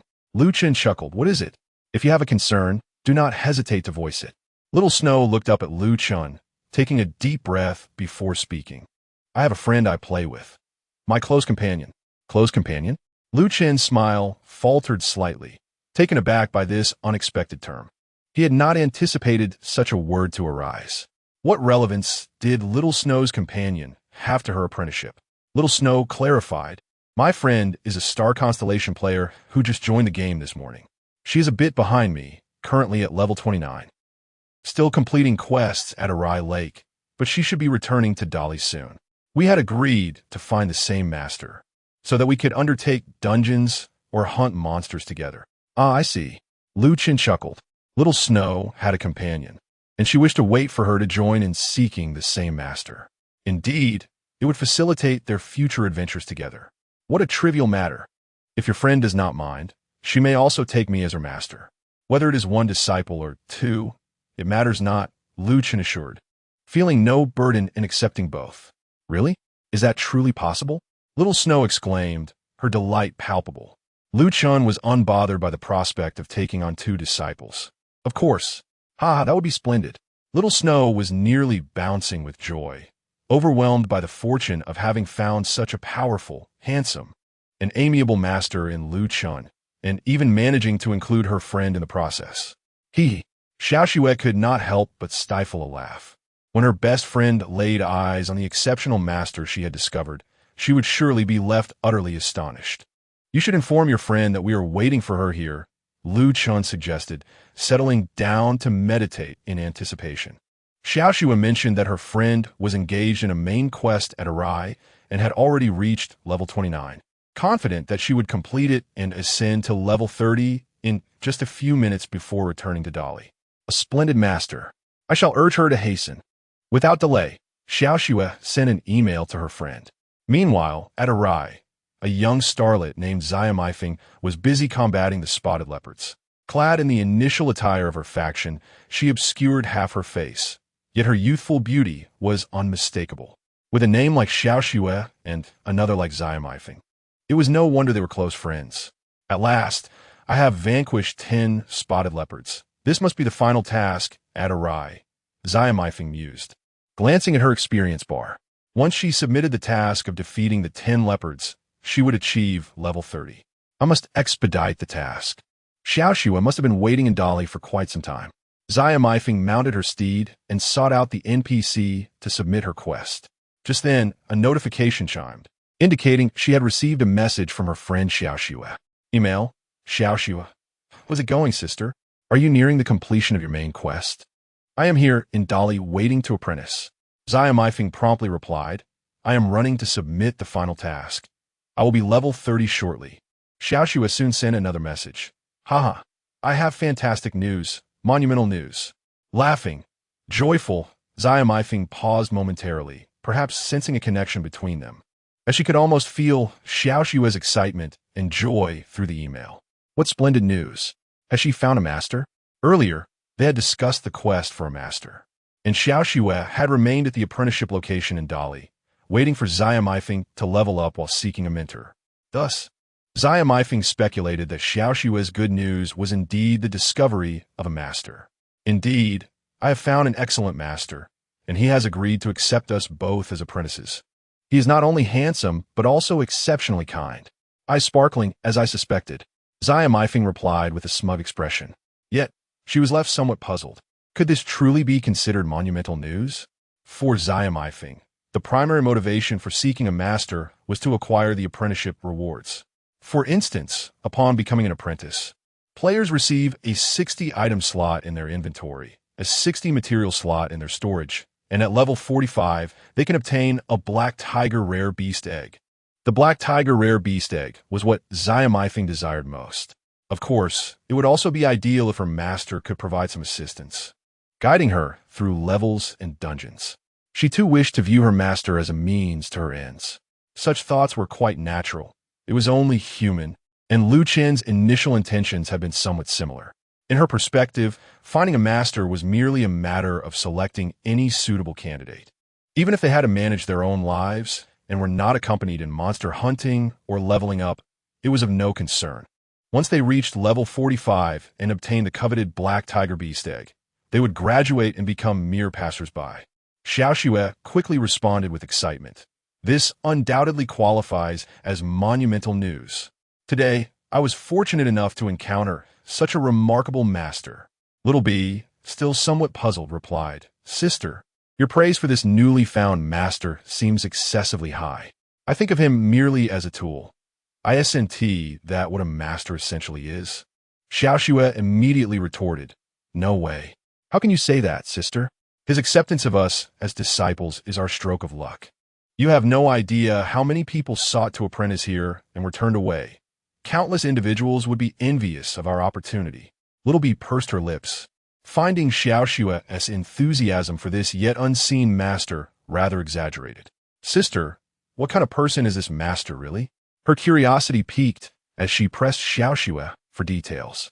Xiaoxue discreetly glanced at Chen, who was meditating, seemingly wary of being discovered. She swiftly replied to Little B, He is from Wudong, and he is incredibly handsome.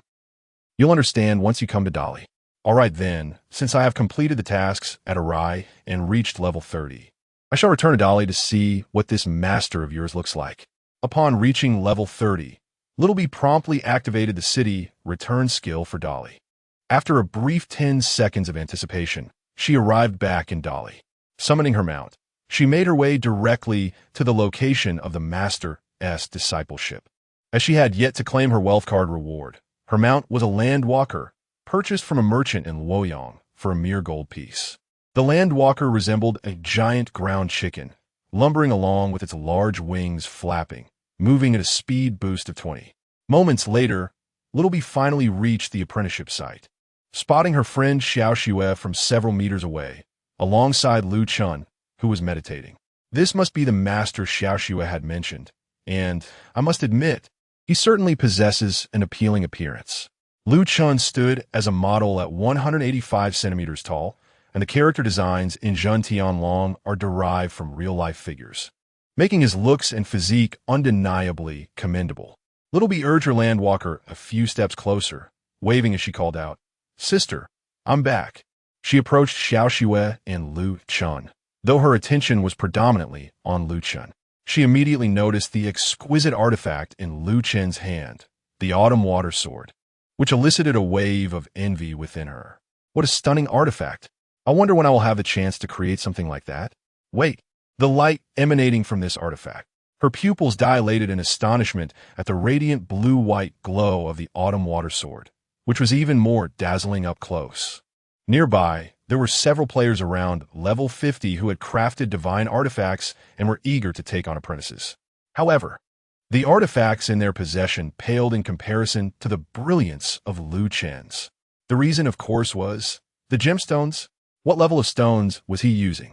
The Littleby immediately checked Lu Chen's equipment details. At a mere glance, she nearly forgot to breathe. Level 5. He was adorned with level 5 stones all over. For the majority of players, a single level 5 gemstone costs a fortune, let alone achieving a full set of level 5 stones by the second day of the game. Countless players still dream of filling their gear with level 3 or 4 stones. Yet, aside from the blue darkening stones that reduce resistance, all of Lu Chen's gemstones were level 5. He was a formidable figure with a complete set of level 5 Wu-Tang artifacts. Thus, such an impressive individual was considering taking her and Xiao Xue as apprentices. The Littleby stood in shock. No wonder Xiao Xue had mentioned earlier that she was having a stroke of good fortune today. This was indeed monumental news. Currently, within the entire Xinlu Qinyuan server, it was estimated that only about 10 players boasted a full set of level 5 stones. The sheer luck of finding such a high-level master was nothing short of miraculous. The Littleby was lost in thought, dazed and entranced. "Sister, this is the master I told you about. Sister, what's wrong? Wake up." Xiao Xue, noticing her friend in a trance, hurriedly shook her arm, trying to rouse her.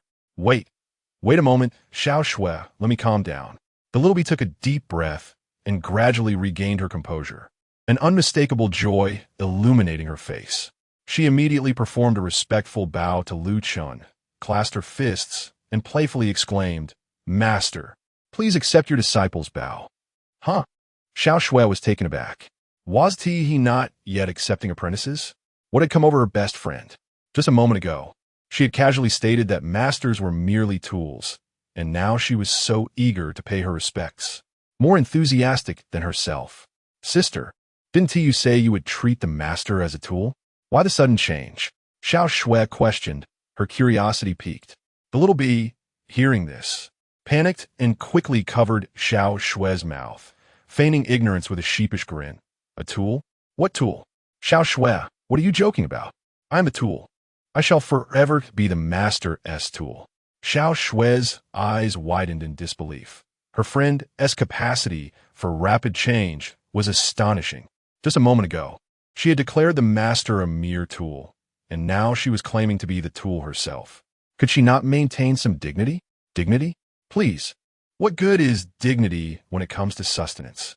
Lu Chen was a formidable player ranked within the top 20 of Xinlu Qinyuan, and being accepted as his disciple was akin to winning the lottery.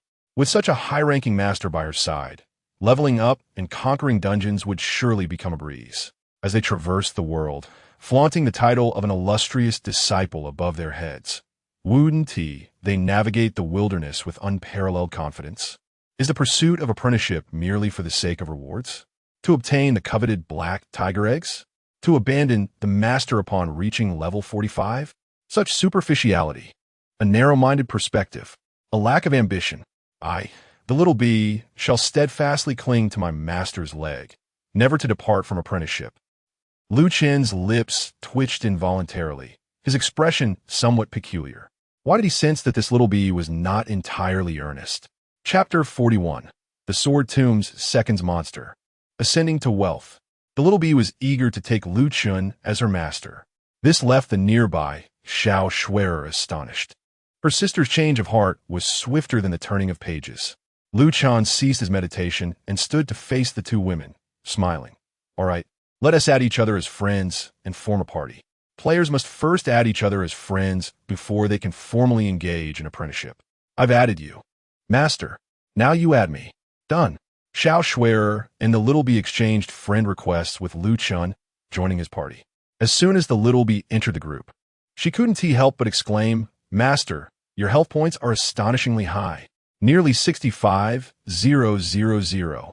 The little bee and Xiao Shui'er were only level 30, without any red gemstones. So their health points were quite low, merely 7,000 or 8,000. Naturally, they found Lu Chen's 65,000 health points extraordinarily impressive. Lu Chen, however, felt somewhat embarrassed. Health points were always the Achilles heel of Wudong, and his current total was quite low. If it were the beggar's sect, Murong or Shaolin.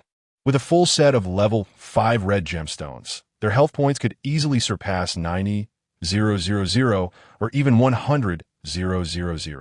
Not wishing to dwell on this shortcoming, Lu Chen turned to converse with the nearby Master Apprentice NPC and selected the option to accept disciples.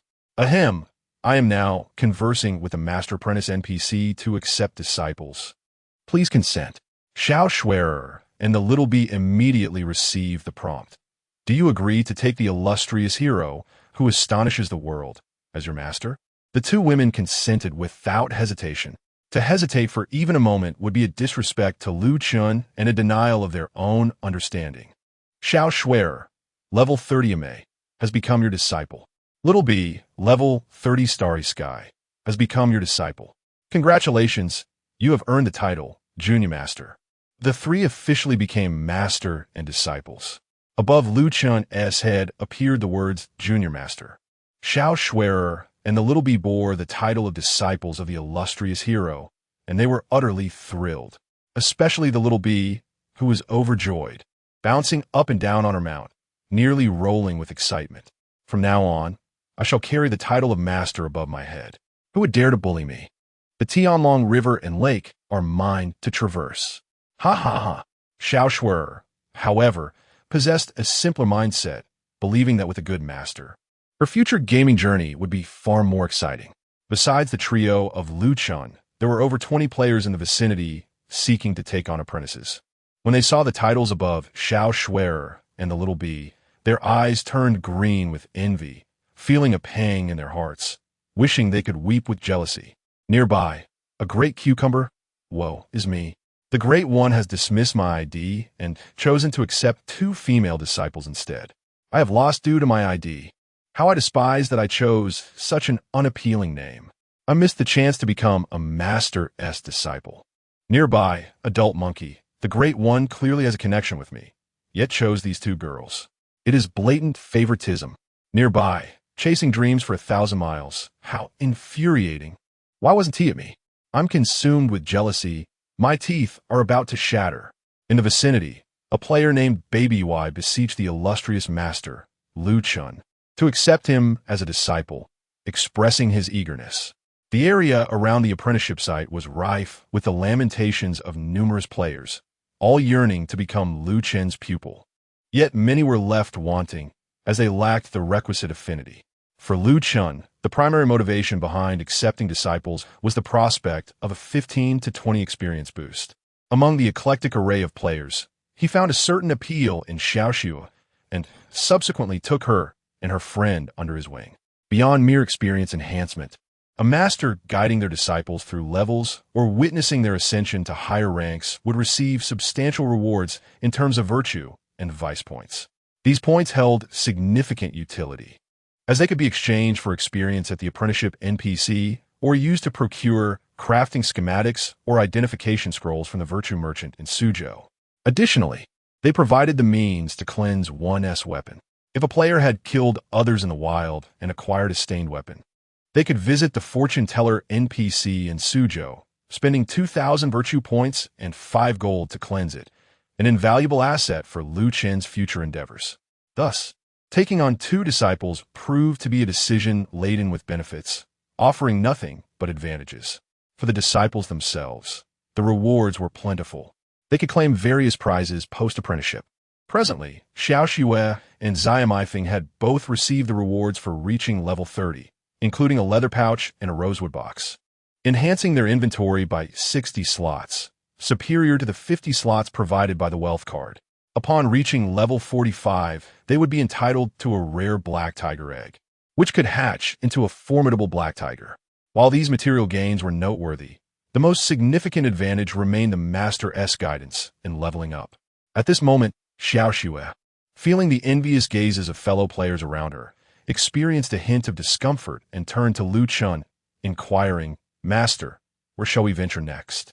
Zia Meifeng, ever eager and circling around Lu Chen, cheerfully proposed, "Dear Master, could you kindly take us to level up? Our levels are quite low, and it would be best to grind monsters in the Moyu cave. I've heard that the creatures there drop level 40 weapons, and if we could obtain one with dual perfect attributes, we would be immensely fortunate." Zia Meifeng demonstrated considerable knowledge, being aware of both the Moyu cave and the concept of dual perfection. After contemplating for a moment, Lu Chen smiled and replied, "Very well." The monsters in Moyu cave were of levels 30 to 35, while Lu Chen had already reached level 50, thus making it a fitting environment for Xiao Xue and Zia Meifeng to grind, even if it was not ideal for him. However, he was unconcerned, as he believed that accumulating wealth was of greater importance than merely grinding for experience. Even though it was only the second day of the game, the demand for level 42 artifacts was exceedingly high, and the supply of level 40 dual perfect weapons remained limited, resulting in elevated prices. Just yesterday, Lu Chen had ground over 1,000 level 40 weapons in Moyu cave, ultimately identifying 200 of them as dual perfect, netting him an impressive 120,000 gold. The thrill of such success was exhilarating, and today he was eager to continue that endeavor. "Let's go. I shall lead you to Moyu cave." Xiao Xue and Zia Meifeng perked up instantly, nodding enthusiastically like chicks pecking at grains, exclaiming, "That is splendid. Master, you are truly wonderful." With a hearty laugh, we set off for the cliff cave. I could almost envision countless pairs of exquisite weapons beckoning to me. For the 2 ladies, hunting monsters in the cliff cave not only promised experience points, but also the chance to acquire level 40 weapons, a splendid opportunity indeed. Eagerly, they were ready to embark on the adventure. Lu Chen mounted his steed, activated Team Follow mode, and inquired, "Do you wish to acquire double experience?" Little B immediately responded with enthusiasm, "Yes, yes, yes. With a master leading the monster hunt, the experience will surely be abundant. We must seize the double experience." Very well. Lu Chen guided them to a nearby NPC in Dali to obtain double experience. Once they had secured it, they promptly set off for the cliff cave. In no time, the trio arrived at their destination, yet Lu Chen furrowed his brow. So many players? Upon entering the cliff cave, he discovered that even at the very first monster spawn point, 2 or 3 teams were already engaged in battle. Was it truly reasonable for multiple teams to compete for a single spawn point? Undeterred, Lu Chen led the 2 ladies deeper into the cave, yet at every turn, he found that each monster spawn point was occupied by at least 1 team. In some areas, there were even 3 teams contending for the same creatures. After a thorough exploration of the cliff cave, Lu Chen was disheartened to find no suitable spawn points available. The reality was that the influx of players, all aware of the value of the level 40 double perfect weapons, had rendered the cliff cave overcrowded, making it exceedingly difficult, if not impossible, to find a place to hunt monsters. Little B and Little Snow were left speechless. They had envisioned being led by Master Lu Chen to swiftly eliminate monsters. Watching their experience bars soar, leveling up rapidly, and collecting numerous double perfect weapons. Instead, they were met with the harsh reality of throngs of players, making it impossible to find a spot to hunt. Engaging in PvP was not an option, as it would result in penalties. The two ladies were at a loss, especially with their double experience actively depleting. Master, what should we do? Since the cliff cave proved fruitless for monster hunting, Chen proposed an alternative. Shall we try the sword tomb? He recalled that the monsters in the sword tomb were of a higher level than those in the cliff cave, ranging from levels 35 to 40, and similarly offered the chance to obtain level 40 weapons. Moreover, the sword tomb was generally less frequented than the cliff cave. Many players had only heard of the cliff cave and overlooked the sword tomb. The journey to the sword tomb was also more arduous, requiring passage from Suzhou to West Lake, then to Longquan, and finally into the sword tomb, where the monsters were tougher, boasting higher health and damage. In theory, the number of players hunting in the sword tomb would be significantly lower than in the cliff cave. Let's go. I shall take you to the sword tomb, Chen declared. The two ladies exchanged glances, uncertain, as they were only familiar with the cliff cave, having never heard of the sword tomb. Master, where's the sword tomb? What kind of place is it? Little Snow asked curiously. You'll find out once we arrive, Chen replied. After a few minutes of travel, he led Little Snow and Little Bee into the sword tomb. Chapter 42. The Master is truly a kind soul, forever clinging to his leg. As Chen entered the sword tomb, he immediately spotted a group engaged in battle ahead. While there were certainly players hunting monsters, the numbers were likely fewer than those in the cliff cave. After all, upon his earlier entrance to the cliff cave, he had seen several teams vying for a single spot, whereas before the sword tomb, only one team was present, resulting in significantly less competition. Chen led his party forward in search of a suitable location. Upon reaching the lower left corner of the sword tomb map, he discovered an excellent spot devoid of any players. Standing there were 15 or 16 red-named wild monsters, including a monster chief. Master, here, this is the place, it's perfect. So many monsters, Little Bee exclaimed excitedly, thoroughly convinced of the spot's potential. Without needing Little Bee's encouragement, Chen halted, disbanded his team, and dismounted. Yes, this is the place to grind. As soon as Chen dismounted, he immediately began attacking the monsters. With a flurry of strikes, Chen's damage output was staggering. Each regular attack could instantaneously eliminate a wild monster. The defeated creatures were swiftly replaced by a plethora of golden loot scattered across the ground. The two young disciples were left in awe. Master, you are truly incredible.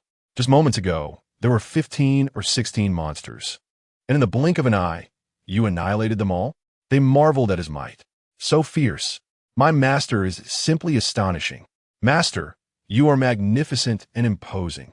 If it had been either of them, defeating a level 38 wild monster would have taken quite a while, their damage barely surpassing that of their squirrel companion. Yet, for Chen, each movement resulted in a swift kill. After all, one wouldn't assume that his level 5 stones were earned without effort. Don't forget to collect the loot, Chen reminded as he continued to dispatch monsters and gather treasures. He obtained 300 dragon-patterned porcelain vases, 200 old snow spirits, and 100 level 3 universal stones. Moreover, due to the monsters being level 38 and the 20 experience bonus from the Master Disciple team, Chen was also accruing a substantial amount of experience. You gained 688 experience, along with a reward of 826 experience. Your cherished beast gained 353 experience, with a reward of 353 experience as well. Thanks to the 20 experience increase from their teamwork, the original 688 points gained from slaying a level 38 monster transformed into 826 points, a commendable enhancement. Xiao Shui and Little Bee busily gathered the loot, their pace struggling to keep up with Chen's rapid monster kills. Before long, their bags were filled with a multitude of items, dragon-patterned porcelain vases, level 3 universal stones, and various crafting materials. Team, Little Bee, I can't believe I found this. Purple bamboo arrow, tourmaline, level 1. Little Bee shouted in excitement as she discovered a crafting material and a level 1 gem. I never knew that wild monsters could drop crafting materials and gems. This is my first time learning about it, having only recently started playing Tianlong. This revelation was indeed a first for her. The purple bamboo arrow and the tourmaline can fetch a modest sum. Team Xiaoshu, I also managed to obtain a purple bamboo arrow, and I even came across an anime water divider. Xiaoxue has already acquired a level 40 weapon. The little bee gazed with envy. Sister, if this weapon turns out to be double perfect upon appraisal, you will truly strike it rich. I am envious. Xiaoxue covered her mouth with a smile, hoping it would indeed be double perfect. If it turns out to be so, it would also be the master's merit, as it was he who led us here to slay monsters, effortlessly dispatching them. In fact, Luching also picked up a level 40 unidentified weapon with a hundredfold reward. He did not acquire just one, but 100. It is all about the relentless monster hunting. Let's continue. This time, both Xiaoxue and the little bee stumbled upon peculiar items. Team, Xiaoxue, Master, Disciple. Master, what is this? What purpose does this item serve? Team, Little bee. I also found a master, but I am unsure of its use. I shall collect it for now. Players have the opportunity to obtain Master and Disciple, two special items, while hunting wild creatures below level 50 in the wild. Just yesterday, Luching had encountered some in the cliff cave, leaving only a few behind. Master, an item for the treasure-seeking Master-Disciple training activity. Once the Master, Disciple, Happiness, and Tianlong character items are gathered, one can draw prizes at Dali Yumpio. Disciple, an item for the treasure-seeking Master-Disciple training activity. The same conditions apply for drawing prizes at Dali Yumpio. It turns out that these two items are indeed part of the treasure-seeking Master-Disciple training activity. Once Happiness and Tianlong are collected, one can participate in the lottery at Dali Yumpio. As for the lottery prizes, Luching had not yet delved into that. Useful. Let's keep them for now. Luching advised Xiaoxue and the little bee to hold onto these two items, for they may prove useful later. Indeed, I shall heed my masteress' words. The two girls nodded obediently. They then resumed their efforts to gather loot. Luching continued to dispatch monsters with remarkable speed. During this time, several passing players approached and requested to join the team. Luching welcomed them, and the team filled to 6 members. Once a team reaches 6, each monster slain counts as half a monster. In the realm of Tianlong, one typically needs to slay 1,000 monsters to trigger a loot drop. But with a full team of 6, one must vanquish 2,000 to achieve the same, resulting in greater quantities of both monster kills and experience points. Approximately 2 hours later, all 3 of Luching's disciples received the system notification for loot drops. Young hero, you have slain a total of 1,000 wild creatures today, and can no longer receive experience or item rewards. Please take a break or engage in other activities. The loot has dropped. Let us return to town to clear our bags. Very well, Master. Xiaoxue and the little bee nodded, using their skill to return to Dali. However, this skill requires a 10-second chance, and if attacked by wild creatures, the progress bar diminishes. Bang! Bang! Both Xiaoxue and the little bee were struck by several nearby wild creatures, constantly interrupting their return skill. Lu Chen felt a tinge of helplessness as he swiftly dispatched all the surrounding monsters, only pausing once Xiaoxue and Xiaomi Feng successfully returned to the city.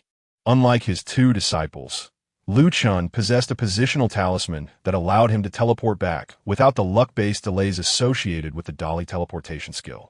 He could simply use it to return rapidly. With one use of the talisman, Lu Chen found himself back at the small warehouse in Luoyang, ready to clear his inventory. He began to examine the loot obtained from this expedition to the Sword Tomb. 1,300 level 40 weapons, 48, 800 dragon pattern Qingxi vases, 14, 600 sheets of yellow paper, 600 purple bamboo arrows, 4,000 level 3 spirit stones, and various other materials, including gems and miscellaneous items. The spoils from the wild monsters were indeed substantial. He had amassed 1,300 level 40 weapons, alongside countless level 1 gems and other items. His level had also risen to 52, with a substantial amount of experience still remaining. Next, Lu Chen sold off the peculiar and miscellaneous items to the NPC. You have sold 48, 800 dragon pattern Qingxi vases, earning 217 gold and 60 silver. You have sold 4,000 level 4 spirit stones, earning 260 gold. You have sold intermediate cast iron.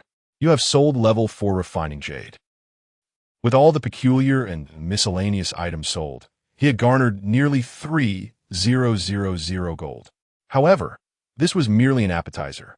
The true treasures lay in the weapons, gems, socketing materials, and yellow paper. Lu Chen traveled to Dali to purchase 300 level 4 identification talismans to assess the attributes of the weapons, and then proceeded to the blacksmith shop for quality appraisal.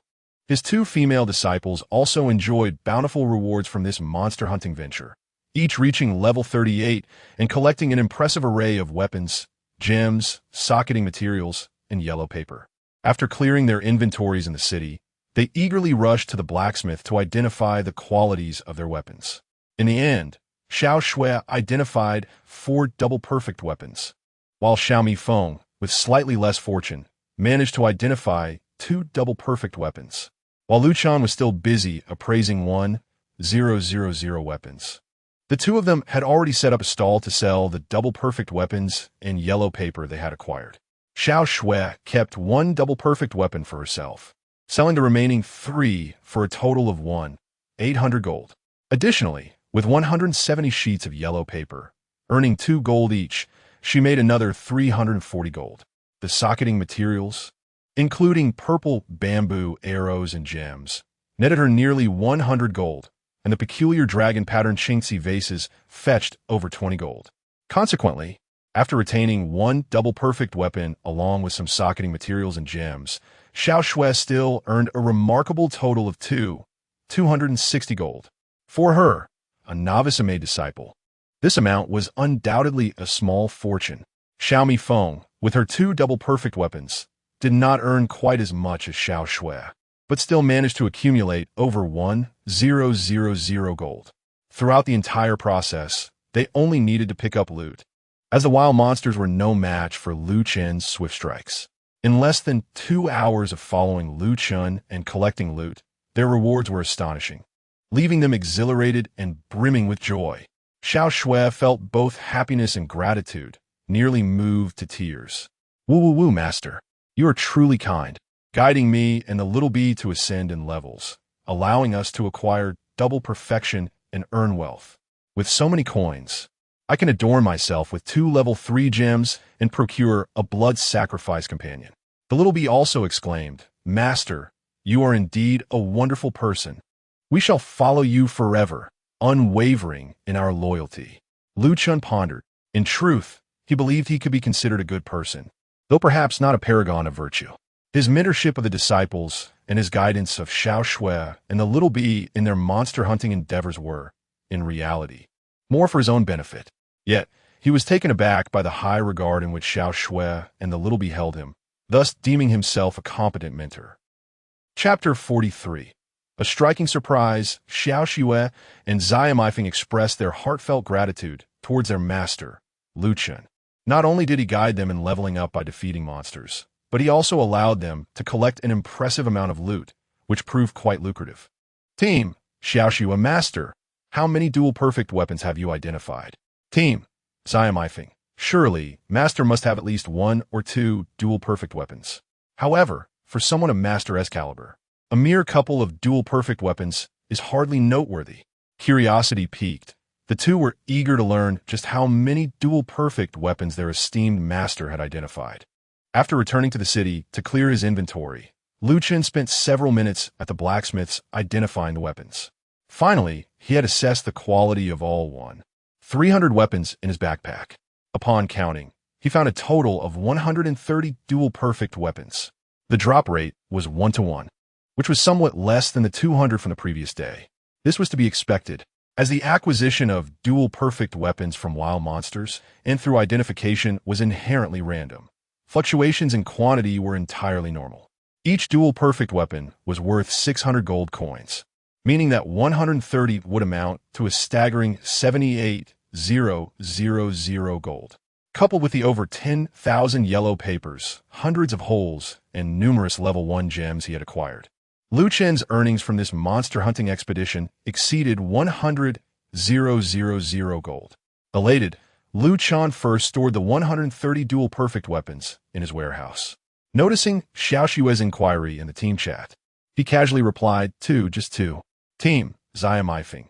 Master like me, you also found two dual-perfect weapons. Xiao Xue was simply lucky to have discovered four.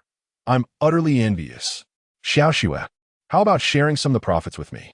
Perhaps 200 gold? Xiamifeng eagerly urged Xiao Xue for a share of the bounty, to which Xiao Xue chuckled and replied, Oh, dear sister, that's simply one do. I need to save my gold to purchase a blood sacrifice pet. Having earned over 2,000 gold coins from selling dual-perfect weapons and yellow papers, Xiao Xue intended to invest in a blood sacrifice pet. The Amei sect indeed had a pressing need for such a pet. One could say that without it, progress was severely hindered. Thus, she resolved to prioritize this purchase over acquiring gems. Currently, she was perusing the stalls at the bank. Numerous vendors were selling second-generation crocodiles or blood sacrifice crocodiles. After browsing several stalls without finding anything suitable, Xiao Xue was disheartened by the exorbitant prices. The cost of even a single outstandingly growing second-generation crocodile, regardless of its level or quality, started at over 1,000 gold. Those boasting over 1,800 quality were priced in the realm of 3,000 to 4,000 gold, a staggering sum. She even spotted a top-tier blood sacrifice crocodile with 2,000 quality being sold for over 10,000 gold. How exorbitant! Suddenly, Xiao Xue felt the weight of her meager funds. The 2,000 gold she carried was hardly substantial. Naturally, she dared not dream extravagantly and merely wished for a more ordinary blood sacrifice crocodile, ideally at a lower price. Continuing her quest through the stalls, she soon noticed a vendor offering a blood sacrifice crocodile at a bargain price. Intrigued, she approached to take a closer look. Indeed, there was a blood sacrifice crocodile available at the stall. The second-generation crocodile bears a carrying level of 5 and a mutation level of 1 silver. Its growth rate is commendable, yet its temperament is timid, with a physical aptitude of 1618. It possesses the blood sacrifice skill and is priced at 1,600 gold coins. In comparison to other crocodiles, which often range in the thousands, this price is relatively modest. However, its qualifications and growth rate leave much to be desired. Indeed, inexpensive offerings often lack quality. Even when quality is present, it seldom comes to one's possession. Nevertheless, little Schwerer felt a twinge of temptation. After all, as a member of the Amei, she urgently required a blood sacrifice companion, and even if this one possessed inferior qualifications and growth rates, the low price made it a consideration. Boss, could you possibly reduce the price of the crocodile? Little Schwerer inquired at the stall. To her surprise, the vendor responded almost instantaneously. Private chat, healing brother. You truly have an eye for talent, young lady. This mutated crocodile, despite its slightly low qualifications, boasts an excellent growth rate. An excellent growth rate, do you understand? It surpasses the ordinary by leaps and bounds. The vendor began to weave a tale, turning the shortcomings of an excellent growth rate into a virtue. Little Schwerer rolled her eyes. Do you take me for a fool? I've researched the growth rates of rare beasts.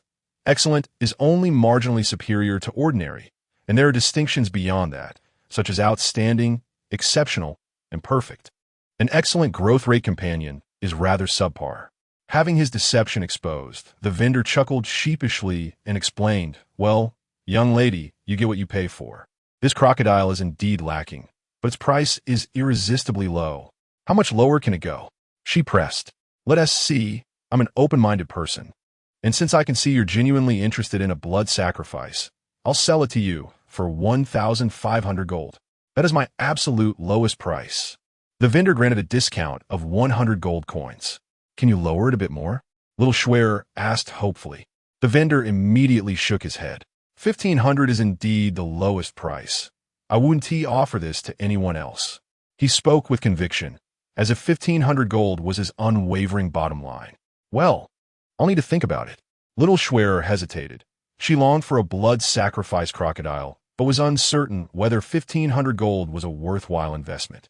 Be quick, otherwise, someone else will snatch it up, the vendor urged. In truth, if this crocodile were so desirable, it would have been sold long ago. An idea struck her. She could consult her master. Her master, Chen, was a distinguished figure from Wudong and possessed an exceptional blood sacrifice crocodile. He would surely have insight. With a flash of inspiration, she reached out to her esteemed master through the team channel. Master, I saw a blood sacrifice crocodile at the bank. Silver mutation with a physical aptitude of 1618 and an excellent growth rate, albeit timid in temperament. The vendor says he LL sell it for a minimum of 1,500 gold. Should I proceed with the purchase? Chen, busy organizing his inventory, paused upon reading her message and decisively replied, "Do not buy. That worthless crocodile is not worth such a price. Though he is indeed Xiaoshua's master, I cannot bear to see her naively purchase this worthless crocodile. This situation is quite unexpected for Xiaoshua. Perhaps her eagerness for a blood sacrifice pet led her to consider the crocodile at the price of 1,500 gold. However, Chen promptly dismissed this notion, asserting that it was entirely unworthy. Team, little b, the master is absolutely right. I wholeheartedly agree with whatever he says. If it were me, I certainly wouldn't buy it. Spending 1,500 gold on this creature is a folly. I could acquire 3 level 3 gems instead. Little b fervently supported Chen, declaring that this crocodile was far too inferior to warrant a purchase. Yet, I only possess 2,260 gold, and the prices for other blood sacrifice pets at the bank are exorbitant and beyond my means. Xiaoshua found herself in a quandary. She yearned for a blood sacrifice pet, but the desirable ones were unaffordable, while Chen and Little B contended that this one was simply not worth it. What was she to do? Chen analyzed the situation for Xiaoshua. Look, Xiaoshua's standard blood sacrifice skillbook can be acquired for 500 gold in the market, while that worthless crocodile demands 1,500 gold. Surely the crocodile itself is worth at most 1,000 gold, if that. It is not even worth 500 gold. Therefore, as for this crocodile you mentioned, I would deem it overpriced even at 1,000 gold. I could easily catch a crocodile baby on Xuanwu Island that would surpass this one in both quality and growth rate. Upon hearing Chen's insights, Xiaoshua experienced an epiphany. In her haste, she had only considered the high price of blood sacrifice pets, neglecting the inherent value of the crocodile itself. Could a worthless crocodile, enhanced with a 500 gold blood sacrifice, truly be sold for 1,500 gold? Clearly not. Anyone who would purchase it would be a fool. Private chat. Healing brother. Miss, have you made your decision? I'm a good person, so I'll lower the price by 50 gold and sell it to you for 1,450 gold. Xiaoshua smiled. If not for Chen's reminder, she might have squandered her money. Private chat. Healing brother. Miss, beautiful lady, are you still there? Never mind. I see you've been considering for quite some time. I'll offer you a bargain price of 1,400 gold. I would truly be losing my shirt over this. Please, let us complete this transaction quickly, or someone else will snatch up the crocodile. Even at a reduced price of 1,400 gold, Xiaoshua had no intention of buying, as her master had deemed it unworthy. Xiaoshua chuckled softly. I'm sorry, dear sir, but my master has stated that your crocodile is far too inferior to merit a purchase. I shall take my leave. You may keep the crocodile to sell to someone else. With that, Xiaoshua departed from the stall, leaving the vendor in a state of shock. Moments later, he felt a wave of despair wash over him. How infuriating. This Ame girl had clearly shown interest in my blood sacrifice crocodile from the outset. If only I could have convinced her with a few more words, she would have surely bought it. But why did this so-called master suddenly appear to thwart my efforts? Who exactly is this girl's master, daring to disrupt my business? Healing brother was filled with rage towards Chen. Had it not been for him, he could have sold this worthless crocodile and made a tidy profit. He gazed at the receding figure of the young girl, noticing the title above her head, the disciple who astounds the world. He gritted his teeth, seething with resentment, and muttered, so, it's the disciple who astounds the world, is it? I shall make a note of this. Chapter 44. Barbie, a sudden pang of melancholy washed over Xiaoshua as she departed from a bank. She felt a sense of wistfulness. The exquisite blood sacrifice baby was beyond her means, while the inferior offerings were hardly worth acquiring. Yet, Ame could not be devoid of blood sacrifices. What was she to do? Should she venture to Xuanwu Island to capture crocodiles to create her own blood sacrifice baby? Or perhaps wait until she amassed sufficient wealth to purchase a superior offering? The former notion was swiftly dismissed. How could her little Ame compete with other ruthless players for crocodiles? Thus, only the latter option remained. I shall diligently save money, striving to acquire a fine blood sacrifice baby at the earliest opportunity. Just as Xiao Xue solidified her resolve and rallied her spirits, unforeseen circumstances arose. Team, handsome shocking the world. How about this, Xiao Xue? I shall assist you in capturing a couple of turtles for your sacrifice. Lu Qing planned to venture to Xuanwu Island to catch turtles, intending to breed them into a second generation for his disciple, Xiao Xue. It was not imperative to use crocodiles for sacrifices. Turtles would suffice, as he had mentioned to Barbie the previous day.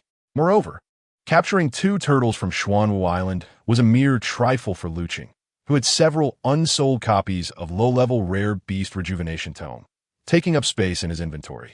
Recognizing the young girl's earnest desire for a blood sacrifice baby, he decided to fully embrace his role as a mentor and retrieve 2 turtles, while simultaneously experiencing the breeding of rare beasts in true Tianlong. Xiao Xue was both astonished and elated. Master is going to help me catch turtles? Haha, thank you, Master. Where are you? I will accompany you to catch the little turtles. Lu Qing replied, I'm already on the island, team. Little B. Master, wait for me, Xiao Xue. I'm coming too. Xiao Xue and Little B hastened to Xuanwu Island to assist. Lu Qing could only chuckle at the situation. Was it truly necessary for 3 people to capture just 2 turtles? Upon arriving at the turtles' habitat, Lu Qing observed numerous brown turtles crawling about.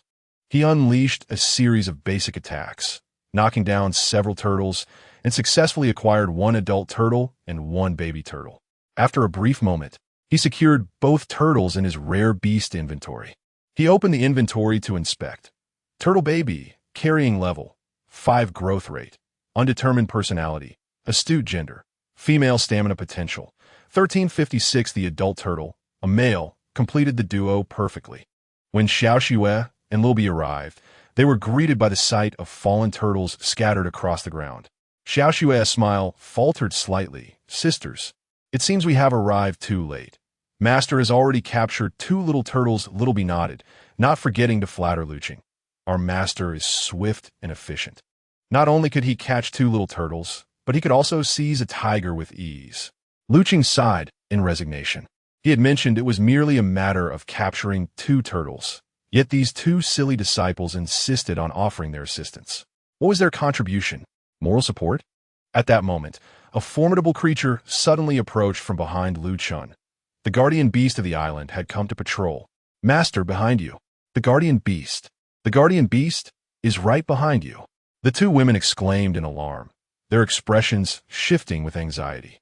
To them, the guardian beast represented an extremely terrifying entity, capable of sending them to the underworld with just a couple of bites.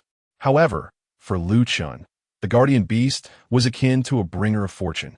He vividly recalled yesterday's encounter when he had defeated a guardian beast and acquired 100 blood sacrifice skill books and 100 low-level rare beast rejuvenation tomes. Now, this level 20 guardian beast had appeared to bestow upon him more riches. Without hesitation, Lu Chun turned and attacked. With a flick of his wrist, he unleashed a flurry of skills: Celestial Guidance, Jade Maiden's Transit, and the 13 Swords of Taiyuan. In mere moments, Lu Chun had utterly subdued the guardian beast. He stepped forward to collect the spoils, discovering 100 low-level bone essence pills and 100 sluggishness skill books. A bountiful haul indeed. The low-level bone essence pills could enhance the comprehension of rare beasts, each valued at approximately 20 gold. Thus, 100 would amount to 2,000 gold. The sluggishness skill books could be sold for 4 gold each, totaling another 400 gold. So, by casually defeating a level 20 guardian beast while attempting to capture a turtle on Xuanwu Island, he had amassed a fortune of 2,400 gold. Quite a pleasant surprise. Beside him, Xiao Xue and Xiaomi Feng stood in stunned silence. In their eyes, the once formidable guardian beast had been effortlessly dispatched by Lu Chun. They once again bore witness to just how powerful their master truly was. Wow, master, you are incredible. The level 20 guardian beast was as fragile as a little turtle before you. They marveled. Lu Chun reminded them, did the guardian beast drop any items for you? If so, quickly check. There may be valuable treasures. Upon hearing this, the two women gazed towards the corpse of the guardian beast, and indeed, beneath it lay a golden, glimmering package. Though they had not been able to assist Lu Chen on Xuanwu Island, they were fortunate enough to stumble upon a package. They hurried forward to collect the loot dropped by the guardian beast. Xiaomi Feng exclaimed, "There really are good items." She had found a loyalty skill book and a discerning skill book. While the value of these skill books was not particularly high, they could fetch around 30 to 40 gold each, totaling a decent sum of 70 to 80 gold. Xiao Schwerer acquired a Blood Essence Stone, level 1, a Pain Strike skill book, and a low-level Bone Essence pill. Team, Xiao Schwerer, Pain Strike skill book. Master, how much is this skill book worth? In Zhen Tianlong, a regular strike skill book can be purchased from the Rare Beast NPC for 5 gold, but the Pain Strike skill book is different. Therefore, its price is significantly higher. Lu Chen pondered for a moment and estimated it should be worth around 600 gold. 600 gold. Xiao Schwerer and Xiao Mi Feng exclaimed in disbelief, their eyes widening. This Pain Strike skill book was even more valuable than the Blood Sacrifice skill book.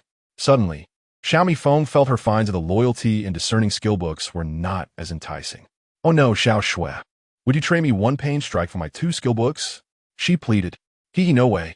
Little Snow was beaming with joy, as her master had allowed her to acquire this precious tome, which she could sell for a blood sacrifice. "Thank you, master." This time, their journey was not in vain. Although they had been unable to assist much, they had managed to benefit in other ways. Lu Chen nodded slightly and said, "Now, let us return." Considering that the two ladies did not possess a teleportation charm, Lu Chen mounted his steed, activated the team follow feature, and guided them back along the same route. They conversed with the teleportation NPC at Xuanwu Island and were transported to the courtyard of the Rare Beast Institute in Luoyang. This was indeed the place for rejuvenating rare beasts and learning skills. Coincidentally, Lu Chen spotted a familiar face, Barbie from the previous day's Trio Challenge. At that moment, a delightful green turtle followed Barbie closely. This turtle was a level 1 mutation, entirely green, hence its name, Green Turtle. It was no wonder that many players were not fond of it. However, Barbie found the little green turtle utterly adorable. This particular turtle was a reward for heeding Lu Chen's advice, having spent half the morning on Xuanwu Island to obtain it. She had lost count of how many times she had been defeated by the level 20 guardian beast in the process. Yet now, gazing at her lively little green turtle, she felt that all her efforts had been worthwhile. Lu Chen casually clicked to view the details of the green turtle's attributes. Mutated turtle, carrying level, 5 mutation level, 1 green, growth rate, excellent personality, cautious stamina attribute, 1666. It appeared quite promising, at least marginally superior to the inferior crocodile that Little Snow had seen at the bank for 1,500 gold, especially as it had been obtained for free on Xuanwu Island. What more could one desire? Barbie was thoroughly satisfied and had already applied the Blood Sacrifice skill book, which she had purchased for 500 gold, to her little turtle. She longed to shout to the heavens, "I too possess a Blood Sacrifice baby now. Those days of hardship without one are over." Similarly, she noticed Lu Chen. "Hey, you are here too." Lu Chen smiled and nodded in response. "Yes. Are you also here to create a baby? But don't you already have a Blood Sacrifice crocodile?" Gotta be a inquieted puzzled. Given that Lu Chen already had a Blood Sacrifice crocodile, why was he here again? Was he perhaps seeking to craft another rare beast? "My disciple hasn't crafted a blood sacrifice yet and cannot find a suitable one, so I brought back 2 turtles to see if they could breed." This was no secret, nor anything to be ashamed of, Lu Chen replied candidly. However, to Barbie's ears, this revelation was quite astonishing. "Disciple? You have taken on disciples?" "Yes, I have taken on 2 disciples. Male or female?" Barbie's eyes began to dart around, and she quickly spotted 2 young, beautiful girls behind Lu Chen, both adorned with the prestigious title of disciple above their heads. Barbie's mouth twitched several times. "So, these 2 lovely sisters are your disciples?" Lu Chen gently nodded, affirming, "Indeed." Barbie suddenly felt a pang of jealousy in her heart, her tone becoming somewhat peculiar. One collection brings in 2. The young man's taste is quite commendable. Unbeknownst to her, Lu Chan sensed an undercurrent of emotion in Barbie's words, particularly in the emphasized final phrases. He chuckled lightly, dismissing any concern, as the reality remained unchanged. At that moment, an innocent-sounding voice chimed in. "Annie, who are you?" The little bee greeted Barbie with a cheerful smile, exuding an air of harmlessness. "Auntie?" Upon hearing this term, Barbie's face stiffened. For heaven's sake, she was merely 20 years old, youthful, vibrant, and in her prime. Yet someone had the audacity to call her auntie? A sharp breath escaped her lips as she forced a smile. "Little sister, I am a friend of your master. Please, I cannot bear the title of auntie. I don't look much older than you, do I? Perhaps you too are even older than I am." Barbie was quite unwilling to concede, feeling the need to compete with Little Bee and Little Snow over their ages. Little Bee, clever as a fox, immediately declared, "I'm 18. And Snow is also 18. So, does that mean Annie Barbie is younger than us?" As expected, in the contest of ages, Barbie found herself at a disadvantage. Indeed, she was 2 years older than both Little Snow and Little Bee. All right. I admit it, I am older than you, but can we avoid calling me Annie? How about sister instead?" Barbie sighed, stepping back. Little Bee smiled silently, while Little Snow reprimanded her slightly impolite friend. "Sister, please refrain from calling out randomly. Barbie's sister is a friend of our master and so beautiful." "Hello, Barbie's sister. I'm Snow. It's a pleasure to meet you." Little Bee, ceasing her mischief, also chimed in cheerfully, "Barbie's sister." Thus, the three young women reached a mutual understanding, seeing the titles adorning Little Snow and Little Bee's heads, and recalling Lu Chen's earlier mention of helping his disciples catch turtles for breeding. Barbie couldn't help but feel a tinge of envy. Although Lu Chen had suggested she capture turtles for a blood offering, her arduous mourning had resulted in her catching only one mutated green turtle after enduring the bites of the island guardian beast multiple times. While Lu Chen had personally assisted his disciples in catching 2 turtles for rejuvenation and breeding, the disparity in treatment was stark. With a sigh in her heart, she thought, "Alas, what can I do? After all, these 2 girls are the young man's disciples. As an older sister, I have no chance." Being a friend of Lu Chen placed her in a similar rank. Thus, she could never become a disciple. However, it seemed that the game Tianlong had a marriage system. Players could marry. Barbie's eyes immediately sparkled with excitement. "Though I may not have the opportunity to be the young man's disciple, I could become their master." She chuckled dreamily, a trickle of drool escaping her lips. This left Little Snow and Little Bee perplexed, wondering what had caused their sister to laugh incessantly. Had she perhaps succumbed to a fit of madness or delusion? As the 3 young ladies engaged in light-hearted banter, Lu Chen was busy rejuvenating a small turtle. The system indicated that the charming and dashing Lu Chen had a fondness for small animals, and upon the turtle's revival, he unexpectedly acquired a turtle hatchling with an exceptional growth rate. How delightful! Lu Chen was slightly taken aback. Was this a stroke of fortune? To summon an extraordinary turtle on his very first attempt at rejuvenation was quite remarkable. This moment did not escape the notice of Barbie, who was observing nearby. An extraordinary growth rate turtle. How enviable! If only my little turtle were also exceptional. Barbie's own mutated green turtle boasted merely a commendable growth rate, falling short of excellence, which only deepened her envy towards Lu Chen.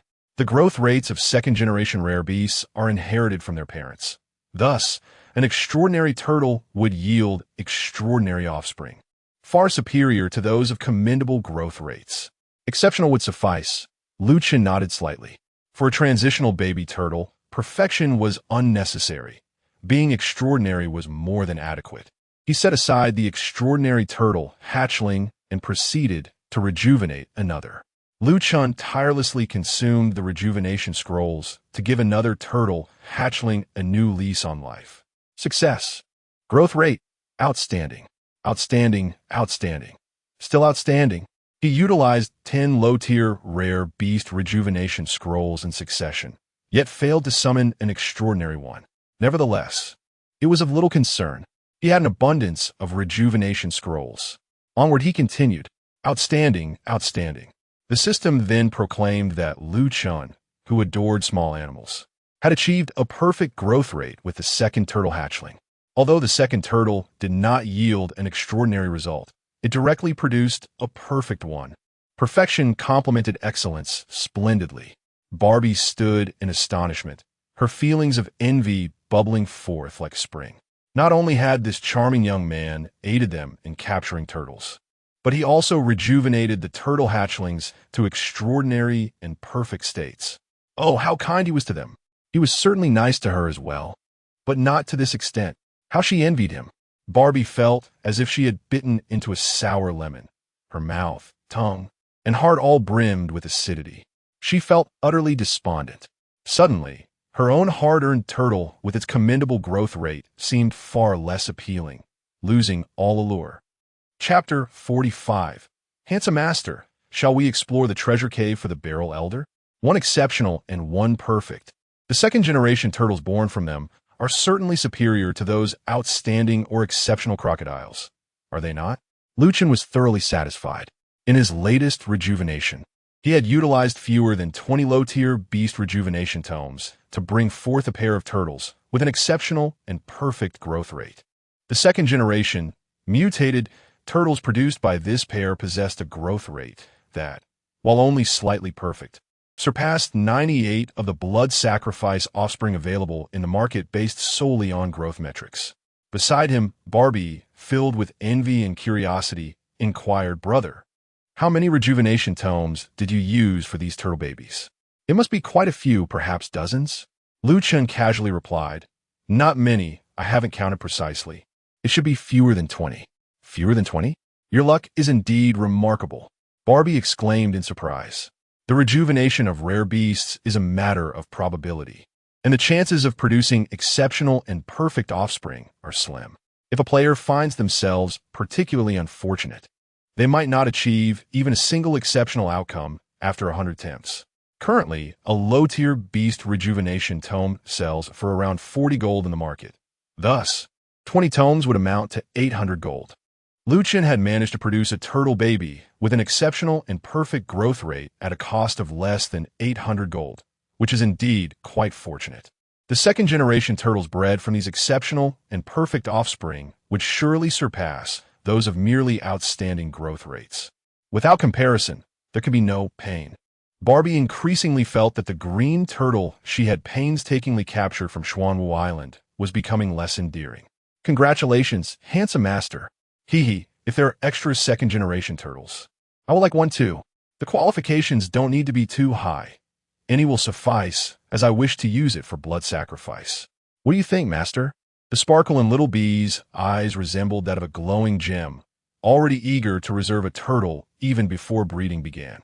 The rare beast can breed at levels 30, 50, 70, 90, and 110, with each breeding yielding 2 second-generation beasts. Chen planned to bring these exceptional and perfect turtles to level 70 for 3 breedings, resulting in 6 offspring.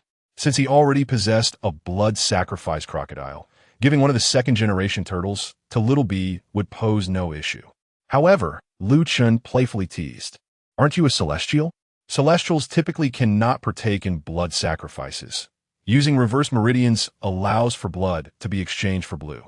Upon hearing this, Little Bee grew anxious and quickly retorted, "Master, while it's true that celestials can exchange blood for blue, the amount is merely a few hundred points at a time, and the speed is far slower than blood sacrifice. Besides, I just want a pretty green turtle." "All right, once they breed, I will gladly give you one." Chen generously agreed. "Yay, you are the best, master. Wonderful master, handsome master." Meanwhile, Barbie felt a twinge of desire and timidly asked, "See, can I also have one?" Chen replied, "Do you not already possess a blood sacrifice turtle?" Indeed, she already possessed a blood sacrifice companion.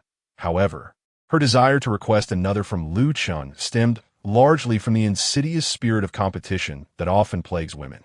If Xiaomi Feng and Xiao Shui Air could have one, why should she, as Chen's friend, be deprived of such a treasure?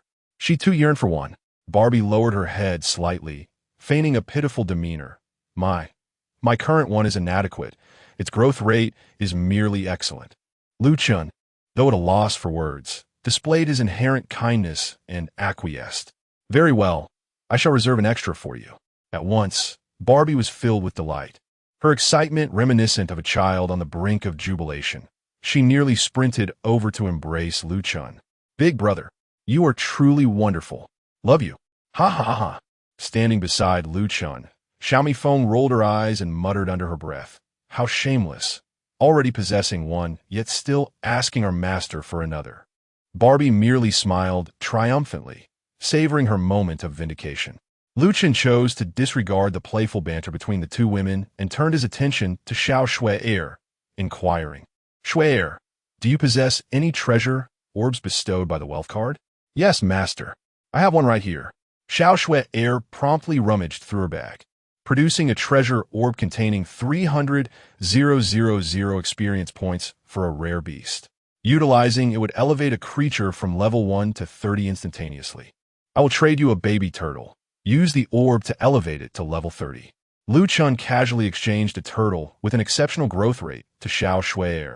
Following Lu Chen's instructions, Xiao Shui summoned the turtle and used the orb to elevate it to level 30 in an instant, thus circumventing the usual tribulations of leveling up a rare beast. Lu Chen's own turtle also ascended to level 30. Now, let us journey to Suzhou to find a rare beast NPC for breeding turtles. Lu Chen mounted his steed and activated the team-following feature, with Xiao Shui and Xiao Mifeng entering a state of companionship. "I shall make a trip to Suzhou. Farewell." Before departing, Lu Chen politely turned back to wave goodbye to Barbie. Xiao Shui and Xiao Mifeng also bid their farewells. During their earlier conversation, the three had mutually added each other as friends. "Goodbye, Sister Barbie," Xiao Shui exclaimed. Xiao Mifeng chuckled, "Sister Barbie, we are off now. If you miss us, do not dwell on our master." Barbie appeared somewhat exasperated, pondering the absurdity of Xiao Mifeng's words. Was it not natural for Lu Chen, being her friend, to cross her mind even while she engaged in dungeon raids? Haha, farewell. As Lu Chen and his companions departed Luoyang for the Suzhou Rare Beast Institute, Barbie returned to a main mountain to fulfill her sect tasks. Yet, a twinge of envy stirred within her. She felt that Xiao Shui and Xiao Mifeng were exceptionally fortunate to have Lu Chen as their master. Not only did he assist them in leveling up, but he also ventured to Xuanwu Island to procure 2 turtles for them, both rejuvenated to possess extraordinary and perfect growth rates. Alas, these 2 girls, truly enviable indeed. Barbie let out a sigh, but the mere thought of Lu Chen promising to keep a little turtle for her made her unable to suppress a joyful smile, revealing her 2 small tiger teeth. "The young man treats me well too. I have a little turtle as well. I am no longer envious of them. Not at all.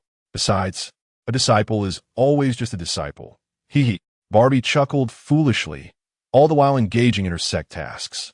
Meanwhile, Lu Chen, along with Xiao Shui and Xiao Mifeng, had arrived at the Suzhou Exotic Beast Institute.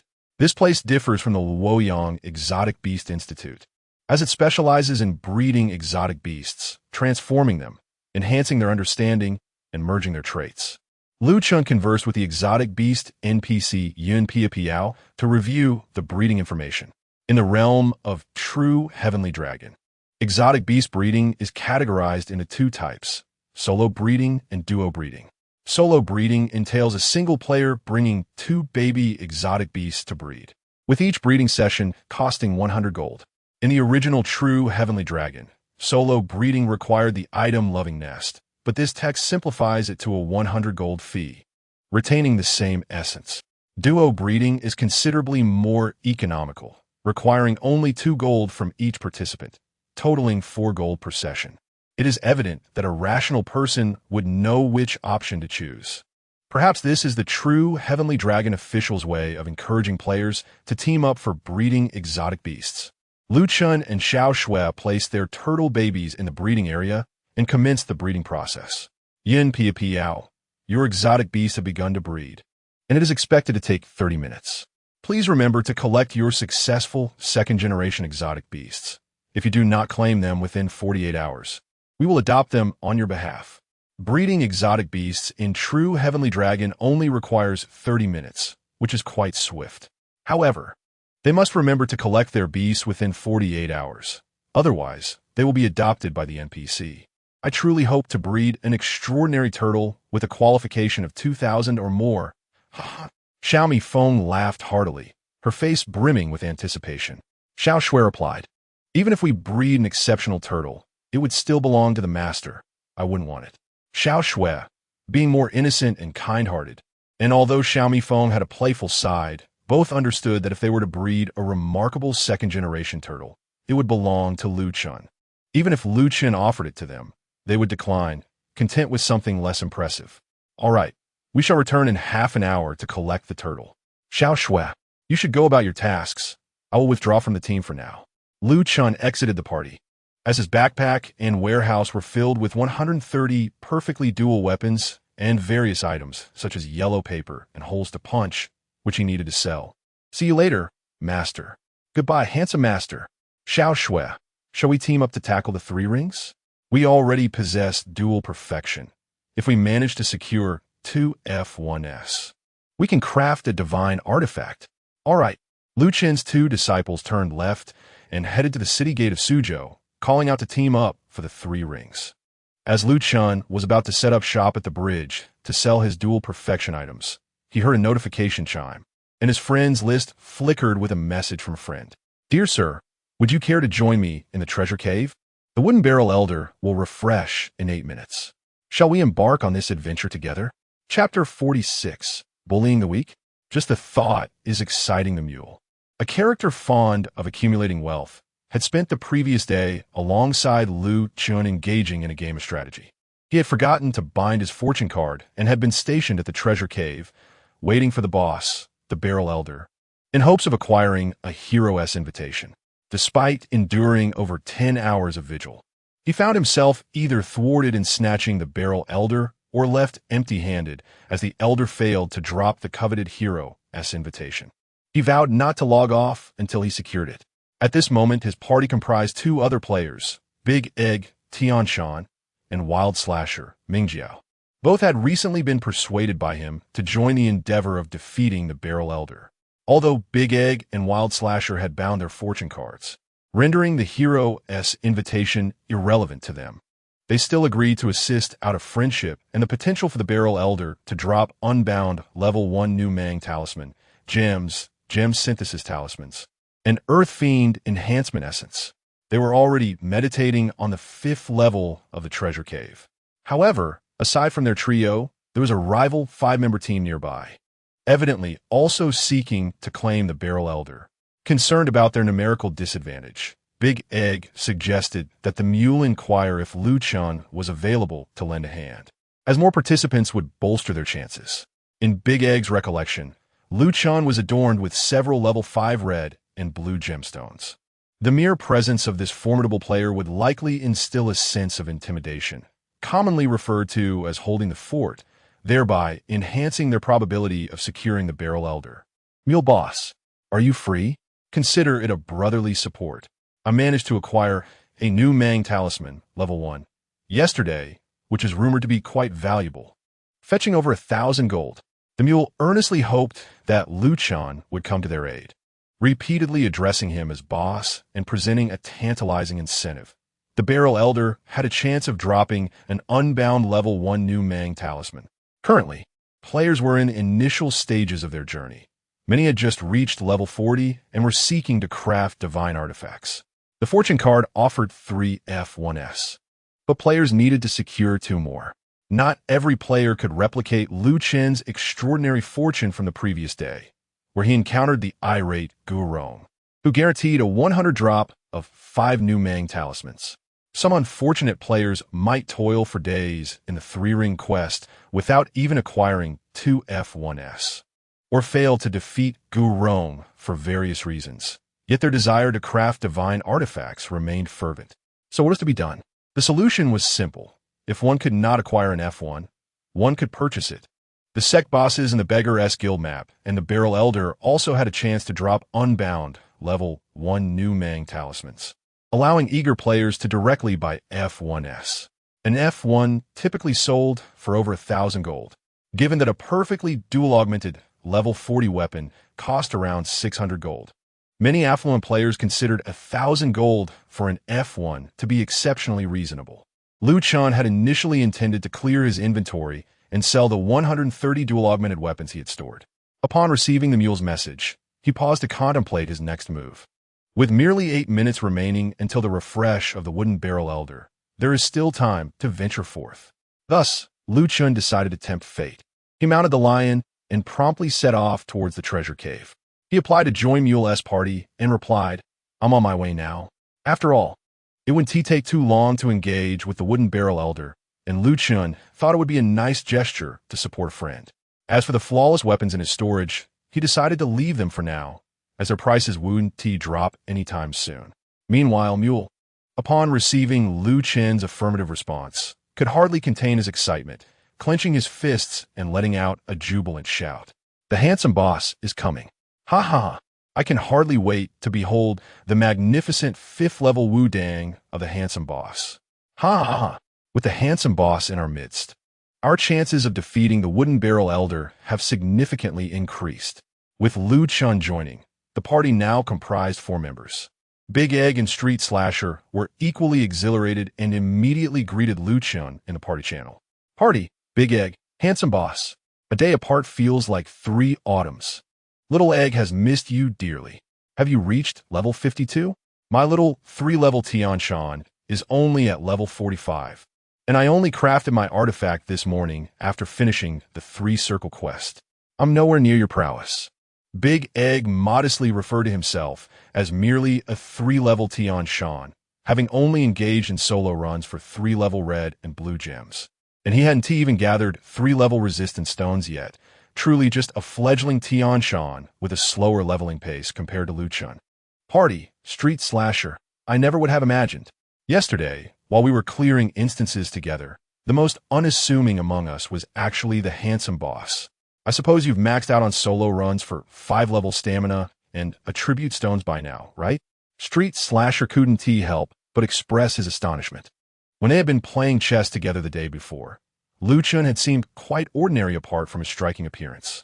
Who would have guessed that he would soon transform into a 5-level gem powerhouse? One 5-level gem equates to 25 3-level gems, meaning that one of Lu Chen's stones was worth all the gems combined that Big Egg and Street Slasher possessed. Unbeknownst to them, Lu Chen had long surpassed mere 5-level stamina and ice attack stones, having equipped himself entirely with 5-level gear. Listening to the exclamations and flattery of his somewhat lackluster teammates, Lu Chen found himself at a loss for words and simply responded with an ellipsis. He teleported to the Tianshan Sect S map at Lingzhou Palace, entered Dunhuang, and then set forth towards the treasure cave, as this route would expedite his journey. The wooden barrel elder resided on the 5th floor, and Lu Chen needed to ascend from the 1st to the 5th floor. With just over 7 minutes to spare, he had ample time. However, shortly after Lu Chen departed from the 1st level of the treasure cave, another individual appeared at its entrance. This was a young man named Su Xiaoshan, also a Tianshan, who appeared youthful, akin to Lu Chen, both in their 20s. Yet, he bore a hint of arrogance in his demeanor, a pride typical of youth.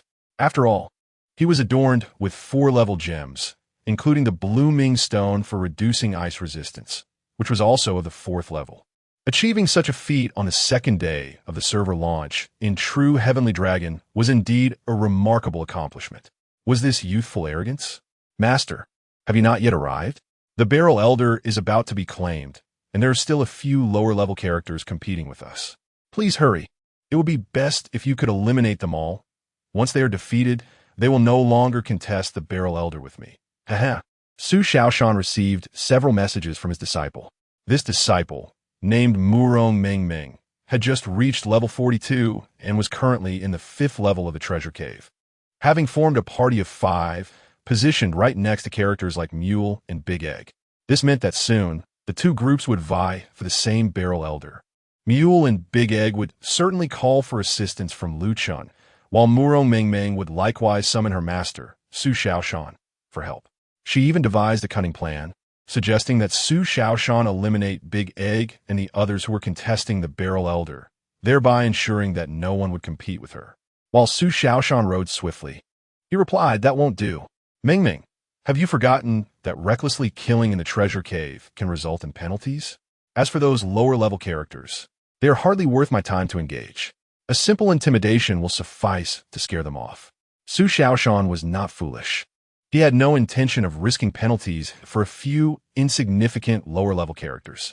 Though he chose not to act violently, he could resort to cunning tactics, threatening and intimidating Mule and Big Egg, thus achieving the same goal for his disciple, Murong Mengmeng. Murong Mengmeng had mentioned earlier that Big Egg and Mule were merely weak characters, barely reaching level 3, and therefore hardly worthy of concern. With his formidable presence, Su Xiaoshan could easily intimidate them into silence. Murong Mengmeng cast a disdainful glance at Big Egg and his companions, responding to Su Xiaoshan with a smile. Indeed, these worthless characters are unworthy of my master's intervention. Hee, you're truly kind, master. I was right not to misjudge you and to choose you as my mentor. Of course, Su Xiaoshan replied with unwavering confidence, eager to flatter her. He had just received Murong Mengmeng's message about the contest for the Barrel Elder when he had been capturing mature precious beasts for his sex tasks on Xuanwu Island. He promptly abandoned that endeavor and rushed to the treasure cave. High emotional intelligence, protective of his disciple, unable to bear seeing her suffer even the slightest injustice. Low emotional intelligence, a sycophant. Indeed, there was a reason for Su Xiaoshan's doting affection for his female disciple. Murong Mengmeng was stunningly beautiful, rivaling the likes of Barbie, Xiaoxue, and Blood Rose, and she possessed an air of pride. After accepting her as his disciple, Su Xiaoshan fantasized about a future partnership akin to that of legendary heroes. Consequently, he was ever eager to fulfill her requests, hoping to win her affection and eventually develop a deeper relationship. Furthermore, he was young and impetuous, often exhibiting a somewhat reckless demeanor. Upon contemplating his imminent arrival at the 5th level of the treasure cave, he imagined standing there, commanding a few individuals to depart. He was certain that, owing to his imposing presence, they would have no choice but to retreat, harboring their resentment in silence. He communicated solely through brute force to the weak, eschewing reason entirely. After all, what was the purpose of investing so much in level 4 stones, if not to engage in a contest of strength? The one with the mightiest fists dictated the discourse, and their words became the truth. The thrill of exerting dominance over the feeble was exhilarating and gratifying. He relished the notion of others disliking him, yet being powerless to challenge him. This also served to enhance his standing in the eyes of his female disciple. Su Xiaoshan chuckled heartily, assuring Mengmeng that Master would arrive shortly, at which point he would send them packing. He wondered who would dare to snatch his disciple's treasure barrel. Murong Mengmeng responded with 2 shy emoticons, declaring Master to be the best and eagerly awaiting his arrival. Moments later, Lu Chen was the first to step into the 5th level of the treasure cave. Chapter 47. Why is the blue light on this artifact so dazzling? Just kidding, Master. Lu Chen arrived at the 5th level of the treasure cave. The space was not extensive, and he quickly made his way to the side of his 3 companions. Upon seeing Lu Chen approach, his teammates were filled with an exuberant excitement, as if they had just been invigorated. The Jiden, with an ingratiating expression, approached with a beaming smile. Master, we have eagerly awaited your arrival. With you, the level 5 Grand Wudong, by our side, defeating a mere wooden barrel elder is a trivial task. His words were intentionally spoken in the nearby chat channel, aiming to intimidate their opponents slightly. In truth, it was unnecessary for the Jiden to speak at all. The moment Lu Chen arrived, Murong Mengmeng had already noticed him. She promptly opened Lu Chen's equipment profile and was left astounded. Lu Chen was indeed a fully equipped level 5 Grand Wudong. Moreover, he was on the same team as the Jiden and his companions. How could it be that these lesser accounts were acquainted with Lu Chen and were even friends? This was utterly illogical. While Murong Mengmeng and the others were grappling with their disbelief, Lu Chen's other 2 teammates were equally astonished. Team, Mule loves money. Master has 65,000 health. Indeed, he has fully adorned himself with level 5 red gems. Wait, not just red gems and blue crystals. Everything is fully equipped? My goodness, he is a true level 5 Grandmaster. Mule, after examining Lu Chen's equipment profile, stood dumbfounded. Just moments ago, the Jiden had mentioned that Lu Chen had several level 5 red gems, or blue crystals.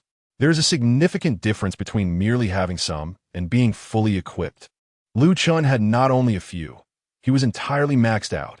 A genuine level 5 powerhouse. This is rather intense. Mule instinctively swallowed hard. After all, he was only at level 38 and didn't possess a single level 3 gem. Merely achieving enough wealth to fully equip himself with level 3 stones was already a distant dream for him. Level 5, or even fully equipped, was beyond his wildest imagination. And yet, Lu Chen had achieved this. Team, Crazy Slash the Street.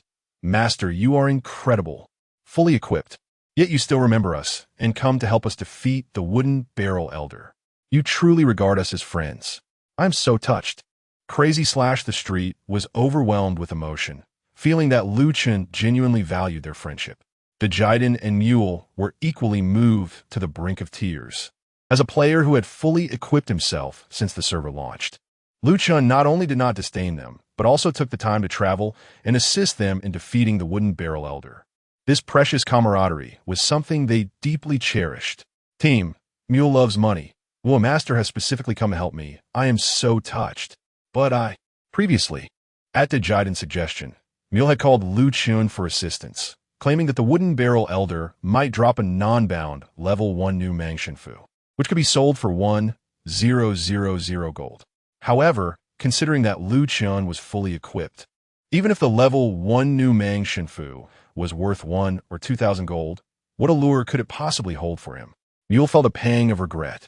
Believing he had sullied the bond of brotherhood he shared with Lu Chen, he truly felt remorseful.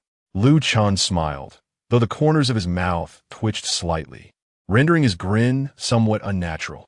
In truth, he had come solely for the level 1 new Mangshenfu. Big Egg, boss, you really consider me a brother. From now on, I shall be your loyal subordinate.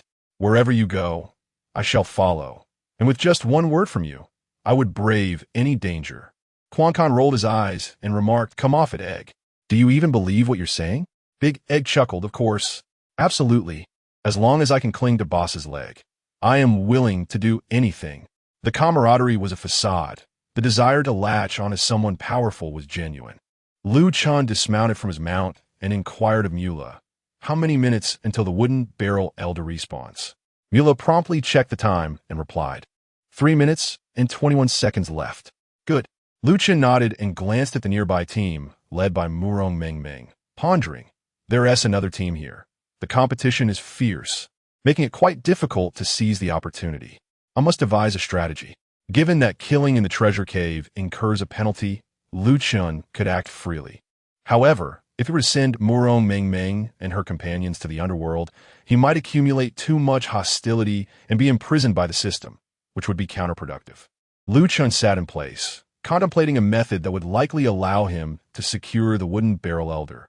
At that moment, Murong Mengmeng felt a shiver run down her spine after Lu Chen's glance. She too wished to claim the Wooden Barrel Elder, thus establishing a competitive relationship with him.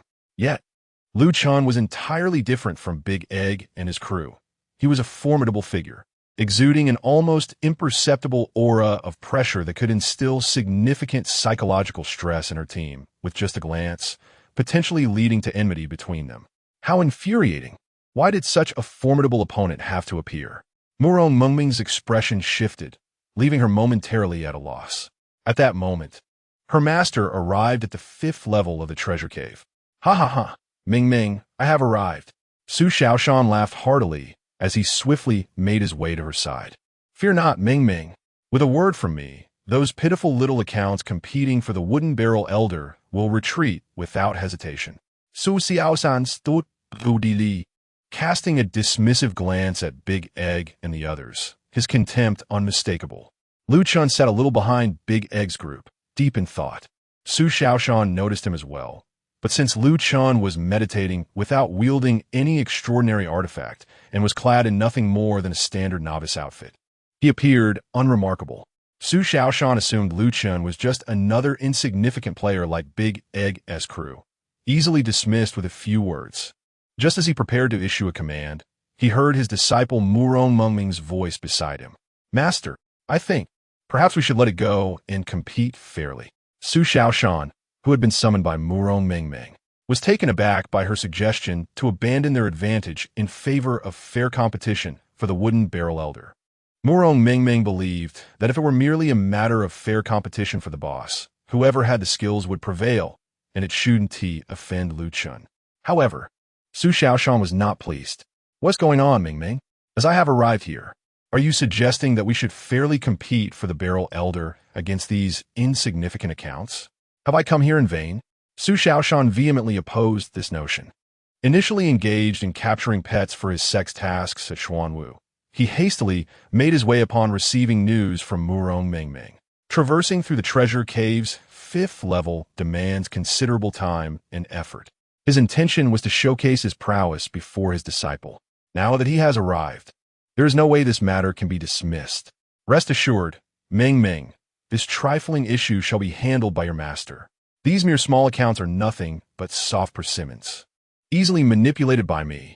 However, before Murong Mingming could voice her thoughts, Su Xiaoshan, with an air of arrogance, interrupted her with a raised hand. Watch closely, Mingming. A single word from me will send them packing. Su Xiaoshan cleared his throat, turned with an icy demeanor, and cast a disdainful glance at the group of small accounts, coldly declaring, "You lot, vacate the premises. This time, the barrel elder shall be claimed by my disciple. If you wish to partake, wait for the next opportunity, unless..." Su Xiaoshan was direct and succinct, unequivocally ordering the group to leave and forbidding any competition for this round as barrel elder. He even feigned a gesture with the silver waves ring in his hand, the threat unmistakable. He presented them with two choices: either depart or face the consequences of my actions to ensure your departure. Upon hearing Su Xiaoshan's blatant threat, the expressions of De Jiden, Mule, and Quankan Yidiaji soured considerably. De Jiden immediately retorted in anger, "You are far too arrogant. The treasure cave does not belong to you. Why should you prevent my participation? Indeed, the barrel elder should be contested fairly. Whoever seizes it, it belongs to them." Mule echoed, "Fair competition?" Upon hearing this phrase, Su Xiaoshan could not suppress a laugh. "Who in the world wishes to compete fairly with you? I have worked hard to achieve a full level of prowess, not to engage in reasoned discourse with you lowly accounts, nor to compete on equal footing." Quankan Yidiaji seethed, "You are overstepping your bounds." Overstepping? Su Xiaoshan scoffed, unperturbed and even taking pride in his stance. "The one with the strongest fist holds the greatest truth. You pathetic accounts deserve to be bullied. I have no desire to waste further words on you. I grant you merely 10 seconds to vanish from my sight.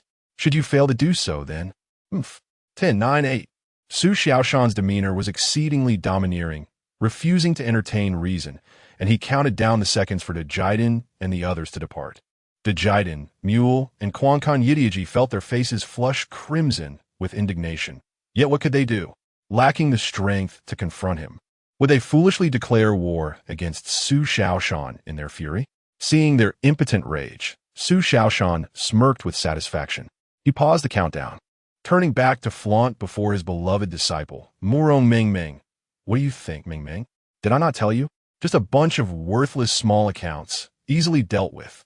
Yet, his disciple exhibited an unusual demeanor, seemingly oblivious to his words, and even took a few steps back. Su Xiaoshan was filled with doubt. Why did he perceive that Murong Mingming's state appeared somewhat amiss? At that moment, a calm voice resonated. "But we simply do not wish to leave. We intend to challenge you, Master Mu." Su Xiaoshan, consumed by fury, turned around to behold Lu Chun rising slowly from his seat. Undeterred, he arrogantly declared, "Of course, I shall personally deal with you worthless underlings, sending you all to the netherworld to sip Meng Po's soup. I shall grant you 5 seconds to depart, or I shall." Su Xiaoshan's voice abruptly ceased. The once menacing aura surrounding him vanished as he found himself at a loss for words. His pupils constricted, and his mouth fell agape in shock, for upon Lu Chen's ascent, he beheld the divine weapon, the autumn water immaculate sword, gleaming in his grasp. The radiant blue-white light emanating from was utterly blinding. Su Xiaoshan, a Tian Shan, recognized that the first gem set in the divine artifact. The silver waves of the azure sea, was a level 4 blue crystal, which also emitted a blue-white glow. However, he could distinctly discern that the brilliance of the autumn water immaculate sword in Lu Chen's possession was far more dazzling. Su Xiaoshan was not foolish. The answer was unmistakable, level 5. He had embedded a level 5 gemstone into the divine weapon. Su Xiaoshan could hardly fathom that Lu Chen was a master equipped with a level 5 gem. He even overheard Murong Mengmeng utter the most unwelcome revelation. Master, this Wudong is fully leveled. The mere mention of those two words, fully leveled, struck Su Xiaoshan like a bolt from the blue. Lu Chen was not only a level 5 character, but a fully leveled one.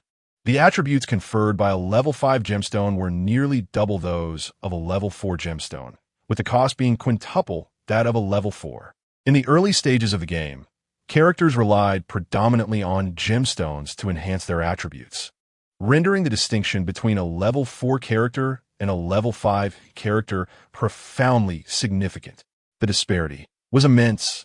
Even though Wudong lacked the celestial control skill before level 65, Lu Chen could easily overpower Su Xiaoshan, a level 4 Tian Shan, with mere basic attacks. Thus, how could he, Su Xiaoshan, have dared to intimidate Lu Chen, demanding him to leave? How could he have summoned the audacity? The smile on Su Xiaoshan's face had turned to stone, appearing more grotesque than a cry. Here he was, a mere level 4 Tian Shan, brazenly boasting before Lu Chen while attempting to coerce him into choosing between leaving voluntarily or facing his wrath before departing. The arrogance of the previous moment was matched only by the absurdity of his current lamentation. Hadn't Murong Mengmeng told him that they were merely trifling characters devoid of merit? How had a fully leveled Wudong suddenly emerged? He finally comprehended why his disciples' expressions and actions had seemed so out of sorts. Su Xiaoshan, on the verge of tears, lamented, Mengmeng, why did you not inform me sooner? I wanted to say, but Murong Mengmeng was equally at a loss for words. She had already cautioned Su Xiaoshan regarding this matter and had intended to inform him of Lu Chen's status as a fully leveled Wudong. But Su Xiaoshan had interrupted her, leading to the current farcical scene. Lu Chen regarded the duo with an enigmatic smile, as if amused by their plight. Friend, one cannot speak only half the truth. Do continue your discourse, or what will you do then? Lu Chen, embodying the virtue of thorough inquiry, pressed on with his questioning of Su Xiaoshan. With Lu Chen's backing, the trio, Big Egg, Mule, and Mad Chop, shook off their earlier embarrassment and joined in, with sardonic enthusiasm, to badger or mock Su Xiaoshan. Our handsome leader is asking you a question. Answer swiftly or what will happen? Will you send us and our handsome leader to the underworld for a taste of Mengpo's soup? Ha. Shall we continue the countdown? Why do you cease counting down? Tian Shan interjected. Whoever possesses the mightiest fist holds the truth. It seems your fist pales in comparison to our handsome leaders. So what will you do now? The words Su Xiaoshan had uttered earlier now returned to him like a boomerang, striking him with the force of a slap, leaving his face burning with shame.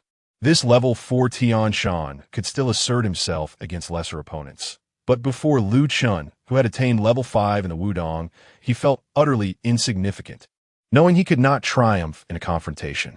Fleeing was his only option. Boss, I was merely jesting. Please do not take it to heart. My fists are rather small. It should be I who departs. I shall take my leave at once. Su Xiaoshan, on the verge of tears, regretted his earlier bravado, realizing he had only made himself the weaker party. Instead of asserting dominance, he found himself in a position of humiliation, having to honor his words and make an exit. He quickly crafted a teleportation talisman and hastily retreated to the city. Seeing their master flee in disgrace, Murong Mengmeng felt equally embarrassed to remain, and she too activated her talisman to escape. The duo of master and disciple became a source of amusement, eliciting laughter from those present. Chapter 48, Murong Mengmeng. If a man lacks ability, do not blame women for being pragmatic. Su Xiaoshan, unable to maintain his facade, returned to the city with a sorrowful expression, utterly humiliated. Mengmeng, did you not claim there were only a few insignificant characters?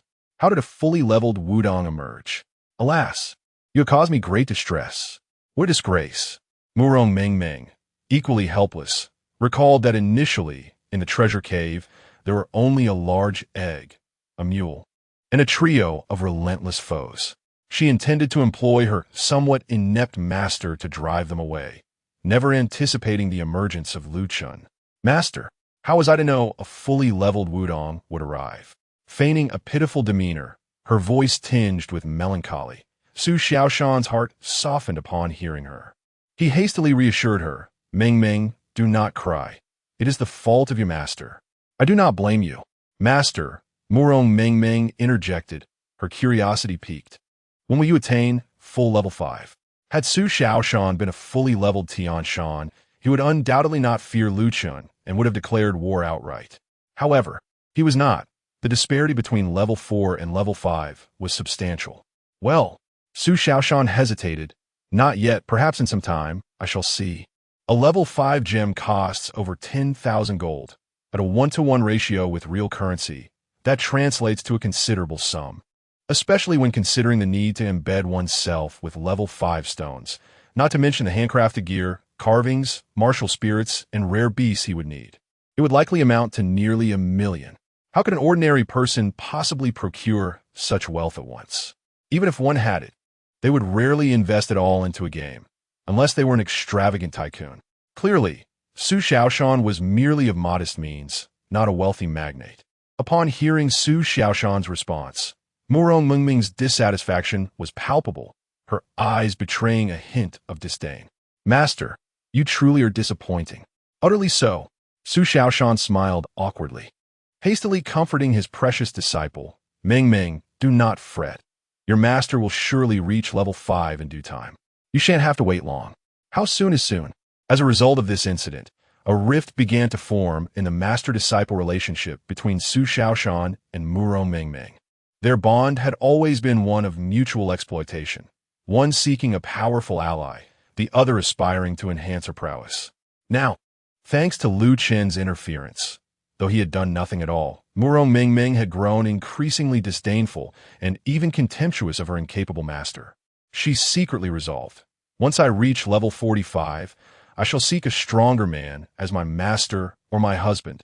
If a man lacks ability, he cannot blame women for being pragmatic.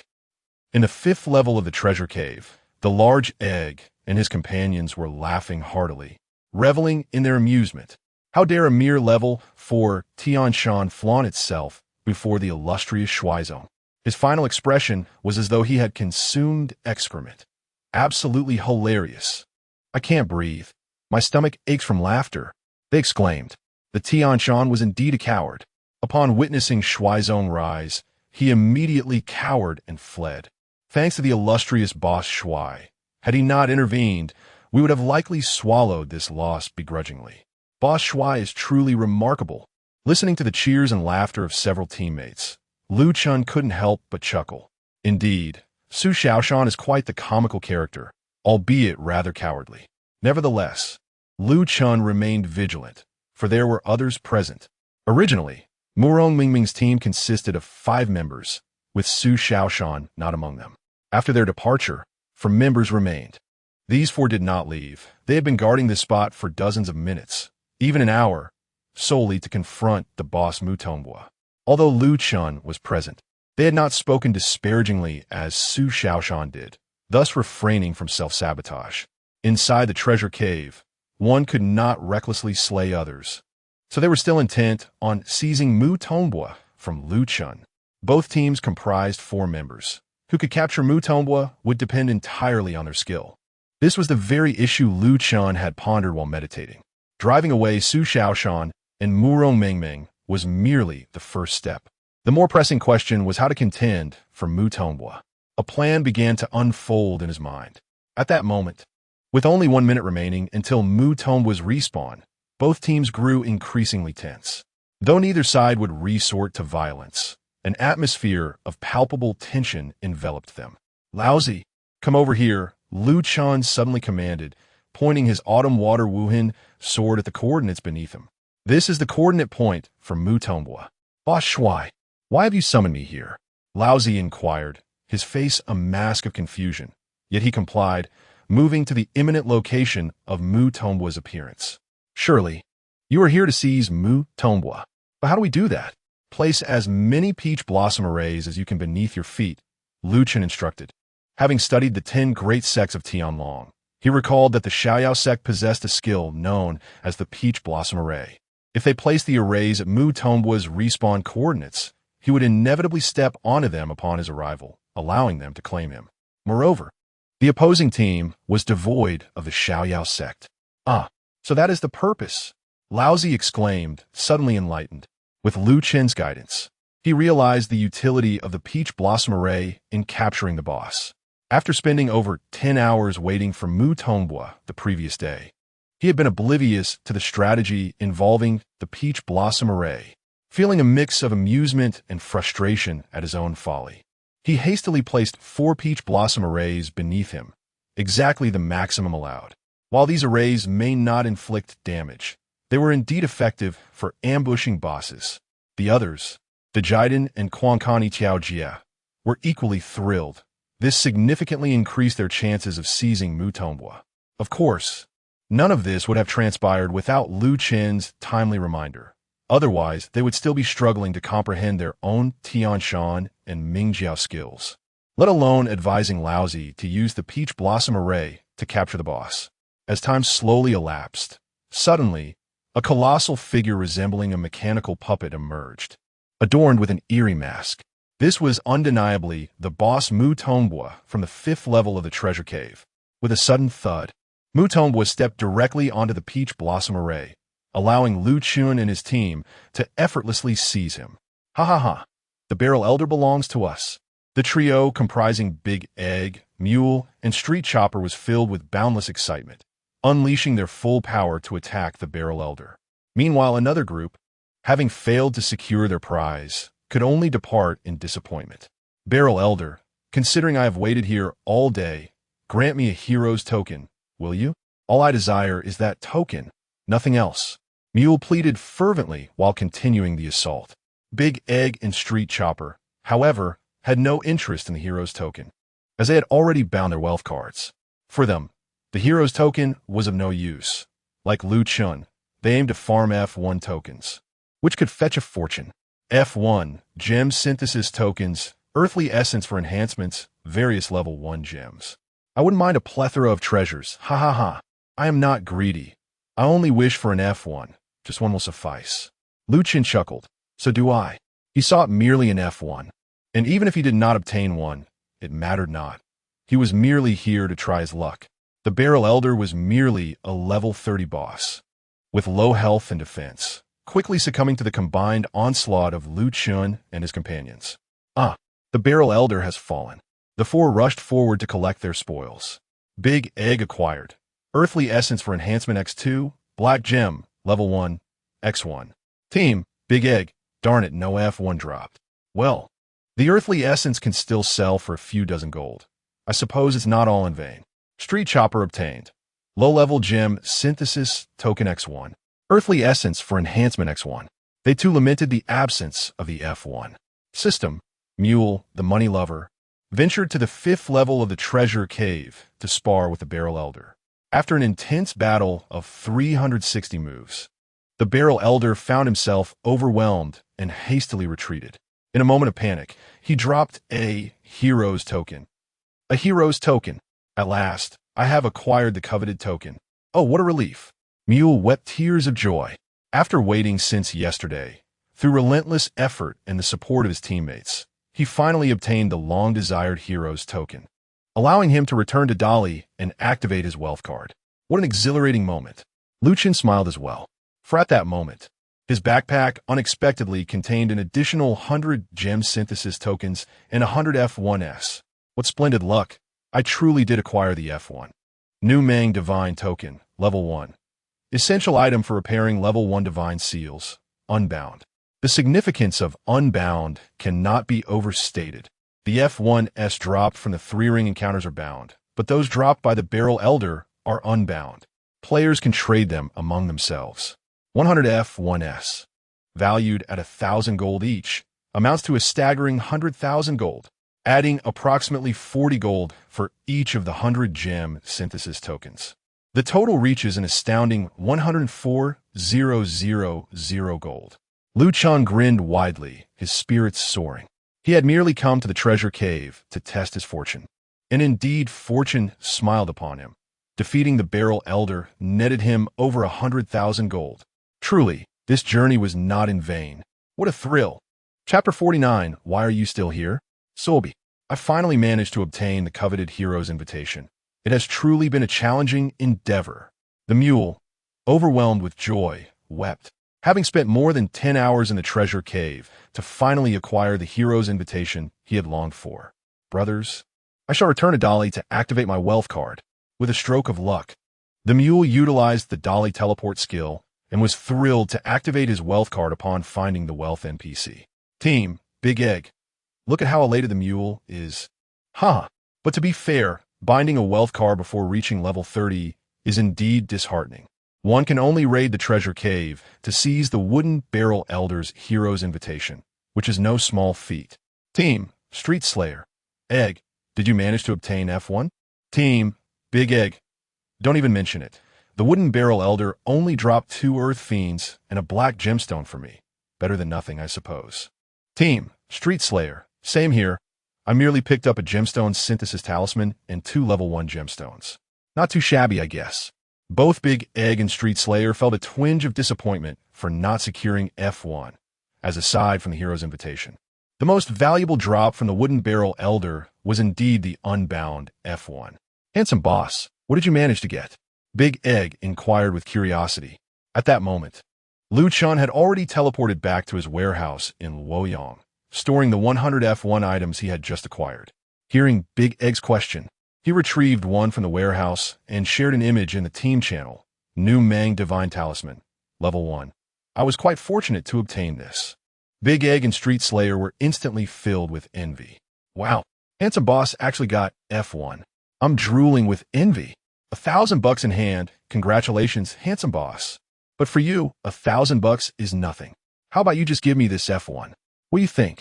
Get lost. I was just joking. Big Egg and Street Slayer also returned to town. Big Egg asked, have you all completed your dungeons? Handsome boss, are we tackling the dungeon? Despite Big Egg's often frivolous demeanor, he was quite astute. Upon returning to town, he directly inquired whether Lu Chen was interested in running the dungeon, evidently anxious about Lu Chen potentially leaving the team. After all, with Lu Chen, a level 5 gemstone Wudong, leading the way, the dungeon completion speed would undoubtedly increase significantly. And Big Egg did not wish to miss out on such a valuable ally. Before Lu Chen could respond, the other 2 teammates chimed in first. Team, Mule loves making money. Absolutely. We must run it. I spent an entire day lurking in the treasure cave yesterday without completing a single dungeon. I'm still only level 38, which is far too low. I need to run dungeons to level up and acquire F1 for my divine artifact. Team, Street Slayer. I just logged on not long ago and haven't done anything yet. Team, Big Egg. Mule, you've been at it for over 10 hours. Can your body handle it? Team, Mule loves making money. 10 hours? What is that? Back in my youth at 18, I could pull 3 all-nighters in a row without a hitch. In the team chat, Big Egg exclaimed, you are truly remarkable. At that moment, the 3 teammates eagerly hoped for Lu Chen's approval, knowing that his presence in the dungeon would ensure a smoother and more efficient run. Earlier that morning, Lu Chen had merely completed his guild tasks and hunted monsters in the Sword Tomb, having not yet engaged in any dungeons. Taking advantage of the fact that the team consisted of 4 members made it more convenient to form a party. Very well, Lu Chen nodded in agreement. Big Egg responded, I love you handsome, just like a mouse loves rice. Street Slasher chimed in, with you the esteemed one, we could easily clear the entire dungeon in one go. Shall we recruit 2 more individuals and begin with the chessboard? Money-loving Mule interjected, no. We must not start with the chessboard. Let's tackle the 3 circles first. Why is that? Questioned Street Slasher.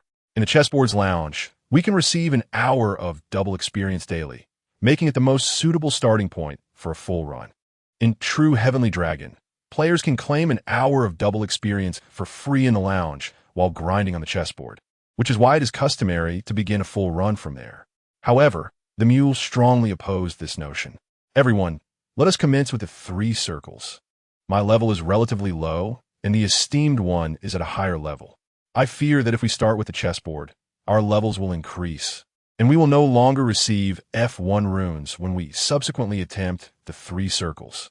It turned out that the mule was concerned about this. Chen was currently at level 52 and had a substantial amount of experience left, poised to level up soon. Meanwhile, Big Egg and Street Slasher were at levels 45 and 46, respectively. To avoid the possibility of receiving F2 runes, the mule suggested starting with the 3 circles. Big Egg remarked, so that is the reason. I have no objections. Handsome One added, I'm indifferent as well. Chen had no intention of crafting a level 52 artifact. Whether it be F1 or F2 made little difference to him. Money-loving Mule exclaimed, brothers, you are all simply wonderful. I am truly moved. Street Slasher quipped, stop with the tears. Let us hurry to Suzhou and tackle the 3 circles. The team made their way to Suzhou. Handsome One, my character is rather weak. I'll pass the leadership to you. Please take charge, said the mule, entrusting the captaincy to Chen. Chen had no objections, as he felt more secure leading the team. However, at that moment, he suddenly thought of his 2 female apprentices. The party still required 2 more members. Unfortunately, Schwerer and Xiaomi Feng were absent. Otherwise, it would have been ideal to have them join. Just a short while ago, before heading to the treasure cave, Schwerer and Xiaomi Feng had parted ways with Chen to form their own team for the 3 circles. Chen felt a twinge of regret. After all, if they had teamed up, they would have benefited from a 20 experience bonus, and Chen would have gained moral virtue and good and evil alignment points. It was indeed a missed opportunity. He could only recruit 2 additional members. With a wry smile, Chen soon arrived at the city gates of Suzhou, the designated area for the 3 circles. Suddenly, he paused, slightly taken aback, for not far ahead stood 2 familiar figures. What are you 2 still doing here? Chen's lips twitched slightly, for before him stood his 2 female disciples, Xiaoxue and Ziyamifeng. Hadn't they just arrived to conquer the 3rd ring mere moments ago? Why were they still lingering here? Could it be that they had already vanquished the runaways and bears, preparing to tackle Gurong next? Surely their pace could not have been that swift. Moreover, their expressions seemed rather pitiable. Master, upon seeing Chen, both girls looked over with surprise. Haven't you begun your quest in the 3rd ring? Chen inquired. At his words, the girls' faces fell, and they nodded faintly. Replying, Master, we have yet to start. Because there was no one to form a party. Xiaoxue and I called out for ages, but no one came, or if they did, they promptly left upon seeing our levels and health. Ziyamifeng recounted the situation. Indeed, they had intended to tackle the 3rd ring and made their way here. Yet due to their levels being only 38 and lacking any gems, not to mention Xiaoxue, the Amei, not possessing even a blood sacrifice pet, for various reasons, they'd spent over 10 minutes calling out without forming a team. I see. Not being able to form a party is unfortunate. Chen's eyes suddenly brightened. This was precisely what he desired. Master, please don't tease us. Without a party, Xiaoxue and I cannot conquer the 3rd ring, and we want to be able to craft the artifact. It's so disheartening and frustrating. If things remain this way, we'll have to level up a bit more and farm a few level 3 gems before we can form a team and attempt the 3rd ring again. The 2 female disciples were on the verge of giving up their quest. With a grand gesture, Chen smiled and declared, what a trivial matter this is. Join my party, and I shall lead you on a dragon-slaying adventure. Chen felt a wave of delight. For him, guiding 2 female disciples through a dungeon was hardly a challenge. It was a mere trifle. Forming a party with others or with his 2 disciples was the same, and moreover, he would receive a 20 experience boost. How splendid. Chapter 50. Are we overzealous? Please accept this token of greeting. Master, are you really taking us to tackle an entire dungeon? Xiaoxue's eyes widened in disbelief. Not only was Chen planning to guide them through the 3rd ring, but he was also determined to conquer an entire dungeon. It was simply imposing. Master, aren't we going to tackle F2? If we join the team, there's a good chance we will end up in F1. Xiaoxue pondered on Chen's behalf. Chen replied with irritation, F2 is nonsense. The master will not waste time on that. Let us get into the group quickly. All right, whatever master says goes. I will obey. Xiaoxue exclaimed, here I come. Handsome master, Hee hee. Little B was beaming with delight, unable to contain her joy, and immediately applied to join the team. Thus, Xiao Shui and Little B entered the party, and the group was filled to capacity. The member details were as follows: Handsome World Shaker, level 52 Wudong, full 5, Street Slayer, level 46 Mingjiao. 3 body, 3 attributes with 60 resistance reduction, Big Egg, level 45 Tian Shan, 3 body, 3 attributes with no resistance reduction. Money-loving Mule, level 38 Xiaoyao. No gems, Xiao Shui, level 38 Amei, no gems. Little B, level 38 Xingxiu. Equipped with 2 level 3 red gems, as soon as Xiao Shui and Little B joined, Big Egg and the others found it somewhat astonishing. Party, Big Egg. 2 girls have arrived? Party, Money-loving Mule. These 2 girls are both level 38 like me. Their level does lower the average. They must be F1. Party, Street Slayer. Both are level 38. Judging by their health, they haven't fought much. Handsome, is this alright? Typically, when forming a party for dungeon raids, it is preferable to recruit players with higher configurations, especially for a full dungeon run. However, Lu Chen's single statement clarified everything for Big Egg and the others. They're my disciples. Disciples. Lu Chen was leading the party while also bringing along his 2 students for the adventure. Oh my. So, these 2 ladies are indeed the disciples of the handsome master. Welcome, Sister Shui. Welcome, Sister B. Big Egg introduced himself. I am Big Egg, a good friend of the handsome master, with the master leading us, and with my and Egg's DPS. You ladies can rest assured to level up and loot while we handle the monsters.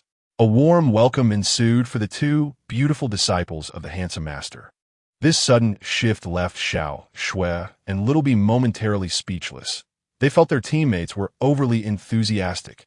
Haha, since both of you are the masteress disciples, and I'm a good friend of the master, this is our first meeting.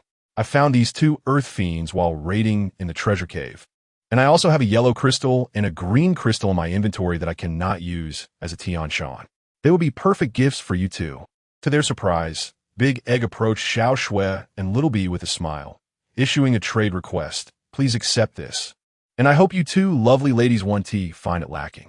Xiao Shui and Little B exchanged glances, astonished. Was Big Egg really offering them a greeting gift? This was quite extraordinary.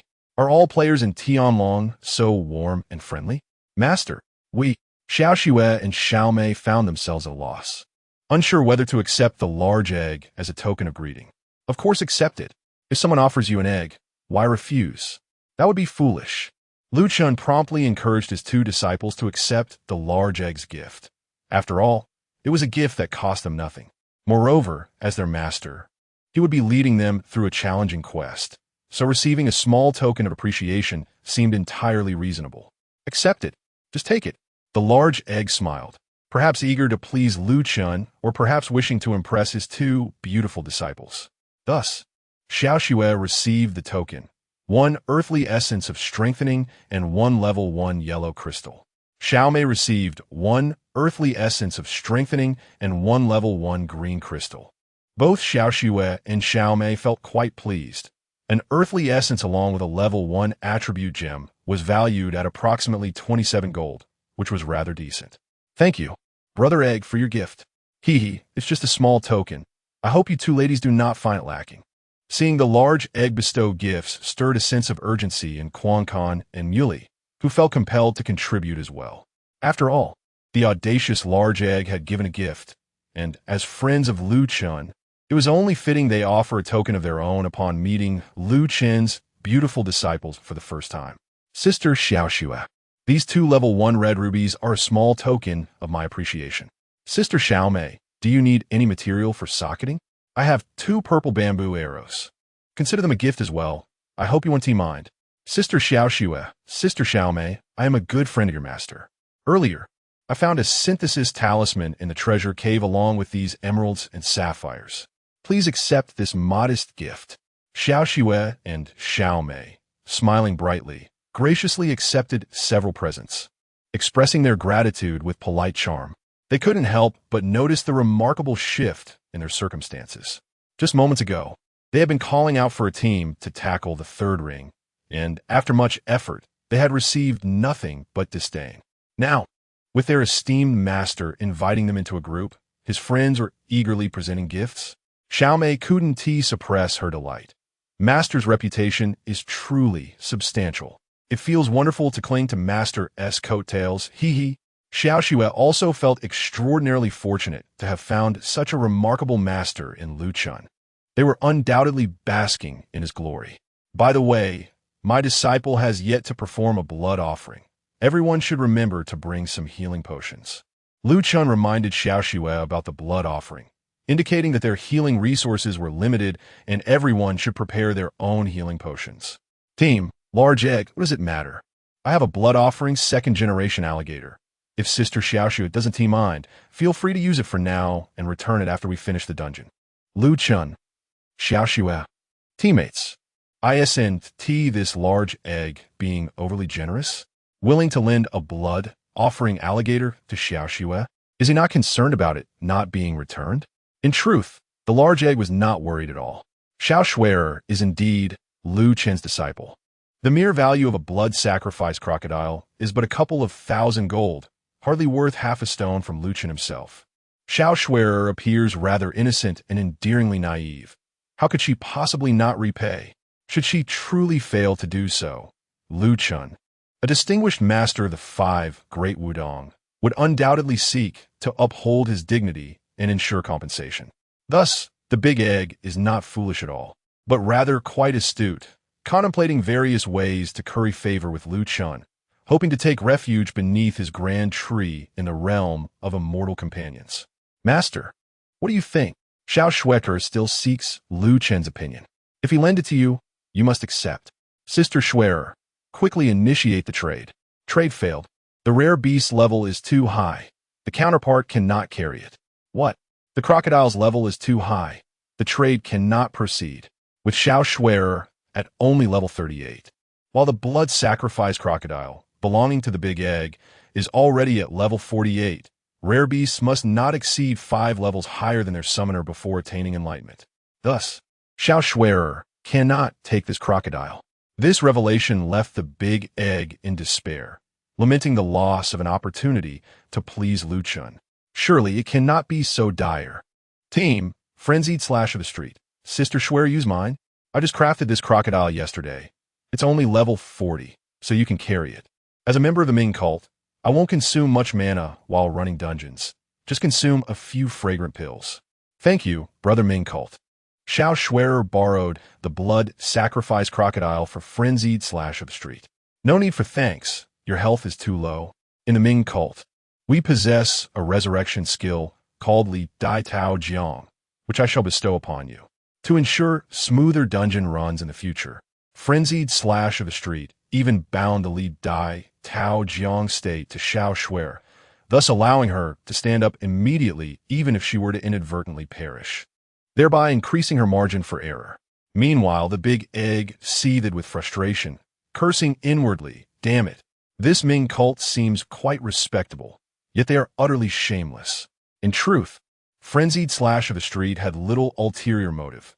He merely wished to facilitate a smoother experience for the team in their dungeon endeavors. Team, Mule loves money. Go everyone. Quickly accept the quest. I can hardly wait to begin. Artifacts, experience, and gold are beckoning to me. Ha ha. The team members were eager to tackle a dragon.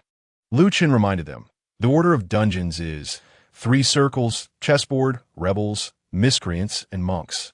These are the dungeons we can currently tackle. Let us go accept the quests. Dungeon creation successful. Lu Chen commenced leading the team to tackle the dragon. Chapter 51. Golden Silkworm Threads 300. Droughts and floods. Lu Chen led his team into the run dungeon. The minor foes, the pseudo-song soldiers, were level 44. Generally, one would expect the boss to be 2 levels higher than the minions. Thus, at level 46, the resulting boss would undoubtedly be formidable. However, given the rapid progression of character levels in the early stages, Lu Chen anticipated that after clearing the run and bear segments, he would surely ascend several levels. Therefore, he resolved to suppress his own level until after defeating Gurong. Lu Chen activated the team follow feature, gathering nearly 20 pseudo-song soldiers, and dismounted to engage in combat. The Wudong sect possessed relatively few area attack skills, with the primary one being the true martial 7-section formation. After utilizing this formation to strike a wide arc, Lu Chen commenced a series of basic attacks. His damage output was substantial. A mere 2 or 3 strikes would vanquish a minor foe. Big Egg unleashed the flower tree transformation. And with the Eagle Strike, he delivered considerable area damage thanks to his 3-body, 3-attribute setup. Frenzied/wreaked havoc. Boasting a level 3 fire attack and bolstered by 3 level 3 red nether stones, which provided 60 points of fire resistance reduction, rendering his attacks grievously effective against the minor foes. As for the trio consisting of Mule, Little B, and Little Schwer, they were primarily relegated to a supportive role. Despite their earnest efforts, their damage output paled in comparison to that of a mere squirrel companion. Under the combined assault of the team, the first batch of 20 pseudo-song soldiers was swiftly eliminated, showcasing remarkable efficiency. Subsequently, the remaining 30 pseudo-song soldiers were also dispatched with ease, followed by the defeat of the pseudo-military vice commander atop a grand steed on the bridge, and finally, they thwarted 10 fleeing bandits, ultimately vanquishing the run dungeon boss with minimal effort. The dungeon concluded in a mere 5 minutes and 46 seconds. The damage distribution was as follows: Handsome Dominance 66, Big Egg 14, and Frenzied/15. Lu Chen's damage accounted for the lion's share. Team Mule loves money. Under 6 minutes. Such speed, it felt like flying. With Handsome leading the charge, it was far more exhilarating than a foot massage. Haha. Team Big Egg. Together, my damage and Ming Jiao's only made up 29. Barely half of Handsome's. His 5-level Wudong skills are indeed formidable. Team Frenzied/, of course. Do you think Handsome's 5-level stones were earned idly? If not for Wudong's limited area skills, his damage contribution would be even higher. As Big Egg and the others marveled, Lu Chen's 2 female disciples were equally moved. Team Little Schwer, I never expected that running the 3 rings could be so effortless. It's wonderful to have Master around, and the brothers are great too. Team Little B. Ha ha ha. Master is the best. I want to cling to Master's leg forever. Haha. Originally, they had come to Suzhou to form a team for the 3 rings, but due to their low levels and inadequate equipment, they struggled to find companions. Fortunately, Master Lu Chen appeared like a savior, generously inviting them to join his team, allowing them to breeze through the dungeon, essentially just needing to loot the spoils. They felt incredibly fortunate to have encountered such a splendid mentor as Lu Chen. In response, Lu Chen merely smiled, finding the experience quite agreeable himself.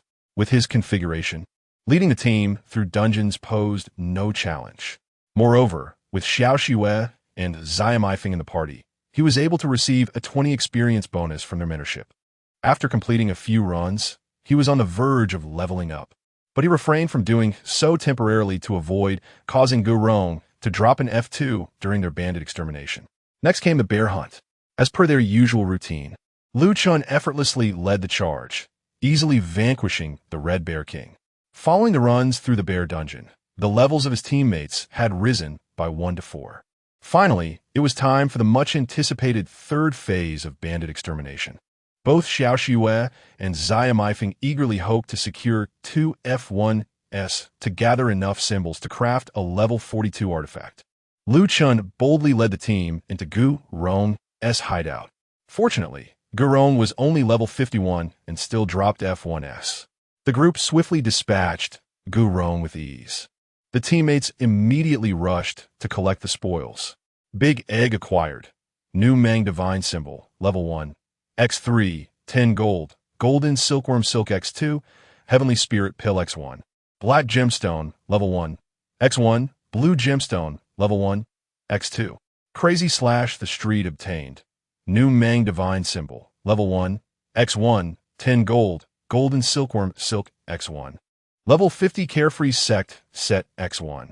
Mule Loves Money received. New Mang Divine Symbol, level 1. X1, 10 gold.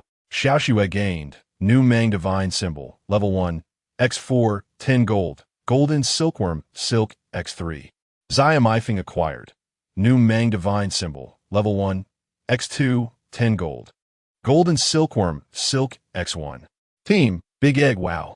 I crafted an artifact yesterday and still received 3 F1s. These F1s are bound and cannot be sold. However, the golden silkworm silk is quite valuable. It can be used to enhance the engraving levels in the future. Team, crazy slash the street. I too obtained golden silkworm silk, but just one is rather insufficient.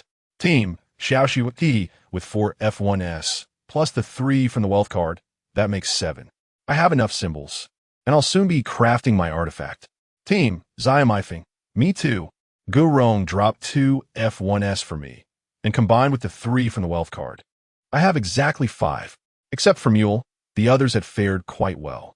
Unfortunately, Mule found himself in a rather unfortunate predicament. No, how did I only receive 1 F1? Even with the 3 from the wealth card, that only totals 4, insufficient for crafting an artifact. During this round of runs, Mule had only acquired 1 F1, still one short of the necessary 5 to craft the artifact. This was indeed disheartening.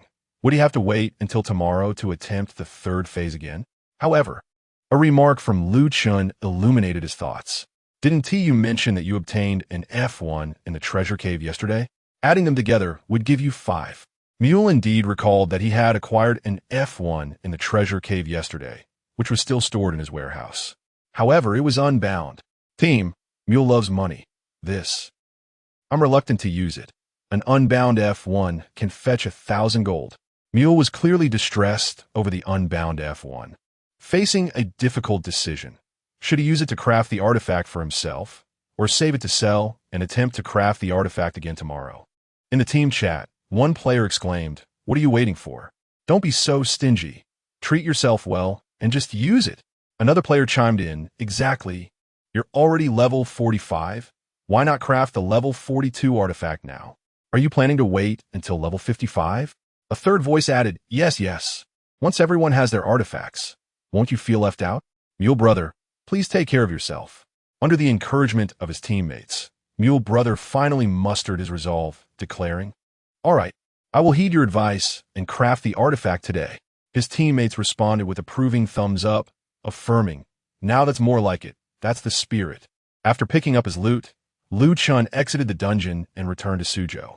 He possessed a hundredfold reward system, which magnified the rewards obtained from dungeons by 100 times, resulting in staggering gains. He acquired New Mang Divine Talisman, level 1, 200, 1,000 gold coins. Golden Silkworm Thread, 300, Heavenly Spirit Elixir, 100, Ruby, level 1, 100, Cat's Eye Stone, level 1, 100, Gem Synthesis Talisman, 100. For Chen, the F1 dungeon had lost its value and was unceremoniously discarded, while Mule Brother and many other players eagerly awaited the chance to run F1 again to craft their artifacts. Chen had accumulated so many rewards that he could afford to toss them aside to avoid cluttering his inventory. It could only be said that those in drought perish, while those in flood drown. Other items, such as golden silkworm thread, heavenly spirit elixir, and various level 1 gems, were indeed quite valuable. Silkworm threads had a chance to drop from level 50 and above bosses like Gurong, and they could be used to enhance engravings. Chen had directly farmed 300 of them. Based on the market price of 35 ingots for each silkworm thread, his collection was worth a fortune. Naturally, Chen had no intention of selling them. He intended to keep them for personal use. Upon exiting the dungeon and returning to Suzhou to complete the bandit extermination quest, his experience points surged significantly. After finishing the 3 rings, Chen was poised for an upgrade. He clicked the upgrade button and ascended 3 levels, reaching level 55. Once he hit level 58, he planned to don a complete set of handcrafted equipment and further enhance his engravings. Chen had already formulated his strategy. He was confident that after clearing the dungeon, he would reach level 58, and then he would invest heavily to elevate his stats to an even higher tier. "Let's go farm a chessboard," Chen announced, rallying his teammates to gather at the chessboard location in the center of the Suzhou map. "Master, wait a moment. I need to accept the artifact quest first. I'll be right there." One teammate called out, "I want to accept the Bloodbath Divine Weapon Quest too. Just give me a minute." Another added, "Me too. I'm determined to craft my artifact today." Little Snow, Little Bee, and Mule Brother had all reached level 45, having progressed from level 38 before tackling the 3 rings, and thus they were eager to accept the Bloodbath Divine Weapon quest. Okay, Chen nodded in agreement.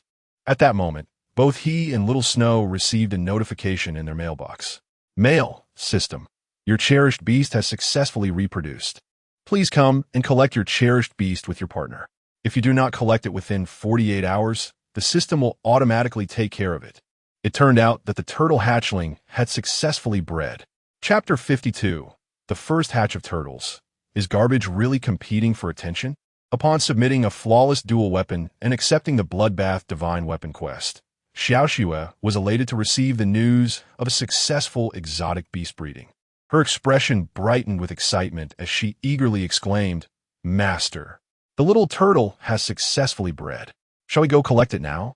Xiaoxue had yet to acquire a blood sacrifice baby, and the blood sacrifice crocodile she possessed was merely borrowed from a nearby slaughter. She harbored hopes of breeding a commendable second-generation turtle. Team, Big Egg, Turtle? What turtle?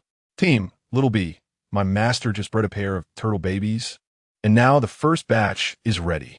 Master, hurry and go collect it with Xiaoxue, so we can see what exceptional turtle we can breed. Haha. Team, Mule loves money. I've heard that the bred exotic beasts are all mutated. Is that true? Team, slashing a street. Of course. However, before they undergo transformation, they are referred to as second-generation exotic beasts. Post-transformation, their names change to mutated exotic beasts. As the teammates engaged in casual banter, Chen and Xiaoxue returned to the exotic beast courtyard in Suzhou. Chen promptly chose to claim the successfully bred exotic beast. Ding!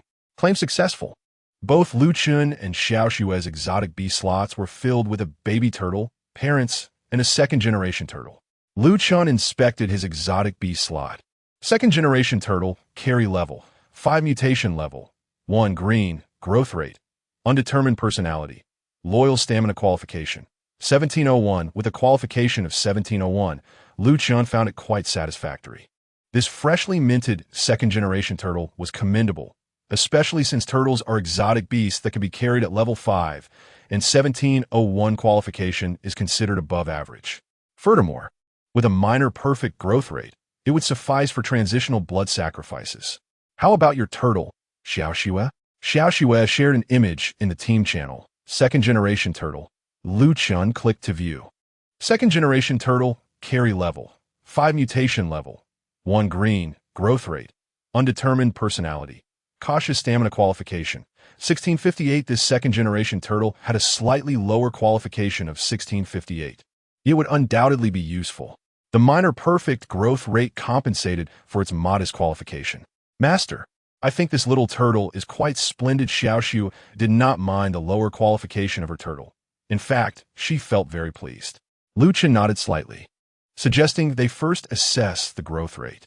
Both Chen and Xiaoxue proceeded to evaluate the growth rate of their respective second-generation turtles, and soon, the results were broadcasted. System, Handsome shocked the world adores small animals. While assessing the growth rate of second-generation turtle at Yin Piapiaos, he astonishingly discovered a perfect gem. System, Xiaoxue, who initially contemplated releasing second-generation turtle, was taken aback to find it possessed a perfect growth rate, bringing her immense joy. On the second day of the game's launch, players primarily focused on breeding crocodiles and other low-tier rare beasts. Due to the whims of the reincarnation process, most second-generation rare beasts produced were merely outstanding, with few exceeding that quality. However, Chen's 2 second-generation turtles exhibited perfect growth rates. Although they were only minorly perfect, they were exceedingly rare among beasts that could be carried at level 5. Consequently, upon announcing the turtles' growth rates in the system channel, both he and Xiaoxue received numerous private messages. Private message, Nian11, are you there, boss? How much for the perfect turtle with a 1701 aptitude? Would 1,000 gold suffice? Private message, Xindong Bian Shijia, a turtle with a perfect growth rate? How did you acquire it, my friend? Was it caught on Xuanwu Island or bred from reincarnation? Private message, Yongheng Shijia, how much for the turtle? Please provide a price. I am genuinely interested. Private message. Choka, I'll take the turtle for 1,200 gold. Ready for an immediate trade. Private message. Shoshi de Songxian. I'll buy the cautious turtle with a 1658 aptitude for 500 gold. Fine, 600 will do. Are you selling it? The flood of private messages left Lu Chun somewhat astonished. His two second-generation turtles were evidently in high demand. The 1701 aptitude one had already attracted an offer of 1,200 gold, while the 1658 one could fetch 600 to 700 gold. Even the lesser quality ones were being sought after. After all, during the early stages of the game, players had a significant need for stamina beasts. Nearly everyone required a blood sacrifice, and Lu Chen's two turtles boasted the rare perfect growth rate. Thus, even with slightly lower aptitudes, they could command a respectable price. Team, Xiaoxuer, Master, someone has offered 700 gold for the 1658 aptitude turtle I have. What do you think? Should I sell it? Though the turtle belonged to Xiaoxuer, she understood it was ultimately Lu Chen's decision. Upon hearing Xiaoxuer's message, several teammates expressed their astonishment. A turtle with such a low aptitude could sell for 700 gold? That price exceeded even a perfect double-level 40 weapon. Team, the Jiden. This is a turtle with a perfect growth rate. 700 gold? If it were me, I wouldn't sell it. I demand at least 800, haha. Team, Xiao Mifeng. A turtle with a perfect growth rate is indeed valuable. 800 could easily buy 2 level 3 stones. Team, Luozi AI Gao Qian. Is the baby worth that much? Now I'm tempted to head to Xuanwu Island to catch crocodiles and breed second-generation turtles. Team, Quankani Qiao Jia. Luozi, you're being overly naive. Look closely. Both of Boss Shuai's turtles possess perfect growth rates. Do you realize how difficult it is to achieve perfection through reincarnation? A low-tier reincarnation scroll costs 30 to 40 gold. And you might not even produce a pair of perfect growth rate offspring after 100 attempts. It's no surprise that perfect growth rate babies command high prices. Team, Dejiden exactly. My crocodile has a 1669 aptitude, which is even higher than Boss Shuai's 1658 turtle. However, the growth rate is merely exceptional, and I acquired it for only 600 gold coins. Team, Mule loves money. Does that mean the other 1,701 quality turtle belonging to Boss Shu is even more valuable? How much could it sell for? Team, Crazy/Street. I estimate around 1,500 gold coins. In Lu Chen's eyes, these two turtles appear rather ordinary. Yet they are in such high demand. If sold, they could fetch over 2,000 gold coins. Nevertheless, Lu Chen chuckled and shook his head. He would not sell. Why? Because his primary reason for breeding turtles this time was to create a sturdy blood sacrifice for Xiaoxuer. After all, Xiaoxuer is his disciple, and it would be quite embarrassing if she had no blood sacrifice offspring. Lu Chen possesses a kind heart and maintains his principles. He would not break his word for a mere couple of thousand gold coins. At that moment, Lu Chen received a message from a friend. Message, Barbie. Congratulations, young man, on acquiring the second-generation turtle. I wish that your next hatch will yield an exceptional turtle with a quality exceeding 2,000. Barbie was catching adult rare beasts on Xuanwu Island when she noticed Lu Chen and Xiaoxuer receiving and appraising turtles, prompting her to immediately send her congratulations and best wishes. After a brief contemplation, Lu Chen straightforwardly inquired, "Do you want the 1658 one I promised to give you?" He had previously assured Barbie that he would gift her a turtle if he had one to spare. Considering Barbie's congratulatory message, it would be no trouble to gift her one. Lu Chen's kindness foreshadowing. While battling parrots on Xuanwu Island, Barbie felt as if fortune had smiled upon her when Lu Chen directly asked if she wanted a turtle. Really? Truly? Just say yes or no. Yes. Thank you. Young man. Barbie was deeply moved. I love you. Let's hurry to the Suzhou Rare Beast Courtyard for the transaction. All right. Right away. Overcome with emotion, Barbie immediately ceased her pursuit of parrots, mounted her steed, and rushed to Suzhou. Lu Chen deemed the 1,658 quality turtle too mediocre and decided to consider it a useless hatchling to gift to Barbie. The other turtle would be more suitably arranged. Team, Shu shocking the world. Swear, I am giving you this 1701 turtle. Let us trade. Upon hearing this, everyone in the team was taken aback. Master, are you giving me this turtle? Xiao Shui'er felt incredulous. This was a perfect 1,701 quality turtle with a market value of 1,500 gold coins. Yet Lu Chen unhesitatingly offered it to her. Didn't you say you wanted a blood sacrifice? Lu Chen asked. Yes, but this turtle's quality seems a bit too high. Xiao Shui'er certainly desired a turtle for a blood sacrifice, but felt hesitant to accept Lu Chen's 1,701 quality second-generation turtle. Lu Chen, a bit helpless, stated that if she didn't want it, he would give it to Little Bee instead. Upon hearing Lu Chen mention giving it to Little Bee, Xiao Shui'er quickly nodded in agreement. I want it. Thank you, Master. Lu Chen traded his second-generation turtle with a qualification of 1701 to Xiao Shui'er, much to the envy of Little Bee and several teammates. Team, Big Egg, truly deserving of the title Handsome Boss. You are simply magnificent. I even want to become your disciple. Do you accept disciples, boss? Team, Mule loves money. Boss, I too wish to be your apprentice and possess a second-generation turtle. Lu Chen, slightly annoyed, replied, You all should distance yourselves. Team, Little Bee, so, the remaining turtle with a qualification of 1658, is it meant for me? Little Bee had begun to hope. Since the higher qualified turtle was given to Xiao Shui'er, could it be that the lower qualified one was intended for her? However, Lu Chen shook his head. No, you are a star constellation and do not lack blue essence. Wait for the next batch. Besides, this turtle's qualification is too low and not worth upgrading. Master, I truly don't mind. Wait for the next batch. Well, there would only be 2 turtles in one batch, meant for 2 individuals, so Lu Chen asked Little Bee to wait. Shui'er, later you should trade the inferior one you have to Barbie, Lu Chen instructed. Xiao Shui'er nodded obediently, coming to the realization that Master intended to give the lesser qualified turtle to Sister Barbie. However, why not give her the better one instead? Why keep the higher qualification turtle for herself? While Xiao Shui'er pondered this, Barbie arrived at Suzhou's rare beast courtyard from Xuanwu Island. She immediately spotted Lu Chen and greeted him. Little brother, I'm here. You're becoming more and more handsome. Haha. Lu Chen merely smiled and said, Trade with my disciple. Xiao Xuya. Riding her lion dance mount, Barbie approached Xiao Shui'er with an exuberant expression. Sister Shui'er, we meet again, yes. Please trade with me, Sister Barbie. Master has asked me to trade this turtle to you.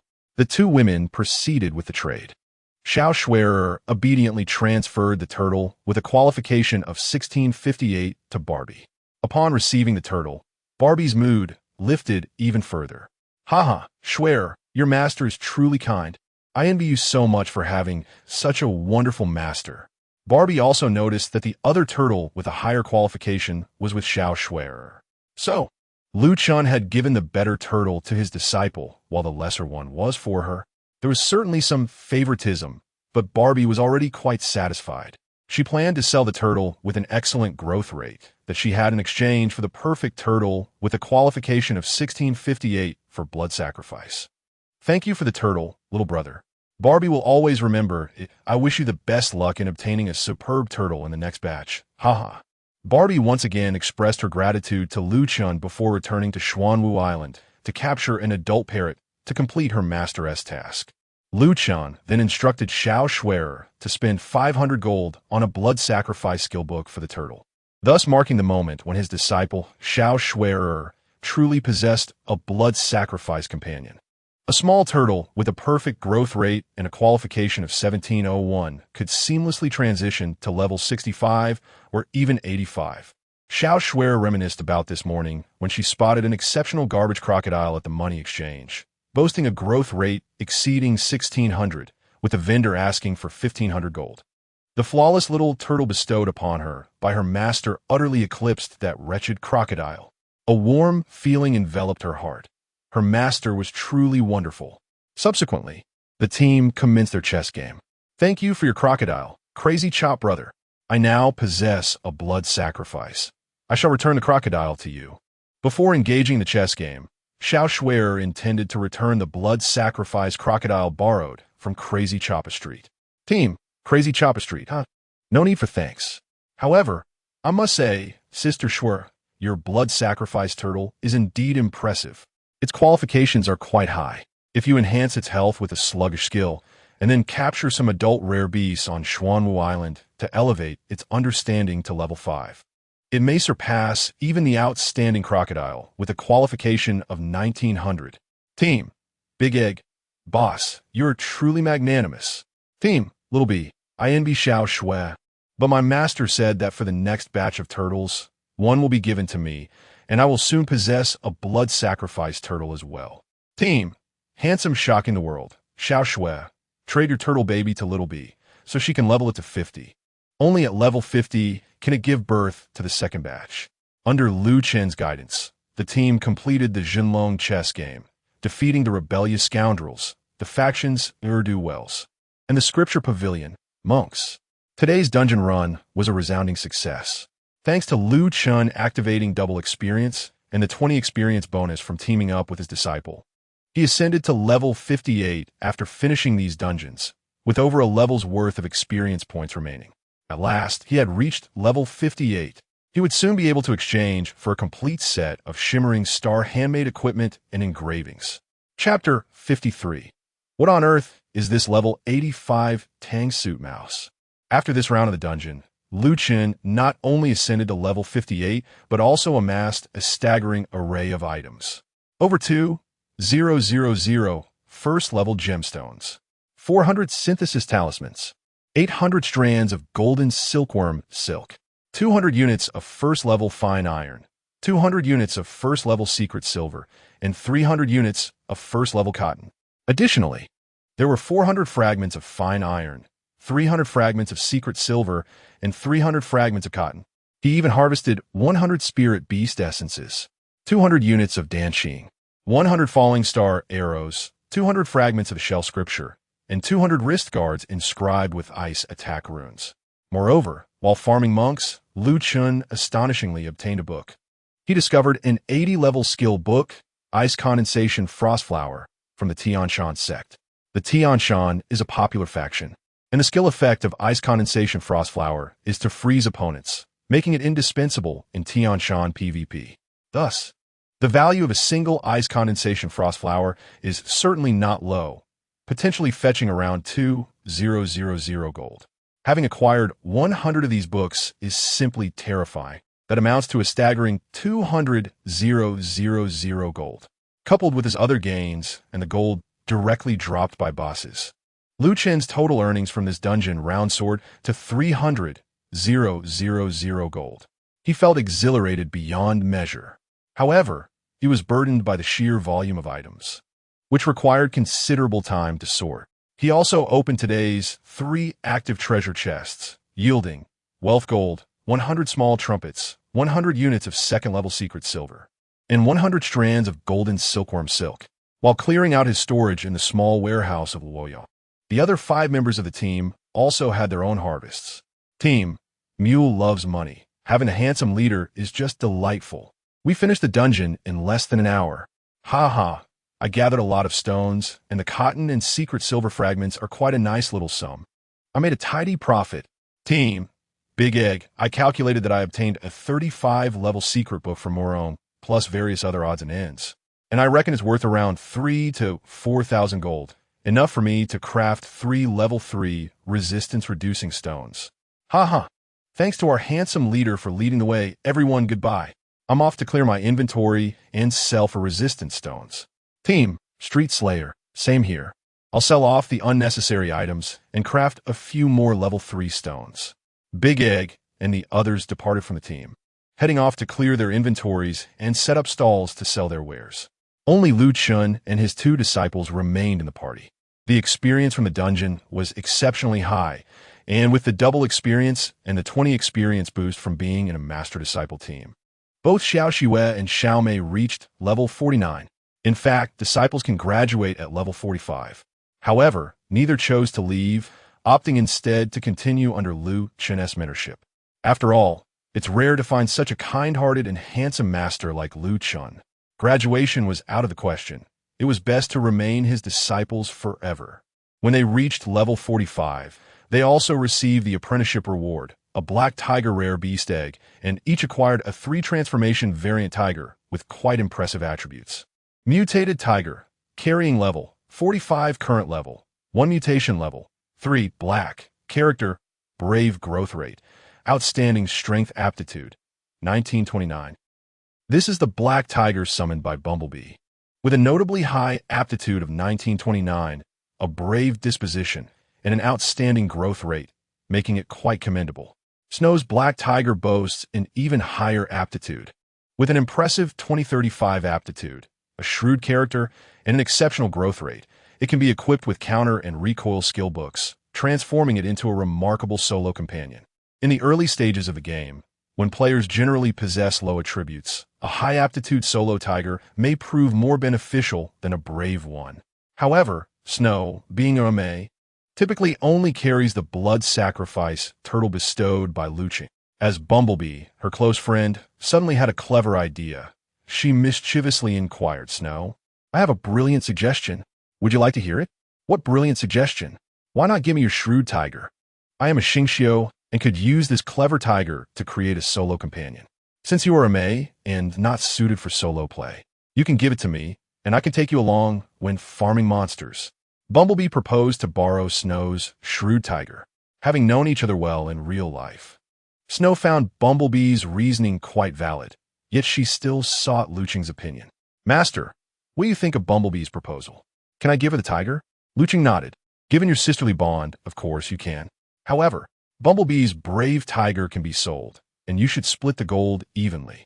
The remaining half can be used to enhance your solo capabilities, which seems quite reasonable. He suggested that Bumblebee should not take advantage without giving something in return. At the very least, selling her brave tiger. With a 1929 aptitude, the brave tiger could fetch over 2,000 gold in the current market. Splitting it with Snow would allow her to purchase high-level counter and recoil skill books. Does that sound more reasonable?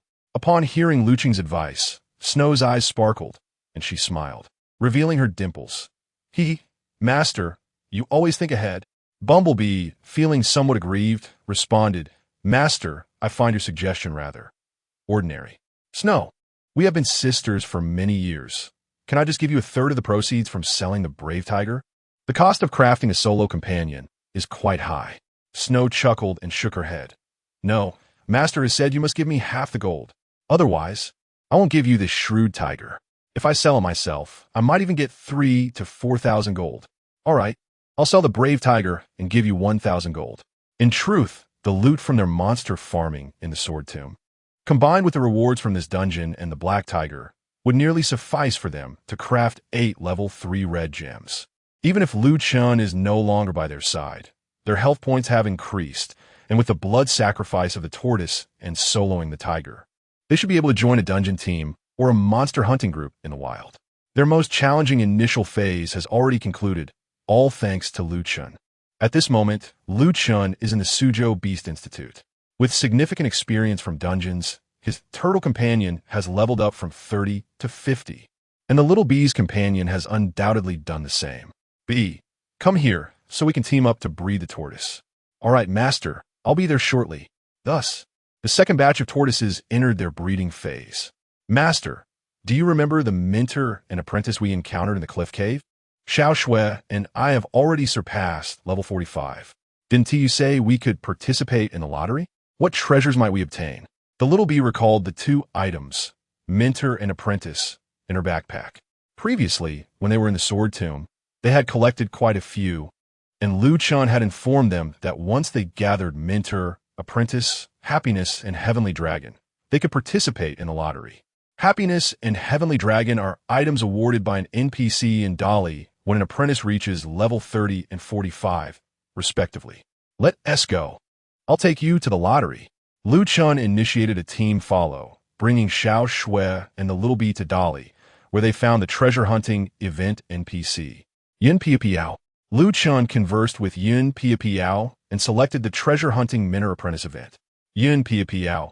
As long as you collect the mentor, apprentice, happiness, and heavenly dragon character items during the treasure hunting mentor apprentice event, you will have the opportunity to draw grand prizes such as the Tang Suit Mouse, Tiangang Strengthening Elixir, Diamond Sand, and Heavenly Spirit Pill from me.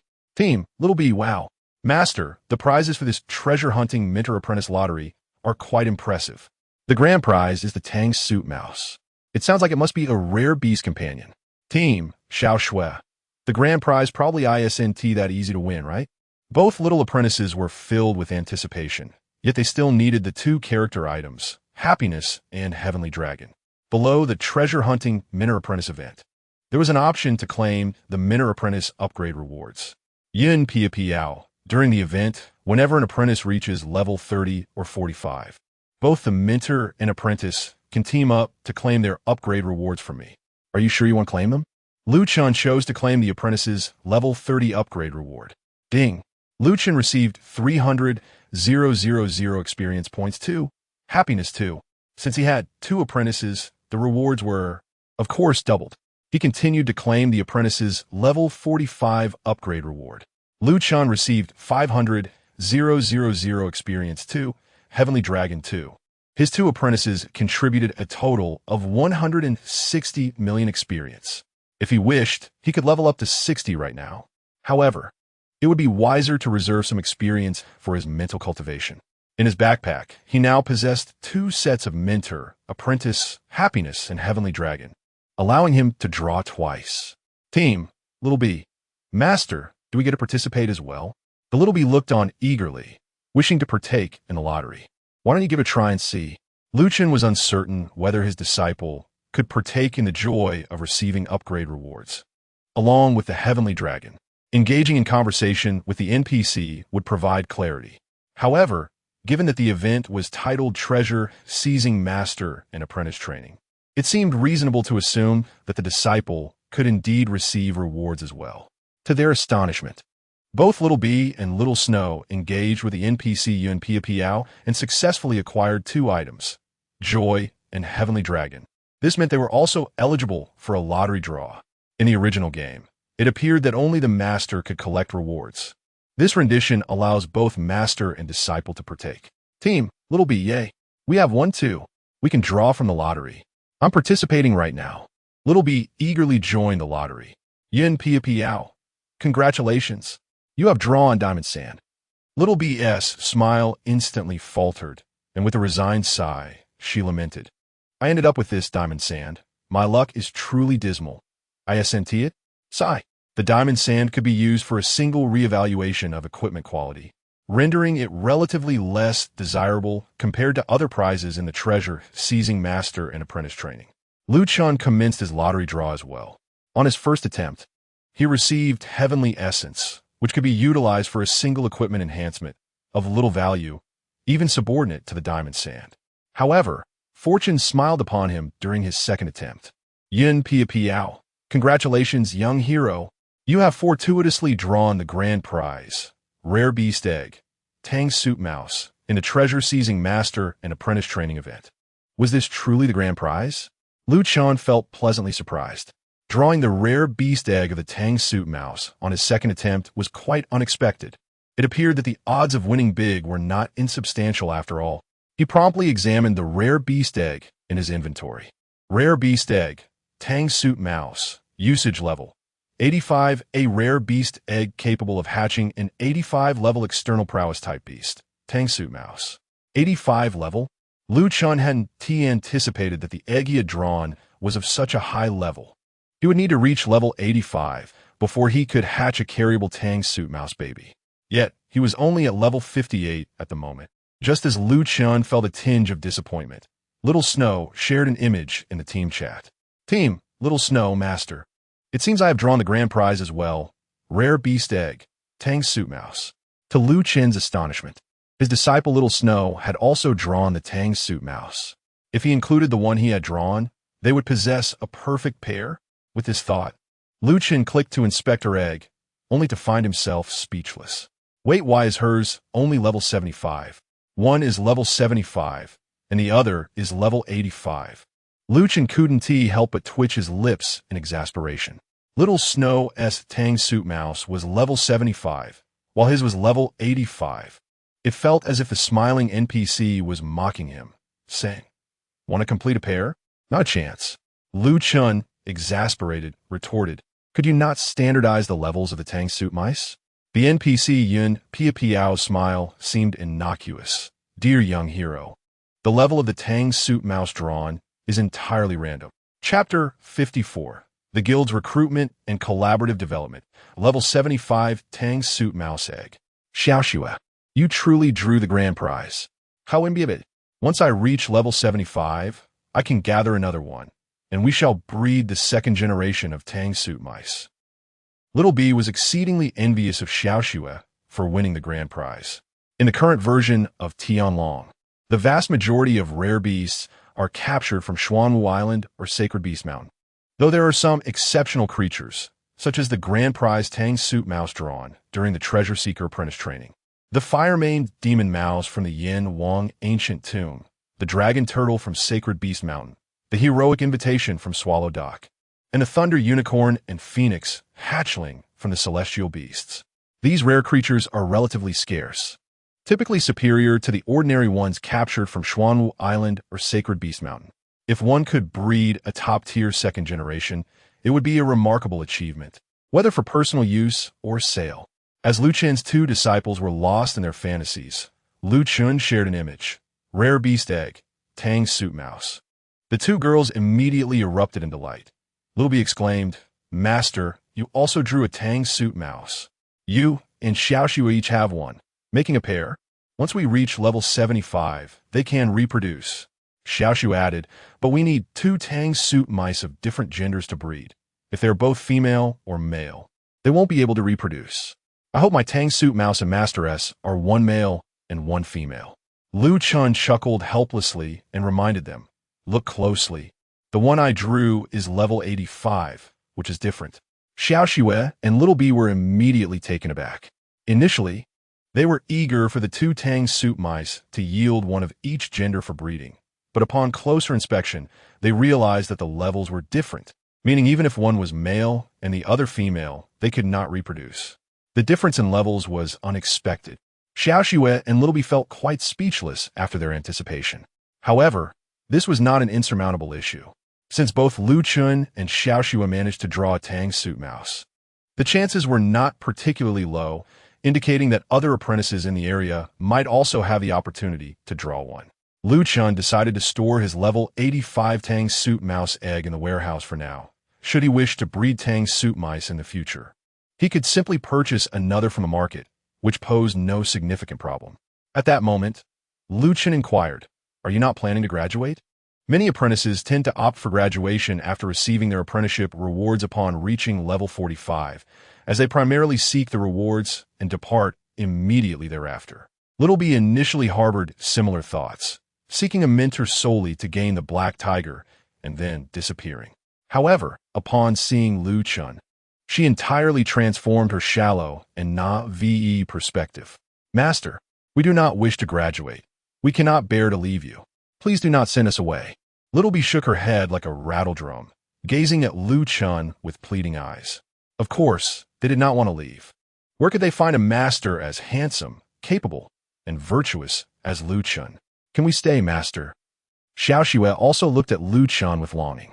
Both female disciples were reluctant to graduate, simply because Lu Chen was an exceptionally wonderful master.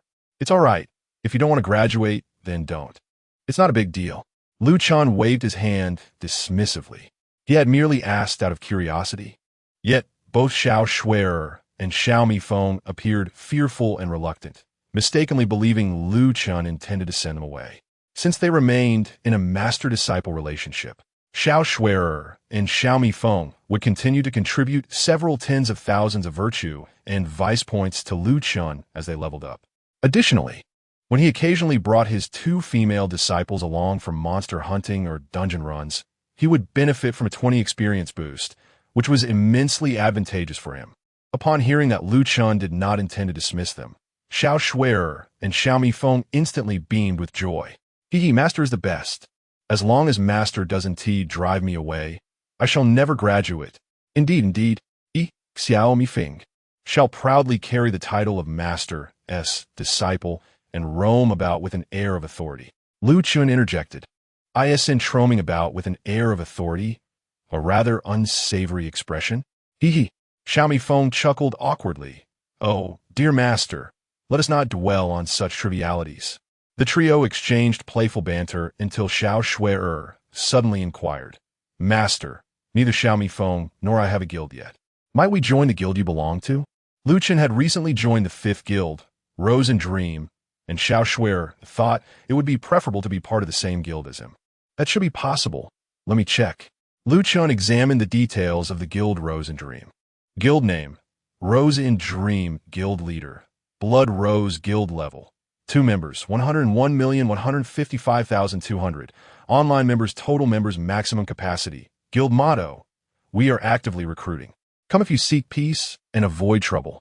The first 100 players to join will receive a free 40-level dual perfection weapon, already distributed. After a day's progress, Rose and Dream had ascended to level 2, allowing for a maximum of 200 members. The guild leader, Blood Rose, had been vigorously recruiting to expand their influence. And with the current vacancies, Xiao Shuer and Xiaomi Feng's applications should be accepted. Go to the Luoyang Plaza and find the guild NPC to apply for membership in Rose and Dream. I will inform our guild leader in advance, Lu Chen instructed. Thank you, Master. Xiaomi Feng and I will go apply right away, the 2 disciples exclaimed as they headed towards Luoyang to submit their applications. Meanwhile, Lu Chen sought out Blood Rose from his friend's list and greeted her. Is the formidable sister available? At that moment, Blood Rose was grinding experience in the 5th level of the Yin Wang Ancient Tomb. After sending off a few players who had attempted to monopolize the points, she noticed Lu Chen's message. This little Wudong disciple would actually take the initiative to contact me? He must have a request, haha. Blood Rose smirked, surmising that Lu Chen had something on his mind. She raised her chin haughtily and replied, Speak, little Wudong. What is it?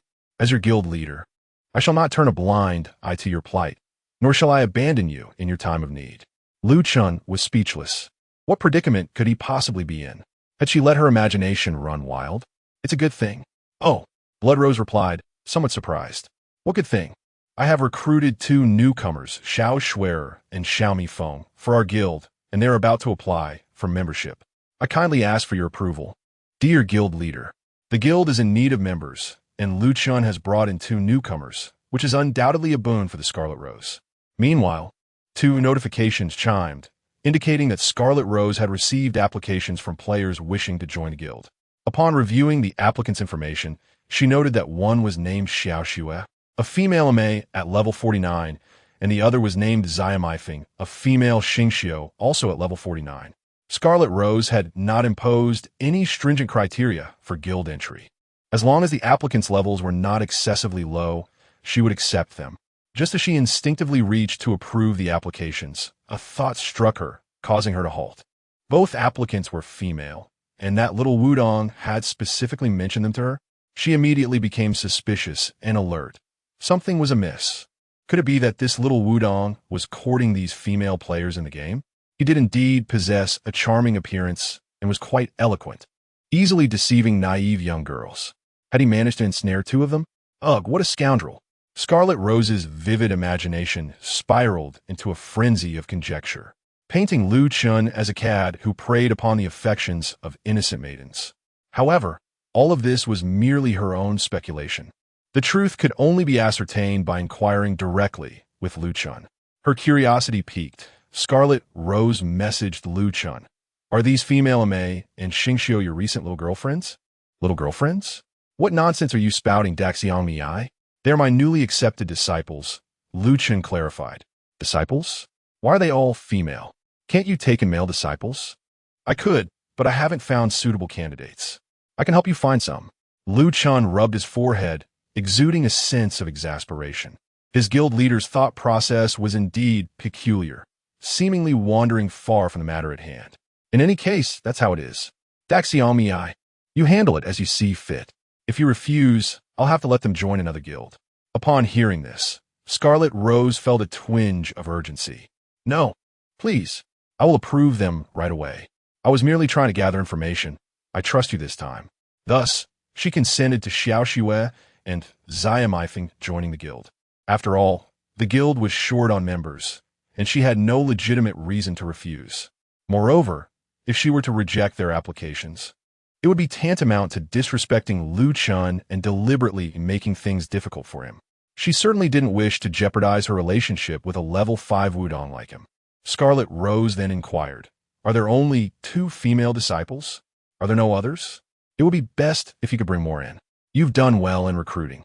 Once I return to the city, I will appoint you as the Minister of Works or the Minister of Internal Affairs, or even an elite position as the Promoter of Culture. Do you see how generous your guild leader is?" Scarlet Rose cleverly sought to enlist Lu Chen's help in expanding the guild, all while promising him a position within it. Lu Chen, however, held little interest in guild positions, especially since, aside from the leader and vice leader, other roles were virtually meaningless and served little purpose beyond running errands. Nevertheless, he nodded in agreement. "There is no need for further positions. I shall invite a few more individuals to try their luck." He sent messages to several friends who have yet to join a guild, extending invitations to Big Egg, Street Slayer, Calcium Bottle, Barbie, Iron Mech, Super Magnifier, Sky, and Kind-Hearted Grandfather, urging them to join the 5th guild, Rose Dream. Together, they shall strive for mutual development. After completing these tasks, Lu Chen utilized a sect summoning order to return to Wudong Mountain. He is now overflowing with experience and needs to allocate his skill points. With fervor, he raised the first 6 skills to level 50, and the 6th skill, Rage Value, even reached level 60, unlocking the ultimate skill, Mastery of Flow. Mastery of Flow is the quintessential skill of Wudong, consuming all rage to eliminate the cooldown of sect skills. It is precisely due to the existence of Mastery of Flow that Wudong can unleash 2 consecutive sets of skills. At level 58, Lu Chen promptly unlocked this skill. However, one must reach level 65 to learn Celestial Flight, Single Target Paralysis, and level 80 to acquire 7 Stars Convergence, Area Paralysis, which, when combined with Mastery of Flow, can execute 2 powerful control sequences to incapacitate foes. That matter shall be addressed in the future.